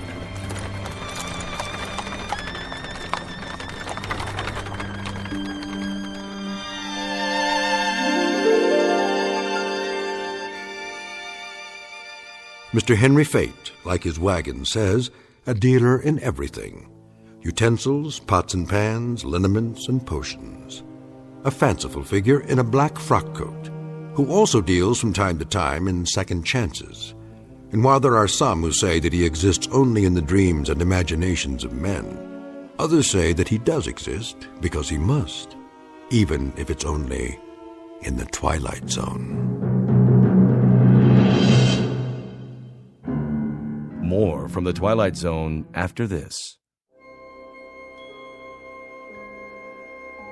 Hi, this is Carl Amari, producer of the Twilight Zone radio dramas. I'd like to take a moment to tell you about our official website at twilightzoneradio.com. where you'll get the latest news and information on these Twilight Zone radio dramas. Plus, at twilightzoneradio.com, you can digitally download 3 free episodes or any of our episodes for only $1.95 each. In this age of ever-changing technology, we've decided to make these episodes instantly available to you by making the Twilight Zone radio dramas a digital download-only series. This means that this series will no longer be offered on CD. The CD collections at our website are now being offered while supplies last at buy one, get one free. So be sure to get your favorites before they're sold out. Be sure to visit us often, and I'll see you in the zone.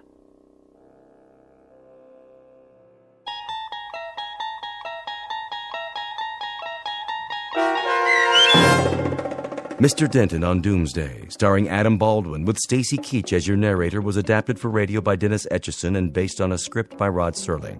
Heard in the cast were Christian Stolte, Jeff Lupetin, Richard Shavsden, Craig Brawley, Brooke Sanford, Kurt Nabig, Doug James, Roderick Peoples, Lynn Foley, Carl Amari, Roger Wolski, and Vince Amari.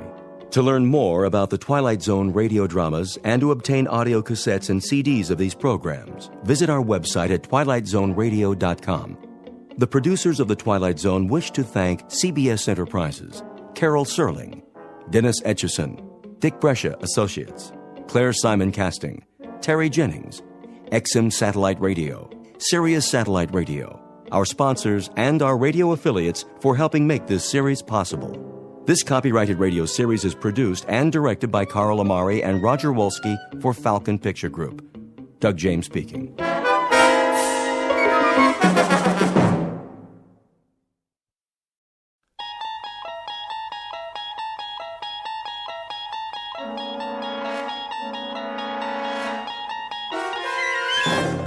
You unlock this door with the key of imagination.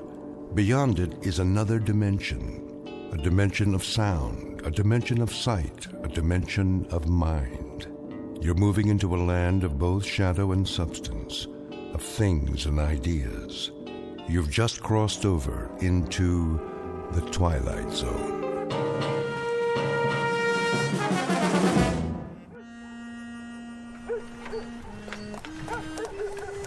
Oh, there. Whoa.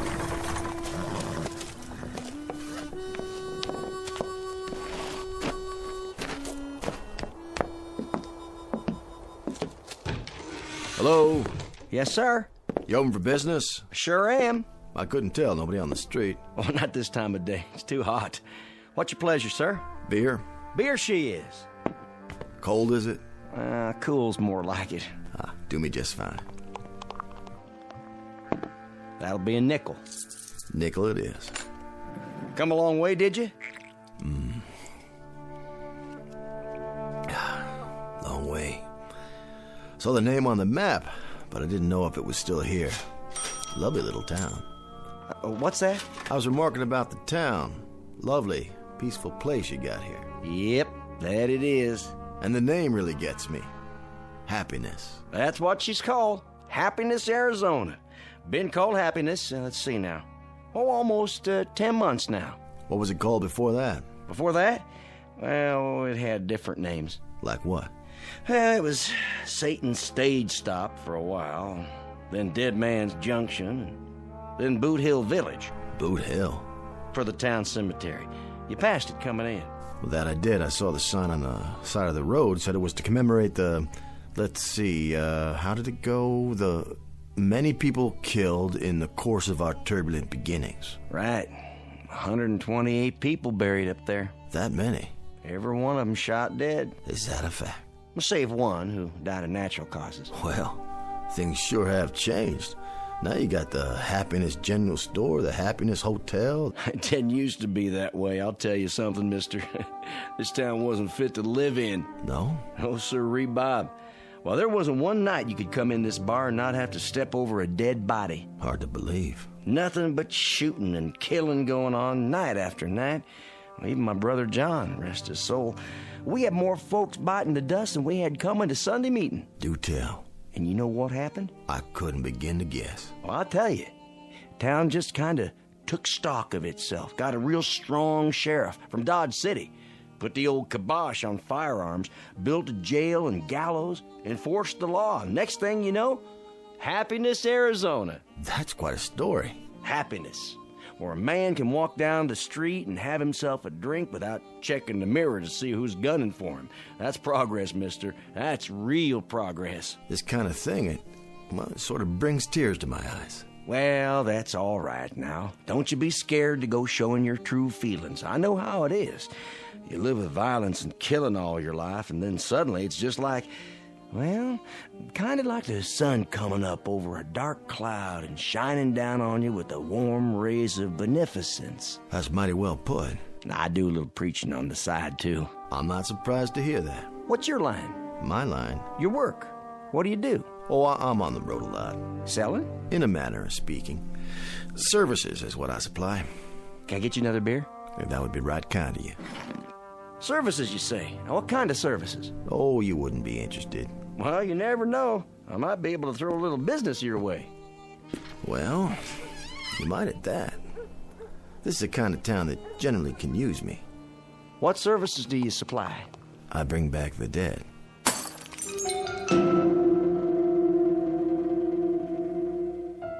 Introducing Mr. Jared Garrity, a gentleman of commerce, who in the latter half of the 19th century plied his trade in the wild and woolly hinterlands of the American West. He has just driven his wagon down the hot, dusty main street of a quiet, unadorned, and absolutely typical town in search of an opportunity to practice that trade. Mr. Garrity, if you can believe him, is a resurrector of the dead, which on the face of it certainly sounds like the bull is off the nickel. But to the scoffers amongst you, and all you ladies and gentlemen from Missouri, don't laugh this one off entirely, at least until you've seen a sample of Mr. Garrity's wares and witnessed an example of his services. The place is Happiness, Arizona. The time, about 1890. And you have just entered a saloon where the bar whiskey is brewed, bottled, and delivered on special order, direct from the Twilight Zone. And now, The Twilight Zone and our story, Mr. Garrity and the Graves, starring Chris McDonald, with Stacy Keach as your narrator.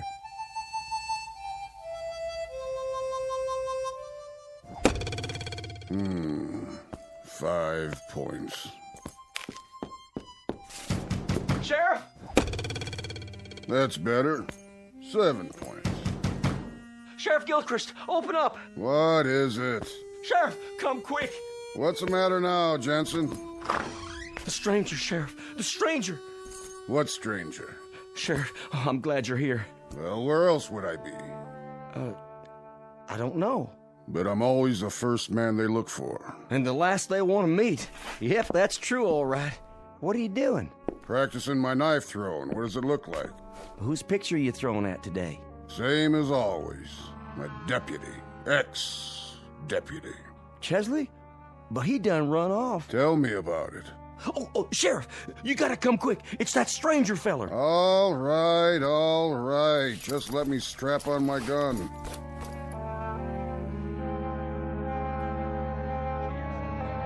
Is that what he said? Well, where is he now? Don't know, it just up and vanished, just like that. Is that what Jensen said?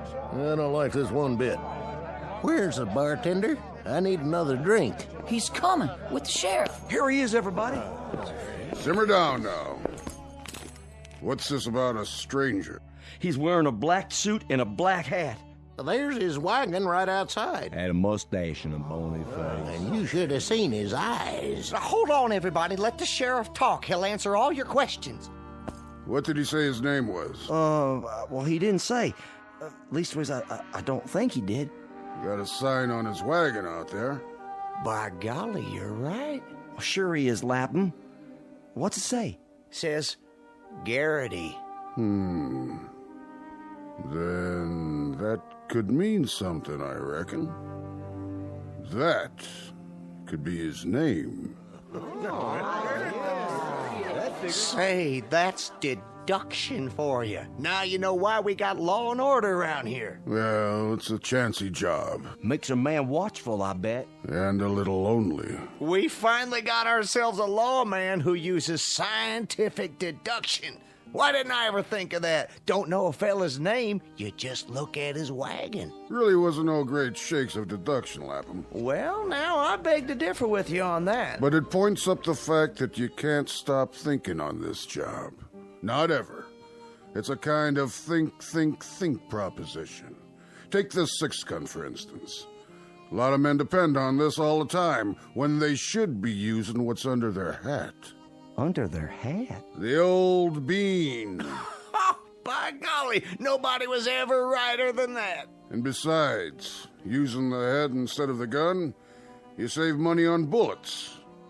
Not to mention burials and labor. You can say that again. No thanks. Now, he said what to you, Jensen? He said that he could bring back the dead. That's what his line was, bringing back the dead. That possible, Sheriff? Better ask Doc. But we don't have a Doc in Happiness. Oh, that's right. Well, sir, when he said that, I'd like to keel over in my tracks. Bring back the dead. I think to myself, the man's either a lunatic or he's trying to gull me. That's when I went over to your office and got you, Sheriff. And when we come back, he'd up and gone. That's right. Interesting. Very interesting. He probably figured you'd gone to get the sheriff or some such. And he decided right then and there to make tracks. Now that's reasonable. That's exactly what he done. He's obviously some kind of a con man, and the minute he seen Jensen here leave the saloon, he knew he was gonna go get the law. So he decided things was too hot for him, and he better hightail it out of town. That there is a real deduction, all right. Except, how come he left his wagon? Gooberman, you're embarrassing to have around. What kind of question is that? How come he left his wagon? I can't believe you asked that. How come he left his wagon? So, tell us, Sheriff, how come he did leave his wagon out front? The way I figure it, he probably didn't get out of town after all. The way I figure it, he probably checked into the hotel or someplace like that. What other place could he go, except in the hotel? Maybe Miss Tabby's. But Miss Tabby run off with the deputy. Thanks, Jensen, for twisting the knife. The hotel, exactly. That's what he done. Sheriff, you got a lifetime job here if I got anything to say about it. Give the sheriff a drink on me, will you, Jensen? Sure thing. Kind of you, Lapham. Real kind of you. Yeah, real kind. That's him, Sheriff. That's him. Barkeep. Yes, sir? You got another one of those nickel beers? Coming right up, sir. You're Garrity? That's my family name, yes. Can I ask you a question, Mr. Garrity? Of course, Sheriff. That your wagon out there? Yep. That's my wagon. Says Garrity on it. Uh-huh. How come? Like I said, that's my family name. Mr. Jensen here tells me that you bring back the dead. That what he said? No, that's what you might call a figure of speech, isn't it? What are you getting at, Sheriff? What I mean is, you don't actually bring back the dead, do you? On the contrary, that's exactly what I do. Bring them back. What did he say? Hit me with a shot of whiskey there, would you, Jensen? No problem. I don't suppose you'd care to tell us how you go about doing something like that? Well, no offense, Sheriff, but it's kind of a professional trade secret. Secret? I mean, like a magician. He doesn't tell you how he does his tricks. Well, I don't tell you how I bring back the dead. But I do, just the same. And you actually bring back the dead? I do indeed. Brought back healthy and hopping as the day they departed. And if that ain't a boon to mankind, somebody better tell me what is. Somebody better indeed. Fact is, gentlemen, I've heard of your town. 128 people in Boot Hill up there. I figured if a man's trying to sell cold drinks, he goes to desert. And man's got buffalo skins and woolens, he goes to the cold north country. And if he brings back the dead, well, then go to a town where most of them are buried. And the name of that town is Happiness, Arizona, with the biggest cemetery west Chicago. All them departing this earth with unspeakable violence. All but one. Which one? That was my wife, Zelda. God rest her soul. A bustling, healthy, strapping woman of 247 pounds. Not unattractive, mind you. And then one morning, she's taken with the dyspepsia. And I'd lost her. And that there is why I drink. From a broken heart. How much loss can a man stand? Herr Guberman, have one on the house.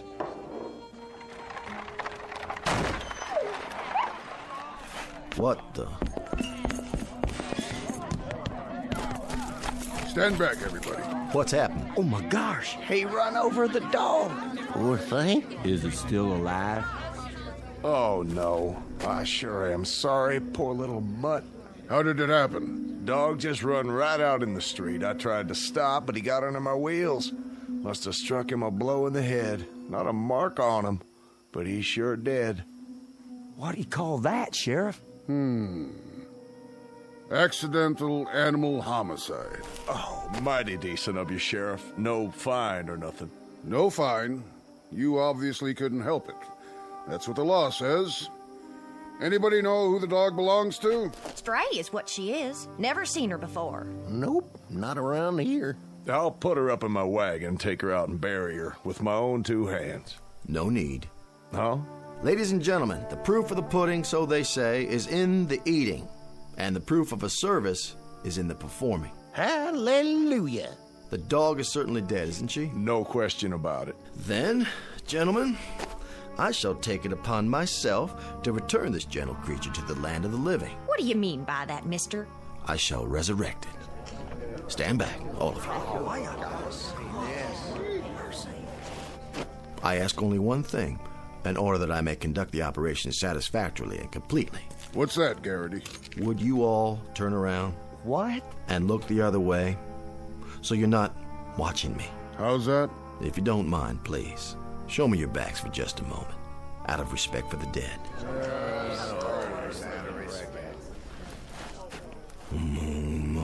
Madon, ergest rage grand, wazoo, intercoiter, metaluna, magic land of Alakazam. Eureka! Sit up, girl. Shake hands. Shake. That's a good dog. Chasing a bird, I'd say. Ladies and gentlemen, I rest my case. He done a miracle! That's what I'd call it, a miracle!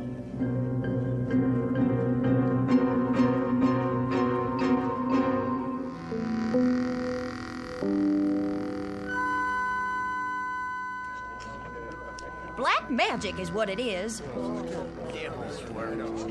My dear friends, citizenry of Happiness, Arizona, it's with no small degree of pleasure that I stand here in this quaint, picturesque main street performing what I modestly claim as an accomplishment of some dimension. As you've all seen, I've just brought a dog back to life. It's not natural. Please, hear me out. It was not black magic, and it was not the devil's work. It is the application of scientific principles which I have picked up over the years. While traveling extensively in the Himalayan mountains for 7 years, I served as personal apprentice to the High Lama. But how? How'd you do it? Simply by utilizing certain cosmic forces. What are they? With a concurrent application of mystical electrolysis. Let's all have a drink on it. Fortunately, I've brought with me in my wagon here a supply of all the necessary herbs and spices to repeat the process. And what I have done for that dog, why, I can do the same for your loved ones. May their souls rest in peace. For the moment. You mean you can bring back my Zelda? And my former partner? And my late husband? How about my mother? And my old horse. I had a fiance, came down with the chilblains. What if we don't know where they're buried? Peace, friends. This is a time for meditation, for communion with your most sacred beliefs. For tonight, at midnight, Joy abundant will reign in Happiness, Arizona. The dead will be returned to you, all in one piece. Well, now have a cigar, mister, on me. Well, thank you. Now go to your homes and prepare for the ultimate happiness.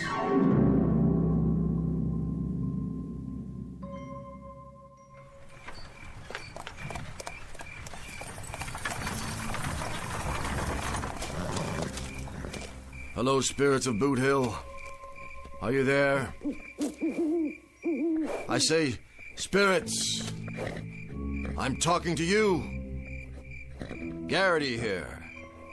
Make yourselves known to me. Would you do that little thing, please? Spirits, come forth. Now, I tell you. I'm running out of time here.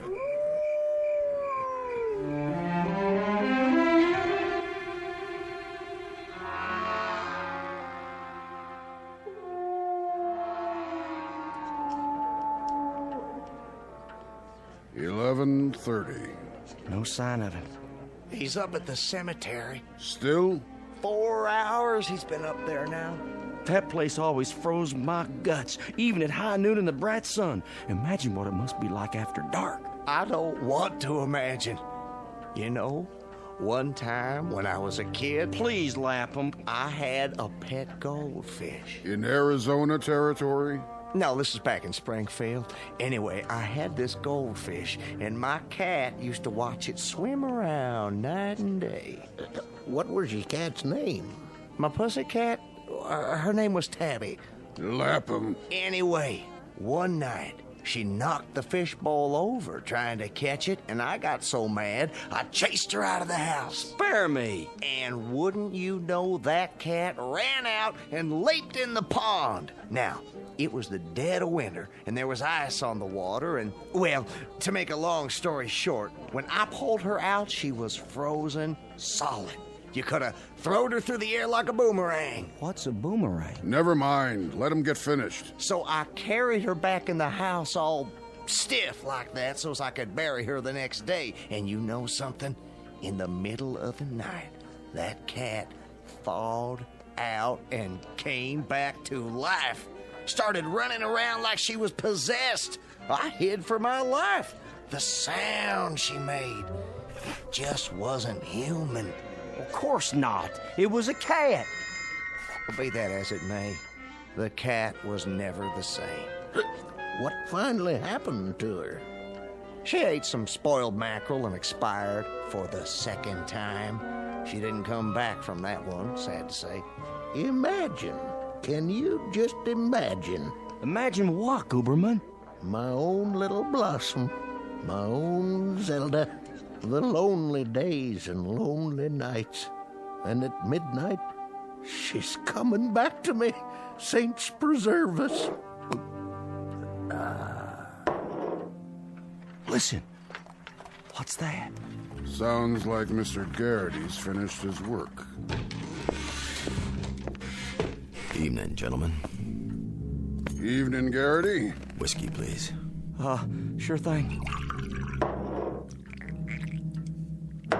Another. Yes, sir. How did it go up there? Go? On Boot Hill. The cosmic impulses are... Yes? Incredible tonight. Absolutely incredible. You mean you're finished? All finished. What's that clock say? 11:35. Good. Good. They'll be filing down any time now. Takes them a while because they walk so slow. But they're ahead of schedule. They are? I wasn't 5 minutes into the ceremony when the earth started to heave. A mighty anxious crop of folks up there. Mighty anxious. It'd do your heart good to see them wiggling around under the sod. That right? Just like some happy colts raring to face life again. Did you happen to see my Zelda up there? Why, I might have. Oh, you couldn't have missed her. She's the biggest thing on the hill.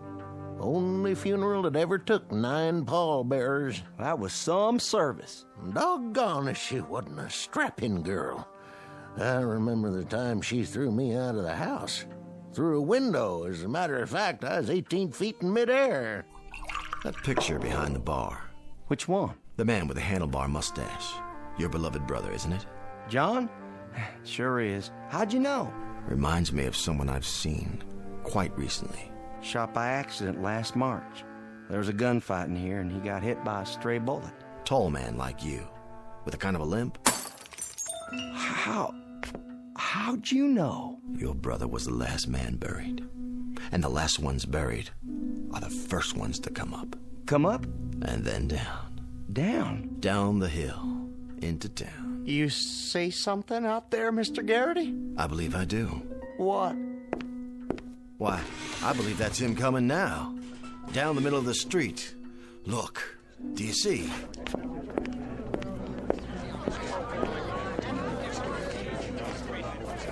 That's him. How can you tell? Look at how he's dragging his foot. Can't see his face. I was right, Mr. Jensen. You were? It's your beloved brother John. And a more decent and honorable citizen never pulled a cork out of a bottle, or so I'm told. He was a no-good thieving bum. He spent more time digging in the till and stealing whiskey than he did serving customers. Why, Mr. Jensen, you dishonor the man, and here he returns to you from the grave after that unfortunate accidental bullet fired by someone caught him between the shoulder blades. I'm here. I'm coming back to you. Hold on. Mr. Garrity. Yes? How much do you charge for bringing back the dead? Well, just room and board, Mr. Jensen. My major source of income is the pleasure I derive from bringing happiness to my fellow man. Well, then, how would you like to increase that source of income real quick? You'll have to speak a bit plainer, Mr. Jensen. How much would you take to put him back up on the hill?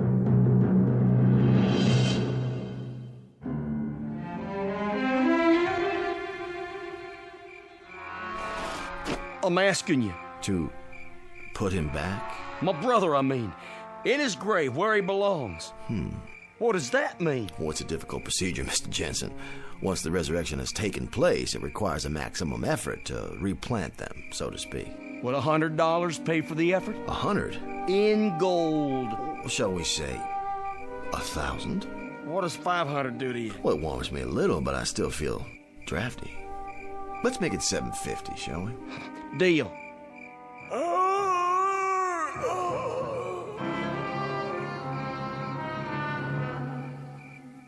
He disappeared. Just plain old disappeared. He did. It's true. He's gone. Can't see him no more. They're right, Garrity. He vanished like a shadow on the street. Thank the good Lord. It was your brother, all right. I saw him with my own eyes. Tall man with a limp, just walking toward us as big as you please, and then he just plumb disappears. Yeah, that's right. Garrity did it. He's a miracle worker. Well, that's life. So let's go inside and have a drink.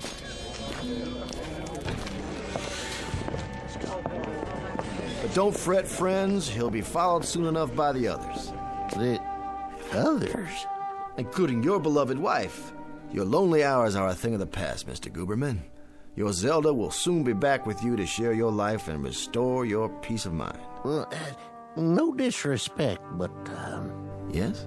what I mean is, she was the flower of all womanhood and everything. Of that I have no doubt. But on 6 different occasions, she broke my left arm. That thing was in a cast so much I developed a permanent list. Your point, Mr. Guberman? Well, I sort of hate to disturb her rest. Get me? I'm beginning to. What'll it take to put her back? A difficult assignment, Mr. Guberman. Let's say $500. With me, it was $750. Jensen, I'm disappointed in you. And ashamed, truly ashamed. Your own dear brother. And you, Guberman, your own wife. Garrity, as an official of this town, I apologize for these men. I'm humiliated. Nothing less than humiliated. I don't blame you, Sheriff. Not one bit.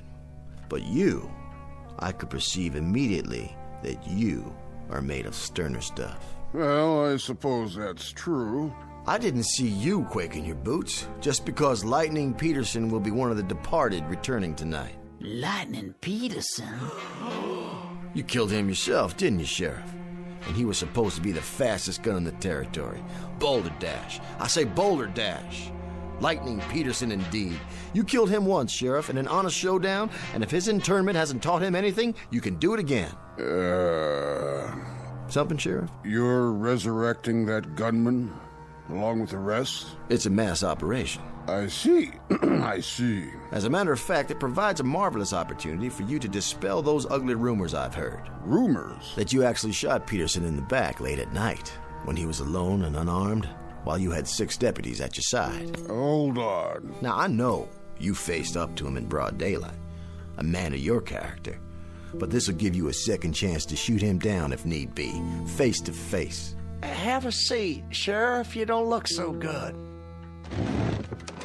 If you really want to know, Mr. Garrity, I don't think Peterson should be resurrected. I think he's, a menace to society. Fact is, Sheriff, judging by that clock on the wall, I'd say he's already on his way down. Personally, I wouldn't mind facing him again, but why go to all the trouble? Trouble? For a man of your skill? Would $500 put him back up there? Lightning Peterson? You do him an injustice, Sheriff. He was quite a lad with a gun, and mighty active at that. A $1,200 job, minimum. Sold. Just bring me the bottle, Jensen. Mr. Garrity, are you in there? Ma'am? You happen to see a scrawny little man up there? Kind of gimlet-eyed? Name? Perkins. Ephraim Perkins. A relative? Ex-husband. And no tighter man ever squeezed a silver dollar. Thing of it is, I'm married again. And if the truth be known, I never did care much for Ephraim while he was living, and I don't properly see why I should have to go through it all again. Besides, what would I do with 2 husbands? I can appreciate your dilemma. $100? 5, madam, would be a bit closer to home. Poor fella, Uncle Jeb. Left me his farm. See, how much would it take to keep him there? Hold on now.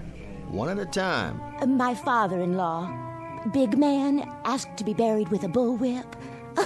Just ain't no reason at all why he should come back. Now, I'll have to write these down. My husband, Charles. Mean cuss. Nobody liked him. Had to hire mourners from out of state. Order, please. I'll take your money one at a time. Can you make change? Well, let's see here. Who's next?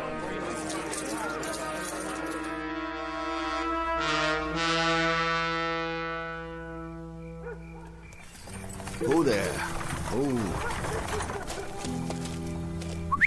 Here, boy. There you go. Nice puppy. Nice little boy.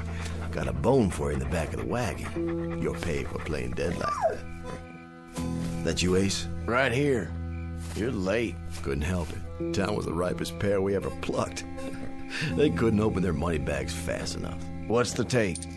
Whew, see for yourself. I haven't had time to count it. Will you look at that? Considerably more than you earn as an actor on the stage, my friend.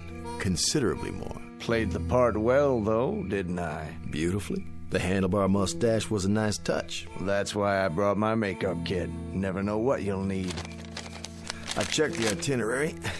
Our next stop is Tucson. We'll pitch camp and get a good night's sleep, and you go in there in the morning and get a line on the place. We'll see which one of the dear departed you can impersonate tomorrow night. Now climb in. Well, let's get a move on before that sheriff turns suspicious. I tell you, I'll be glad to get gone from this cemetery. Creepiest one yet. You don't believe in ghosts, do you, Ace? Well, I never did, but this one, there's so many tombstones everywhere. Man thinks he's hearing things after a while. Not this one. The folks up here on Boot Hill, they're buried deep enough. So long, friends. Real sorry I couldn't perform what I laid claim to. Rest in peace now, all of you. Come on, let's go. Come on. Get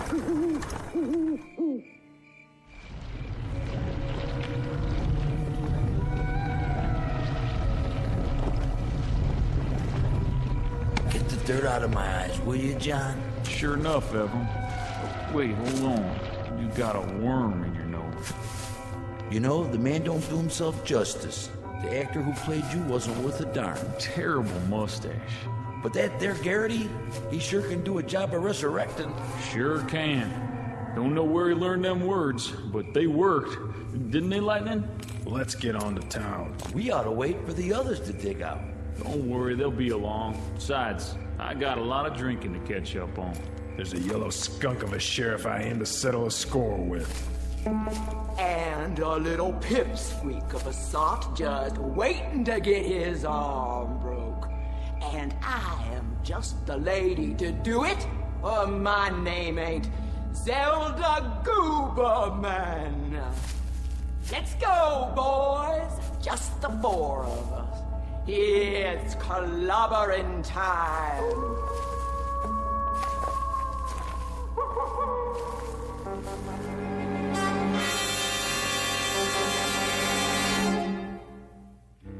Exit Mr. Jared Garrity, a would-be charlatan, a make-believe con man, and a sad misjudger of his own rather considerable talents. This haunting little fable respectfully submitted from a soon-to-be empty cemetery located atop a dark hillside on one of the more dangerous slopes leading into and out of the Twilight Zone.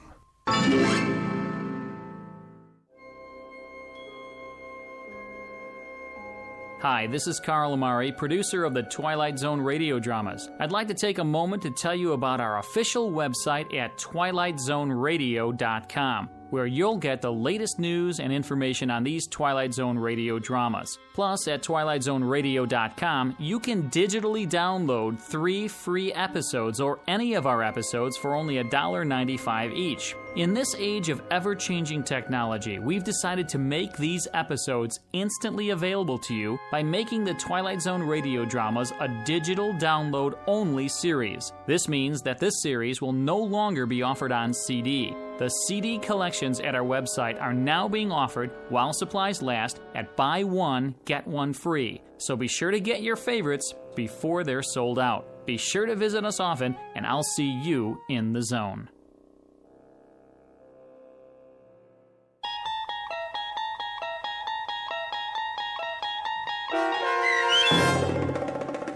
Mr. Garrity and the Graves, starring Chris McDonald with Stacy Keach as your narrator, was adapted for radio by Dennis Etchison and based on a script by Rod Serling. Heard in the cast were Rich Komanek, Doug James, Christian Stolte, Roderick Peoples, Linda Reiter, Michelle Graff, Vince Amari, Roger Wolski, and Carl Amari. To learn more about the Twilight Zone radio dramas and to obtain audio cassettes and CDs of these programs, visit our website at twilightzoneradio.com. This copyrighted radio series is produced and directed by Carl Amari and Roger Wolski for Falcon Picture Group. Doug James speaking.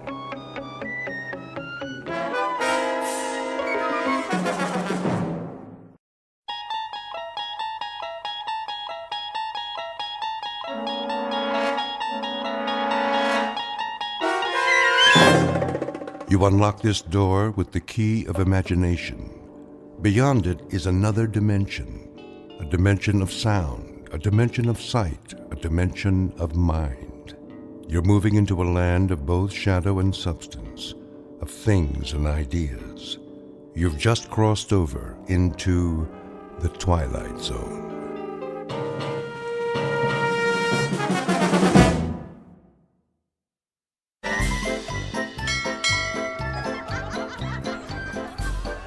Get your hot dogs. Hot dogs. Pretzels. Popcorn. Take a chance. 3 balls for $1. Cotton candy. Knock one over. Win a prize. How about it, folks? Can we? No, thanks. So easy, my own mother could do it. Look at all the stuffed animals. Let's go.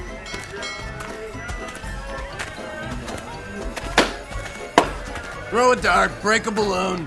Not this one. Aw, you're no fun. There's better places. Hey, this is your lucky night. Where's Freddy? Taking a break. You wouldn't want to play, would you? What do we have to do? Shoot at the bullseye. Think you can handle it, soldier? He was in the infantry. Yeah? What do we win? Take your pick. Plastic Cupid dolls, pandas from China. I want the pink one. You got some taste.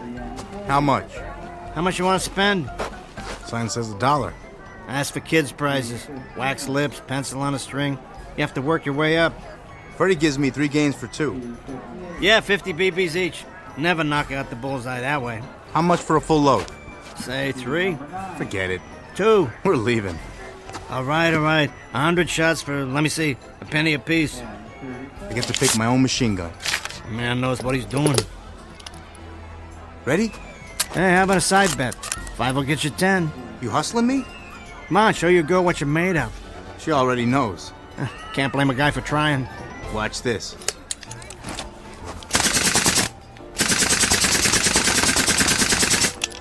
There. How's that? Wait a minute. You didn't get it all. What are you talking about? There's one little piece of the bullseye hanging. See? What are you trying to pull? Well, I mean, it could be, if you squint one eye. Evening, folks. Everybody having fun? Oh, hi, Freddie. You gonna give me my bear or not?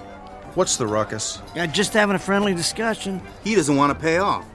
We won fair and square. A slight disagreement is all. Get your hand off that teddy bear.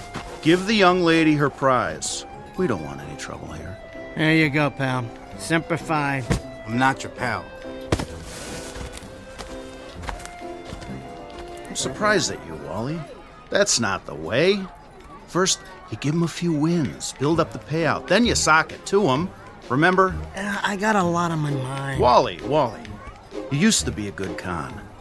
But lately... Tell me something, Freddie. You can keep what you made while I was gone. For old time's sake. Listen to me. You see those 2 guys over by the funhouse? White ties, pointed shoes. Don't turn your head. What about them? They, by any chance, been hanging around tonight? Well, you know those monks? Do me a favor. Anybody ask, you haven't seen me. I hopped the steamer to Timbuktu. Now, if you don't mind, I'll just fast forward on out of here. Yeah, don't worry. I'll think of something. Go through the back and down to the beach. Thanks, Freddie. I owe you. You sure do, boy. But this time, I don't think I'm going to collect. Introducing Wally Beecher, once promising con artist and small-time hustler. But of late, he couldn't talk his own grandmother out of ice cream money. Mr. Beecher has become what's commonly known as a loser. He's off his game and down on his luck because somewhere along the line, he lost faith in the con and in himself. And tonight, the biggest debt of his life is about to come due. The reaction is panic, thanks to the certain knowledge that his credit has run out and there is no place left to hide. But if he plays the odds just right, there might be one last unexpected chance to start over. If not in this world, then in the Twilight Zone.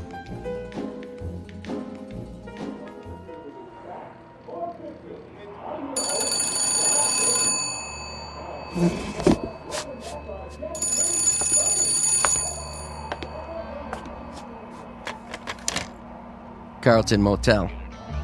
Yeah, I got rooms by the day, the week, or the month. By the hour. You have to leave a cleanup deposit. Hey, same to you, buddy.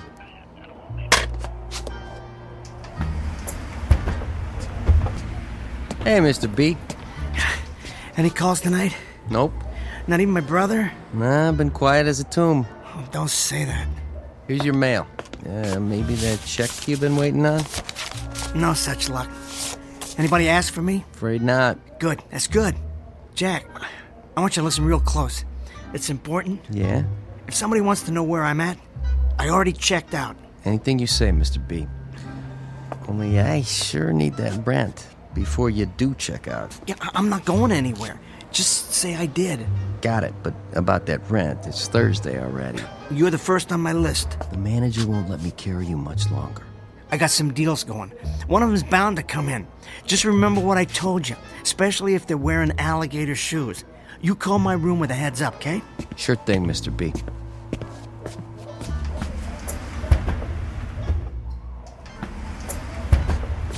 Forget your key? I got an extra. That car across the street. That black one? The Crown Vic? How long's it been there? I can't really say. They're watching. What's that? Is there another way out of here? Yeah, sure. In back. Remember what I told you? I'm not here, never was.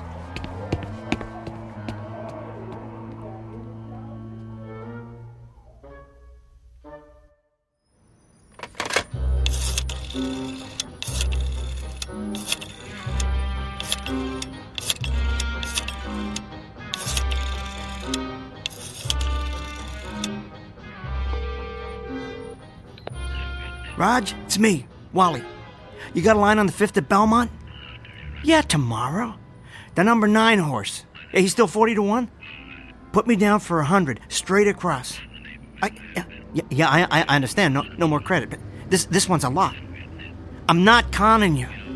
The guy I know clocked him in the workout. Raj, come on, Raj. A C note, that's all I'm asking. Wait, don't...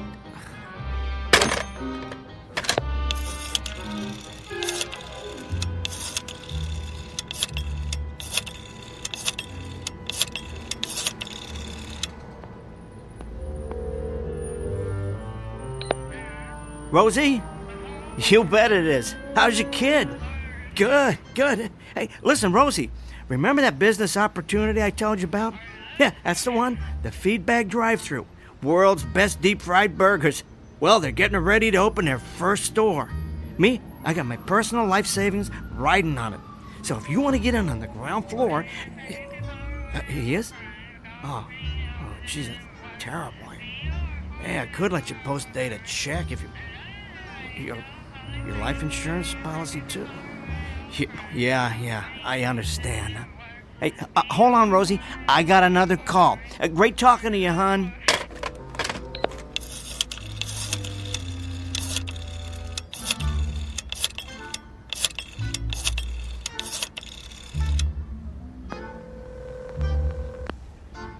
Come on. This is Frank Beecher. Sorry, but we're closed for business. Please leave a message after the tone. Frank, I don't blame you for not returning my calls. I know what you're thinking, but I swear, it's not like before. I need to talk to you bad. I hate this, believe me. If there was another way, I got a situation here. Frankie, I'm your kid brother. I don't have anybody else. Call me at the Carlton, please. I'm begging you, Frank. I'm begging you.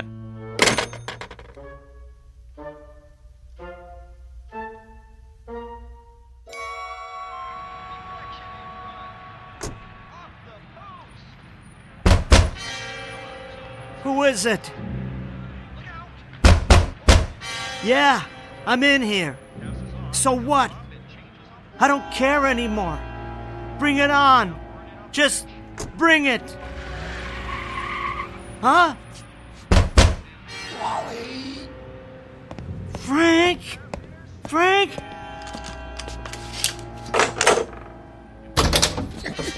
Give me a hand, kid. What'd they do? Funny thing happened on the way home. Sit on the bed. Jeez, Frank, they really worked you over. It's okay. The nose wasn't straight to begin with, huh? A couple of guys in a black Crown Vic? No. Cadillac. 2 gentlemen with scars and pinky rings. They made quite an impression on my head. I'll get some towels. You're bleeding bad. This is a first. Take it easy, Frank. I was always the one who took care of you. You got in a fight at school or fell off your bike. Let me wipe your face. Ow! I'll do it. You order a steak from room service. Blood rare. Best thing for a black eye. Hold this against your head. They have room service here? See, you moved up in the world. Them 2 guys, did you get a name? Nah, they didn't talk much. But they must be from Western Union, and I'm the message. Those punks. I'll take it out of their skins. You should have called me. I did. Sorry, I'm out of town. It's all my fault. Now, what did you do to rattle their cages? Well, what do you think? Got myself in hock up to my eyeballs. when I couldn't make the vig. I've got money. It's too late for that now. Even if I do pay up, they'll leave me sleeping with the fishes. I am stupid, so stupid. Sounds like it's time for Mrs. Pierce. Who? That old lady lived down the hall. Remember? In the building where we grew up. What about her? Every time you got in trouble and you didn't want Dad to find out, what'd you do, huh? You came to me, right? Yeah, you find a way to fix it. I was always a loser, even back then. Yeah, you were little, that's all. You didn't know any better. What's Mrs. Pierce got to do with it? She was the one who took care of things, not me. What do you mean? Oh, when anyone in the neighborhood had a problem, Mrs. Pierce made it right. Don't give me that. It was you, Frankie. When I didn't do my chores or I got in a jam. Nah, I handled some of it, but there was some I couldn't. Like the time Vincent Cazzatori, he wanted to fight you. Or you lost the raffle tickets and the principal called the police. I remember that. Yeah, it was Mrs. Pierce who got you out of it. She didn't want people to know, but she was the one. How? You tell me. I'd tell her, and then she'd pray to her own special saints, I guess. Someone came to her with a problem, she'd make everything right. Yeah, you could count on it. That's nuts. Yeah, it sure is. But it's true. Hey, where's the phone? Oh, who are you gonna call? The cops won't do nothing.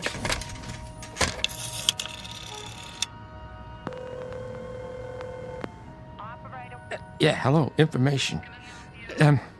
You have a listing for Mrs. Arlene Pierce on Weber Street.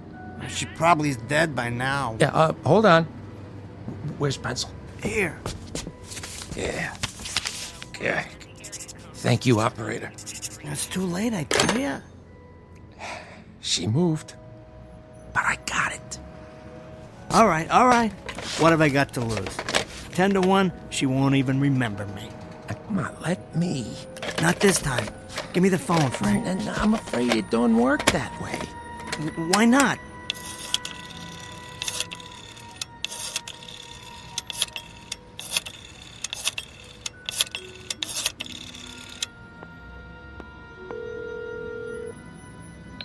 Hello? Yeah, may I please speak to Mrs. Pierce? An old friend from Weber Street. My name's Frank Beecher. It's been years, but... Oh, hello, Milo. Of course. Oh, she is? Oh, I'm sorry. I didn't know. Look, I hope she feels better soon. No message. Just that her friends wish her the best. I'm really sorry to have bothered you. Sick, huh? She had a stroke. She's been in a coma since last week. Well, that was a stupid idea anyway. Hey, easy, Frank. Get me the sink, kid. Can you stand up? Here, let me help you. It was the pointed shoes that did it. Frank, you're coughing up blood. It feels like something's broken inside. I gotta get you to emergency. Quick. Not now. Those goons who sent the candygram, they'll want to know if you got the message. Oh, I got it. And I got a message for them. They want to clean my clock? Let them. I'm not gonna let you die here. Come on. You better lay low, kid. They're gone. I heard them drive off. I got my car in the alley. For once in my stupid life, I'm gonna do something for you.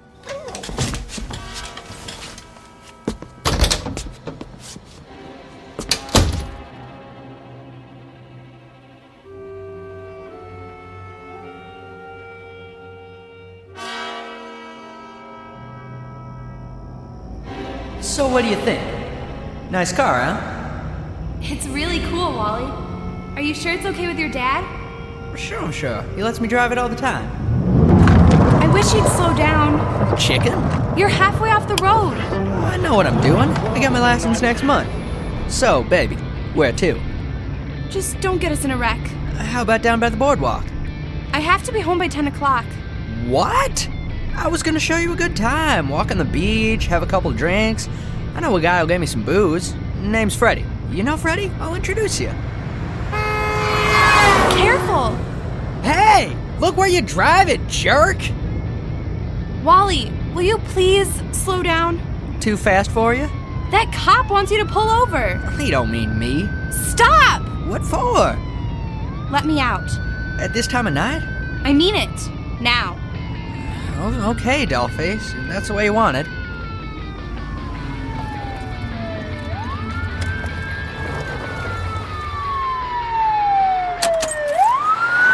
What did I tell you?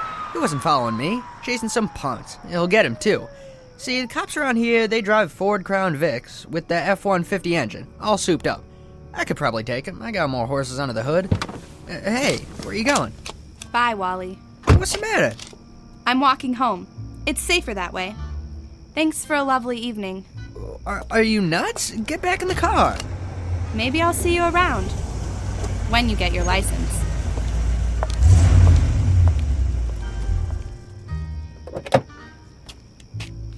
Oh, man, what are you doing here? You shouldn't have taken the car. Mind your own business, Frank. Dad won't like it. So? I'll bring it back before he gets home. He'll find out. What's he gonna do? Take it out of my hide? I'm too old. He can't hurt me anymore. Maybe not, but it'll hurt him. Big deal. Move over. What for? I'm driving. What about your car? I'll come back for it. And how are you gonna do that? Walk if I have to. Now move. Go chase yourself. What did you say to me? Let go of the door. Give me the keys. No way. I said give me the keys. Back off, Frank. I'm warning you. What'd you do that for? Slide over.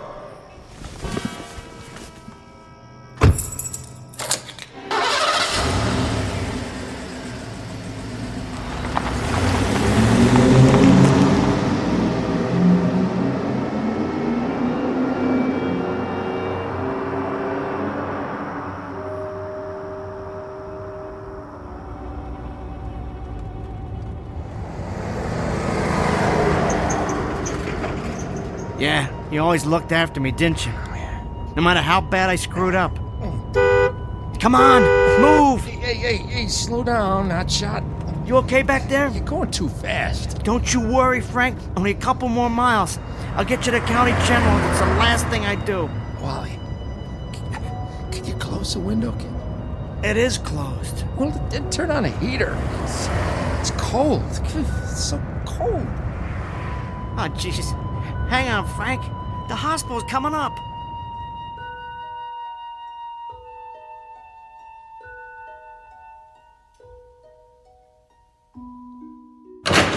All patients in need of emergency care, please sign in.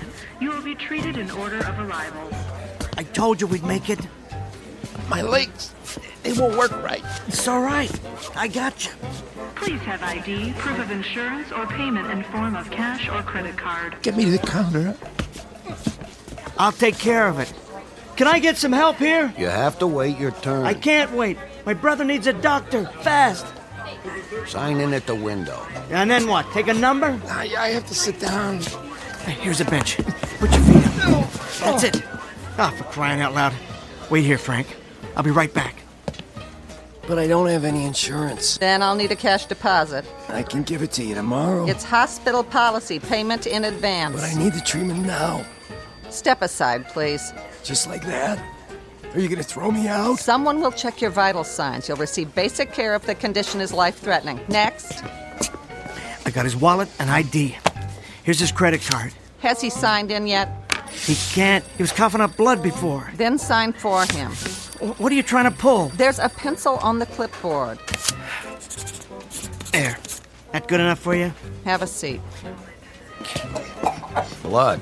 That's disgusting. Oh, jeez, Frank! Hey, I need some help right now! Somebody clean it up. Hey, mister, you can't do that. Those gurneys are hospital property. Here, get up on this stretcher thing. I'll try. You have to wait your turn. Back off. Sir, you can't go in the main hospital. Out of my way. I need cleanup, quickly. What's this? Something's broke inside. He's all messed up. Massive internal hemorrhaging. I'll take him. You gotta do something fast. You just gotta. Where's the chart? There isn't any. Who are you? His brother. Wait outside. Oh, no. Someone see this man out? There's a waiting area at the end of the hall. We'll let you know. Frank! Frank! Cleanup and emergency. Interns to receiving.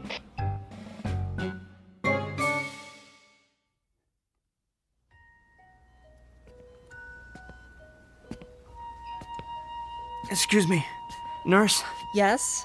The guy I brought in? He's gonna be okay, isn't he? The nurse's station will have that information around the corner to your left.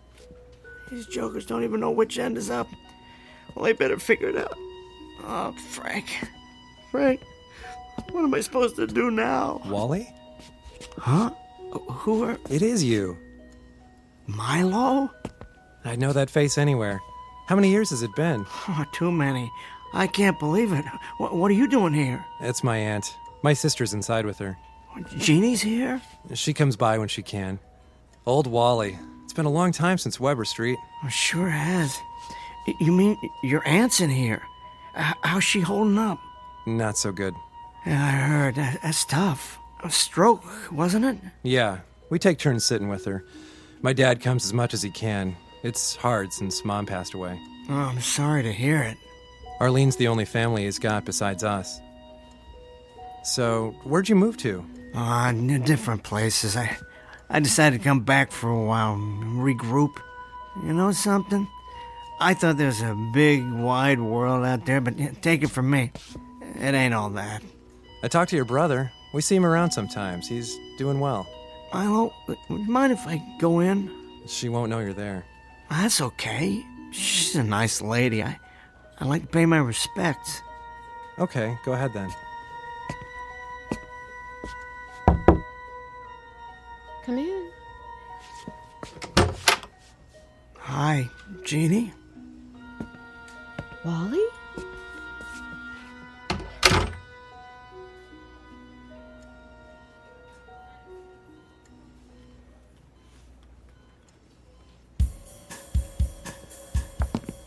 Hey, how you doing? Can I help you? We're looking for a guy. Friend of ours. Fell down, hurt himself. Check emergency. No such luck. Well, this is all private rooms here. He's telling the truth. Says right on the door. P-I-E-R-C-E. What's that spell? Purse. Some name. A little guy was with him. Looks like a weasel. I haven't seen him either. You sound mighty sure. Tell you what, if I do, you'll be the first to know. Now, do you mind keeping your voices down? There's a sick lady inside. Have a nice day. It's nighttime, Sal. Yeah, that too. You know, it don't make sense. They gotta be here. We've seen them come in. I'll check the rooms. You watch the lobby. Sure thing. And call the boss. Tell him we got it covered. The fabulous Beecher boys. One thing's for sure. They walked in, but they ain't walking out.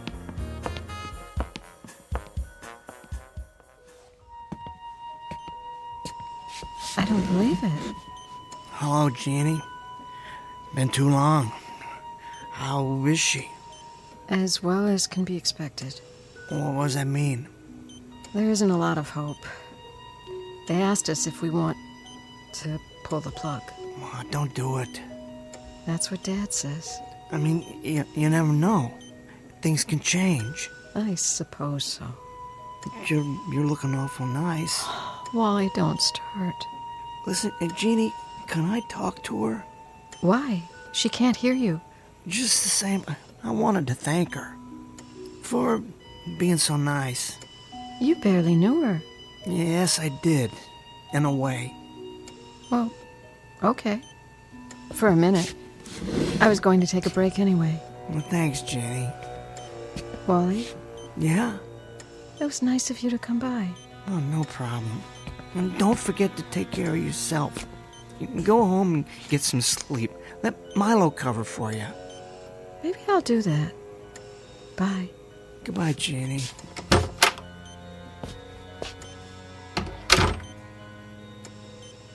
Mrs. Pierce? Can you hear me? I hope so. 'cause I got something to say.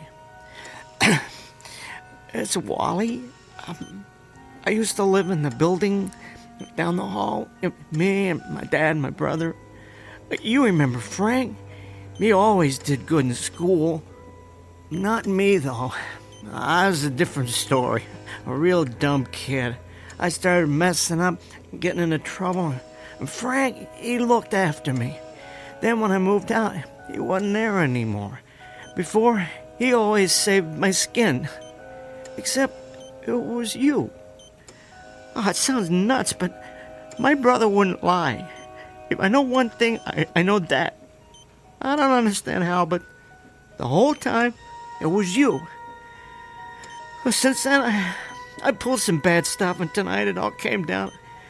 I can't handle it on my own. I would if I could, but now it's just flat out too late. Some guys want my head on a platter, and there's nothing I can do about it, not this time. So I guess what I'm saying is, I need help. I never needed it so bad my whole life. I sure hope you can hear me. I never asked you for nothing. And I'm not asking now. It's my problem. For once, I'm gonna take my medicine. But this isn't about me. It's about my brother.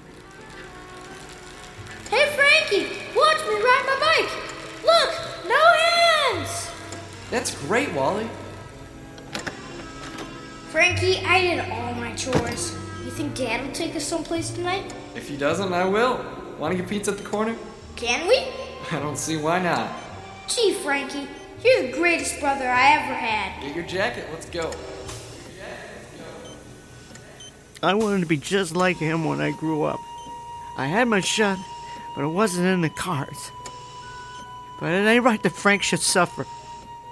They took it out on him so I'd get the message. Those punks.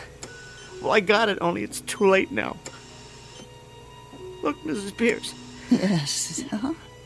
Yes? Oh, you can hear me? Is that little Wallace? Mrs. Pierce, thank God. Is anything wrong? Yes, ma'am. I hate to ask you, but... Say it, boy. Frank's hurt bad. If you don't pray for him, he's a goner for sure. You can't let him die. You can't let him die, please. I'm begging you. Very well, honey. What? You can go now, Wally. What do you mean? He's gonna be okay? He's gonna be alright? Why, he already is. What, just like that? Oh, thank you. Thank you, ma'am. Thank you. You know what this means. You run along, dear. He's waiting for you. Frankie, you hear that? You're gonna make it.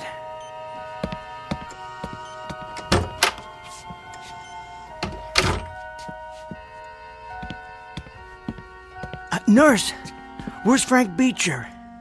Beecher. Oh, yeah. He was just released from IC. They're moving him to 1101. Thanks, dollface.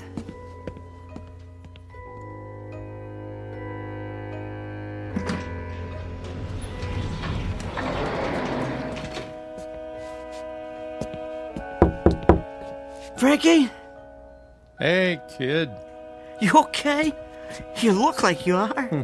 Oh, yeah. It only hurts when I laugh. Well, you sure had me worried for a while. Yeah, I don't know. Must have been something I ate. Frankie, I am so sorry. Ah, for what? Oh, it was my fault. We both know it. But I went and I took care of everything. Oh, is that right? What did you do? And I talked to Mrs. Pierce. Wally. Now, don't get mad. You're not going to believe this. But I ran into Milo, her nephew. It's the same hospital she's in. Can you beat that? And while I was talking to her... Wait, I thought she was in a coma. Well, she was, but she come out of it. Anyway, I asked if she could help. She turned her head, looked right at me. Next thing you know... I'm telling you. No, it doesn't work that way. Well, it did this time. I told her what went down tonight, and she must have prayed like she used to, just the way you said. And, long story short, everything's gonna be okay. That's impossible. Well, look at you. It's like I said. Wally, You can't ask for yourself. You have to ask for someone else. That's the secret. Otherwise, it doesn't work. That's why I went to her when you were a kid. But Frank, I didn't ask for myself. I asked her to let you live. You couldn't have known that. I didn't teach you. You taught me good, Frank. Only, I'm kind of slow. It took me all of this time, but I finally got it. And now, it's over. No, not for you.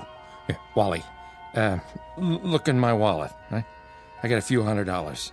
I want you to take it, get as far away from those strong-arm types as you can. Then call me, and I'll try to figure something. Maybe I can help you cut a deal. Maybe nothing. You don't have to do a thing. Tonight's the last time I'm running out. Whatever they want to do, let them. The slate'll be wiped clean. They'll never bother you again. Wally, and listen good. Those guys in the Cadillac are bad news. I'll try to buy you some time, long enough to talk to the DA, and we can Forget it. This time I'm standing up for myself. Oh, don't be a fool. I'm not. I used to be, but not anymore. I'm ready. It's been a long time coming. And Frank, yeah. If I don't see you again, thanks. Thanks for everything. I hope I paid you back a little. Kid. Don't worry about me. I'll be better off. Just think, I won't ever have to run scared again.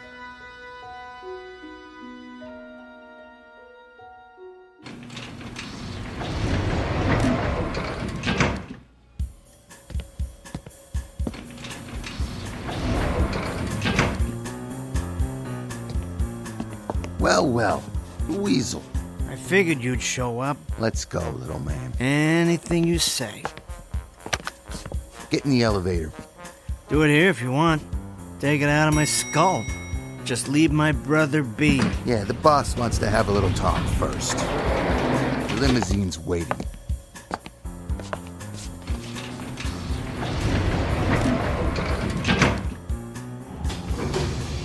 Which floor, mister? The parking lot. I'll get the button for you.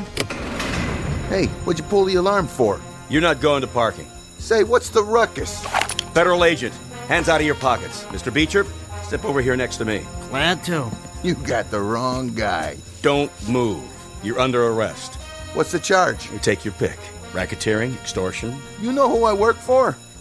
We have Mr. Sacchetti in custody. You're making a king-size mistake. Pull that button, we go down to the lobby. The door's open and a friend of mine's gonna be standing there. And he don't like feds. Some friends of mine already picked up your partner. For what? Kicking a coffee machine. I saw you in front of the motel, right? You've been under surveillance. Sure. The V8 F-150. I should have known. The heat always drives Crown Vics. Do me a favor, Mr. Beecher. Pat him down. My pleasure. Ooh, a 38 Smith & Wesson. Awful heavy.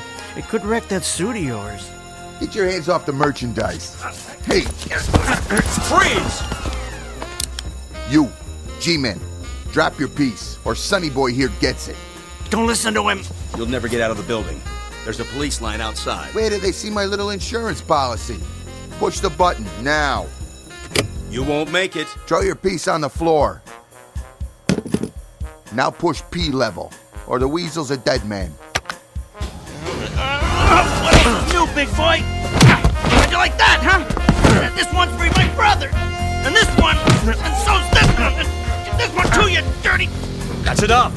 Stop! You've won! It's over! You've won!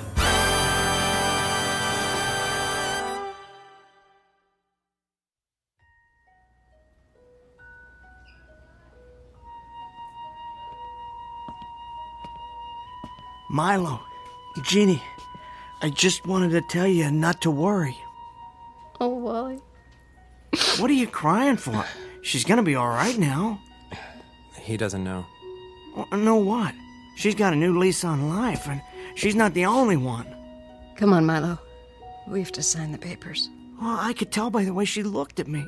Who are you talking about? Your aunt. I knew she was gonna make it. That's not very funny. What's not? I'm telling you, she said everything was gonna be all right. She knew. That's because she was praying the way she used to. Wally, please. She couldn't have. She never came out of it. What?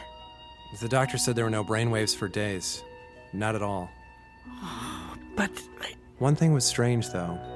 When she passed, she had a really unusual expression on her face. It was peaceful, almost happy. Like, what's the saying? God's in his heaven and all's right with the world.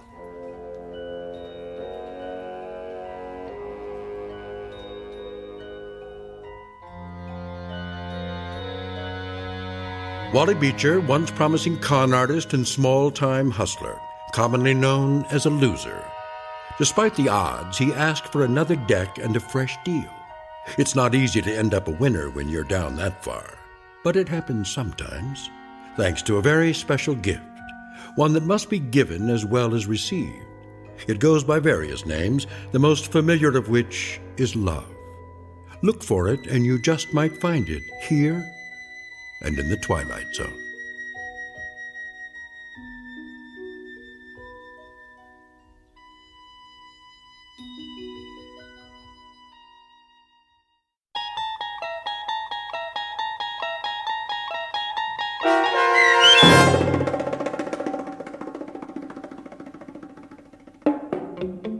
Mrs. Pierce is Praying for Me, starring Tim Kazurinsky with Stacy Keach as your narrator, was written for The Twilight Zone by Dennis Etchison and based on a story by Robert Patterson.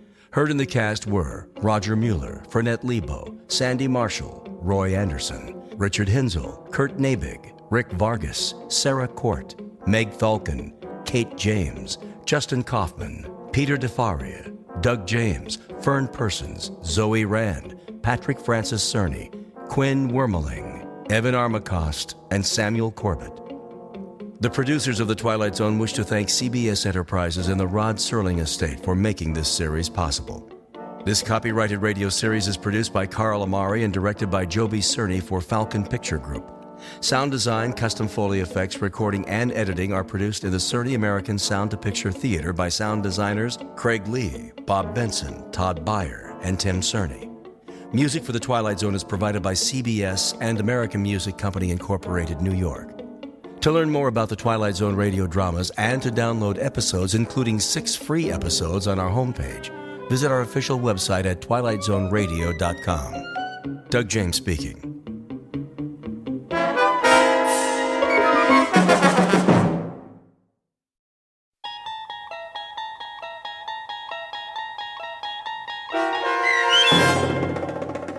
Mute, starring Wade Williams with Stacy Keach as your narrator, was adapted for radio by Dennis Etchison and written for The Twilight Zone by Richard Matheson. Heard in the cast were Amanda Amari, Deb Dotzer, Linda Ryder, Craig Brawley, Valerie Glowinski, Jamie Barron, Richard Shavzin, Roderick Peoples, Doug James, Carl Amari, and CJ Amari.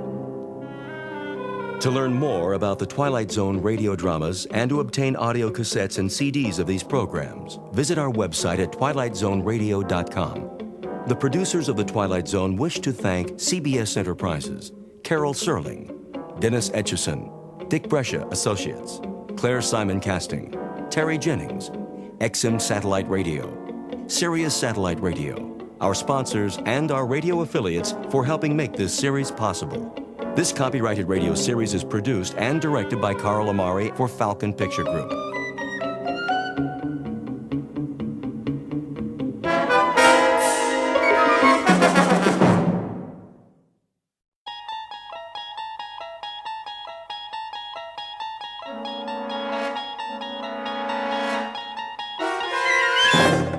You unlock this door with the key of imagination. Beyond it is another dimension. A dimension of sound, a dimension of sight, a dimension of mind. You're moving into a land of both shadow and substance, of things and ideas. You've just crossed over into the Twilight Zone. So here is the agreement. You got it all down? Shh, of course he did, Hans. How are you feeling, Maria? I think my baby is not coming tonight. Would you like some more strudel, Frau Elkenberg? No, thank you, Mrs. Nielsen. It is late. If we are all ready to sign... Read it aloud. We, the undersigned, having accepted the following propositions: A, that prior to the inception of language, man communicated by telepathic means, and B, that this ability still exists and can be developed to its former effectiveness, do hereby agree to the following. 1. To dedicate our lives to the study of mental telepathy and other extrasensory functions. 2. That the findings of this study will be applied not only to ourselves, but to our children, born and unborn. Good, good. 3. That each family unit shall strive to avoid the interference of society. 4. That monthly correspondence shall be exchanged until such time as it is possible for all 4 units to establish a colony in which communication shall be exclusively mental. Comments? More than sufficient, I think. Most specific? Carl? It is what we agreed upon. That sounds very close to disapproval. No, I will sign. You're certain? This must be entered into with absolute assurance. He is assured, Holger. His uncertainty is only a sympathetic reflection of my own. You are still uncertain? Not of the general concept. Yet I wonder, have we the right to impose this study on our children? Even those unborn? Impose, Maria? You speak as though we harm our children. Is it not rather that we bestow upon them a great gift? Of course, that is our hope. But we offer them no choice in the matter. Is that just? I am also a mother, Maria, devoted to the welfare of my child. Yet I am convinced it is just. It is more than just. It is inevitable. Destiny demands it. That's why I will be the first to sign. And I, beneath my husband's signature. Herr Calder? I have no hesitation. Nor have I. Professor Werner? The pen, please. Have you and Holger decided definitely not to remain in Heidelberg? There's a house in Pennsylvania which was left to him by an uncle. And what is the town? It is called German Corners. Ah. May I have the paper? As soon as you have signed. It's for the better, Maria. You'll see. Yes, all right. Thank you.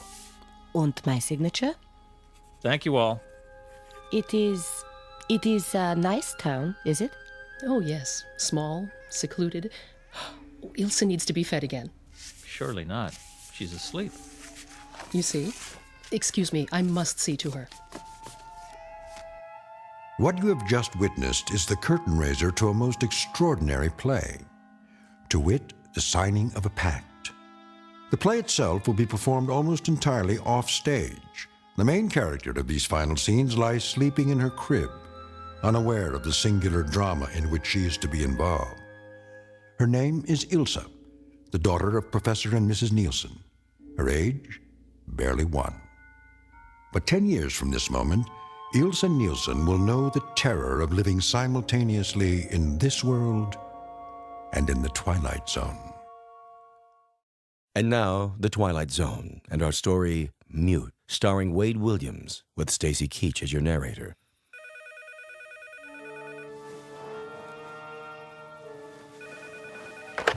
Sheriff? Yeah. This is Tom Poulter. The Nielsen house is burning. What? There's a fire at the Nielsen house, a big one. Hurry! Right away. Harry, what? Max, Harry, I know it's 2 o'clock in the morning. There's a fire at the Nielsen house.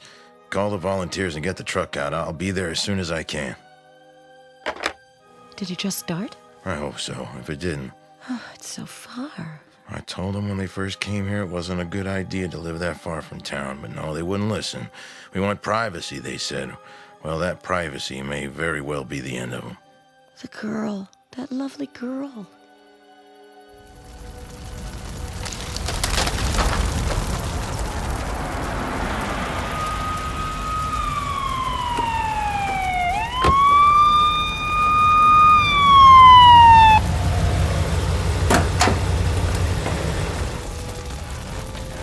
I won't ever put that out. We can try.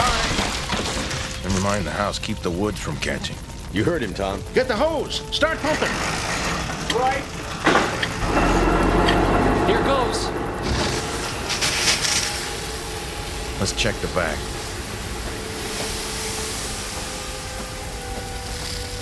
There's no way in.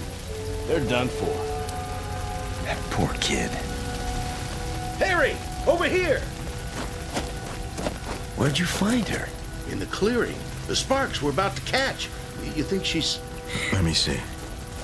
She burned? Oh. She's alive. You all right? She's in shock, Harry.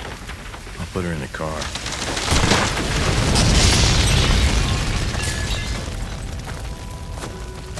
Lay her down on the seat. There's a blanket in the back. Here you go, little lady. Put this around you. It's gonna be all right now. Bad off. Can't talk, nor cry, nor nothing. She isn't burned, though. Tell me something, Tom. How could she get out of that house without being burned?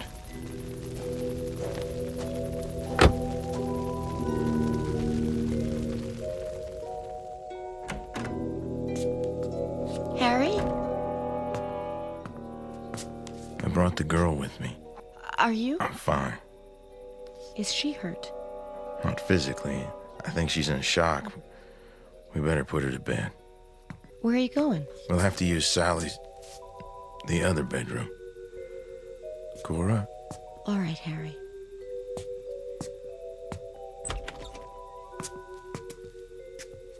Pull back the bedclothes. Of course. Cover her up. I'll be downstairs. Poor darling. She looks a little like Sally, doesn't she? Harry?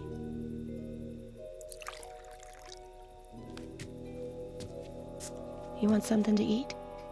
No, I gotta get right back. Thought I'd take a thermos of coffee for the boys. Are her parents? No way of knowing. We haven't been able to get into the house yet. It's burning too hard. But she... Tom Poulter found her outside.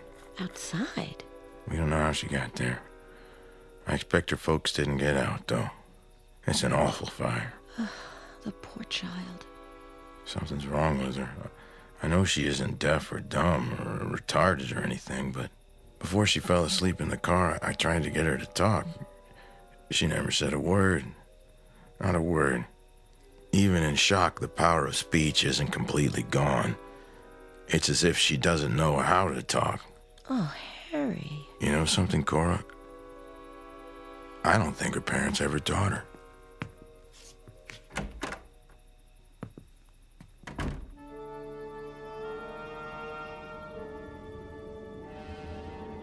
Mother. Mother. Mother. Where are you, Mother? Ilsa. Ilsa. Are you near me, Father? Ilsa. Ilsa, you must be brave now. Mother. Mother. Where are you?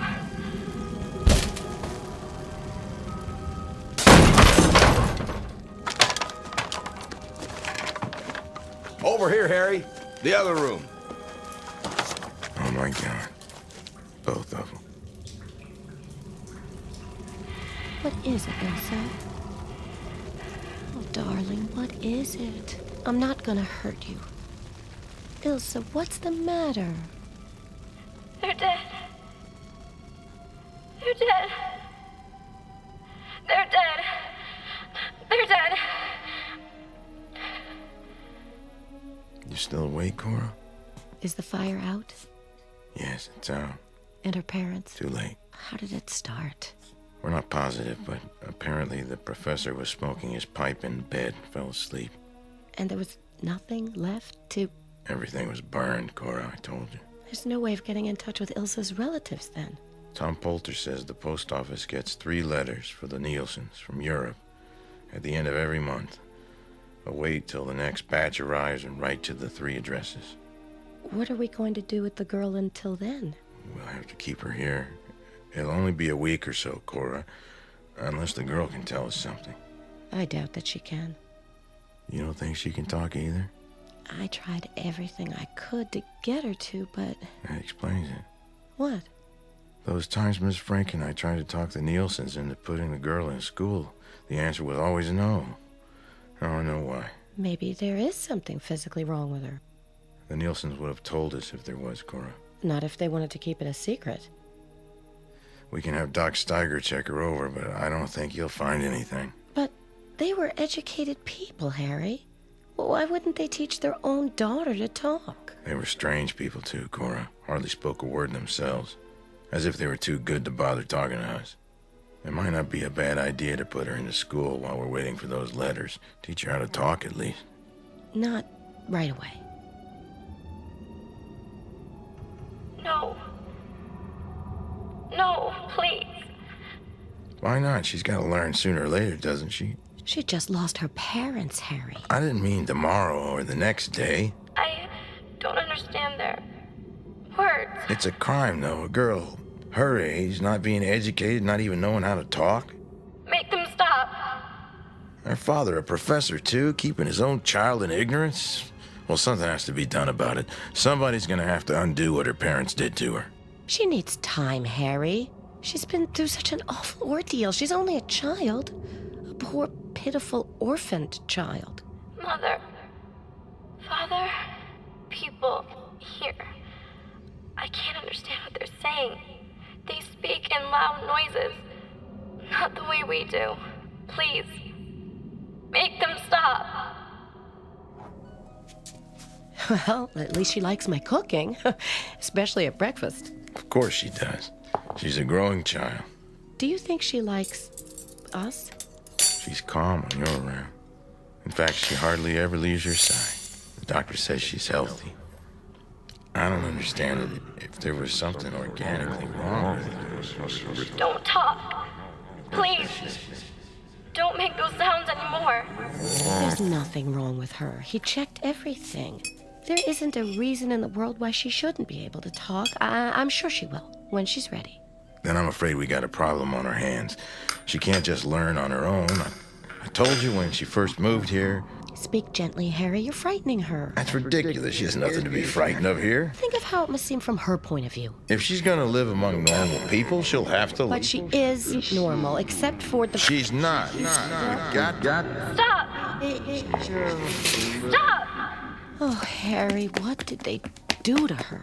Ilsa! Cora, leave her be. I can't just... She's been with us over a week now. What's the use? There's no way of getting through to her. I have to keep trying, Harry. Ilsa? May I come in? Can't you tell me what's... Oh, there. Go ahead and hold on to me. My, what a strong hug you have. Oh, sweetheart, didn't they ever talk to you? Try to speak, Ilsa, try. Say your name at least. Can you do that? Ilsa. Ilsa. If only I could make you understand. Take away your fear. Look into my eyes. That's it. I'm trying to tell you something. Did you know I had a little girl once? This was her room. Her name was Sally. And then one day, one terrible day, I was downstairs. I remember I was wearing a summer dress. I looked out the kitchen window and I saw them coming, carrying something in their arms.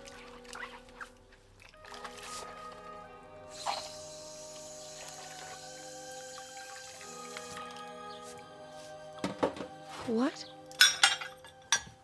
What? Is that you, Tom? And Max? What do you have there? I'm terribly sorry, Mrs. Wheeler. What is that in the blanket? Go on inside, Cora. Why are you bringing it in here? Where's Sally? She was swimming in the lake and... No, she wasn't. She's home, I tell you. Maybe you better sit down, ma'am. Sally? Sally? Sally? Ah! Sorry. I can't help but think of it sometimes. But now, you look so much like her. It's almost like you understand. Do you, Ilsa? Do you?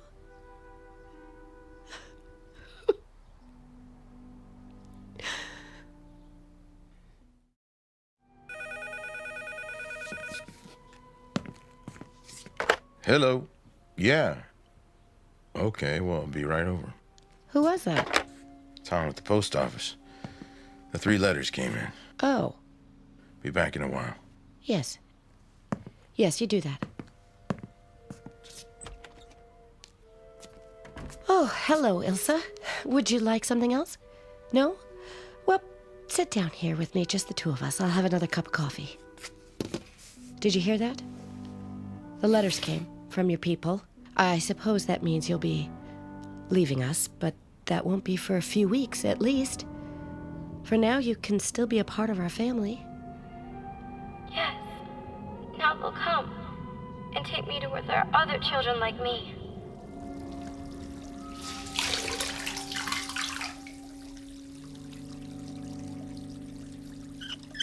Perfect, Ilsa. You're just about the best helper a person could have.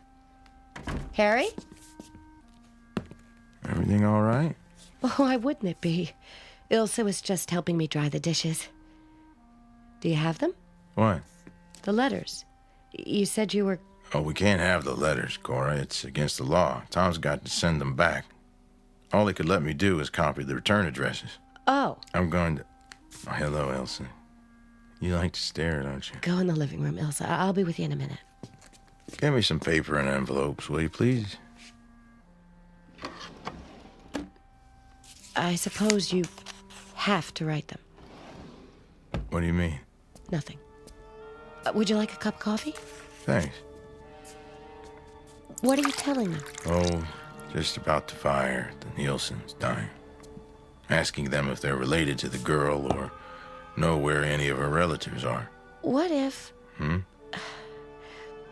What if her relatives don't do any better with her than her parents did? It's none of our business, Cora. The welfare of a child is everybody's business. We're not in a position to decide for her. No, of course not. Our position is to send her away. Get rid of her. And maybe she'll never talk, Harry. Maybe she'll be terrified of shadows all her life. Cora, I know how you feel. Sally's gone. Another child in the house. But she's not our child, Cora. We have no rights where she's concerned. And there is something wrong with her. Is that why you want to get rid of her? I think you know better than that. I'll finish these letters and put them in the mailbox before I leave.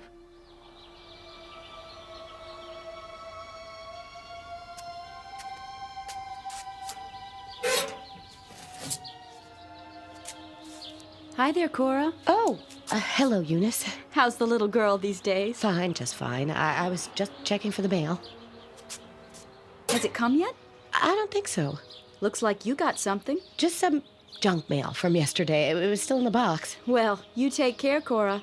Don't be such a stranger. You too. Elkenberg, Calder, Werner, all from Germany. Strange. If I tear up the letters, he'll find the pieces. I must burn them. The furnace. That's it. In the basement. I must. Where is she going? What's downstairs? No. No! She's going to burn them. She can't. Fire. Fire.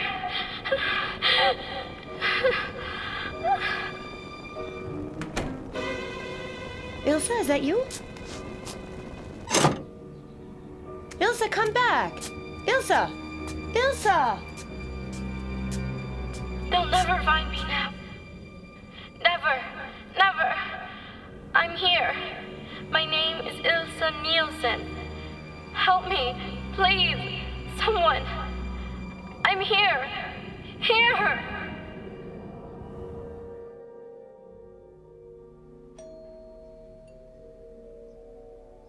Now, who would that be?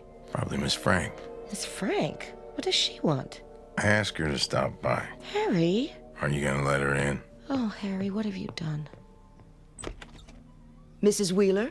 Hello, Miss Frank. Is Ilsa here? Won't you come in? Thank you. Good afternoon, Miss Frank. Sheriff? Glad you could come. I felt it was my duty. Please, sit down. You haven't heard from her family, I take it. Like I explained to you the other day, I wrote to these people in Europe 4 or 5 weeks ago, but we haven't gotten an answer. We don't know exactly what we're gonna do with the girl, but until we decide, I feel she ought to start getting some education. She most certainly should. It was positively criminal of her parents not to have started her education years ago. The smugness of them. The insufferable disdain. We do not wish our daughter in your school, just like that. In many ways, that fire may have been the blessing of her life. Miss Frank. I'm not just referring to her lack of education, Mrs. Wheeler. But to call the hideous death of Ilsa's parents a blessing. I'm sure I didn't mean it that way, Mrs. Wheeler. What do you mean? I'd rather not discuss it at this time, Sheriff, except to say that I believe I know why Ilsa doesn't speak. You know? And how very much she needs to be educated. Why doesn't she speak? I can't go into details right now. I shall at a later time, after I've had the opportunity to question her. Question? The first thing she must do, of course, is to learn to talk. If I may see her now. She's upstairs resting. I'll get her. Elsa? Elsa? Don't let them put me in school. Please. Elsa? Oh, please. They don't understand. They don't understand. And when would she start school? Why, tomorrow morning, I should think. Just a moment. Harry? Harry. What is it? I'd like to talk to you before. Cora, if it's about the girl going to school... Harry, please. We waited long enough. Those people aren't going to answer. No, Harry. What do you mean, no? Why shouldn't she? I don't know. It's just that... She starts tomorrow. She'll be so frightened. All right, she'll be frightened. A day, maybe 2 days, but she'll get over it. She'll start to learn. She isn't ignorant. I swear she understands me sometimes, without talking. Elsa? Ah, there she is. She's very shy, Miss Frank. She'll need understanding. And she shall receive it. Come here, Elsa. Go on. Shake her hand. Her name is Miss Frank. I won't. I know what she's thinking. I can hear her mind. I said, come here, child. Don't touch me. Go on.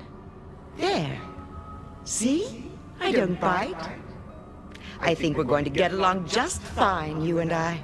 Not her. Not her.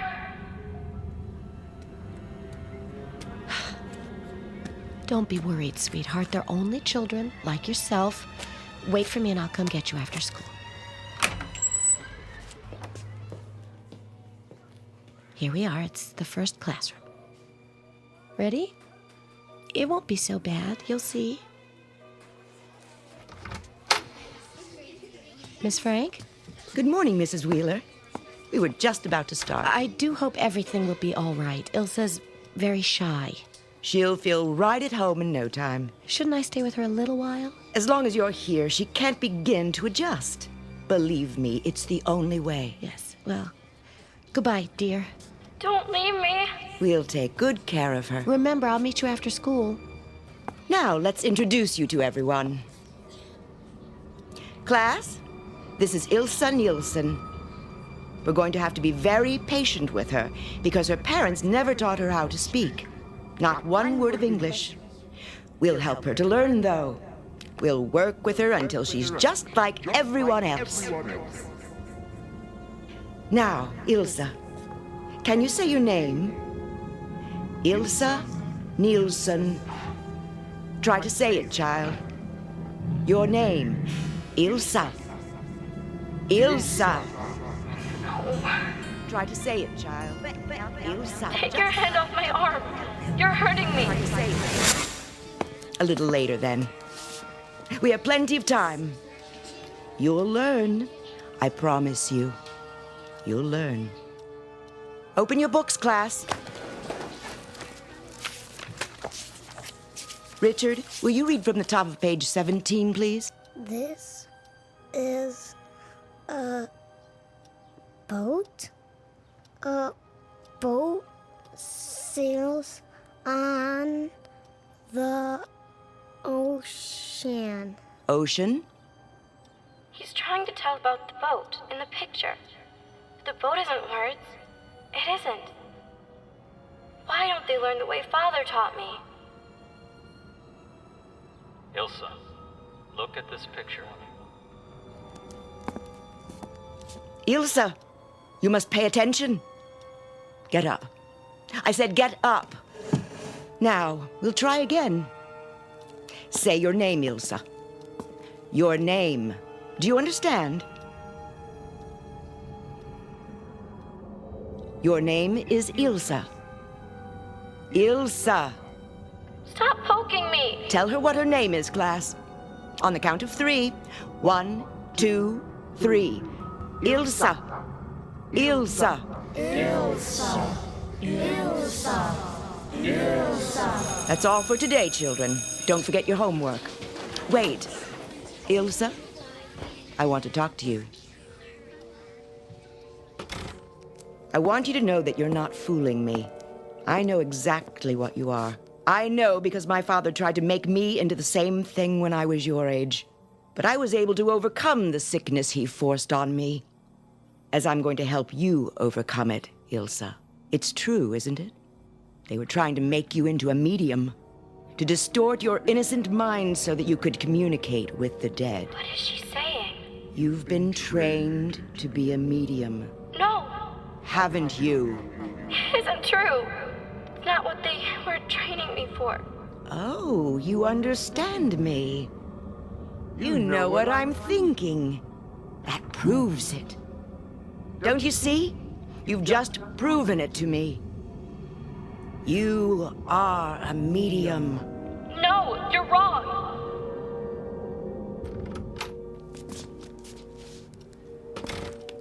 Ilsa? There you are. Mrs. Wheeler. Was it very bad, Ilsa? Not at all. She's coming along nicely. Oh, she's still a little timid, of course, but she's learning. Oh, I'm so glad. We'll see her in the morning then. Yes. Goodbye, Miss Frank. Goodbye. For now. See you tomorrow, Ilsa. And the next day. And the next day. And the next day. And the next day. And the next day. And the next day.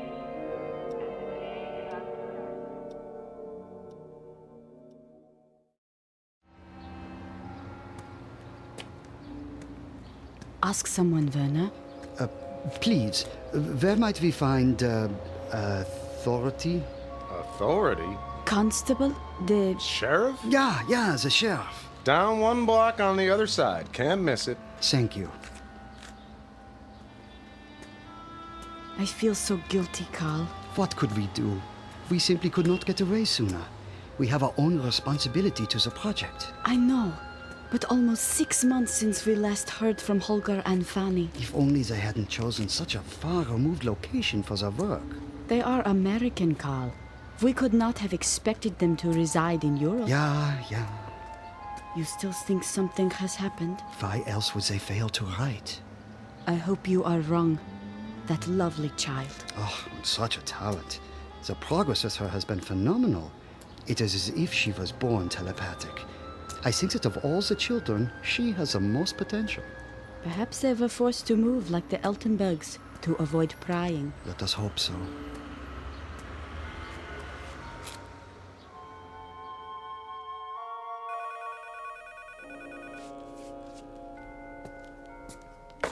Hello? It's me, Cora. Yes, dear, what is it? The ones from Germany are here. Did you hear me? Yes. I'm gonna bring them to the house. We'll be over in a little while. All right. No. No.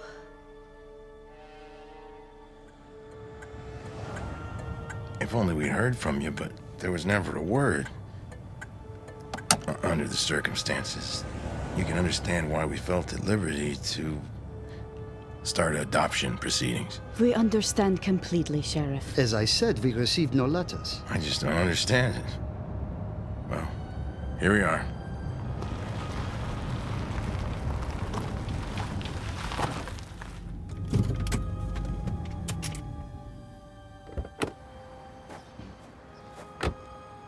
Holger and Fanny dead. I still can't believe it. How horrible. More horrible, the thought of Ilsa exposed to people who do not understand. Oh, pray heaven we are in time to save her. Hello. Cora, this is Professor and Mrs. Werner, my wife. How do you do? Mrs. Wheeler. Cora, they say they never received those letters. Oh, that's odd. Won't you sit down? Thank you. She burns those letters, Maria. Yes, I know. How terribly she suffers. You came a long way, Mrs. Werner. Yes, we did. Are we going to tell them? Not unless we have to. May we see Ilsa? I'll be going to get her out of school in a little while. School? God in heaven, school.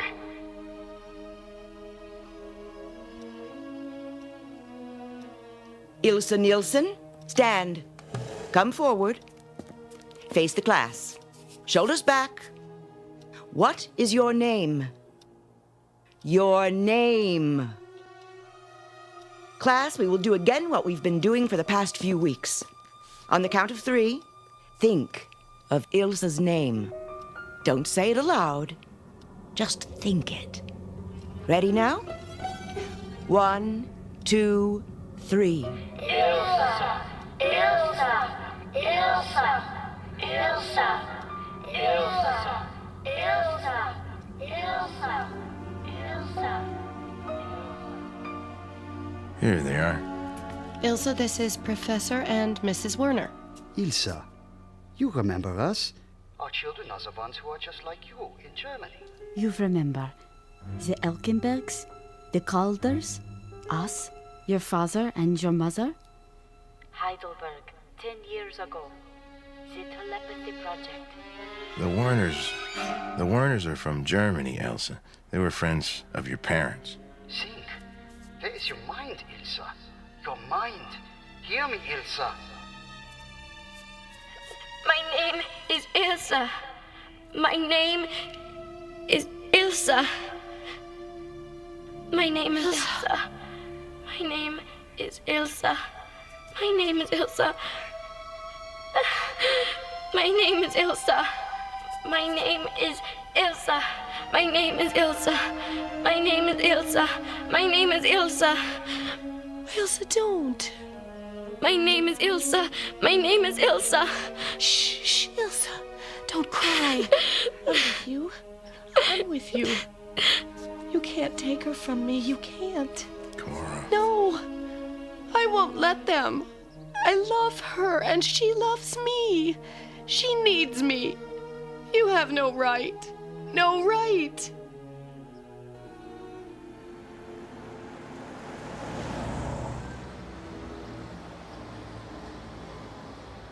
Look, I apologize for both my wife and myself.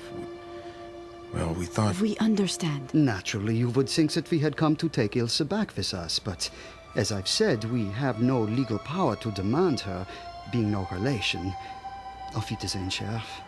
Goodbye. Your bus should be here in about 5-10 minutes. Good luck. And thanks again. I hope we did not make a mistake, letting them keep her here, even though we do have the legal right to take her. I don't think so, Carl. To take her to the other children now. The talent is gone. Even with work, it might not return. I suppose. All those years Holger and Fanny spent on her, wasted. Wasted, Carl? If they had not made her mind so receptive, how could they have directed her out of the burning house, even though they themselves were trapped? Ah, but the loss, it isn't right. There is no right or wrong in it, Carl. They all meant well. No one wanted to do anything but help her. But to lose everything? She has not lost everything. Why do you think I ask for you to let her stay here? Because she has gained something. Gained? We always knew that Holger and Fanny did not really care for her. Maria! Oh, they were not unkind. They gave her what affection they had in them to give. But the project always came first. You know that, Carl. To them, Elsa was less a daughter than an experiment in flesh. She is going to be all right. Now she is loved. And that is so much more important than telepathy.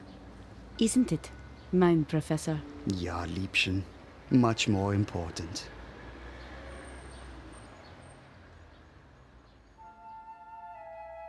This has been the story of a girl named Ilsa Nielsen, soon to be Ilsa Wheeler, who lives in the town of German Corners, Pennsylvania.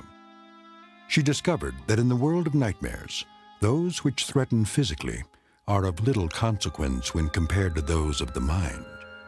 And Ilsa's mind is now possessed by the most valuable talent of all, the capacity to love. From now on, the consuming flames that haunted her dreams will be confined exclusively to the Twilight Zone. We'll return to the Twilight Zone in just a moment. You are about to enter another dimension, a dimension not only of sight and sound, but of mind, a journey into a wondrous land of imagination. Next stop, the Twilight Zone. Hi, this is Stacy Keach. I'd like to take a moment to tell you about our Twilight Zone website at twilightzoneradio.com. At twilightzoneradio.com, you'll find the latest information on these Twilight Zone radio dramas, including behind-the-scenes photographs, plus the newest product releases, trivia contests, ways to contact us, other Twilight Zone-related info and merchandise, plus links to other fascinating websites. So make your next stop twilightzoneradio.com. Visit twilightzoneradio.com to purchase these Twilight Zone radio dramas on cassette and CD, or call toll-free 1-866-989-ZONE. That's 1-866-989-9663.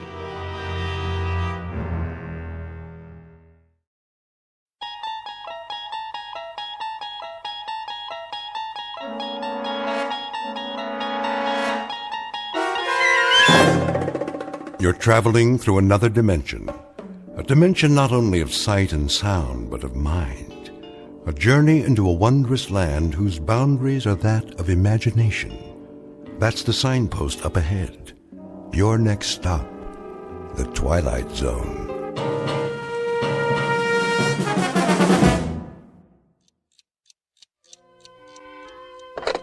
Front desk? This is room 14, yeah. Jackie Rhodes. Listen, I was just wondering... What?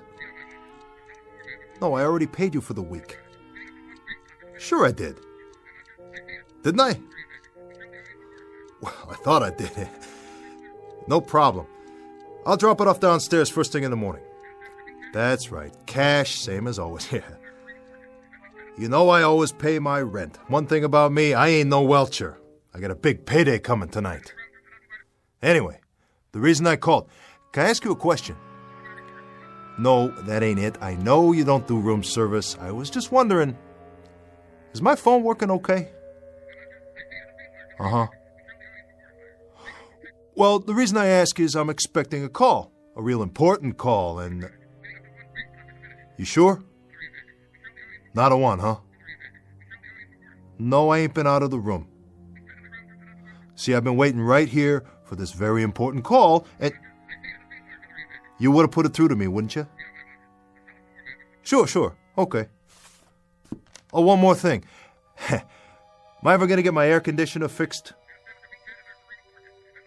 Well, when the super shows up tomorrow, ask him again. Leave him a note or something. It must be 100 degrees in here.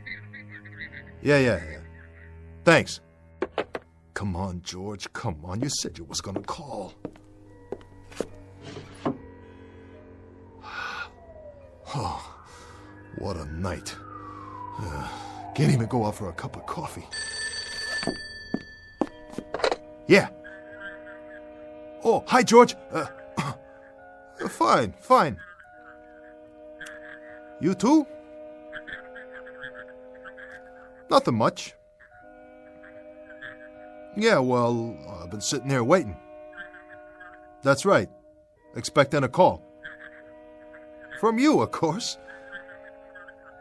Yeah, George. Yeah, sure is a hot night, ain't it? Uh-huh, George. George, I was just wondering what kind of job you had in mind tonight. Well, now, look, I've been sitting here 3-4 hours, and if you want to know the truth, I've been roasting to death and like to go out of my mind. All I'm asking you is... George, hey, whoa, will you listen to me? Will you listen? I'm not trying to cop out. I am definitely not trying to cop out, all right? I just wanted to know what kind of a... Well, because I got a tendency towards nerves, George. Well, you can sit in a hotel room only so long, and it's such a hot night. George, I ain't complaining. Whatever the job is, I'm up for it. Yeah, sure. You got a number one boy here is what you got. You know that. And I'm gonna do the job for sure. George? George? Must have got cut off. Oh. Man, oh man, I better be ready. Comb my hair and everything. Oh. Looking pretty good in the mirror there, Jackie boy. Yeah. Real sharp.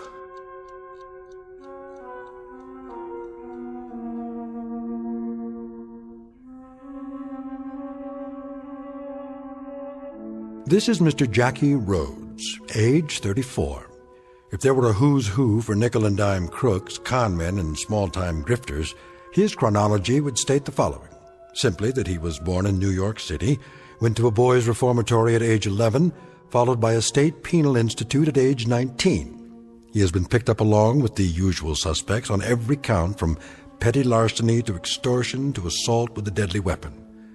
And where some men leave the mark of their lives only as a brief record of a fragmentary existence on earth, this man leaves a blot, a dirty, discolored blemish, to document a cheap and undistinguished sojourn amongst his betters. What you're about to witness in this room, and particularly in the chipped and dusty mirror above the dresser, is a strange kind of mortal combat between a man and himself.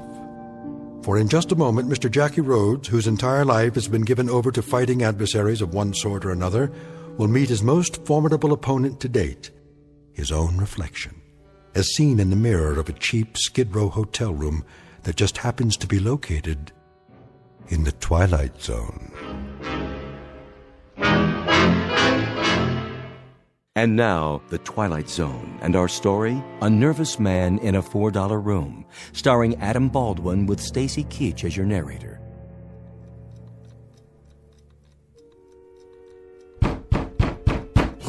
Yeah! Yeah. How are you, George? In the pink. And how are you, Jackie? I'm all right.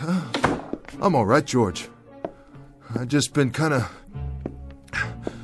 nervous about the action tonight. You know, I was wondering what you had in mind. What a gorgeous place you got, Jackie. Yeah. $4 a night. You can't go wrong. No, you can't go wrong. But you can get roasted to death in the heat or poisoned by small creatures. You ever see any cockroaches in here? Nah. Me and the roaches, we got an understanding. That's good. How about rats? You have to set traps? No rats. That's good. Real good. Personally, I hate rats. Know what I mean? Oh, yeah. I know what you mean. Say, listen, George, what about tonight? What's the job, anyway? Does it make any difference? Difference? No, don't make a difference. I was just wondering. Just wondering what you had in mind. What would you like to do, Jackie? What's your heart's desire? Are you kidding me, George? You're pulling my leg, ain't you? No, I asked you a question. Simple as that. Well, if it was up to me, I'd like something with some decent odds for a change. What's that? Well, it's just that I'm all the time getting the hard stuff, George. Last 2 times I almost got picked up waiting out front in the car. Remember the heist? I remember.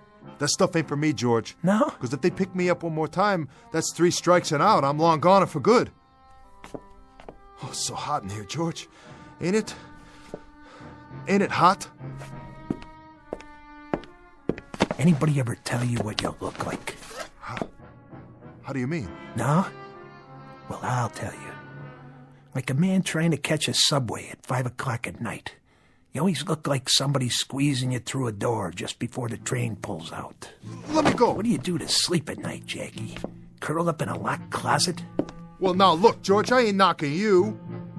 I don't know why you all the time gotta knock me. All I want from you is... Yeah? All right.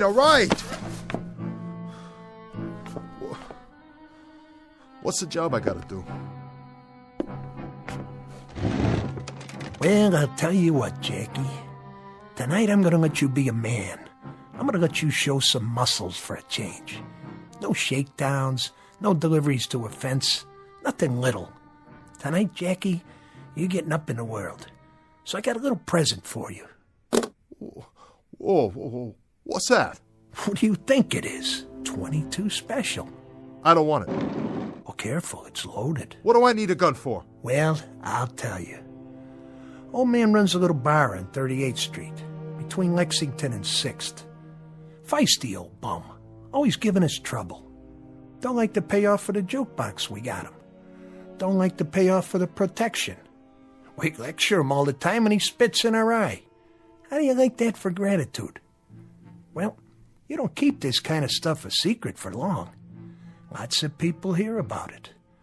We go to another place and we say, "Here you are, pal, here's your bill for the jukebox." And you know what, Jackie? They want to spit in our eye, too. They hear there's an old gleep on 38th Street who don't pay, so why should they pay? Till tomorrow morning, when they find the old gleep sprawled out over his bar. And you know what? Everybody else falls in line real quick like. Now that's simple, ain't it, Jackie? Even you can understand that. Kill him? You want me to kill him? You're the one, Jackie. I just stopped by to tell you. And give you your present. George, I can get set up just for carrying that thing. You ever heard of the Sullivan Act? George, take it with you, please. This one ain't for me. Jackie, you're in hock to me all the way up to your collar buttons. So don't tell me what's for you and what isn't. But I ain't never done anything like this before. There's always a first time. No, George, no. I'm strictly for breaking and entering. I'm nickel and dime. You put me in an alley and I'll do a mug job, but I gotta do it from behind. George, I got no guts. That's me, understand? You know that. I simply got no guts. Why don't you get somebody else? Get a couple of torpedoes. That's why I need you, Jackie. Because my old barkeep knows every torpedo I got on the line. He wouldn't let him in the front door. You, he don't know. So you're the one. But George, you know me. I'm a gutless wonder. Tonight you gotta get guts, Jackie. I don't care where from. Look under the bed or go buy some. Or get them on the corner. But you find him and you do the job. The bar closes at 2. You beat her when he's about to lock up, and then you do it. George! George! I'll be back here at 2:30. If I find out that you welched on me, that you chickened out, you are dead. Please, George, please. Thanks a lot, George. Thanks a lot. Oh, never used a gun before. Never. What are you looking at in the mirror? Yeah, you, Jackie Rhodes. Some tough guy, huh? Look at you. So what's the beef? What's the big deal? All you have to do is go out there and get rid of an old guy, some dopey old guy, probably 90 years old, probably 100 years old. That's all, some old gleep. That's what George called him, a gleep. And you can't even do the job. Well, I wish I could trade you in. Yeah, another model. Because this one's all dented and rusted out and don't work right no more. And it's scared. It's all the time scared. Why? Huh? Why are you so scared?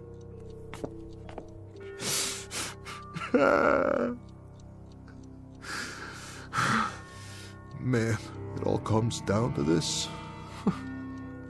Took you a long time to get here. Real long. How many nights in the tank? How many months in stir? How many hours in cheap, dirty hotel rooms like this one? $4 a night to roast to death. Oh, what a way. What a long, miserable way. And for what? What do I got to show? A $4 hotel room and lots of security. Oh yeah, just like a floating crap game. Look at you in the mirror. Yeah, you look at yourself for once in your life. Sweating like a pig, biting your nails. And those eyes, those beady, scared little eyes. George better stick with apples and oranges. He better start squeezing cantaloupes for a living, because he ain't no judge of people. Not this one. Jackie Rhodes, the big-time killer. Killer Rhodes. Well, I know you, Jackie Rhodes, and you ain't no killer. You're a softy is what you are, a great big soft bowl of oatmeal. You got no bones in your body. When the good Lord passed out spines, you must have gone for a beer and missed out. Oh, I wish I could trade you in on a new model. I swear to heaven, I wish I could trade you in right now. No matches. Great. A cigarette and no more matches. That is me all over. That's my little Jackie, halfway. Always halfway. The story of my life. A left-handed guy in the cafeteria line, a one-armed paper hanger, an icebox salesman at the North Pole. Need a match? Huh? Go on. Light yours off mine if you want.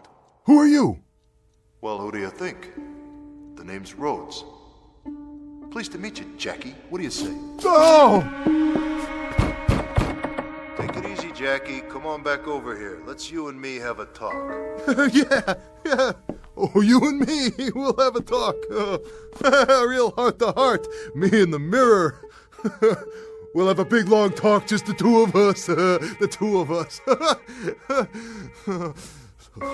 So this is the way it happens, huh? I've had it. All my marbles gone. Finally. This is the way, right? Right here in this room. No, that's not the way it happens. You're all right. Pinch yourself. You didn't flip out. You're rational. You're sane. No, you got a different kind of problem, Jackie, my man. Very different. I'd say we've got different kinds of problems. And you're telling me that you're... I happen to be you, Jack. And you happen to be me. Say that again? Nice arrangement. Keeps it simple, don't you think? Let me get this straight. You're me and I'm you? Oh man, this is crazy. Really crazy. This is nuts. Look at it this way, Jackie. I'm part of you. Another part. An alter ego, that sort of thing. You get the drift? I'm the Jackie Rhodes who might have been. Oh, come on. I think you would have been called John Rhodes. A long time ago, Jackie, a very long time ago, you were up for grabs, you might say. You could have gone one way or the other. You could have turned out my way or your way. Take your pick. Well, you did. And it turned out your way. Your way, Jackie. This way. You understand what that means? No, I don't understand. What do you mean, my way? Your way's cheap, weak, scared, half vulture and all mouse. That's what you are, Jackie. So knock me. Go ahead and knock me. I'm this and I'm that. So what? Whatever I am, buddy, I got flesh, I got bones, and I breathe. And in just a couple hours from now, I'm going to put the finger on somebody and I'm going to cash in. So what do you do for a living? Haunt people in mirrors? Can you pull a heist? Can you kiss a dame? Can you count a roll? Can you cash your chips? Oh, listen to me. Listen to me having a big argument with a piece of glass. Well, listen, glass, I'm leaving. I'm pulling out. I've had it with you. I'm a mouse, huh? Well, you're nothing. Imagination, that's all you are. You're a big fat dream is all. Forget it, will ya? I gotta get ready now. Wash my face.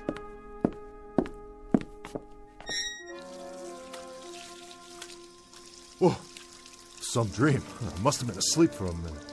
Jackie. Whoa, what are you doing in here? How can you be in this mirror too? Go ahead, Jackie. Finish washing up. It's a big night. You leave me be. I know what I'm doing. You ain't even real. Stay calm. Get away. I'll shoot you if I have to. I mean it. Then where'll you be? In a million pieces, that's where. You can't kill me, Jackie. Because I'm not out here. I'm in you. No matter where you go, I'll be right there. In a store window, in a shiny car, the water in the gutter, I'll be there. I'll always be there. You get away! You get away from me! Oh, don't fold up on me now, just between you and me, old friend. There's a lot that's got to get settled tonight. A whole lot. That's right, Jackie. You got a big night ahead of you. We both do.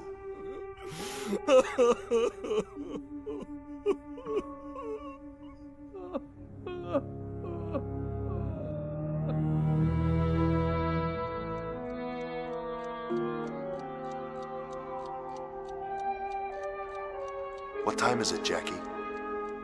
Leave me alone. I thought you were going someplace. Yeah, I'm going someplace. What's it to you? What's it to me? Everything. It's everything to me. Whatever you do is everything to me. Get it? Yeah, I get it. I get it. Your watch stopped, Jackie? What? Check the clock by the bed. It's getting late. Later than you think. Get off my case, will you? Oh, this is rich. Nutso, that's what it is. Really wild. I'm talking to myself in the mirror and I'm hearing answers. I'm really off my rocker. I must be... Of course you're talking to yourself. That's what I am. A part of yourself. A part deep down inside that never came out before, so you couldn't see it. You never let it come out. Never let me come out. But there were moments, weren't there?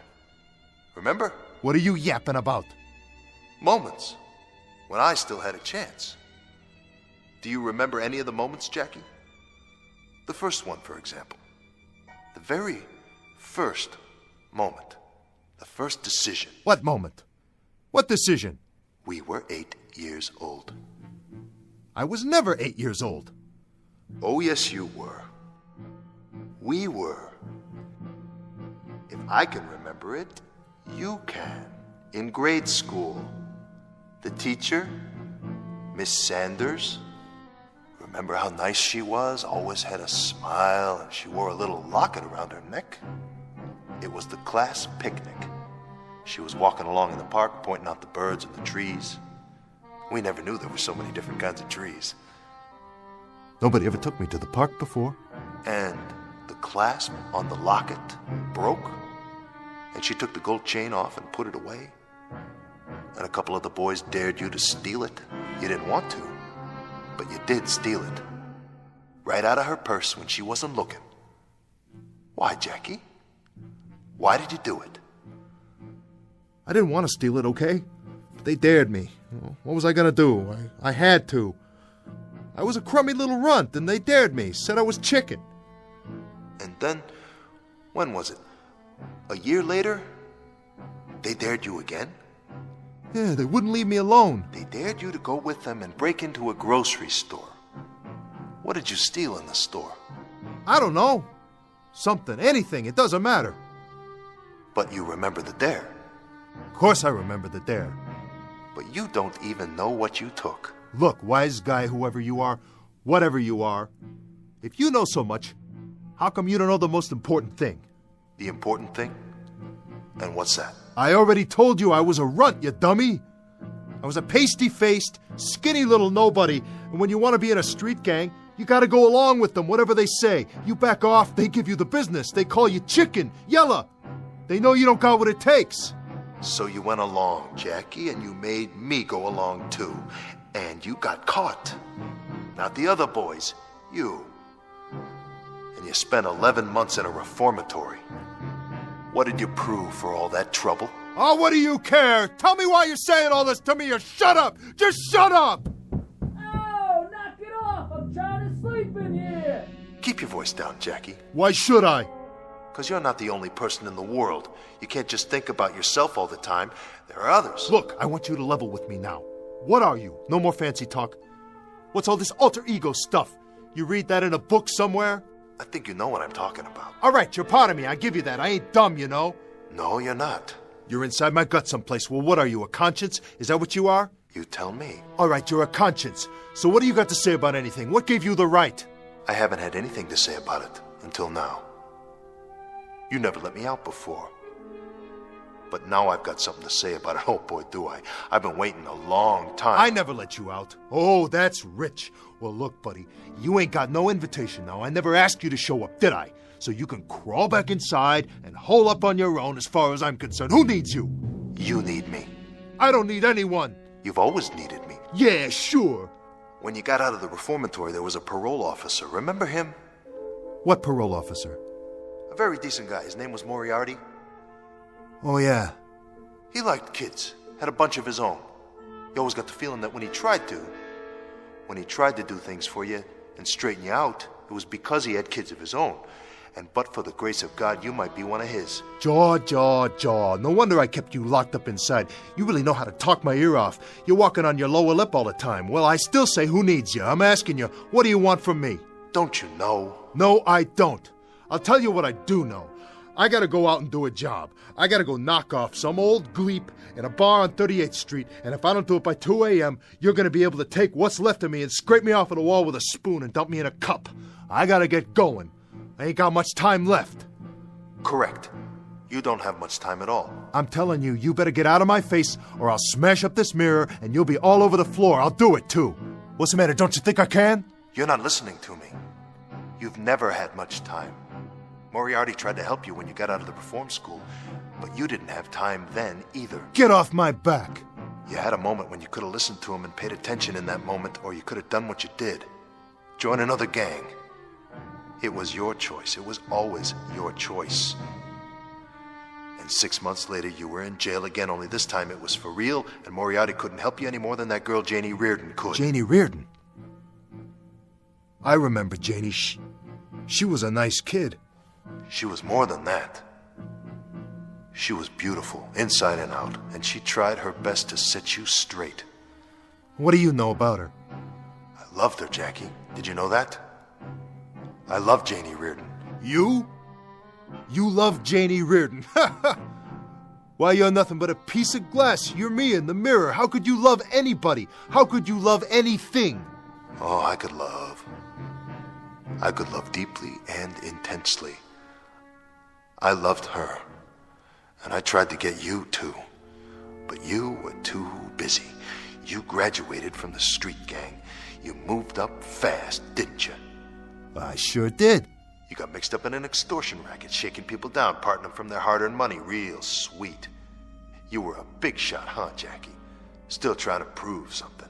And what did you prove that time? I proved plenty. You proved you were the #1 patsy of the world. You were the expert at bag holding. It was 2 years in a penitentiary after that one, wasn't it, Jackie? And when you got out, Janie Reardon had got married to a regular guy and moved away. She walked out of your life, Jackie. Out of our life. You cheated me out of her. I don't care. I didn't care then and I don't care now.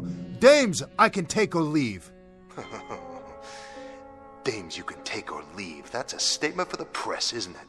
Can I quote you on that? A real fond sentiment. Except for one thing. It isn't true. You calling me a liar? You'd love to have a girl, wouldn't you? Somebody sweet and pretty. Somebody who'd stay with you and love you in return and be kind and gentle with you. You could have had that. Maybe you still can. The question is it too late? Why don't you knock it off? Will you do that? Will you knock it off right now? If you say so. What do you want from me? I'm asking you a question. What do you want from me? Calm down, Jackie. Have a smoke. Here, want one of mine? Stop blowing it at me. Are you going to answer the question? I'm still waiting. Well, it's pretty simple, really. I want to take over. What? I want to be John Rhodes. I want to be all the instincts you've buried inside. I want to be what's left that's still good in you. The decency that you never let show. I want to be the courage you left behind. I want to be all the dreams you ever dreamed but never had the guts to live. Fat chance, Buster. Big fat chance. I can walk out and grab a sandwich anytime, do anything I want. Can you? But you gotta stay in the mirror, and that ain't no statement for the press either. That's the goods. That's the ever-loving goods. You've had your chance, and look what you did with it. You blew it. Now it's my time, my chance. By the look of things, I'd say you need me to be the man for a while. Oh, yeah? I don't just talk the talk. I can walk the walk. I can go out and knock off an old man and cut me some nice cabbage for my trouble anytime I want to. And nobody's going to tell Jackie Rhodes what to do or how to act or what to feel, not you or anybody else.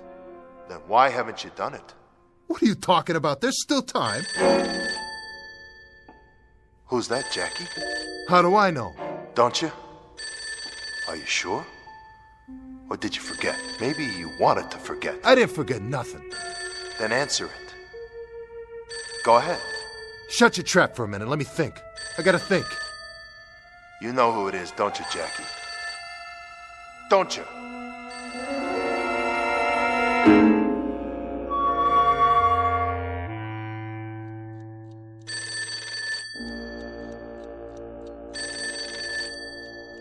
Go ahead, answer it.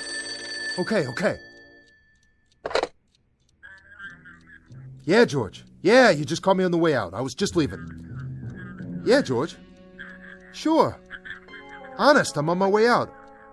Sure, George, I know what time it is. I'll see you right here at 2:30. Sure. Sure, George. Yeah, I got it. See you then.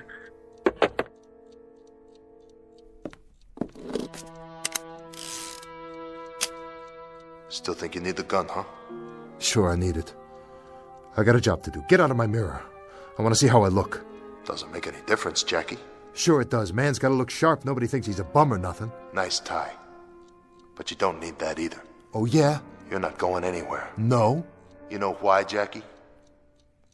Because this job of yours, this killing, this last decision in a long line of dirty decisions, this is one I want to make. Back off. Jackie. Jackie. What? Look at my face. You know these eyes. I said look. Okay, I'm looking already. What do you see? I'm not kidding, you know that. You can tell. I want out now, Jackie. I want to take over. I want to help us. I want to get a decent job and make some friends. I got a job and I got friends. Yeah, but what kind? I got everything I need. You got nothing, only an ache inside, no friends, and no honor. You're nothing. Knock it off! Hey! How'd you do that? I told you. It's time for me to come out. Now, what do you think you're doing? Where are you going? I'm going to take care of business. Oh, man, you don't know how good this feels.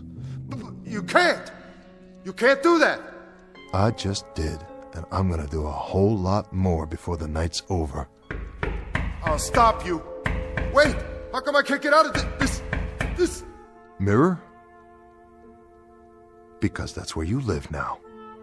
Inside me for a change. Better get used to it, tough guy, just till I get back, okay? See you in a while. 38th and Lex. You know where that is? Yeah, I know. Don't forget the gun. I didn't forget it. But it's right here in front of me on top of the dresser. I don't need it.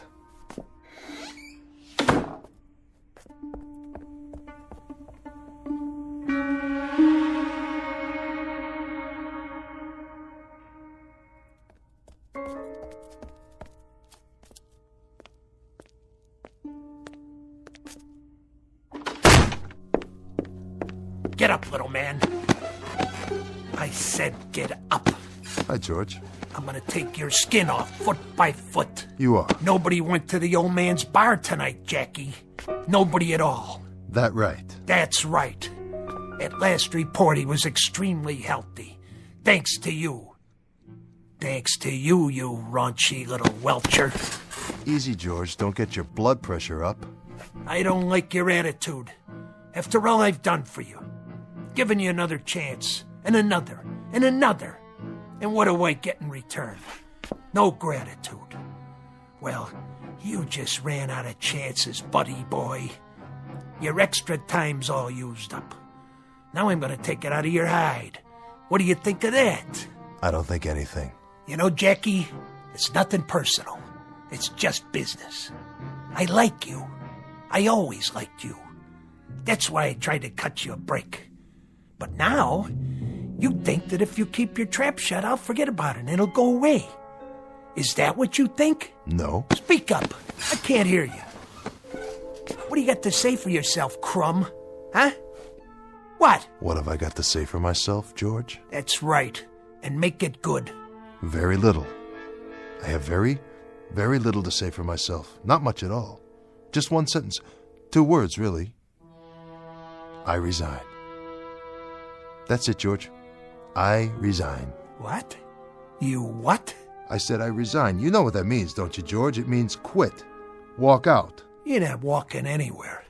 When I get through with you... Throw in the towel. Toss in your cards. Retire. I like the sound of that one. Well, that's me. I'm retired as of, let's see, 2:42 a.m. Why, you... Oh, you can have your gun back, too. It's right there where you left it on the dresser. I never figured you to be that much of a sucker, Jackie.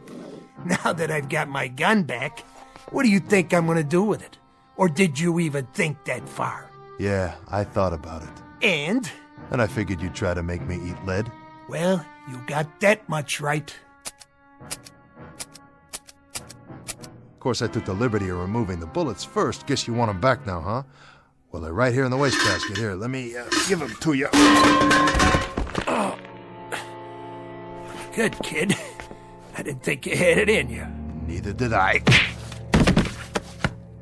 Come on, Jackie. Let's see what you got. Why not? I already know what you got, and it's not much. I've seen your kind before, on the playground, in dark alleys, in the joint. You're a bully, George. The kind who pushes little kids around and rolls drunks and knocks over mom-and-pop stores when they're too old and weak to stand up to you. But as soon as somebody does just once, you turn tail and run, don't you? Sure you do, 'cause you're chicken, George. You're the real chicken, otherwise you wouldn't worry about keeping everybody down in case they're stronger than you. You couldn't stand that. You can dish it out, but you sure can't take it. What are you gonna do now, Jackie? Be the big man on the street? Go ahead. Let's see how long you last. Oh, I'll last, George. Longer than you, a lot longer. I'll still be alive. I'll be walking around in the park feeding the squirrels while you're doing 25 to life in Sing Sing. That's gonna be tough, George. Real tough for a punk like you. Now get out and don't let me see your sorry face again.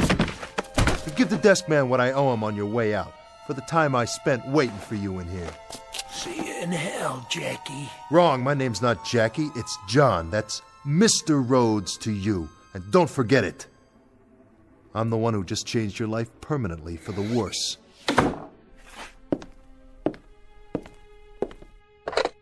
Hello, desk. This is Jackie. This is John Rhodes. That's right, room 14. I'm checking out. No, for good. I'm not coming back. No, as a matter of fact, nothing is all right. The room is too hot, too small, and too dirty. It's just a thing for bums, but not for me. Hey, Jackie. John. We're John now. That was really slick. You liked it? I saw the whole thing from the mirror. It felt great. It did, didn't it? Well, let's hope we don't ever have to do it again. So, what do we do now? Now? We go look for a real job. We get it together. We stop biting our nails and we start living a life. Oh, and you can come out of there now. Thanks. Ready? I guess so. Then, let's get gone.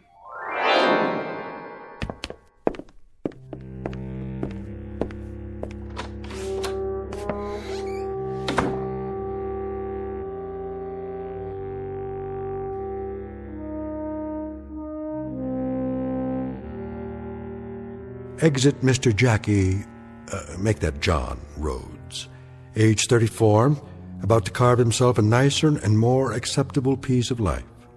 And while we do not offer this story as the norm or the rule, there is a school of thought that says there really are two people in each one of us. And so, for the gentlemen out there, a word to the wise, mind who you're shaving tomorrow morning. If you nick yourself and the mirror yells, ouch, you may have just checked into the Twilight Zone.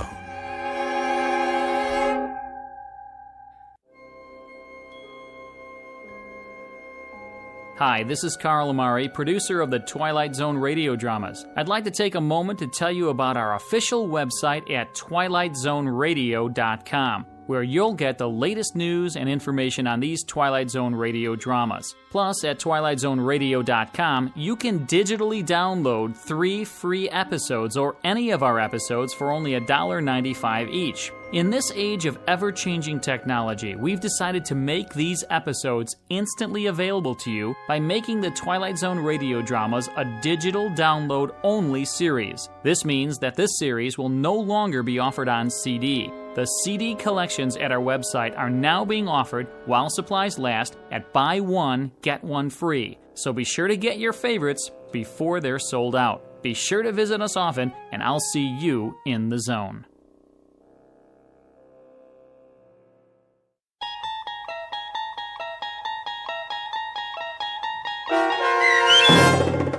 A Nervous Man in a $4 Room, starring Adam Baldwin with Stacy Keach as your narrator, was adapted for radio by Dennis Etchison and based on a script by Rod Serling.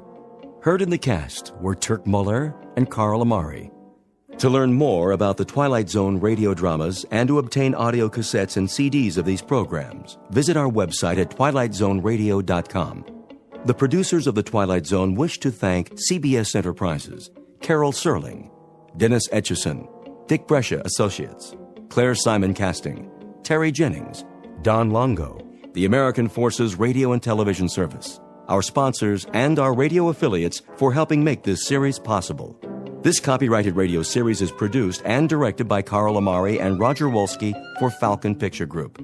Doug James speaking.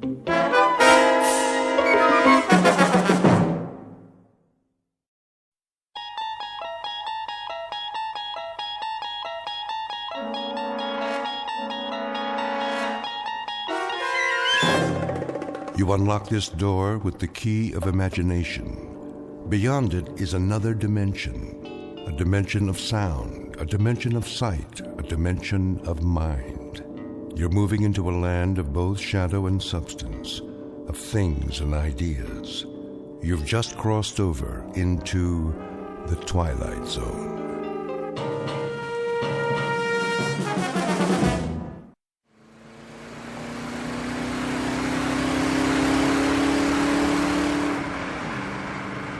Don? How fast are we going? Oh, 60, 65. Steady as she goes. Are you sure the speedometer's working? I think so. Why? It's just that those hills over there, they haven't moved all morning. Hills don't move, you know that, honey. But we've been driving for hours. Shouldn't we be a little bit closer? This is the wide open spaces. Objects are not closer than they appear. You can say that again. What you have here, ma'am, is the great American Southwest. Desert to the right of us, desert to the left. Amber waves of cactus and all that. Where are we, anyway?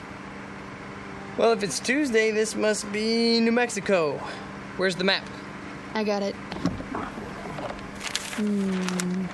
You're wrong. Me? I'm never wrong. First time for everything. Actually, it's Arizona. You're kidding. Nope. Nope? Yep. Could have fooled me. There should be a town pretty soon. I'll watch the signs. You need a rest stop? Oh, it might be nice to stretch our legs. Get some lunch, don't you think? I think that's a capital idea, Mrs. Carter. Say that again. What? Mrs. Carter. I like the way it sounds. So do I. How long has it been? Let me see. 238 hours and 17 minutes. Wow, you're good. You're right, I am. Don't forget it. Not much chance of that. You want a soda? There should be some in the back. All gone. I already checked. Then we better hope for a town. We could use some gas, too. Don, look out. What does he want? Gosh, I don't know. To go around us? Well, let him. Don't worry. I'm not gonna duel with him. Look at that. His license plate. 37s. Don, listen. What's wrong with the car? I don't know. We still got a quarter tank.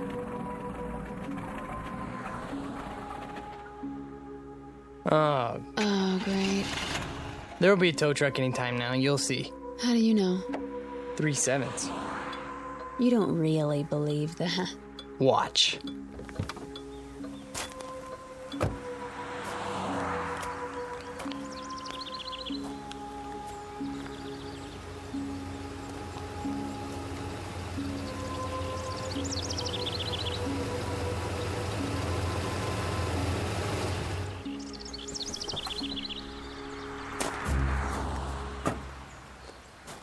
Hi there, folks. Need a tow?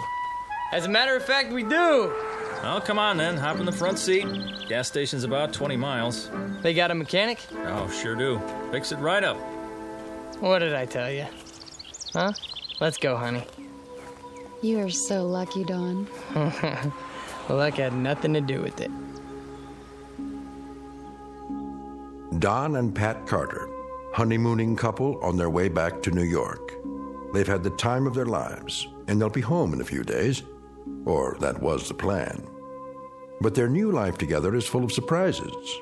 Very shortly, Mr. and Mrs. Carter will be subjected to a gift of sorts, one that most humans never receive in a lifetime.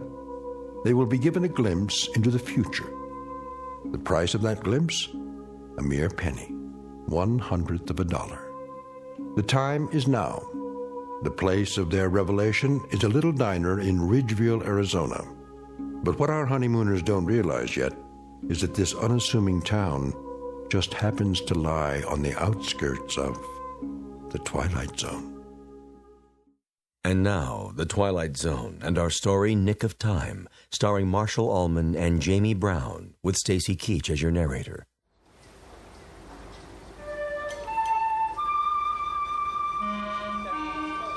How long is it gonna take? Relax, honey. He just put it up on the rack.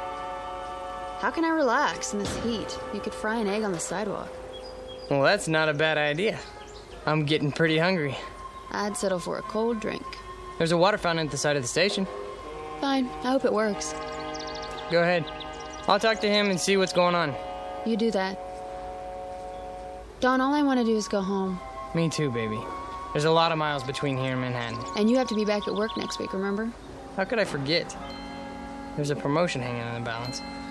Look, I'll see what's up, then we'll have some lunch. Okay? Okay. I don't mean to complain. Good luck.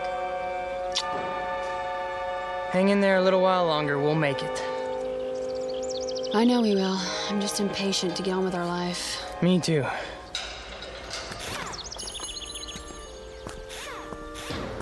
Oh, hi, Mr. Carter. Hi there. How's it coming? Oh, she's coming. You got yourself a bad fuel pump is all.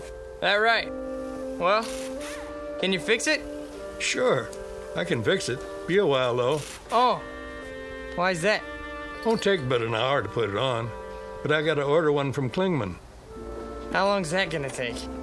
Well, if I send the truck over now, hour and a quarter each way. Oh. You know, my wife would like to get going as soon as possible. I'll bet she would. Can't keep every part in stock, though. Don't see cars like this all the time. Can you get right on it? I'd appreciate it. We can't wait around all day. Oh, I'll get it done before long. Don't worry. Why don't you and the missus take it easy? Have some chow. Where would you suggest? Diner's right down the street. Best in town. Ask the truckers, they'll tell you. Thanks, I'll do that. We'll be at the diner then. Let us know when you're finished. Sure thing.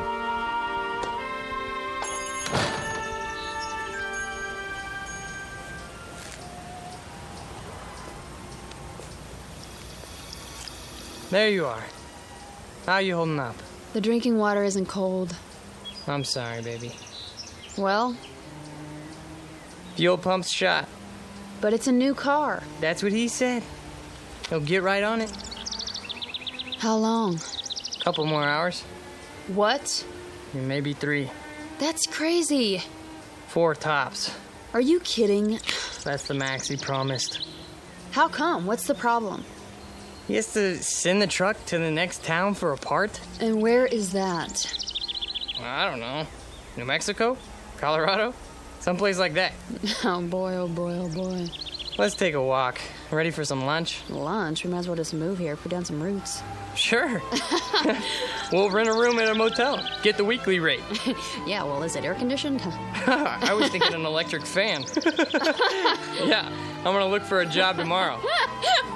Where? I don't know, but I'm holding out for an executive position. Well, maybe there's an Indian reservation. We can move into a teepee.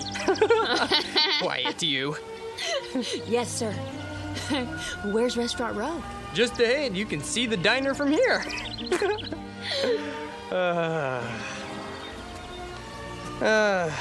Speaking of jobs, you think I should phone the office again?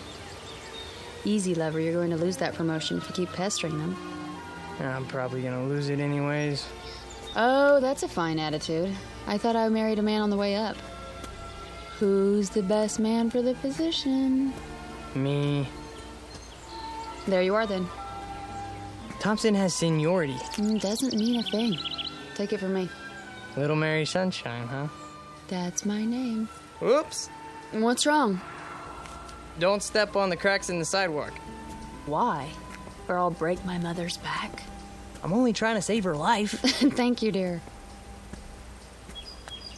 Here we are, the best coffee shop in town. The only coffee shop in town.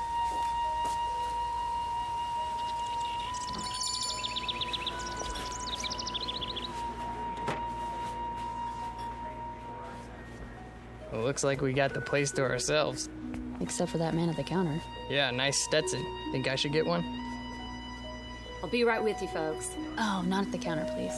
Is the booth all right? Anywhere you like. I wonder what specials they got. I just want something cold to drink. Well, they have ice, don't they? Knock wood. Well, look at that. Huh. Well, wonders never cease. Look at what? The napkin holder. What about it? It's got one of those little built-in vending machines. The Mystic Seer. Answers. Read what it says. Insert 1 cent. Ask me a yes or no question. You put a penny in and push the lever down. Lovely. The plastic devil's head's a nice touch. I'll bet it even wobbles when the coin goes in. I'll bet it does.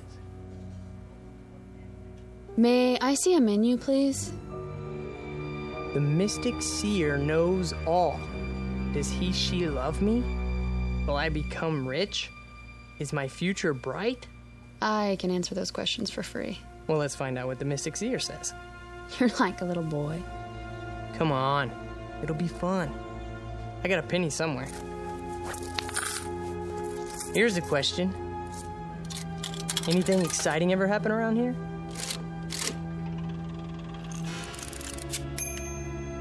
How exciting. Like those little pieces of paper you get in fortune cookies.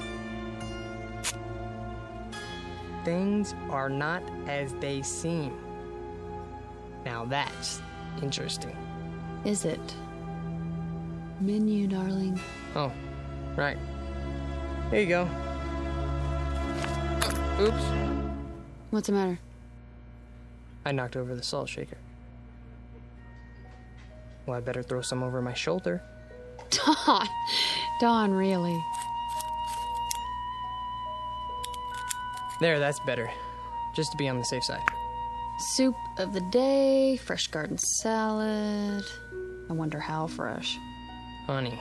Do you think I should phone the office in New York? Do you? I guess not. Breaded chicken fried steak with country gravy. Doesn't that sound yummy? Very low-cal. Howdy. Howdy. Some water for you folks, or are you made up your minds yet? I'll have a lettuce and tomato sandwich on whole wheat, iced tea with lots of ice. You, sir? I'll have the same. Coming right up. How's the water? Ugh, yuck. He must have siphoned it out of a mud hole. Not that good, huh? Hold on. What are you doing? Getting some more pennies. Look at you. A rabbit's foot, a plastic 4-leaf clover. You really are superstitious, aren't you? Isn't everybody? Well, to a degree. What are you going to ask now? What else? Am I going to be promoted for Pete's sake?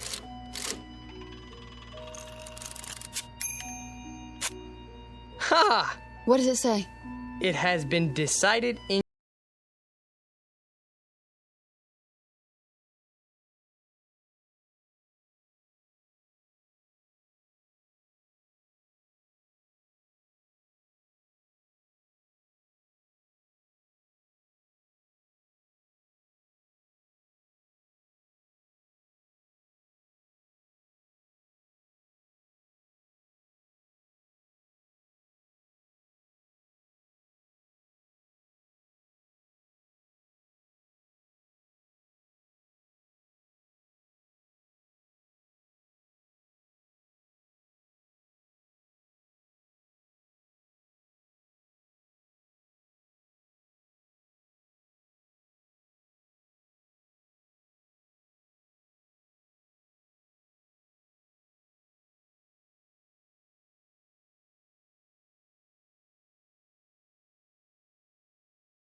What does that mean? Who knows? He does. Look at that winking eye. Devilish creature. I gotta know more. Well, it'll cost you another penny. So, I'm an office manager now. What do you mean we may never know? Wait. It's not a yes or no question. You mean something could keep us from knowing? Something could happen to us?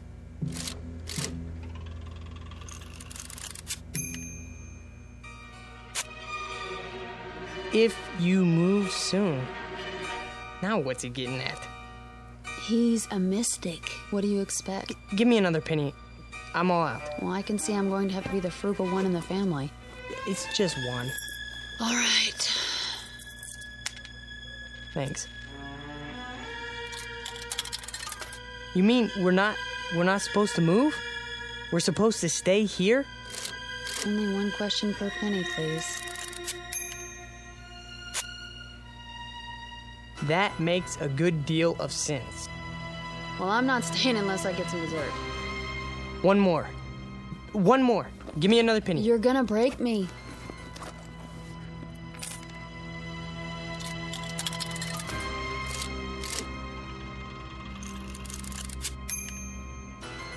Try again? Here. That's all I have. Okay, machine. Should we stay here till 3 o'clock then?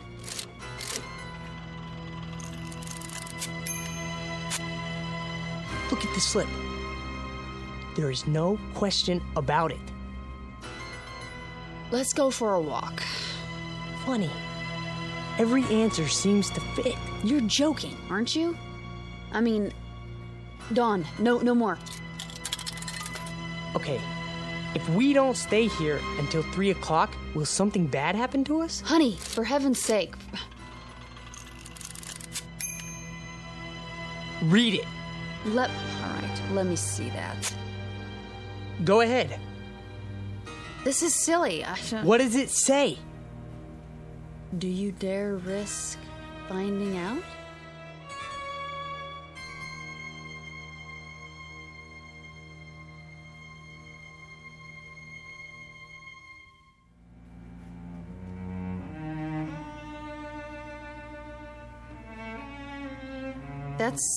That's what it says. Do you realize what it means? Do you dare risk finding out?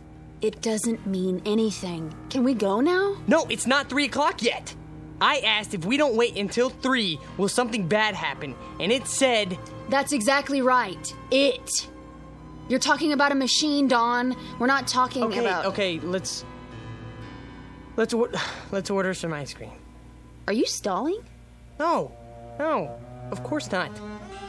But you said you wanted dessert, didn't you? Look, I think you're taking this a little too seriously. Taking what seriously?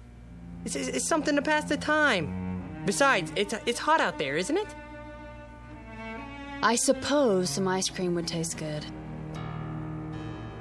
Over here. Ready for your check? Not yet. 2 dishes of your best ice cream, please. 1 vanilla, 1 chocolate. Yes, sir. Now, we'll sit here and enjoy a cool dessert. Then we'll both feel better. Do you agree? If that's what you really want.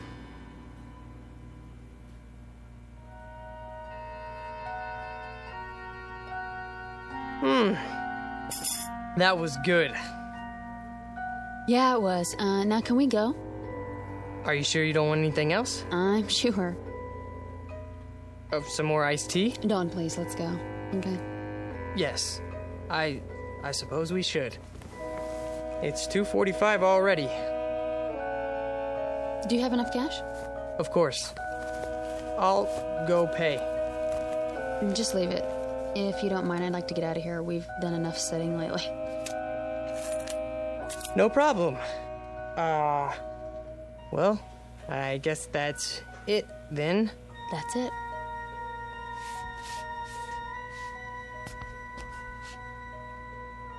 The money's on the table with the check. Well, thank you kindly. Now you come on back now.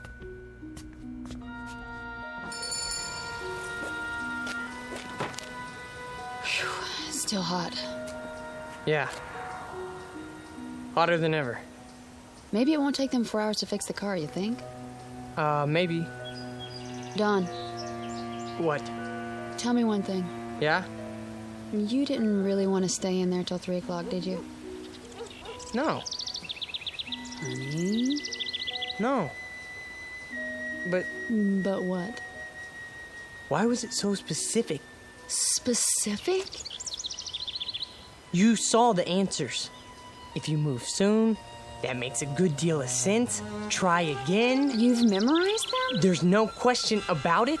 You may never know. Do you dare risk? Don! What?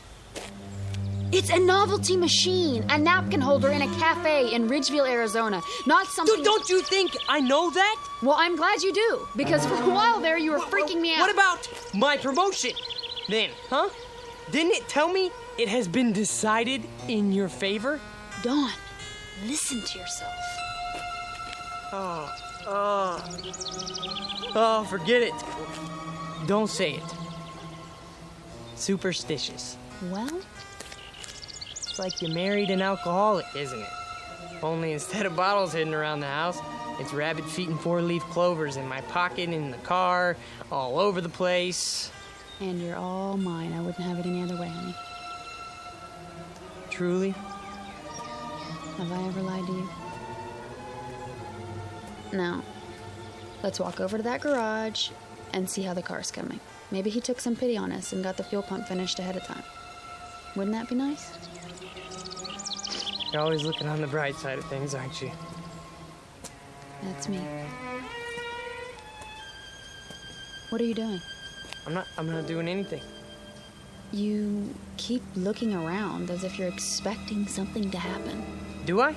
You are worried, aren't you? I wouldn't say that. Oh, honey. You make me wonder when you act like this. Like how? The little things I can take, you know, the Lucky Charms, not walking under ladders. There's a good reason for that one, okay? Something might drop on your head, a can of paint, or... But this, it's too much. I'm sorry. I'm sorry too, Don. We're having such a wonderful trip, so don't spoil it with said I was sorry, okay? I'm not trying to upset you. Well, I know you're not. Let's just forget it. Green light. What? Time to cross the street. We're almost there. Oh. I wonder what people do here. I don't see one movie theater, you know, maybe they go to the next town. What's it called? Williman or, Klingman or... Don? Are you listening to me? What? Yeah, I heard what you said. That doesn't change the facts, though. What facts? 6 straight answers telling us to not leave. Hey, don't. Please, let it go, okay? Will you stop treating me like a child? I didn't make those answers. Don! That car! Get out of the way! Don, look out! Oh my God, he didn't even pay any attention to the light. Just kept coming like we weren't even there. I don't even know. You're all right now. It's over. It's over. Oh, Don, hold me. What time is it? What? The time. Look at the time. It's exactly 3 o'clock. Really, Don, I'm all right. No, you're not. That was quite a moment. Amen. If you hadn't pulled me out of the way, you'd have one squashed honeymooner on your hands. You should sit down. Honestly, I'm fine. We both should. Where are we going? In here. Not the diner. Just for a moment. Don. Well, why not? Well, there must be someplace else to sit down. Well, I don't see one. Do you? I know what you're thinking. All right? I admit it was a strange coincidence, but... So? If it was a coincidence, then why are you worried about going back inside? I'm not. I just want to get... You have to admit, it was a pretty far-fetched coincidence. Maybe. Then we'll sit for a minute. Have some more iced tea.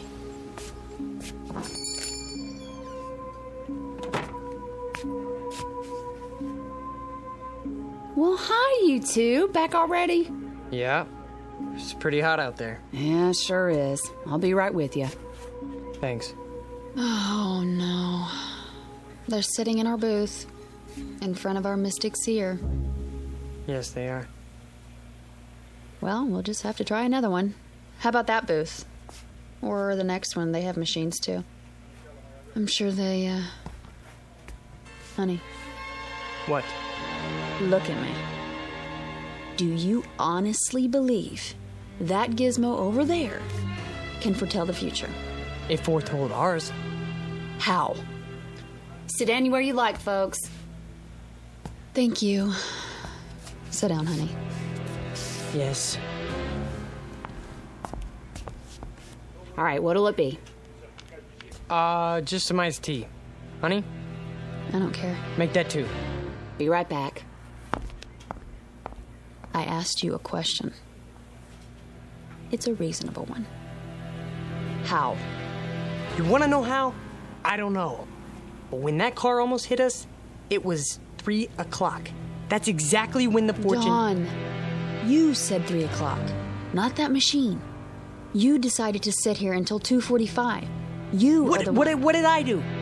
What did I do? Oh, this is ridiculous. Ridiculous. What are you so upset about? You can't even consider the possibility that... Here you go. Great. Anything else for now? No. Wait, yes. Can you bring me some more change? What kind? A quarter's worth of pennies. Make it 2 quarters if you can spare it. Well, I can give you a roll. That would be great. Sure, just a minute. Dawn, what are you doing? What any logical mind would do. Before we do anything else, I'm gonna get the answers we need, and I'm gonna get them now.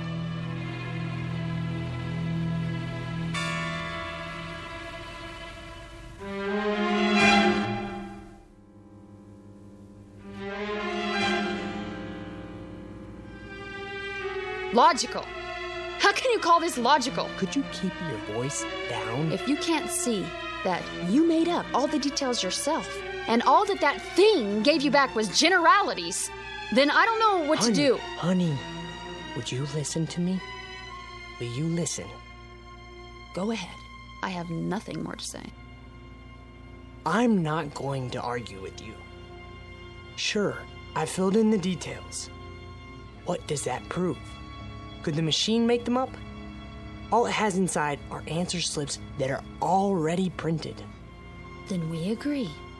What are you... Let me finish. You heard me talk 100 times about mathematical probability, right? It's my job. It's what I work with. I know that.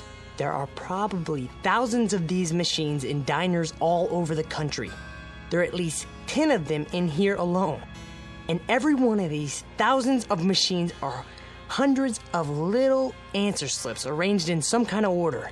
Probably a different order for every machine, right? So, it's mathematically possible that the way the slips are arranged in just that one machine at this particular time might apply to our future. How can you say that? Iced tea for 2. Right. And your pennies. You know, too bad that thing's not a slot machine. Isn't it, though? All right, you need anything else, just wave. I'm here all day. Got it. I'd appreciate it, honey, if you wouldn't act as if I were losing my mind. Well, aren't you? Is that what you think? Let me try to explain.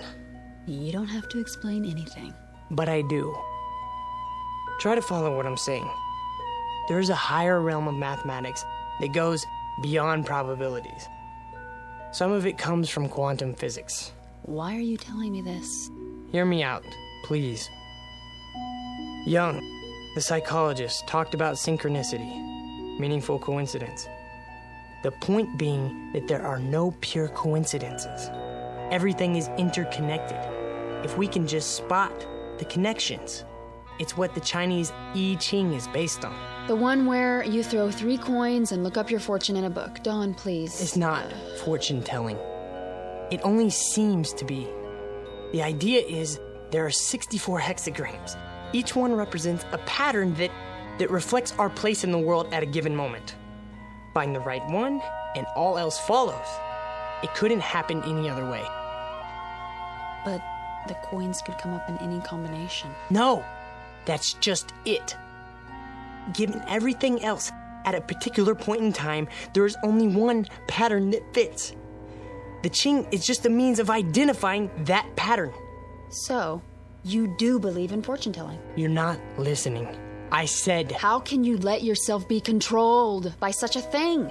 Can't you see what you're doing to yourself? What am I doing? What about the questions you asked? Were they mathematically determined too? I don't know. All I know is that the answers matched them. They would have matched any questions you asked. Does he love me? You may never know. Will I become rich? If you move soon. Is my future bright? There is no question about it. Ask anything, okay? It will always seem to fit. Honey, that's not the point. What is the point? We're about to find out. They're leaving. We can have our old booth back. Oh, Don. Bring your glass. Now we can test the hypothesis.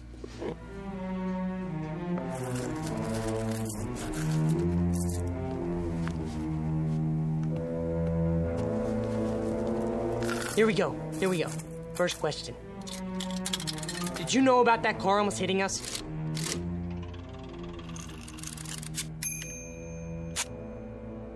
What do you think? Oh, that's conclusive. Will we reach New York City all right now?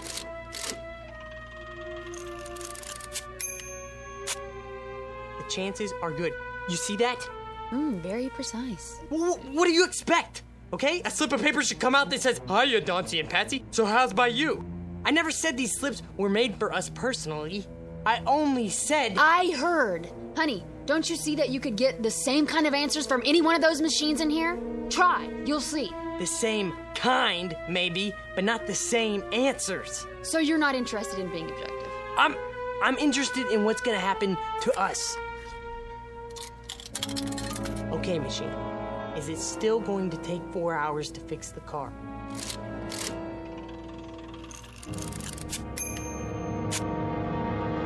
It has already been taken care of. Swell, that's it then, let's go. Wait! Maybe it doesn't mean... Mean what? Mr. Carter? Yes. Oh, hi. From the garage. I thought you'd like to know your car's ready. Is it? Had a lucky break. Found a fuel pump right here in town. Last one they had, too. That's good news. We'll be right over. Okie dokie. Shall we? You think that was a coincidence? Yes.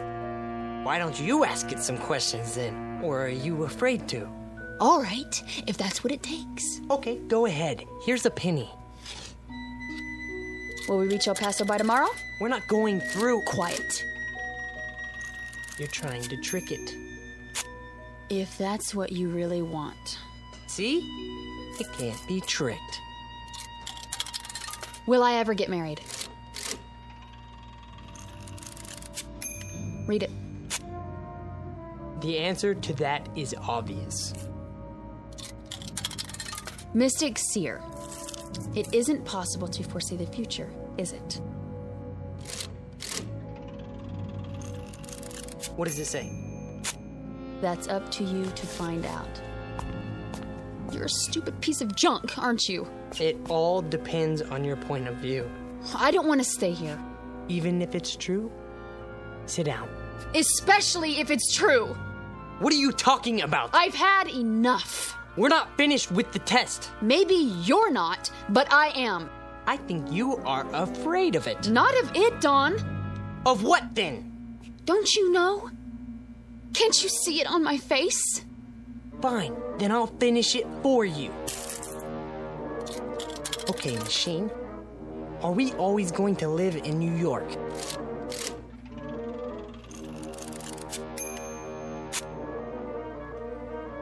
Are we always going to live in Los Angeles then?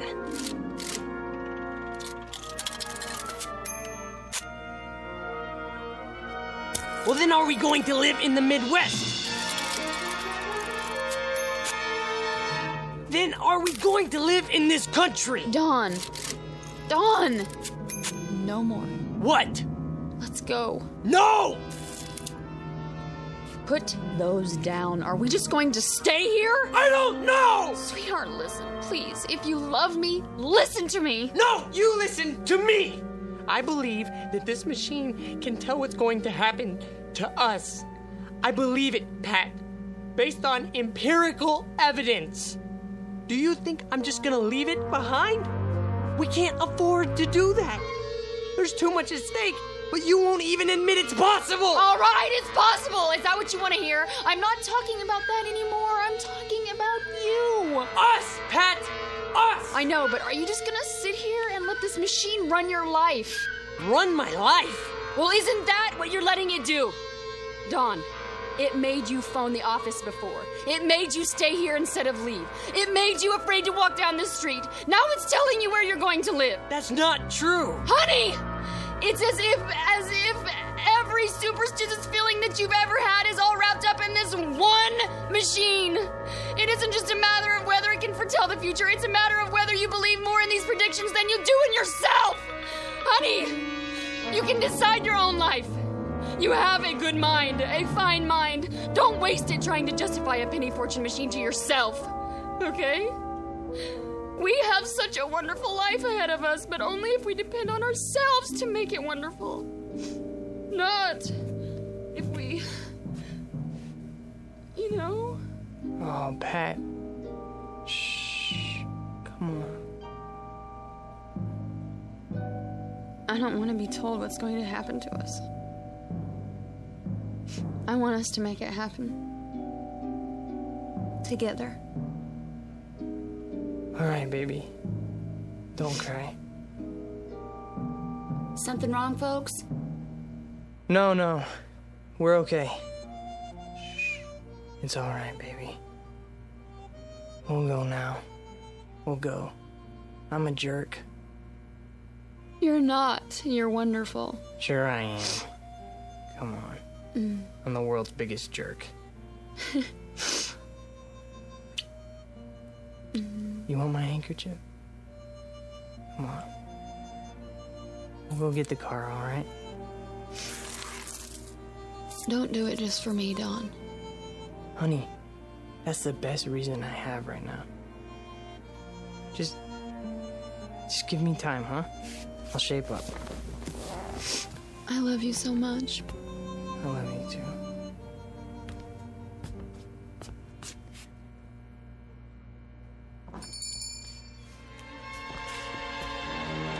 There it is. No one's using it.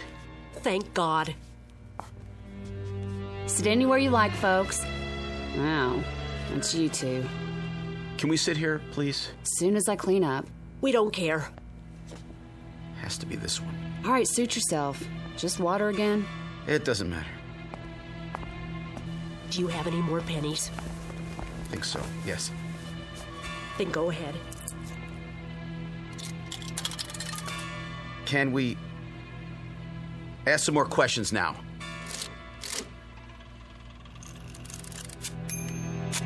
What does it say? Choice is yours. Do you think we might leave Ridgeville today?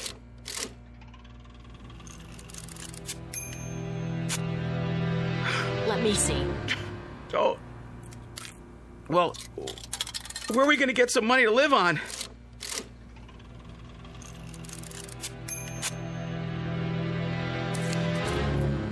Should I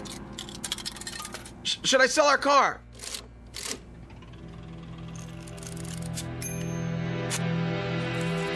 What? Then?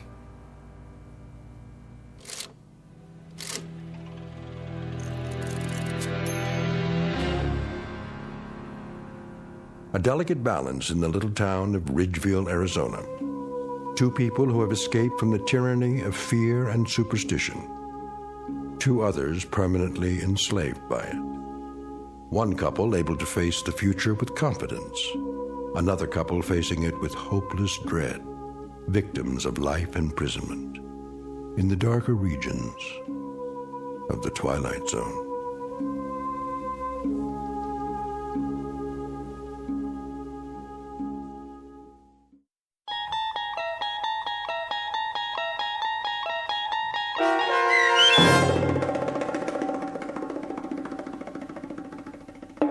Nick of Time, starring Marshall Allman and Jamie Brown with Stacy Keach as your narrator, was adapted for radio by Dennis Etchison and written for The Twilight Zone by Richard Matheson.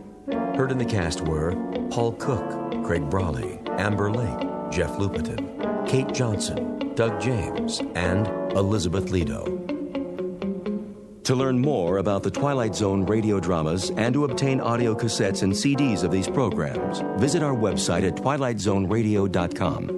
The producers of The Twilight Zone wish to thank CBS Enterprises, Carol Serling, Dennis Etchison, Dick Brescia Associates, Claire Simon Casting, Terry Jennings, XM Satellite Radio, Sirius Satellite Radio, our sponsors and our radio affiliates for helping make this series possible.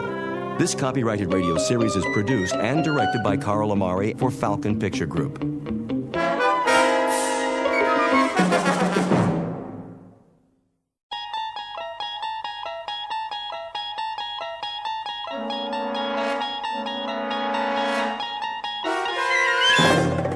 You unlock this door with the key of imagination.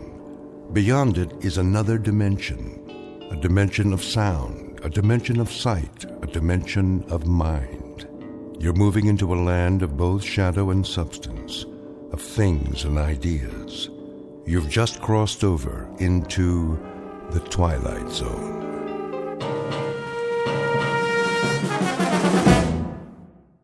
Like another wet one, folks. Get your umbrellas and your booties if you're going out. Possible thunderstorms over Margaret? 2 hours. Cloudy tomorrow with a 50% chance. Margaret? Yes, Miss Alva? Come here, please.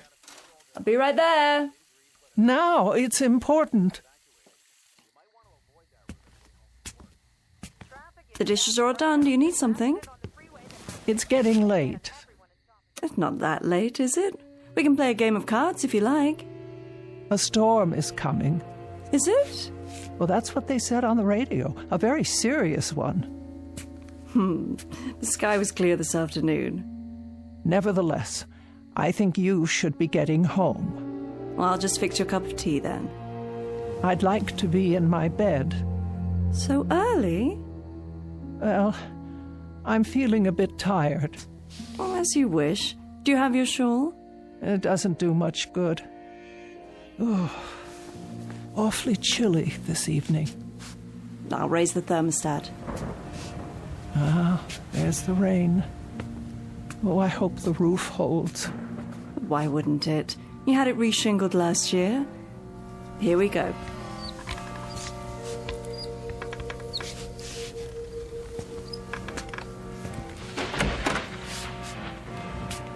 I'll turn the bed down for you. Now, take my hands up and out of your chair. Oh, thank you. Thank you, Margaret. I don't know what I'd do without you. Oh, you do just fine. You'll be walking again soon. Have you been doing your exercises like Dr. Mays told you? It's no use. These legs simply don't work anymore. Oh, Margaret, I'll never leave this house again. Now you stop that. There's a big, wide world out there. Places to go and people to see. The only way I'll see them is if they come here. And there's not much chance of that. Most everyone I know is passed on. Surely not. You have a phone right next to the bed. Call some friends. Keep in touch. It's been too long. I don't know if the numbers work anymore. Of course they do. If they don't, talk to Miss Finch at the telephone exchange. She'll look them up for you. Now, wait right here. I'll get you pills and a nice cup of hot tea. Hurry, Margaret, the rain. You'll never get home. Oh, don't you worry about me, Miss Selva. I'll be back with your tray. Oh, my. Such a terrible, terrible storm. Miss Elva Keene, who lives alone on the outskirts of Linden Fleet in Maine. Her world has shrunk to the size of the small house she owns and may never leave again.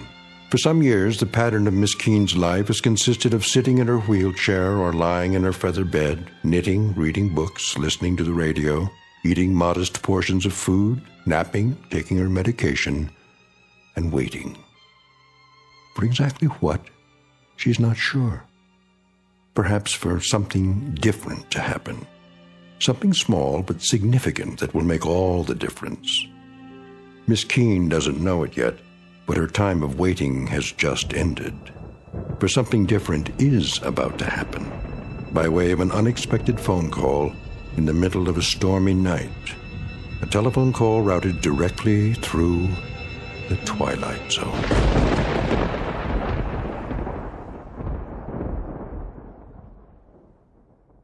And now, The Twilight Zone and our story, Night Call, starring Mariette Hartley, with Stacy Keach as your narrator.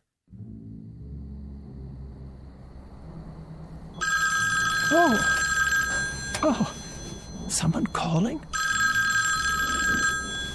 At this hour? Oh.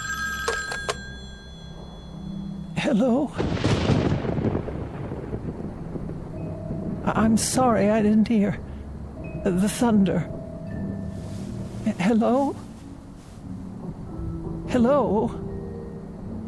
Who is on the line, please? Oh, no one, apparently. How odd. Perhaps I was dreaming.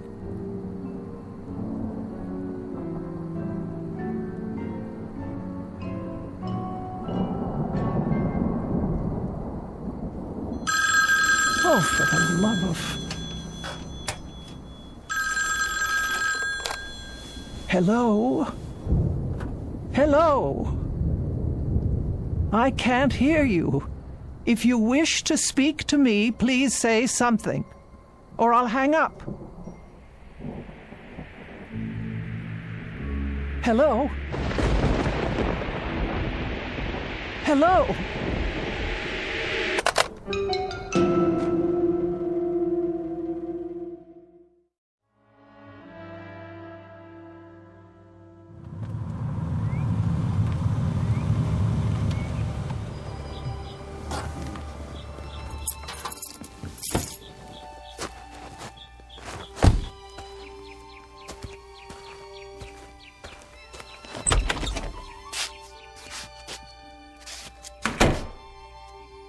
Hello? Just a moment, Margaret. You're up early this morning. Oh, what is the matter with this phone? I'm trying to make a call. No one's picking up at the switchboard. Well, I imagine they're pretty busy this morning, what with the storm and all. I suppose. Phone company, Miss Finch speaking. Ready for your tea? Just a moment. Miss Finch, this is Elva Keene. Yes, Miss Keene, can I help you? Oh, I certainly hope so. Oh, I'll do my best. What is the problem?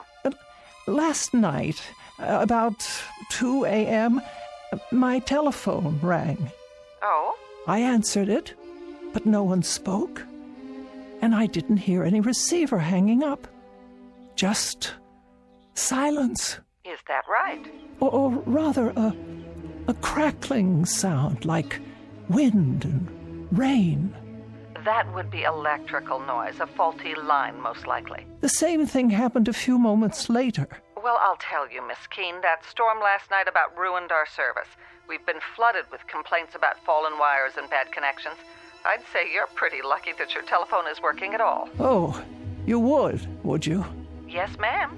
And would you say then that someone was trying to call me, but that the connection was washed out? That's as good an explanation as any, Miss Keene.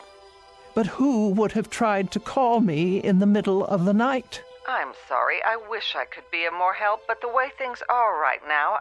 Is it likely to happen again? I really couldn't say. It might. Were you expecting a call? Not at that hour. It depends on what's causing it to happen, of course. Could you find out? If there's a breakdown somewhere, our crews will find it and repair it. And what am I to do in the meantime? If it does happen again, you just call me and I'll run a special check on it. Will you do that? Well, if that's your only suggestion. I'm afraid it is. I'll be here in any event. Well, goodbye, Miss Keene. Goodbye. All taken care of? I'm not sure. I'll start your tea, and then we'll move into the living room. Would you like that? Margaret. Yes, Miss Alva? Did you call me? When? Last night. At 2 a.m? No, ma'am, not me. Oh. I thought you might have tried to check on me because of the storm. But then I don't pay you for nights, do I?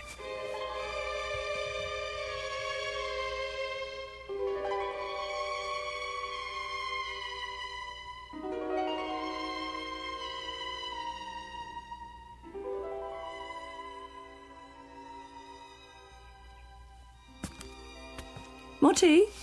No, thank you. Have you taken your pill? Yes. Don't I always? Never missed one yet. The highlight of my morning. The mail should be here by now. Shall I check the box? Why don't you do that?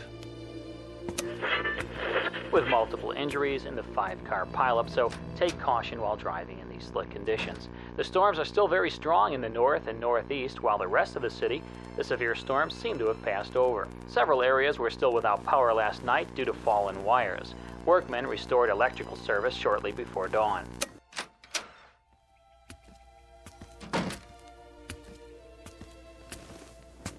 Here's your mail, Miss Alva. Thank you.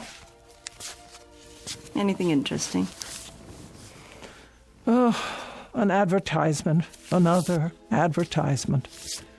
The light bill, the telephone bill, of course. No personal letters. You heard from your sister a few days ago, didn't you? Oh, that was weeks ago, Margaret. 3 weeks and 2 days, to be exact. Has it been that long? Yes, that long. Nobody cares whether I live or die. Oh, sure they do, Miss Alva. You don't understand. Don't I? You can't. You have no idea what it's like to be alone. But you're not alone. I come by during the day. Yes, you do. And for that I thank you. But it's been so long since I've had a real visitor. I mean, someone who came of their own accord. Oh, now don't talk like that. You're going to get yourself into a mood. I'm sure lots of people are thinking about you this very moment. Who? You'll hear from someone any time now. Just be patient a while longer. Wouldn't you like to work on your knitting? All right. Can I get you anything else? Not just now.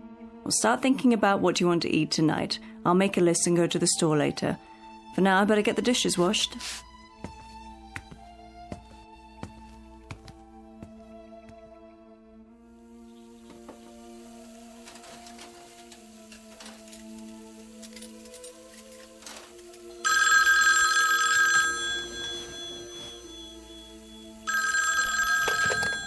Hello? Hello? Margaret? Yes? Come here, quickly. Was that the phone? See, someone's calling you now. Take the receiver. What for? I want you to listen. If you like. Well? There's no one on the line, Miss Alva. Just listen. See if you can hear whether anyone's there. There's nothing. But you heard it ring, didn't you? Yes. Tell me if someone hangs up. Not a thing. The line's dead. Wait. What's the matter? Oh, well, it doesn't matter. I'll call Miss Finch and have them check on it. You really think that's necessary? Yes, I think it's necessary. Am I to suffer calls like that at all hours of the day and night? Calls like what? There was no call. Then why did it ring? It was a mistake, that's all.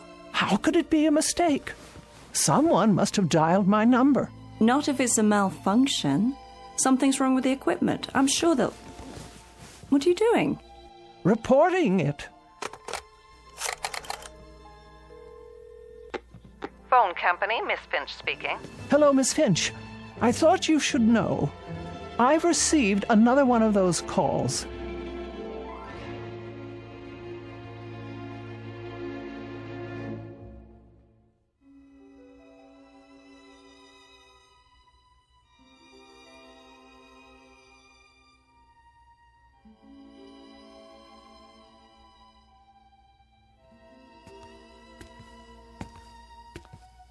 There we go. I peeled you an apple.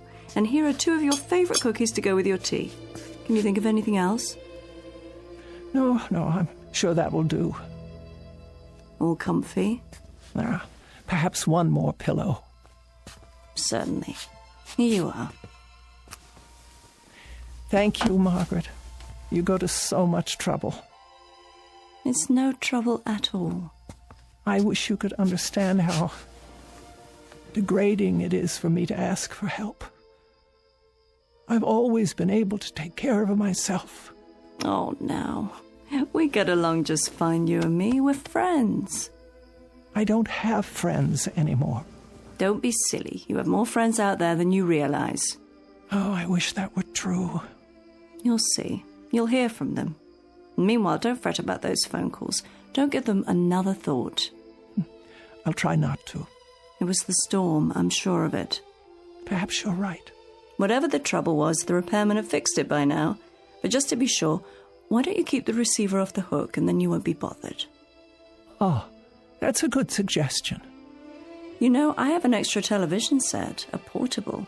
I could bring it over if you like. No need. There's hardly any reception out here. There is if you put up an antenna or connect with the cable system. That costs money. Besides, there's nothing I care to see. Suit yourself. But if you change your mind, let me know. You should be getting home. It is getting late. Let's see. You have your pills, your knitting. Would you like a book? I'll be going right to sleep. Good night then, Miss Keene. See you in the morning. Yes, in the morning.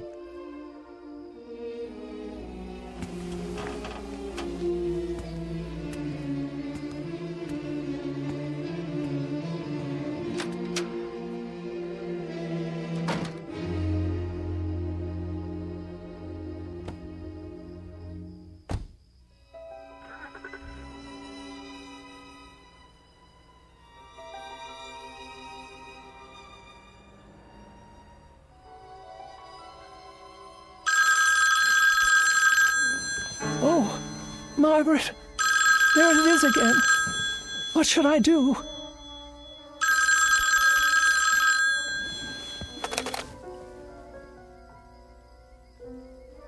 Nothing. Just as I thought. I won't speak. I'll hang it up and then leave it off the hook.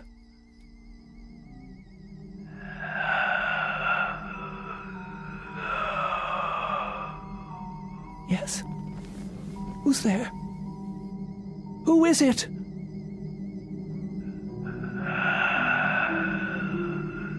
Hello? What is making this sound? Is anybody there? Anybody at all? Who is on the line? Who is it? Who?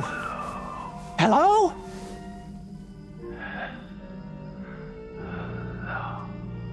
What is that? Please, please leave me alone.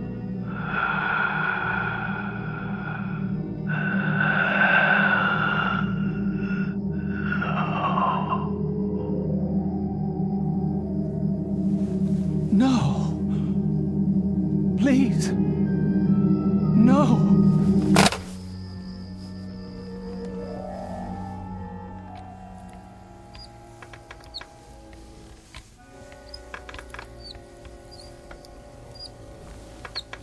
Here we are, your favorite spot in the living room.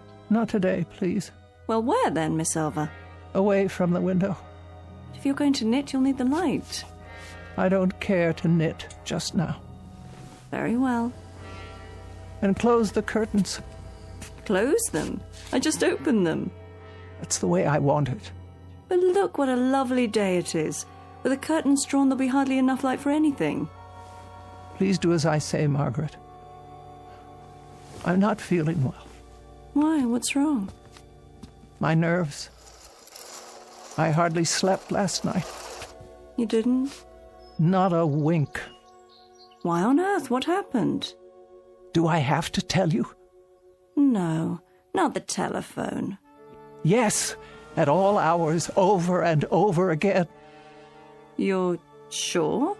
Indeed, I am. The sound is so loud in this house, it hurts my ears. Well, we can't have that. And this time, he spoke to me. He didn't. Margaret, I simply can't bear it. Shush, dear, don't you worry.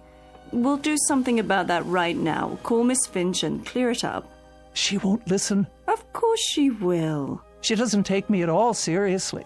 Well then, I'll have a word with her. We can't have you going without your sleep.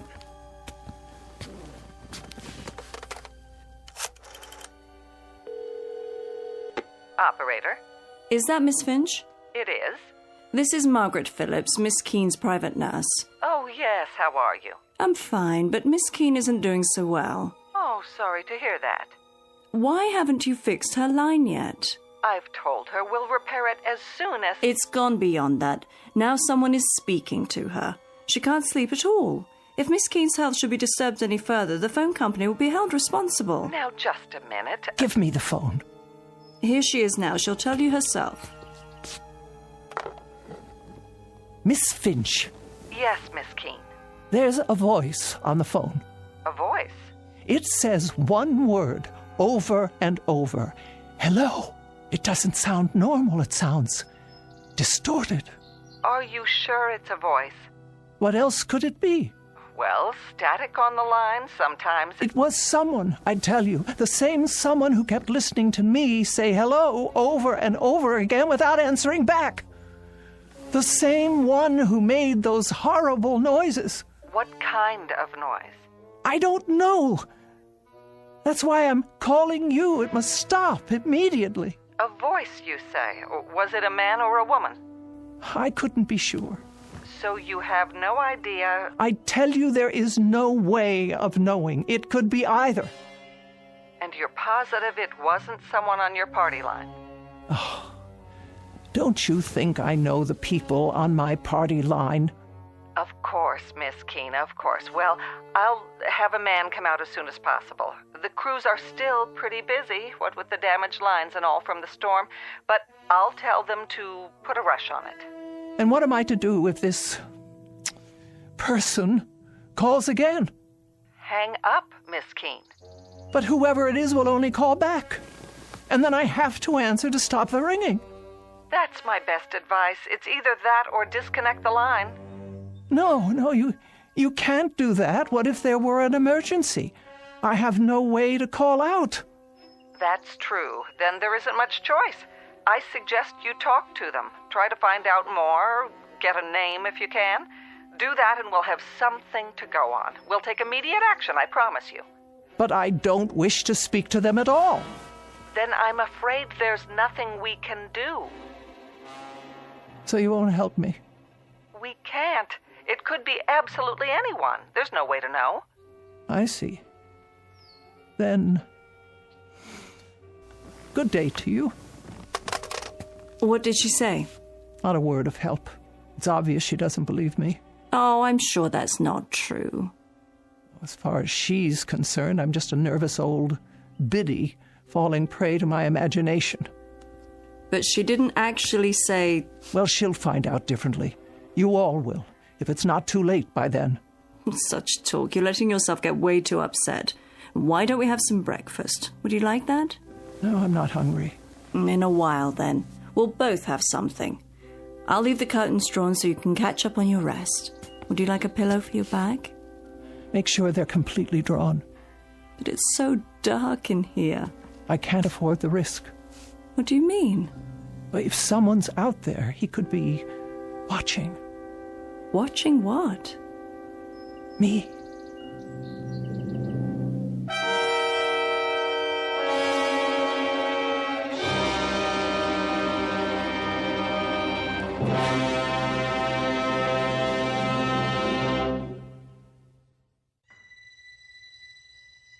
Oh, nothing tastes right today, not even tea. It's not your fault. I'm feeling so out of sorts. Margaret? Margaret? That's all right. Stay where you are. You're entitled to a nap, too.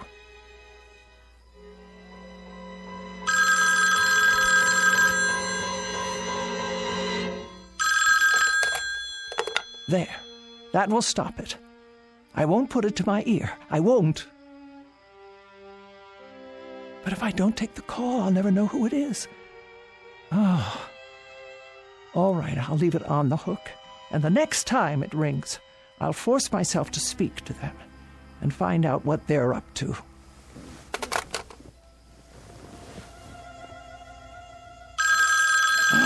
Oh.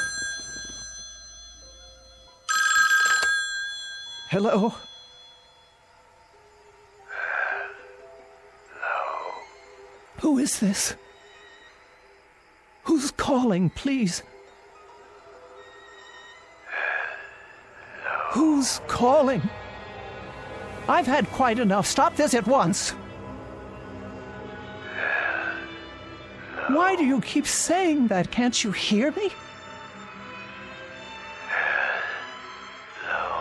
Please. Hello. Hello. Margaret!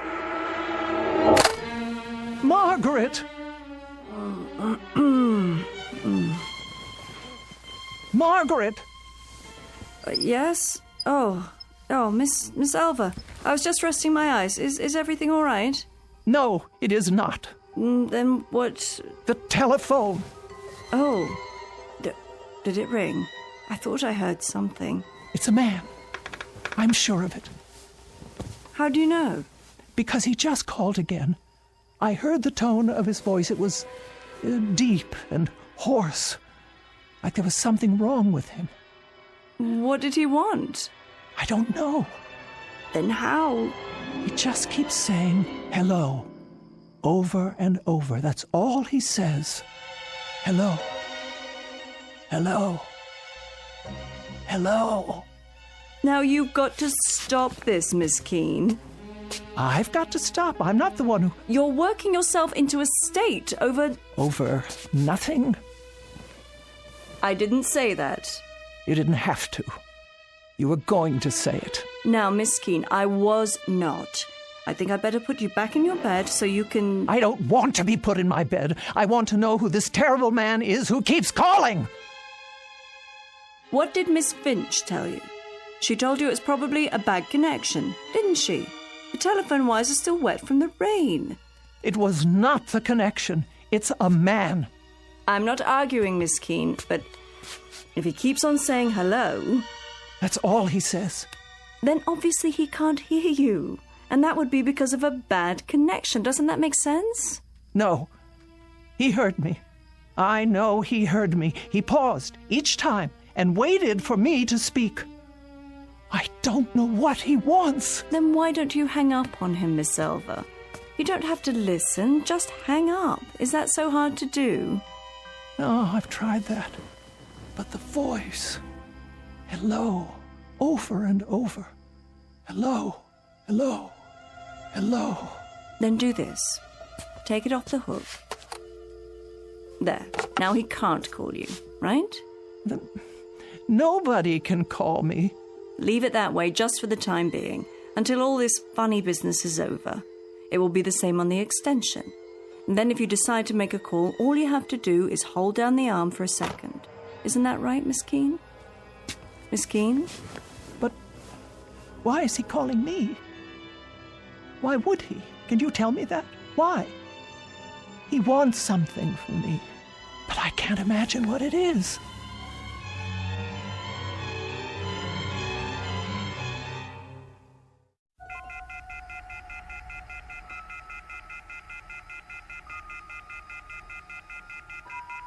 Oh, I can't bear that sound. Try putting a pillow over it. There. No. Hello. Hello. Where are you? What? I want to talk to you. No. Where are you? I want to talk to you. Please. Where are you?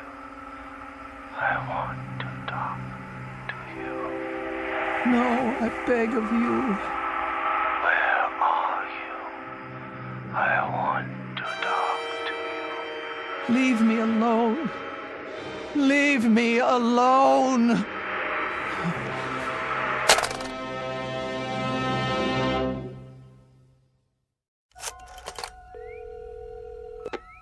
Phone company. Miss Finch, the problem is getting worse. Oh, hello, Miss Keene. I tell you I won't have it. Have you tried leaving it off the hook? No, it doesn't do any good. He just waits for me to hang up so he can call back. I left the receiver off last night, but I can't do it anymore. Even when I bury it under a pillow, the noise keeps me awake. I haven't had any sleep in 24 hours. Then perhaps, Miss Keene, we should disconnect it after all. No, I am an invalid, Miss Finch. I must have telephone service in case of emergency. I'm sure you must. Now, I want the line checked. Do you hear? This terrible thing must stop right away. All right, Miss Keene, I'll put a man on it right away, and this time we'll get to the bottom of it. Swear to it. I give you my word. Oh, good. Thank you. You don't know what this means to me. I'll call you as soon as we find out the problem. You'll see to it, no matter what it takes. Of course. First thing, we'll give you an answer before noon. Thank you. Don't you worry now. Oh, bless you. That's what we're here for.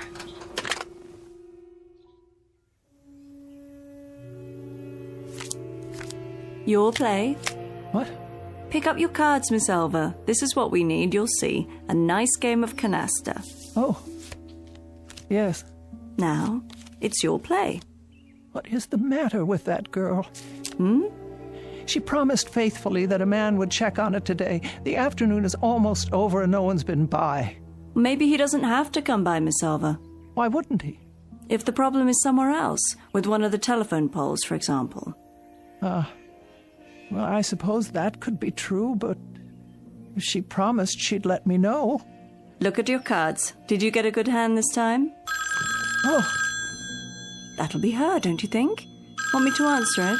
Oh, yes, if you would. Hello? No, this is Margaret Phillips. Would you like to speak with her? Who is it? Just a moment. You see, it's Miss Finch. Now everything will be fine. Oh, yes? About those calls you say you've been receiving, Miss Keene. Say I've been receiving. Why don't you believe? We sent a man out to trace them. I have his report here. And? He says he followed your line through all its connections. He found the problem. Well, what is it?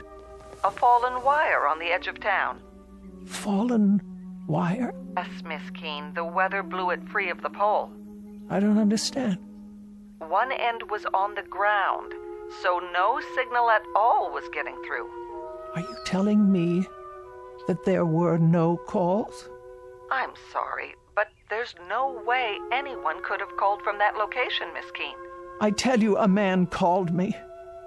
There must be a phone there. There must be some way for him to call me. Miss Keene, the wire is lying on the ground, unattached. Tomorrow our crew will put it back up and you won't have any further trouble. There must be a way that someone got through. But there is no one out there. No one at all. Out where? Miss Keene, it's the cemetery. Oh. Miss Keene, are you there? What is it, Miss Elva? Miss Keene? Miss Keene? Why have you dropped the phone? Will you tell me what's wrong? Miss Keene, for heaven's sake, what is it?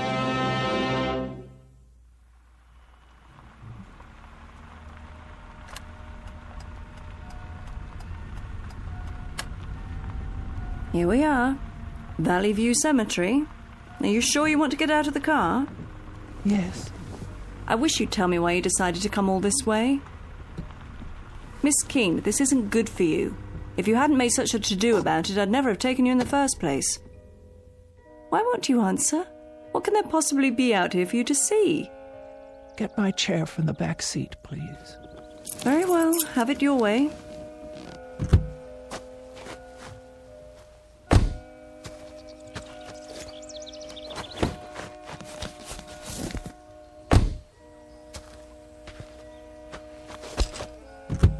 Careful. Now.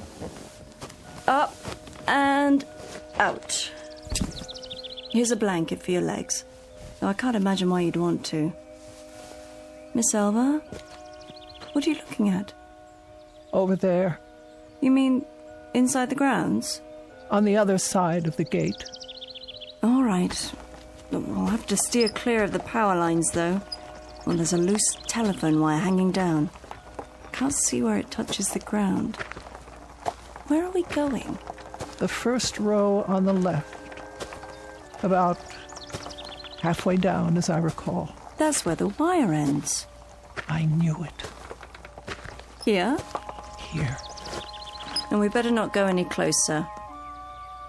It's fallen directly onto a grave. Right by an old headstone. What's the name? Brian Douglas. And the date of birth and death? More than 50 years ago. Oh, the poor young man. Only 27. I knew it. Miss Elva. It's him. Who? It's him. Brian. Oh, Brian. You knew him? Brian, my fiancé. He died a week before we were to be married. Oh, Miss Elva, I didn't know. We were in a car together.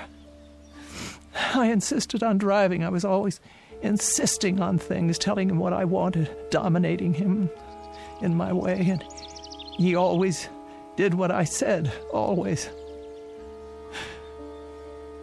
I lost control of the car, steered it right into a tree. Brian went through the windshield. He was cut to pieces. I was left crippled, and now he's trying to reach me, I'm sure of it. Don't you see? He's trying to reach me. So many years out here alone, in the sun, in the wind, in the rain. And now, at last, I can talk to him. I won't be lonely anymore.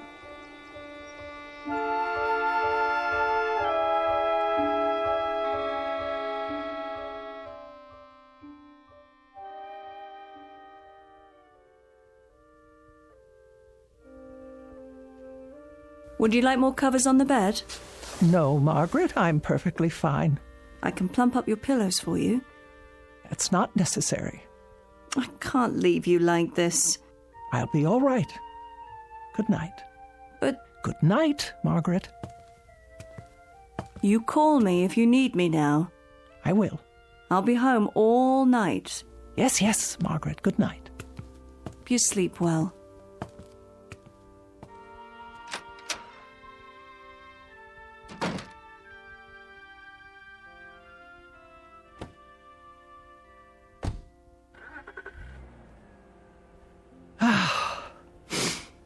Now then, you may call me any time at all. I'm waiting. Oh, this is ridiculous. Now that I want you to call. Brian? Brian? Are you there? Can you hear me? It's Elva. Elva! Oh, Brian. Brian, my dear. Brian, where are you? Where are you, Brian? Can't you hear me at all? Brian! Are you there, Brian? If you are, please speak. It's Elva. Elva! You can speak to me now. I didn't know it was you. I thought... Brian, please, I know you're there. It's Elva. Talk to me, Brian, please. I beg you. You said leave you alone. No, but I didn't mean... I always do what you say. Oh, God, but I didn't mean... Brian, I didn't mean that. Not this time. I didn't understand. I only meant... Oh, Brian. Brian, speak to me. No, Brian, don't go. Don't leave me here. I didn't know it was you. I didn't understand. I tell you, there were so many things I didn't understand. I didn't mean to say. Brian, please. Please. Oh, please. No. Oh. According to the Bible, God created heaven and earth. But it is every man's prerogative and every woman's to create their own particular and private hell. Case in point, Miss Elba Keene, who in every sense has made her own bed, and now must lie in it. Sadder but wiser, by dint of a rather painful lesson in responsibility, transmitted from the Twilight Zone.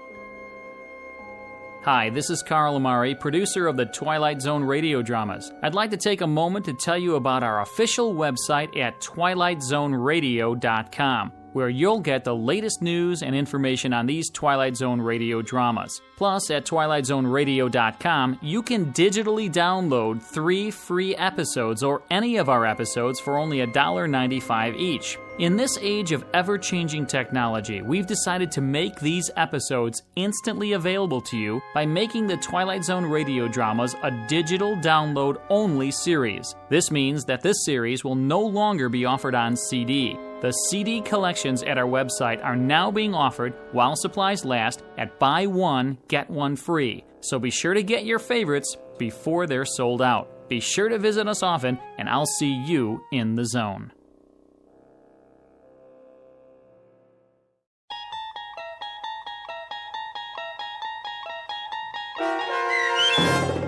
Night Call, starring Marriott Hartley, with Stacy Keach as your narrator, was adapted for radio by Dennis Etchison and written for The Twilight Zone by Richard Matheson. Heard in the cast were Sarah Wellington, Meg Falcon, and Doug James. The producers of The Twilight Zone wish to thank CBS Enterprises and the Rod Serling Estate for making this series possible. This copyrighted radio series is produced and directed by Carl Amari for Falcon Picture Group and Westwood One.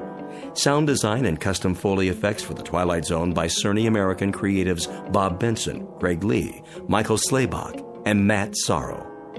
To learn more about the Twilight Zone radio dramas and to contact us, visit our official website at twilightzoneradio.com. Doug James speaking.